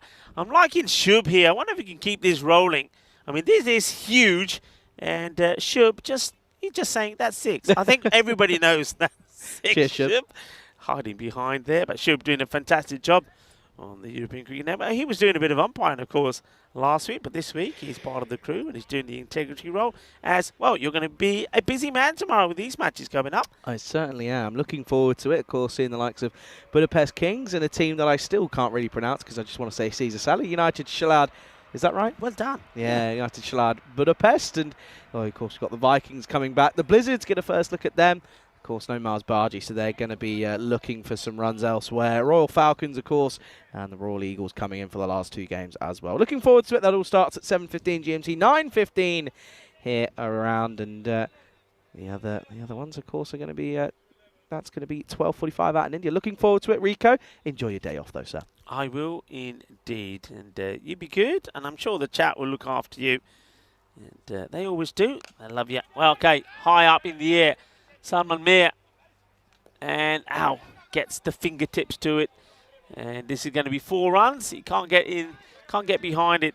You can see how he likes to take the catch. He likes to take it sort of fingers pointing up around about the chest area. When they're in this sort of zone, he doesn't get anything on it, and unfortunately for him, it also goes to the boundary. So another life for Jai Kumar. Oh, good take and good keeping from the main man himself in Parminder Singh. Yeah, this is a nice take for Parminder. Nicely done, and you can see he's got his eyes glued on. All right, here we go, Parminder. Can you get there? Go on, Parminder. Go on. Oh. Yeah, he couldn't quite. He shakes his head. He's thinking, you know, he just can't get there, can he? And he's certainly not. I mean, he's a man who's waiting to have an op on his hip, so he's not going to be diving around. And this is going to be... No, he's not. He's going to slow down. And could be a run out here if it's a good throw, but no, the batters will get back. So it's going to be a couple. So the captain, now Fayez Khan, he's, like I said, he's got to play his role in this as well. They get that 1 over. Anything can happen. Yeah, it's... I don't know, Rico. think it's gone, if I'm being totally honest with you. But hey, I could be wrong. I'd love to be proven wrong. Dot ball, I think. Dot ball. Khan unhappy. Yeah, dot ball. I think that's a good delivery. He sneaks that in. Kirikuma. That's the angle you see where the batter doesn't really know. Oh, well, this is Gandhi. It's a full toss. And why doesn't he hit this? I'm totally in shock. Oh. Totally in shock. He gets a full beamer. It's slow. And then watch what he does here. Instead of hitting it, he just sort of... Oh, my dar gaya. Ale. But ke maarna siga shot. He should have hit this. Should have been smacking this. And it would have been, well, if not 6, it certainly would have been, well, 5. But it ends up just being a single. No ball called. So free hit coming up. The bowler gets a little reminder from the umpire saying, hey, can't be bowling too many of those. And now it will be Fayez Khan on strike. And slight delay here. Not sure what the delay here is, but you mentioned the other thing about the time. They should be okay, but... Should be. Never know. Not sure what the delay here is whether it's some communication that is they're waiting for from the scorers once again. So the scorers may have just said, just hold on a minute. We've got some issues to sort out.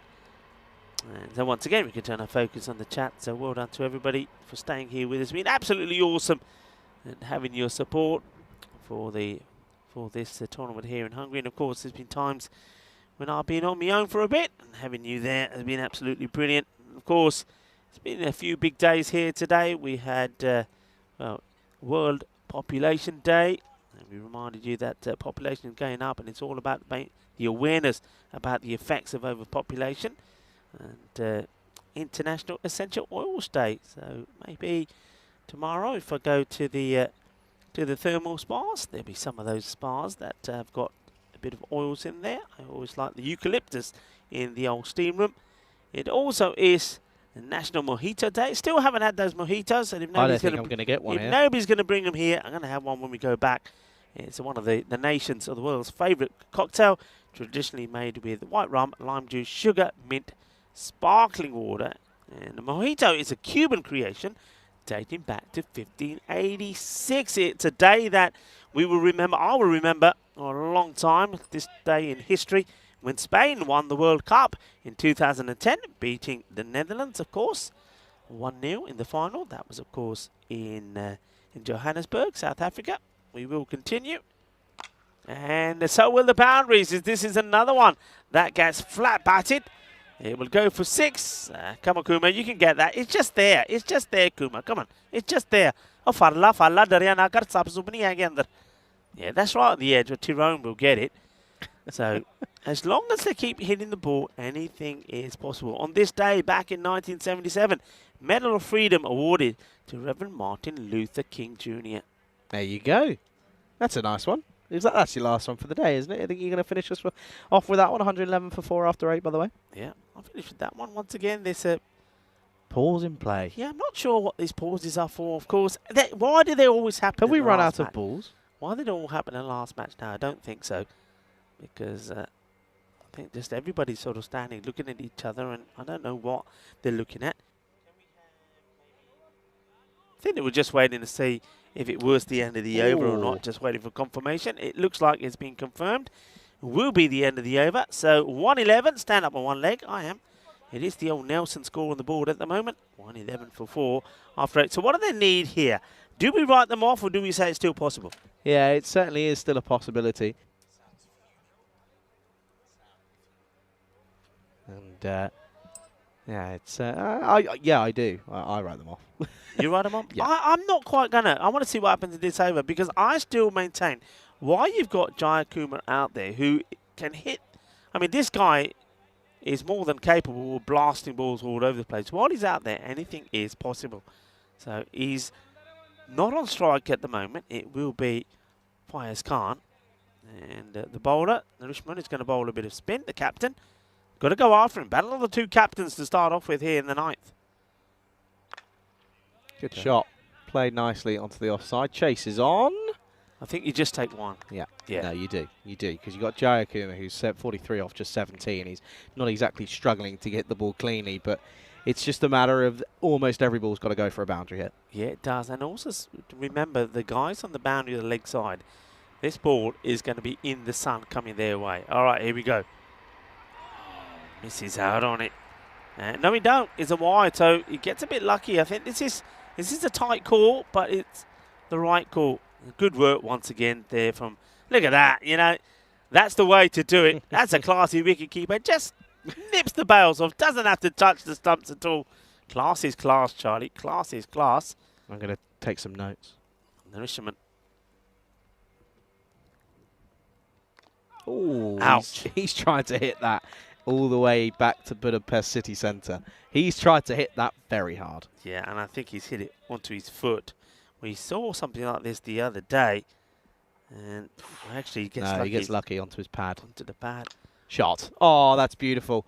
Has he got enough? Yes. Just gets over. And that's an elevated cover drive, and one of the best that you'll see, because he's got all of this. And, well, you can see here, he is struggling a little bit, but gets enough on this one. Watch the keeper. Watch the keeper. Yeah, watch the keeper indeed. What is his gloves doing over there?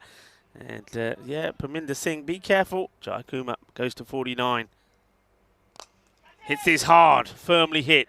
And it's a good stop, but you've got to go back for 2. And they will go back for 2. Great bit of fielding from Salman Mir, but he is hopping. And, oh no, what's he done here now?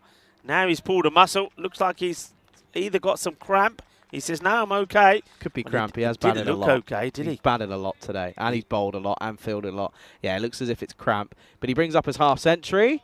Yeah, he's cooked. He's done. He's struggling, isn't he? And I think that is the nail in the coffin. If he can't run and can't perform effectively, that's it. Yeah, that don't help, and that will also be the end of that over. So, is that the end of the over? I think our scoreline's just a little bit behind here. And is that the end, or is there one to come? What are we saying here now? Yeah, one ball to come. One ball to come. Yeah.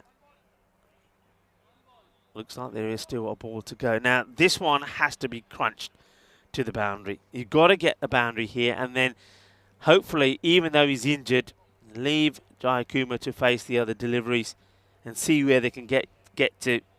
It's been, I've got to say, it's been from 2 teams that have struggled throughout this series. I mean, Dunabugdani, they look like they're going to end on a high. But Falcons, they certainly made work of this. It's in the air, but it should be taken. And it will be taken. Nicely done by Rohit Kumar. He's probably showing 1 or 2 of the other fielders how to do it.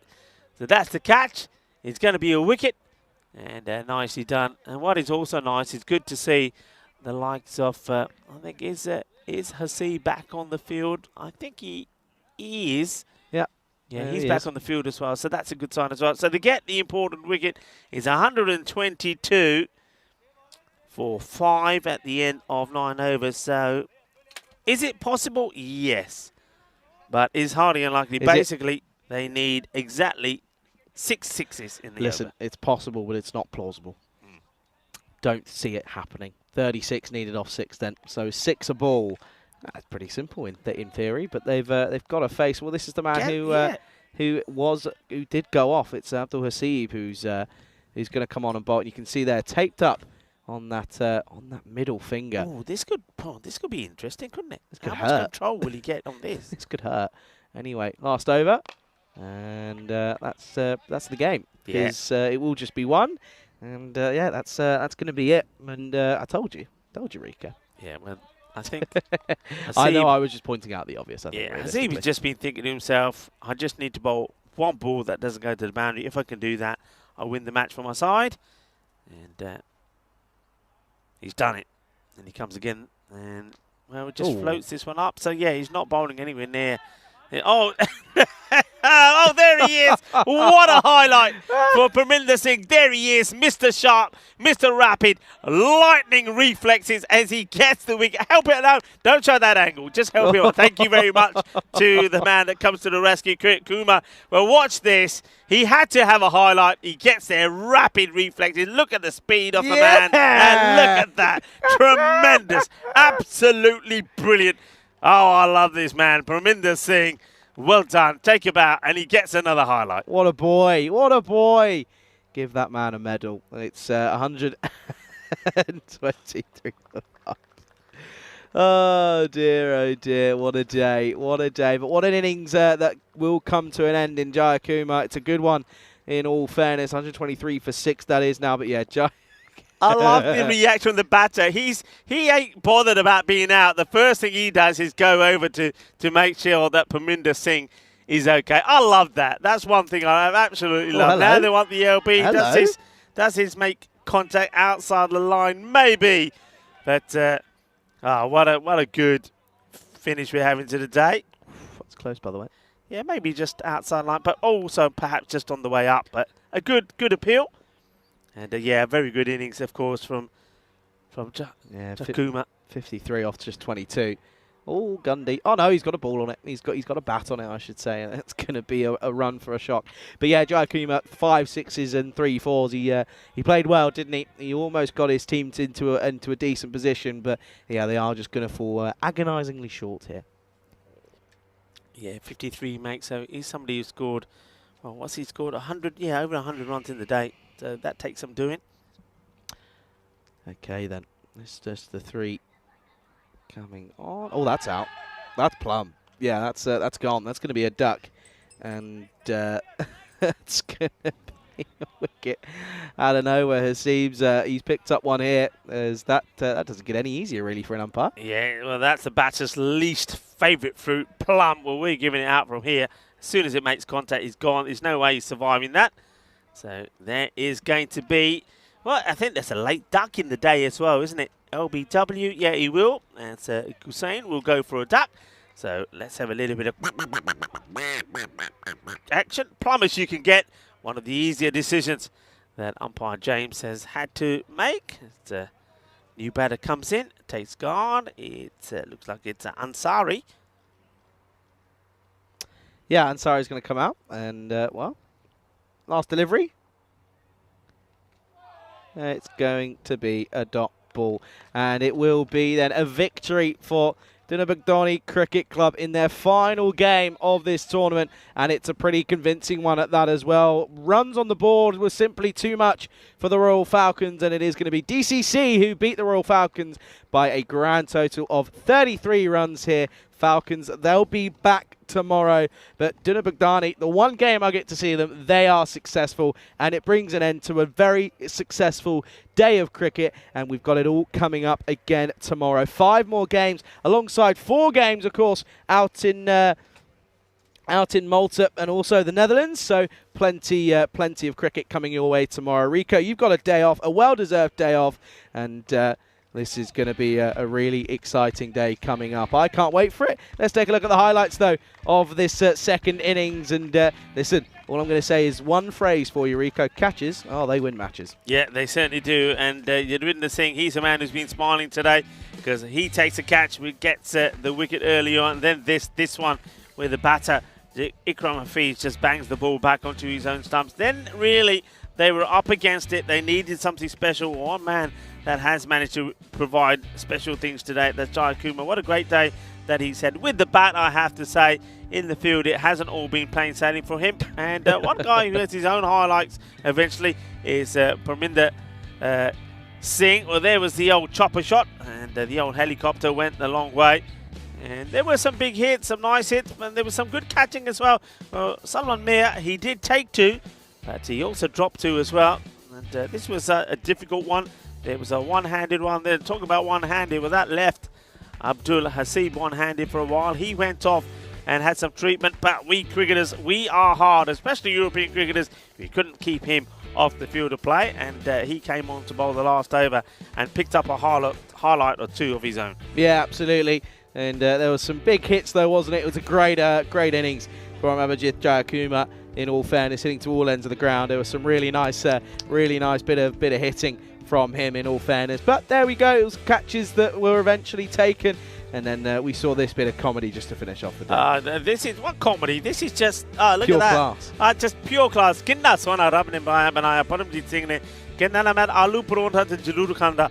मैं तो मक्की दी रोटी साग दे नाल भी खांदा पर मेरी performance है ना हर बारी अच्छी हुंदी है and he is a delight to watch. I'm gonna miss him.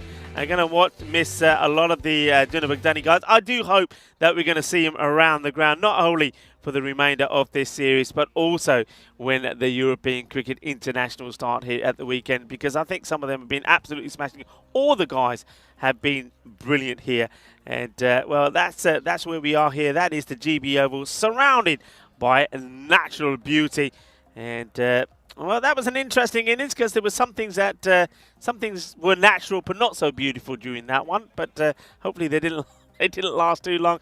Charlie, it's been great to have you here. It's always a pleasure. We've certainly had some fun, and I know that you've had some fun as well watching some of the cricket, and it's been absolutely delightful. Haven't we had a great day? Oh, it's been splendid. I've thoroughly enjoyed my first day here. I'm looking forward to having a nice rest this evening, though, and getting right back to it tomorrow. And I'll hold down the fort. Any plans? No, no plans, not at the moment. Got to have a palanca. A plum one. Plum palanca. I'll try my best. A glass of ice. I mean, it's a local drink. You got to have it. I'm certainly going to have a palanca. I've got a cherry palanca that I'm going to have later on tonight. And also, I'm going to go back and enjoy some of the highlights that we've had here today because it's been absolutely brilliant. Well done, of course, to Junior Baghdadi. They get another win as well, the oldest club here in Hungary. And I've got to say, well done also to the Royal Falcons. Yeah, big time. They do get a win, and I like that. I always feel a little bad when we leave a place and we see a team that don't get a victory under their belt. So well done to them. Well done, of course, to the Royal family, because the whole of the Royal family here in Hungary managed to get something out of the day here today. So that was good for them as well. And I think we saw there from the Royal Tigers as well, just how different they can be when they get the likes of Zishan back in their side, the likes of their normal captain, Deldar, as well. And so they're going to be very different, I think, in the next few times that we see them. They certainly got their intentions to really be strong when it comes to finals day. But it's that time of day where we give our thank yous to everyone. Once again, the Federation, thank you for looking after us. You've been absolutely brilliant. Hospitality has been great.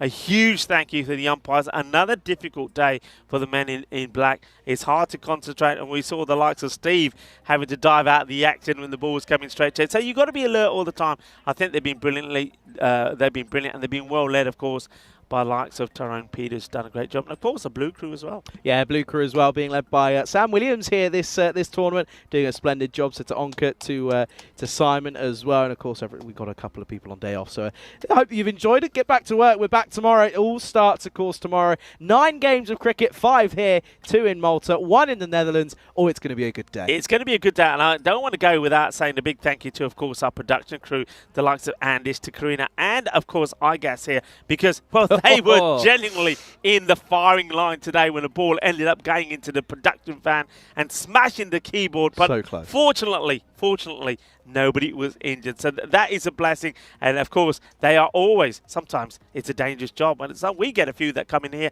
Well, one went into the production room today. But everybody was well. We've had a great day. And of course, last but not least, thank you all, our global cricket audience. Thank you again for your support. Thank you for watching. I hope you've enjoyed it. Thank you for your support of the European Cricket Network. And without further ado, well, I'm day off tomorrow, so I won't see you tomorrow. So have a good day with Charlie. So I'll say my goodbyes first. Goodbye. God bless. Have fun. Take care. Over to him. Yeah, we'll look forward to seeing you tomorrow. I'll be resting up. Get your rest. Come back bright and early. It's all going to be happening once again. And until then, we'll see you tomorrow. Have a good evening, everyone.